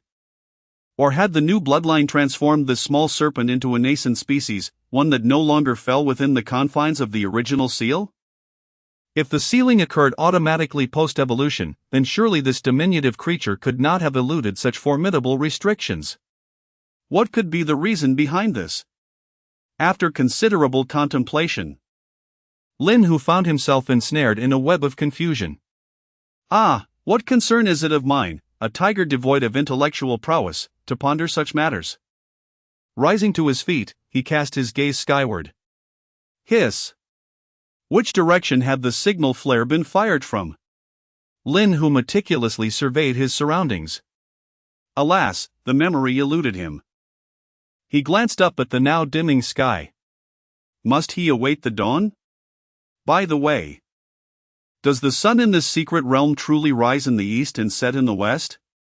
An idea struck him, and he summoned the spectral being from within him. I pay my respects to the Demon King, Wang Ju said reverently, bowing to Lin Hu. Seemingly due to Lin Hu's bestowal of techniques, Wang Ju appeared increasingly subservient. There's no need for such formalities, Lin Hu remarked, observing Wang Ju kneeling before him. Yes, Demon King, Wang Ju responded, rising to his feet and preparing to massage Lin Hu's back. Go eastward and see if there's a larger creature to hunt. I am famished, Lin Hu commanded. His tone devoid of emotion, though he silently praised his own cleverness. Yes, Demon King. Wang Ju did not question why the hunt must be directed eastward. Nor did he inquire why he should scout the area first. He simply glanced at the stars above before making his way behind Lin Hu. Lin Hu felt a flush of embarrassment, but fortunately, his thick fur concealed it. He turned and walked slowly in the direction Wang Ju had taken. Not long after he had set off, Lin Hu suddenly heard the sounds of a struggle. Accelerating toward the commotion, he beheld Wang Ju engaged in combat with a massive wild bull. A fleeting glance revealed the creature to be a level 24 pseudo-spirit beast. The two were evenly matched. For the wild bull, having lost its awakened abilities, could do little against Wang Ju in his ethereal form. Conversely, Wang Ju, lacking offensive power, was equally ineffective against the bull's formidable defenses. Though the two exchanged blows, Lin Hu, after observing for over 10 minutes, noted that this peculiar battle yielded no tangible progress. Unable to bear the sight any longer, Lin Hu leapt forth, pinning the wild bull to the ground with a powerful tackle. His formidable jaws clamped around the bull's neck. And with a decisive snap, the bull's vertebrae were severed by Lin Hu's tremendous biting force. With the wild bull's demise, Lin Hu swiftly concluded this pointless skirmish. I am but a humble servant of limited prowess. I beseech the Demon King for your forgiveness. Wang Ju once again prostrated herself on the ground, pleading for clemency from Lin Hu. Observing the kneeling Wang Ju, Lin Hu mused that although this spirited girl possessed many admirable qualities, her affinity for kneeling was rather excessive. It is of no consequence, rise, Lin Hu replied casually. As he glanced at the ghostly figure approaching to offer him a massage, he reflected for a moment. He then lowered himself to the ground to partake in the meal, despite having already feasted on rhinoceros leg and not feeling particularly famished. Nonetheless, one must always fully commit to the act. A single falsehood often requires another to cover it. Yet, Lin Hu deemed this necessary, otherwise, should the female spectre discover his lack of direction, would it not spell the ruin of his illustrious reputation? Chapter 78, The directionally challenged should not lead. The softly cascading moonlight illuminated the colossal figure of the tiger in the forest, casting a profound shadow upon the clearing. The massive carcass of the wild bull lay quietly on the forest floor, its presence melding seamlessly with the shadow of the tiger, accentuated by the silvery glow. The tiger, crouched low, gazed upon the remnants of the bull, having only consumed its thigh and neck. Stealing a glance at Wang Ju, who was diligently grooming herself, the tiger mused. Surely, this is sufficient. I cannot force myself to eat more. After devouring an entire thigh of the wild bull, the tiger involuntarily let out a contented belch. Feeling somewhat sated, the state of heightened alertness gradually faded with that belch. Rising from the clearing, the tiger surveyed the surrounding trees meticulously. Confirming the direction, the tiger, accompanied by the spectre, commenced its journey towards the location where the signal flare had been discharged. Along the way, the tiger unleashed its might, eliminating all nearby creatures with ease. With casual swipes, it dispatched the awakening beings that had dared to approach, delighting in the continuous stream of system notifications filling the air. Progressing eastward, the tiger contemplated the pinnacle of its existence, pondering if it truly amounted to such simplicity. Monster King. The tiger halted, suddenly called back by Wang Ju. Are you heading east for a specific purpose? She inquired softly. Just wandering, the tiger replied, casting a glance at her. Very well, Monster King. Wang Ju opened her mouth briefly, ultimately settling on a concise acknowledgement. The tiger disregarded Wang Ju, resuming its forward pace. Wang Ju glided silently behind, her feet barely touching the ground as she floated along. After a considerable amount of running, the tiger had yet to encounter the base of the Special Operations Division. Scanning the surroundings, it found not a soul in sight, let alone the camp. Glancing back at the ethereal Wang Ju, the tiger pondered. Could it be that this specter has lost her way? What is the Monster King searching for? Wang Ju inquired, unable to suppress her curiosity at the tiger's perplexed expression. Nothing in particular, merely seeking a mountaintop to witness the sunrise come morning, the tiger fabricated a reason for its eastern trek. To the east, you say? Wang Ju hesitated, appearing as though she had more to say. Yes, the tiger sensed the flimsy nature of its excuse and hastily added. I simply felt a sudden urge to see it. Wang Ju remained silent for a moment, gazing at the stars above before shifting her gaze back to the tiger. Very well, I shall proceed ahead and find a suitable spot for the Monster King. She hesitated, refraining from mentioning that the tiger was heading in the wrong direction. Instead, she gracefully moved to the left of the tiger. The tiger stood momentarily in confusion. Had it truly gone astray again? Indeed. It seemed the directionally challenged ought not to lead. As the tiger followed Wang Ju eastward, a thought struck. Having traveled so far, would seeking the east now lead to a parallel place? Would it be reachable? Must it return to the riverside? Perhaps it was best to press on and explore. Meanwhile, at the Special Operations Division camp, two awakened individuals clad in military attire sat upon a large rock, gnawing on compressed biscuits. An increasing number of awakened soldiers quietly tend to their anti-material rifles. Conventional firearms have nearly lost their significance against the second awakening of beastly entities.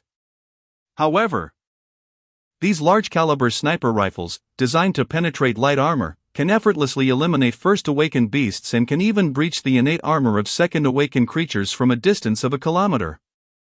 Consequently, nearly every awakened individual entering this realm is equipped with one.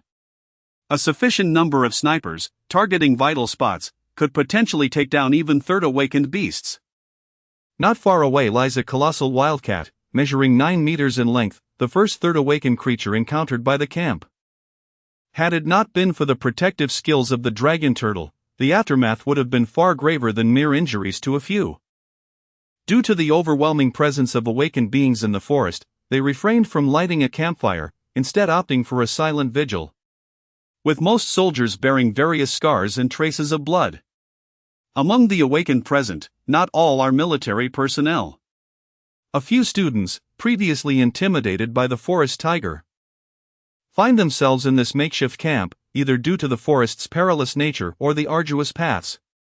Despite being meticulously selected from across the province, the number of assembled individuals appears sparse. Zhou Yinfeng, while cleaning his firearm, raises his gaze to the sky. A white-bearded Taoist descends gracefully, sheathing his now diminished sword with an air of a sword immortal. How fares the situation over there, Taoist? Inquiring Qiniao approaches the Taoist, noticing Zhou Yinfeng's reticent demeanor. I have slain a 12-meter wild boar and a few minor demons, the old Taoist replies, stroking his snowy beard with an expression of nonchalance. The Taoist's prowess is formidable. Such minor demon beasts are no match. Qiniao offers the old man some biscuits and water with a smile. Please take a moment to rest while we await Master and the Tiger King. Upon hearing the name of the Tiger King, the old Taoist's expression twitches. And he loses interest in conversation, moving toward a large stone with his provisions. Excluding the numbers from Xiao Feng's side, over 20 individuals have yet to reach the assembly point, Qiniao reports back to Zhou Yinfeng. 8 have already lost contact.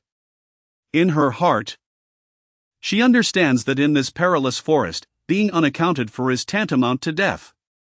Aside from the immense Tiger King, whose strength vastly surpasses that of the 3 awakened beings from Buddhism and Taoism, this secret realm may merely represent another hunting ground for it.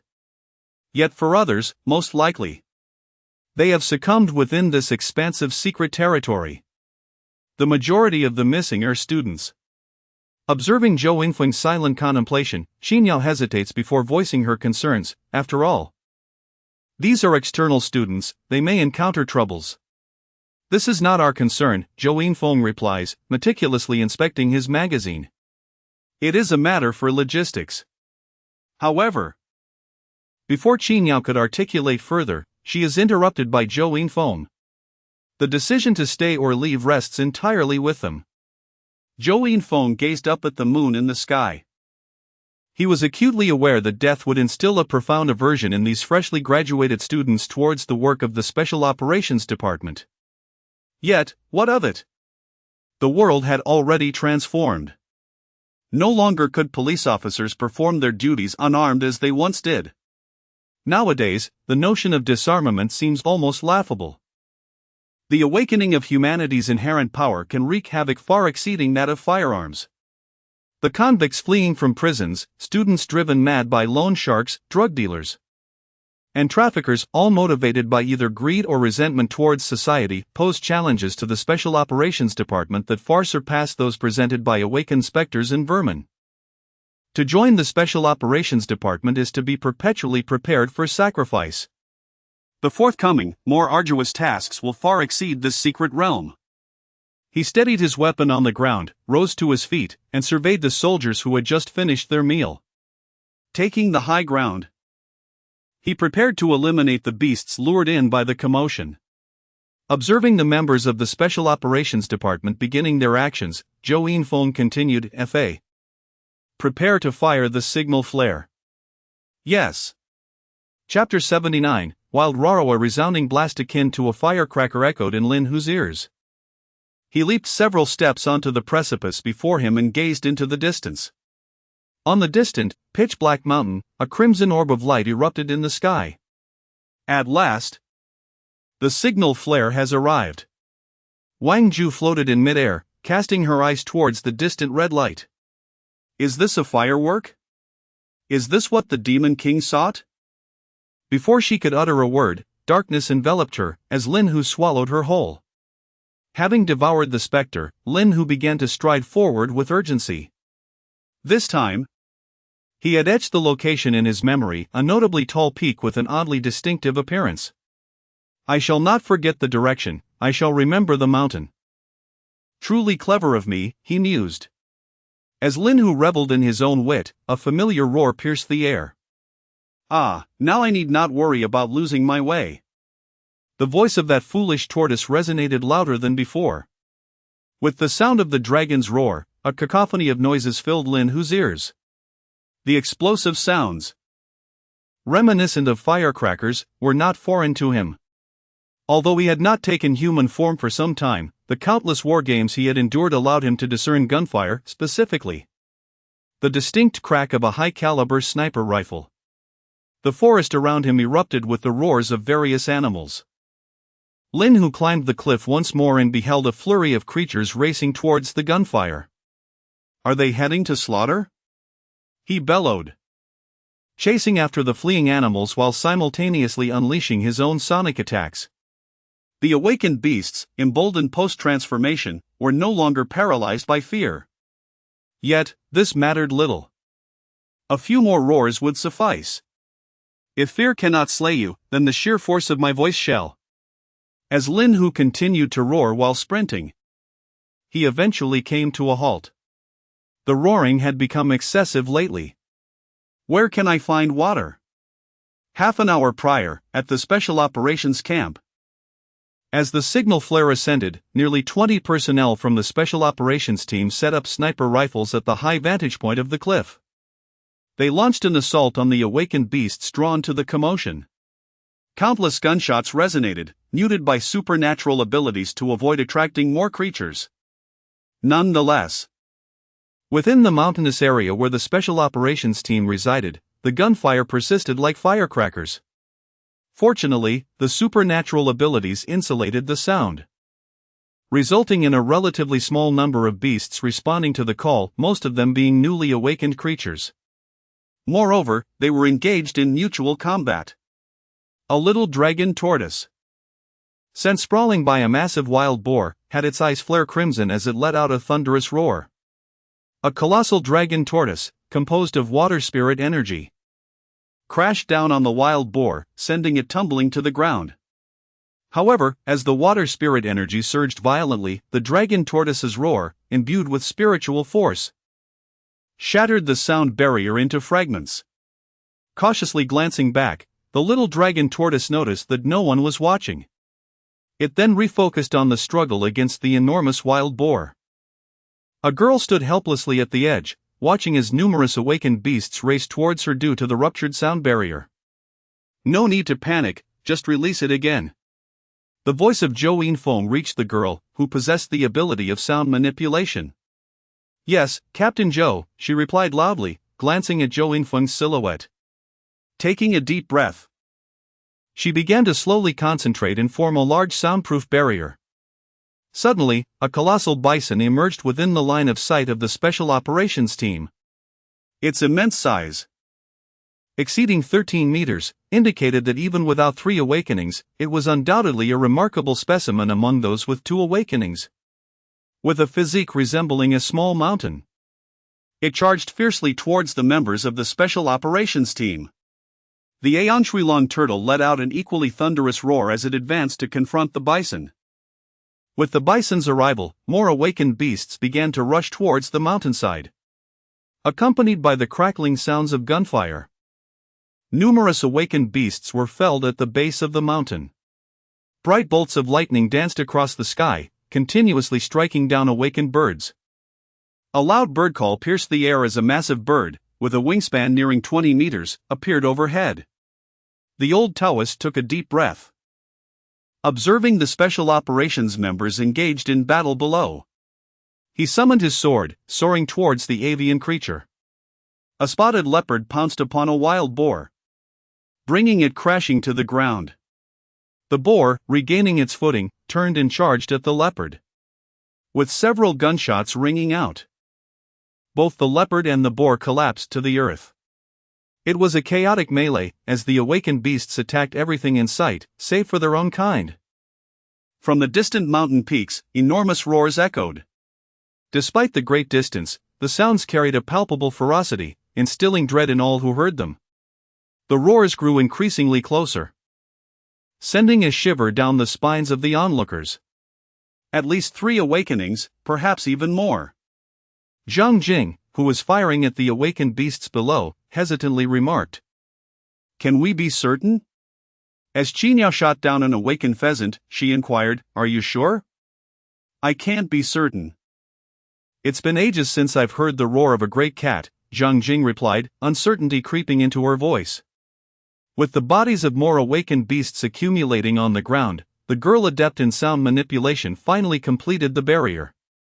As the soundproof barrier activated once more, the distant roars ceased. Everyone understood that this was due to the barrier's bidirectional shielding.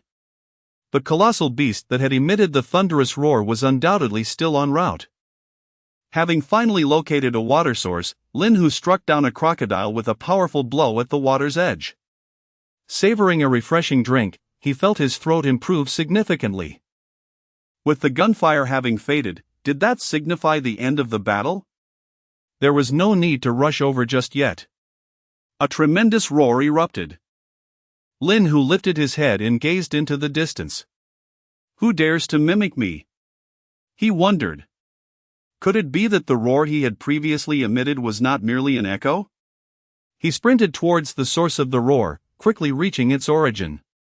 There, amidst the forest, a massive dark blue tiger was roaring incessantly, searching for something as it unleashed its ferocious cries. A wild luo-luo? The wild Lolo encountered by Lin Hu did not, as with other awakened beasts he had faced, launch an attack. Instead, it emitted a low growl. From this sound, Lin Hu sensed a peculiar emotion, one he had never experienced before. The wild Lolo approached him, letting out soft whines reminiscent of those he had heard countless times around the 2 little creatures and the small dragon tortoise. What does it want? Do we know each other? Come now, let us engage in a duel, for that is the essence of camaraderie among men. The Lolo, not much smaller than Lin Hu, gently nuzzled his head. Then, to Lin Hu's astonishment, it lay down and rolled over, staring in confusion at the wild Lolo before him. Lin Hu began to grasp its intentions. For as the wild Lolo rolled on the ground, he suddenly realized it was a female. Chapter 80, It has other emotions? Observing the diminutive creature, Rolo, which had merely rolled over yet managed to knock a small tree to the ground, leaving a considerable dent in the earth. Lin Hu suddenly felt a pang of discomfort in his heart as he gazed into the eyes of the mother tiger. Her gaze revealed no desire for battle. Nor did it exhibit any semblance of sentience. Was she, too, sealed away? Perhaps it was merely their kinship that suppressed her murderous instincts? Rolo emitted a soft growl, rising to its feet, turning its back to Lin Hu, and lying down on the ground. It dawned on him that it was not the bond of kinship that restrained the urge to kill, but rather the desire for mating. Was every expression and movement of this creature a plea for copulation? No, it was a confession of affection. Yet, in his 2 lifetimes combined, no female had ever expressed such feelings towards him, leaving him somewhat flustered. He was not mentally prepared for this. What to do? The wild Rolo, having waited long enough, stood up and approached Lin Hu again. It extended its enormous tongue, licking Lin Hu's face, causing him to shiver involuntarily and take a significant step back. You! Stay away! I am not ready for this. In hot pursuit, the wild Rolo followed Lin Hu, its long tail swaying rhythmically. Once more, it reached out with its large tongue towards Lin Hu's face. Lin Hu stepped back again, evading the creature's lapping tongue aimed at his cheek. Suddenly, a massive paw struck Lin Hu's face. Bewildered, he had yet to react. Another slap followed. Hey, if you hit me again, I will retaliate. A flurry of slaps rained upon Lin Hu's face, a veritable barrage of blows. Meanwhile, at the Special Operations Camp, an elderly Taoist priest bore a significant wound in his chest, inflicted by a bird's beak, while the members of the Special Operations team tended to his injury. Not far off, a colossal scarlet bird lay motionless on the ground, its body charred, a 3-meter-long flying sword embedded in its head. The enormous wild bull, exceeding 13 meters in length, had also perished, a high-caliber bullet having entered through its eye and penetrated its brain. Yet, the battle raged on. The old Taoist sat on the ground, allowing the team members to treat his wounds while clutching the spiritual stone heart in his left hand, rapidly forming hand seals with his right. Thunder began to roam the skies, and the flying sword was extracted from the head of the scarlet bird. Soaring back into the heavens, a blood-red rhinoceros crashed into the massive water spirit-formed dragon turtle, shattering it once more.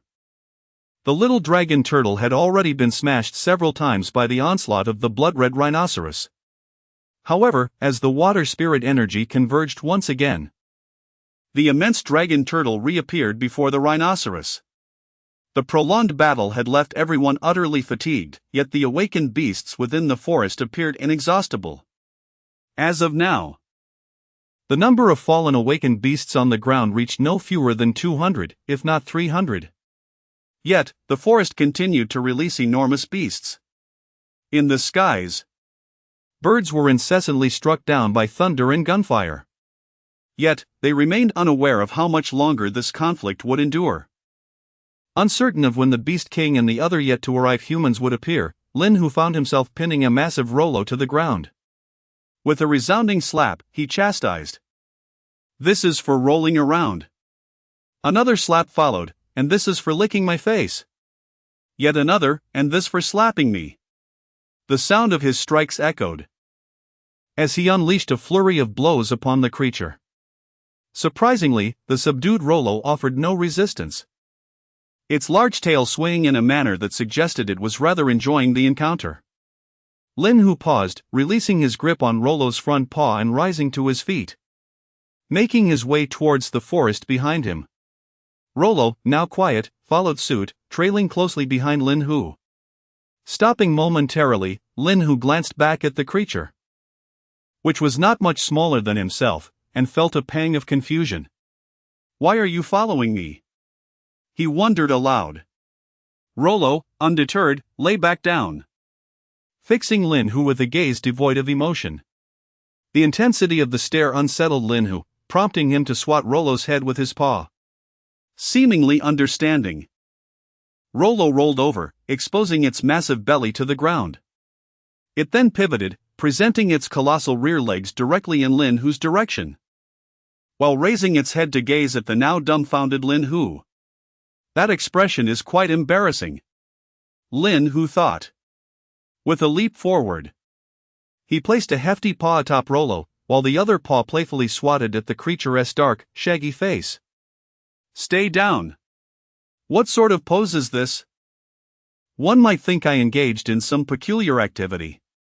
He deftly flipped Rollo back onto its belly. Yes, just like that, he affirmed. Lin Hu ceased his playful swats, observing as Rollo turned its head to gaze back at him. What are you staring at? He snapped, giving Rollo's large head another gentle swat. Rollo rested its massive head on the ground, shifting its rear slightly. Lin Hu felt a twinge of guilt as he noticed Rollo's backside facing him, leading him to deliver a light slap to it. Rollo paused momentarily, then squatted slightly, its tail flicking to the side. A shiver ran down Lin Hu's spine. Where did this Rollo learn such antics? I can't handle this. He quietly retreated a couple of steps before turning and sprinting away. The winds gathered around him, enhancing his speed. Oh dear. I'm terrified, he thought. I'm still just a child, barely a few years old, still a baby. Meanwhile, Rollo, who had been patiently waiting on the ground, turned back to see the massive male tiger had already dashed far away. Rising to its feet, Rollo gazed at Lin Hu's retreating form but made no attempt to pursue. Lin Hu, while running, cautiously glanced back and noticed Rollo had not followed. Coming to a halt, he locked eyes with Rollo from a considerable distance. For a long moment, the two titanic tigers exchanged silent glances. Eventually, Rollo lowered its grand head and turned its substantial body, heading towards another section of the forest. As it lowered its head, Lin Hu beheld, for the first time, a distinct emotion within its eyes.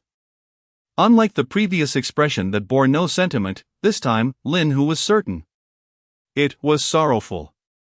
It astonishingly possessed other emotions? Witnessing the awakened beast exhibit such feelings, Lin Hu initiated an insight into Roro. Name, Nun Race, Divine Tiger, Roro, Level, 31 Bloodline Grade, Celestial Beast, Bloodline Sealed, Awakened Skill, Stirring Winds, Sealed, Awakened Skill, Spiritual Awareness, Sealed, Celestial Technique, Clarity, one of the initial celestial techniques granted by the awakening of the Celestial Beast bloodline. Significantly enhancing intelligence and greatly bolstering resistance against mental negative states. Sealed, Clarity? A substantial enhancement against mental negative states? Is this the reason you still seek mates and perform such flamboyant gestures? Is this also why you feel sorrow over your own sealing and the rejection of your courtship? Chapter 81 Ahem. Lin Hu stood in place, quietly observing the distance where Luo was retreating. His heart was filled with astonishment. This was his first encounter with a living celestial beast. Though his backpack contained the bloodlines of the ancient divine beasts, such as the Joang, the nine-tailed fox, and the celestial Pang, they were mere remnants of their kind and not living beings. Celestial beasts, too, could be sealed? Lin Hu was acutely aware that all his awakened skills would enhance in potency with the increase of spiritual energy. In this realm, where the spiritual energy was far denser than that of the outside world, he could forcefully subdue a level 34 spiritual beast, the rhinoceros, and easily shatter the bones of a giant python. Thus, as a celestial beast, Luo, in this rich atmosphere of spiritual energy, would undoubtedly possess awakening skills that far surpassed his own. Yet, it remains sealed. Were it not for the faint resistance of the awakened celestial arts against the sealing ability, it might have been devoid of even the capacity for sorrow. Lin Hu gazed at the celestial beast that was nearly vanishing from his sight and took a few steps forward. After a moment of hesitation, he strode towards it. Startled by the sound of his footsteps, Luo Luo halted its advance and turned to look at Lin Hu, its enormous eyes flashing with fleeting joy. But soon, that expression faded into one devoid of emotion. Luo Luo lowered its body, once again adopting a posture of courtship. Lin Hu noticed the brief flicker of joy in its eyes, as well as its posture and the low growl of courtship it emitted. Was it yearning for that? It seemed that instinct was primarily driving its actions. Could the celestial arts only offer slight resistance to the sealing ability? Observing Luo Luo's peculiar stance once more, Lin Hu was suddenly struck by a bold idea. As the thought crossed his mind, he acted upon it. I, Fat Hu, have never been one to cower. He approached Luo Luo, which lay on its back with its massive hind legs, as thick as ancient trees, pointed directly at him. As Lin Hu pressed his forepaws against Luo Luo's neck and shoulders, it stirred slightly. Don't move. With the fluctuations of spiritual energy, Lin Hu's voice resonated through the forest. Luo Luo, gazing at him with both eyes, emitted a low whimper, seemingly pleading for mercy. As Lin Hu restrained Luo Luo's waist with his hind legs, he noticed a shift in its gaze, emotions of pain prompting it to squirm. A colossal wind tiger was compressed to a size akin to Lin Hu's, forcefully pinning Luo Luo to the ground to prevent unnecessary harm from its thrashing. Fixed to the earth, Luo Luo occasionally let out low growls of pain. But the formidable strength of the wind tiger left it unable to break free from Lin Hu's grip. It resorted to wrapping its long tail around Lin Hu's tail in a gesture of submission. However, Lin Hu did not relent, continuing to keep the massive creature firmly pinned down. Gradually, mist began to gather in Luo Luo's large, expressive eyes. Under the luminous glow of the moonlight, two colossal tigers began to merge into one shadow. As time progressed, Lolo gradually ceased her low growls. Lin Hu released his grip on Lolo's limbs, while the fierce fluctuations of the wind spirit uprooted many trees in the forest. The compressed wind tiger began to dissipate. Exhausted, Lolo closed her eyes and succumbed to a deep slumber. Lin Hu exhaled a long breath. Having restrained the immense celestial beast for an extended period had drained much of his energy. Gazing at Lolo sprawled on the ground, Lin Hu felt a sudden urge for a post-event smoke. However, before he could await Lolo's awakening, he merely glanced at the system and lamented over his lost 500,000 experience points. Such experience was hard-earned from vanquishing numerous awakened beasts. System notification: would you like to spend 500,000 experience points to forcibly remove the bloodline seal from your ally, Lolo? Yes. System notification: forcibly removing the seal. To avoid failure, please remain still. This necessity was the reason Lin Hu had to exert force to hold down the enormous celestial beast. It seemed that removing the seal from her bloodline would induce excruciating pain. Lolo struggled fiercely, and her celestial-grade physical prowess far surpassed that of Lin Hu, compelling him to utilize awakening skills to keep her pinned to the ground.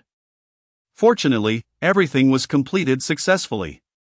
The removal did not fail. Despite the hefty cost of 500,000 experience points, Lin Hu found it somewhat acceptable, not too much, yet not too little. It was barely sufficient for him to level up twice, considering it was merely 2.5 days of experience from the secret realm. Lin Hu felt it was manageable. Moreover, the two foolish creatures at home could not speak, while the old tree and the specter could converse but were not of the same kin. Uncertain of what changes the future might bring, he pondered the potential expansion of his race. Regardless, the future was unpredictable. Better to be prepared than to be caught off guard. Ultimately, it was for the best. Lying on the ground and watching the slumbering Lolo, Lin Hu began to drift into thoughts. What name should he bestow upon her upon awakening?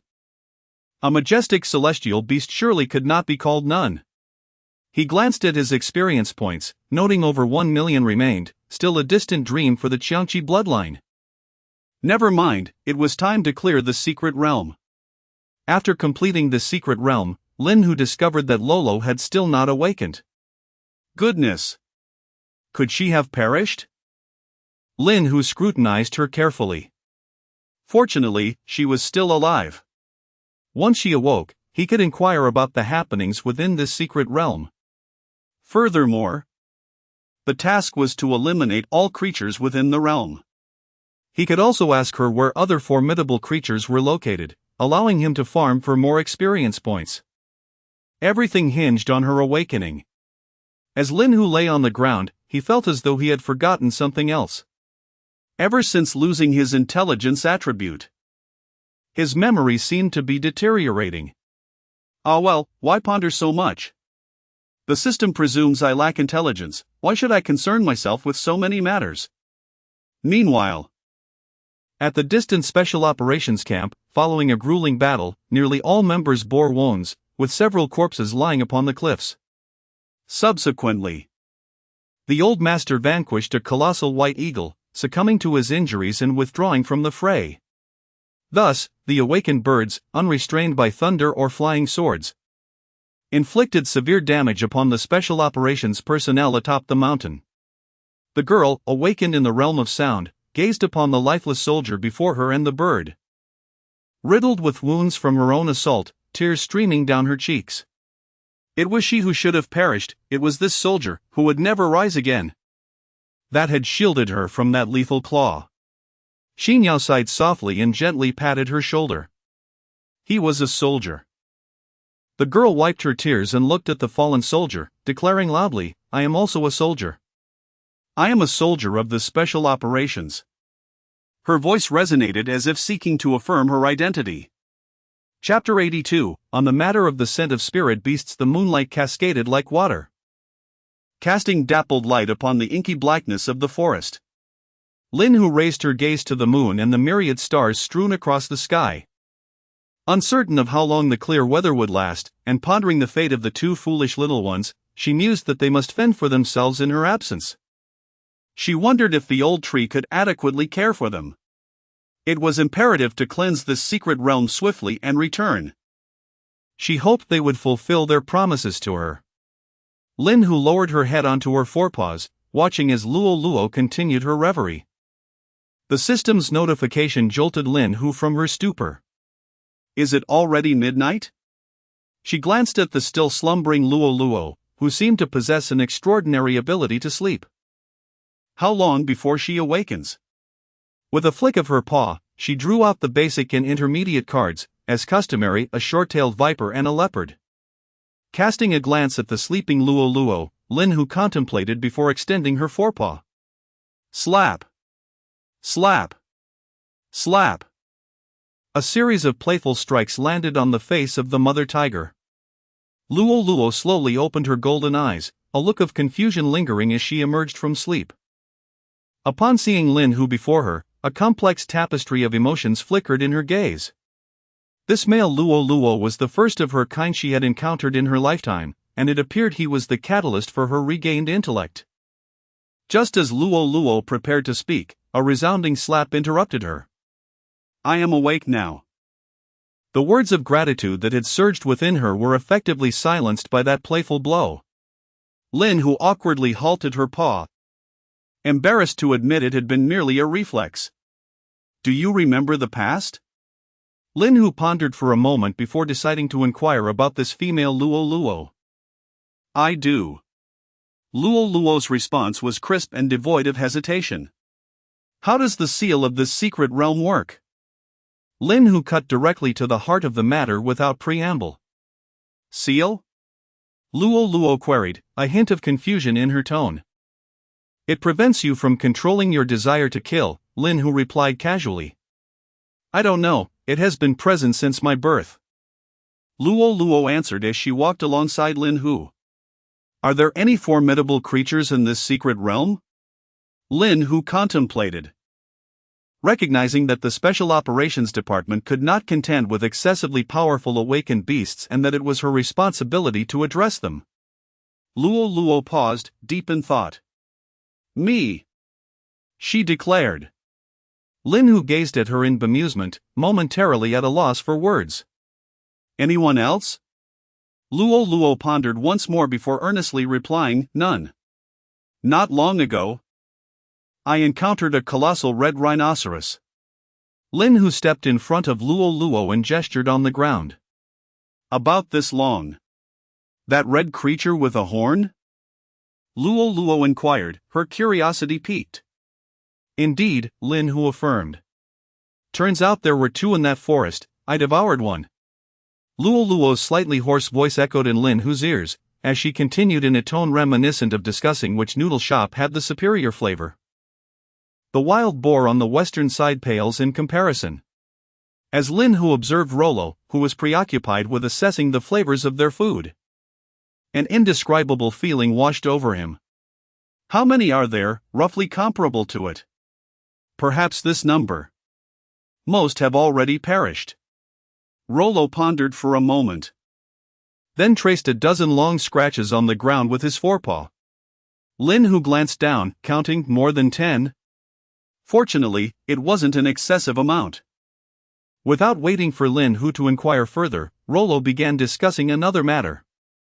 The creatures of this forest do not live long, and as more beings are slain, their penchant for violence grows. Rollo paused momentarily. In the past, I could still retain a fragment of my sanity. However, as the number of beings consumed increases, I find it increasingly rare to experience emotions beyond the thrill of slaughter. Rollo seemed to struggle with this notion, continuing to elaborate. Furthermore, whenever an animal dies and its carcass is consumed by a member of the same species, a new being is born, albeit a weaker one. Lin Hu understood that this was not the result of reproductive mating, rather, it was a mere act of consumption leading to a significant decline in lineage quality. Yet, the creature before him was, astonishingly, a celestial beast. Do you have parents? Lin Hu asked softly. No, I awakened atop that mountain. Lin Hu gazed in the direction indicated by Rollo. Does that mountain resemble us? Upon closer inspection, he noted that the mountain indeed resembled a colossal tiger in repose. My nest lies there, and within the mountain rests a massive skeleton. Rollo contemplated, then added, it once had flesh, but I have consumed it all. A corpse as immense as the mountain?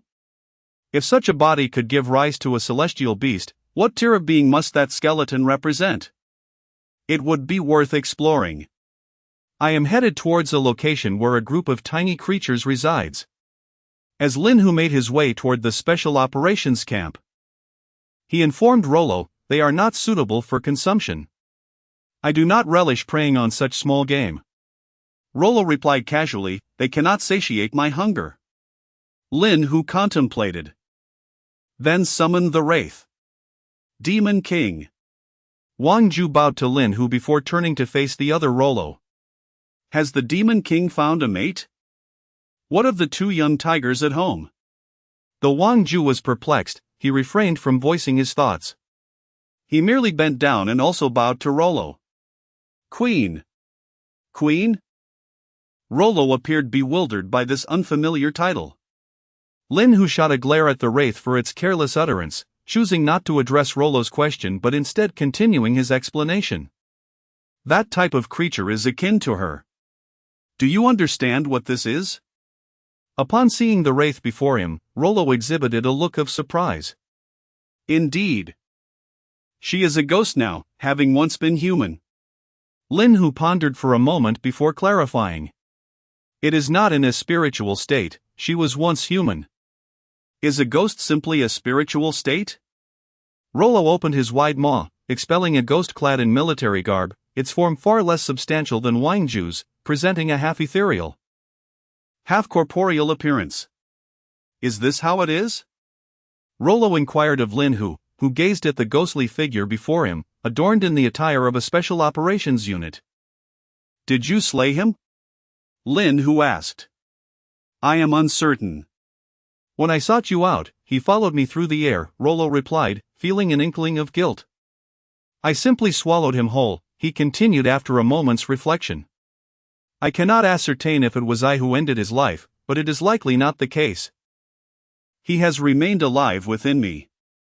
Moreover, as you indicated, upon our encounter, he existed in a spectral state. Rollo scrutinized Lin, whose expression closely, and elaborated. Lin, who once more consumed the ghost he had just released, and Rollo mirrored his actions, swallowing his own spirit. This is a ghost, his memories can be accessed. You may take a moment to examine them. It appeared that Rollo had not been the one to kill him. Perhaps it was merely a spirit that manifested unexpectedly along the way? Very well. The two enormous tigers ceased their dialogue and proceeded toward the encampment of the Special Operations Unit. Chapter 83, a display of ferocity akin to a tiger at the Special Operations Camp. We arrived too late. Xiaofeng, accompanied by a gathering of over 20 individuals, stood solemnly before the fallen soldiers. Amitba, the elderly monk, murmured, shaking his head, closing his eyes, and commencing a rite for the departed. A battered Taoist struggled to rise, beginning to chant the incantation for rebirth. Cremate them. Bring the ashes back, Zhou Yinfeng uttered, his voice heavy as he surveyed the lifeless form before him.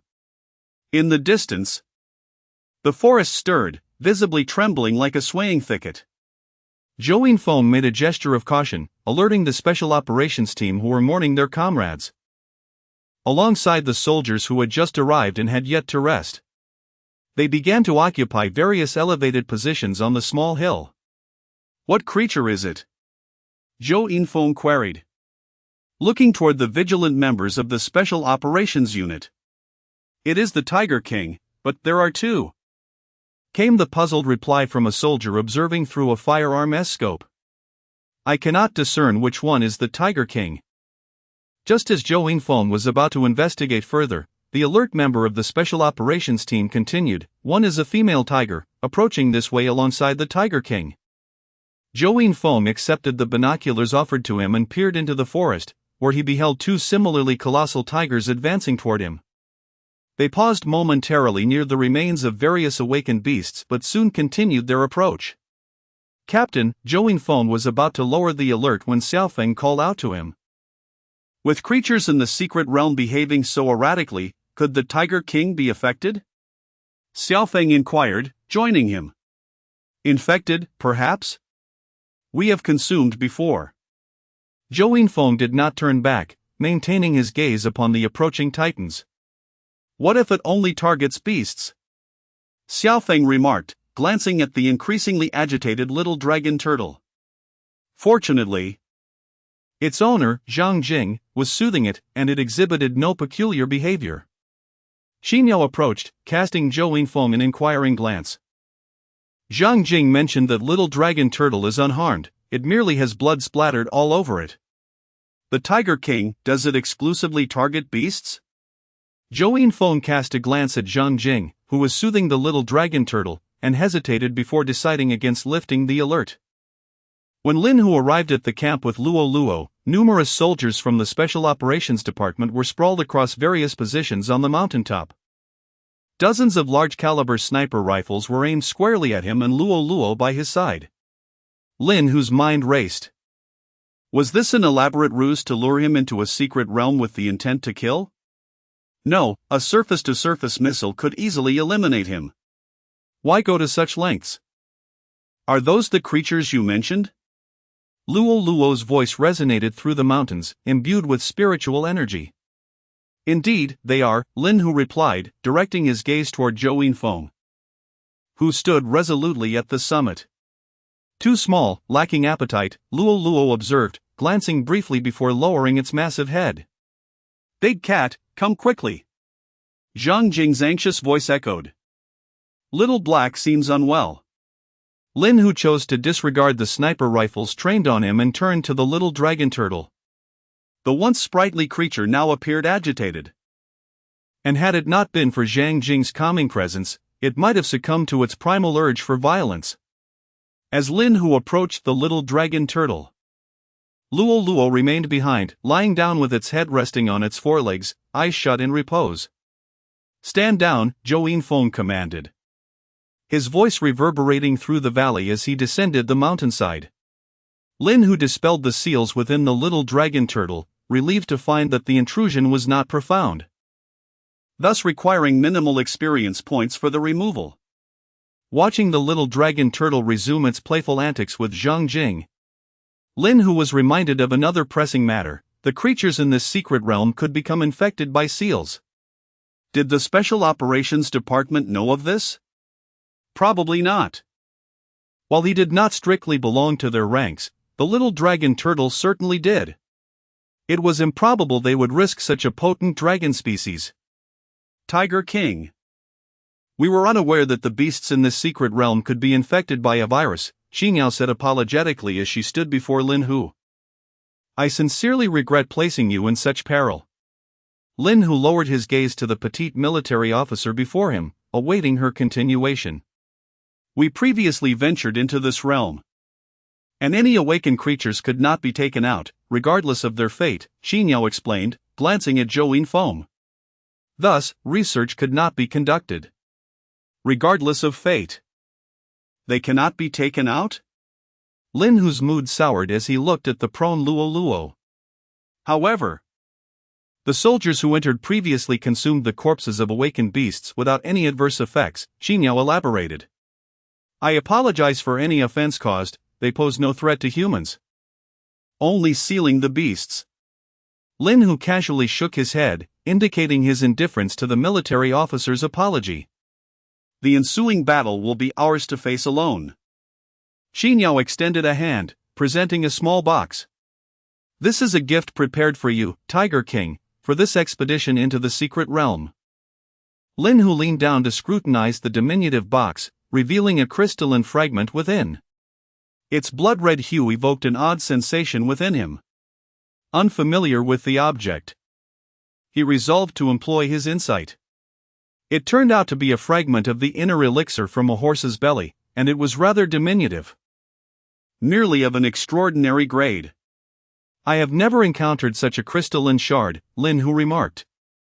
No need, since I have promised you. I shall naturally assist you in fulfilling it. Big Cat, you can speak now? Lin Hu directed his gaze towards the slow-witted young girl, casually remarking. Indeed. Zhang Jing appeared quite delighted, yet upon glancing at the mother tiger, which lay nearby like a small mountain, she hesitated and refrained from approaching Lin Hu again. As Lin Hu was about to stride towards Luo Luo, he noticed her rising from the ground. She lowered her massive frame and cautiously ventured into the woods, casting a meaningful glance at Lin Hu. Puzzled, Lin Hu followed Luo Luo into the foliage, preparing to speak, but was met with a swift slap to the face from her. It did not take long for Lin Hu to comprehend the reason behind her actions. A faint sound emanated from the sky. Was it a bird? Luo Luo crouched down, her limbs beginning to move slowly. And Lin Hu could sense the rapid accumulation of wind and spiritual energy around them. Before long, a magnificent golden bird appeared in the sky. It soared with remarkable speed.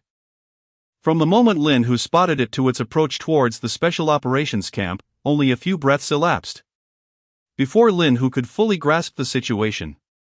Luo Luo suddenly surged forward. In an instant, she reached the nearby cliff, leaping from its summit. Hundreds of meters above ground, she seized the golden bird by the neck. Accompanied by a thunderous roar, transforming into a colossal wind tiger that descended upon the earth. The ground trembled violently as the massive wind tiger began to dissipate, revealing Luo Luo, who landed gracefully on the ground. With the enormous bird grasped in her jaws, she elegantly padded towards Lin Hu. Chapter 84, The Tiger on the Tip of the Tongue. This bird possesses a delightful flavor, yet it has become a rare sight. Raro approached Lin Hu, presenting the magnificent golden bird before him. Lying on the ground, with its large golden eyes fixed intently on Lin Hu's gaze, it bore an expression akin to that of a sister inviting her brother to partake in a feast. Startled by the recent act of predation, Lin Hu blinked in surprise and inquired, "Why have they become so scarce?" "Because I have consumed most of them," Roro replied matter-of-factly, leaving Lin Hu momentarily speechless. In the distance, The members of the special operations team atop the mountain shared expressions similar to Lin Hu's. While it is not uncommon for felines to prey upon birds, the visual impact is striking when both creatures reach considerable sizes. The monk, having completed his recitation of the Earthstore Sutra, remained oblivious to the unfolding events, casting a puzzled glance at the severely injured Taoist beside him. The Taoist, having witnessed the entire episode of Roro's hunting, knew that the colossal bird surpassed even the large eagle that had inflicted his injuries. Although uncertain of its combat prowess, it was clear that it would not be a trivial opponent. Yet, this giant avian creature fell prey to the female tiger with ease, failing to withstand even a single round.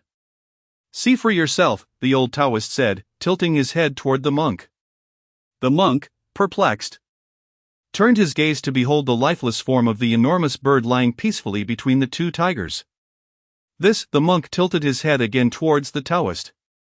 The bird had scarcely arrived before it was subdued by the female tiger, unable to last 5 seconds, the Taoist remarked. The monk glanced at Lin Hu and then at Roro, feeling a sudden twinge of discomfort in his back and legs. "There will be a seal," Lin Hu observed Roro, whose face radiated delight. Yet he felt compelled to dampen her enthusiasm. "Aren't you able to lift it?" Roro's voice carried a hint of dissatisfaction. "The issue is that I am not hungry." Observing the expectant gleam in Roro's eyes, Lin Hu hesitated for a moment. Ultimately, he opened his mouth wide and began feasting upon the gigantic bird before him. Indeed, after 12 hours had passed, he would need to expend 50,000 experience points. Nevertheless, the flavor was truly exquisite, an uncommon delight found in raw meat. As Roro watched Lin Hu devour the golden bird, her eyes narrowed in satisfaction, reveling in the joy of sharing the finest things with her most cherished tiger. Lowering her gaze to inspect the memories of the spirit, she discovered, so this is humanity? This place is referred to as the secret realm? Am I a demon beast? Is the world outside so vast? Raising her head to gaze at Lin Hu, she felt the ebb and flow of spiritual energy. Husband. Lin Hu, caught off guard by a large piece of meat, nearly choked. Looking up at Roro, he found her gazing at him with her enormous eyes. "Where did you learn that?" Lin Hu asked, swallowing the morsel with effort. "In the memories of the spirit," Roro replied, casting a glance at Lin Hu. "Do you not like it?" Shouting so rigidly. "Is there not a hint of softness in you?"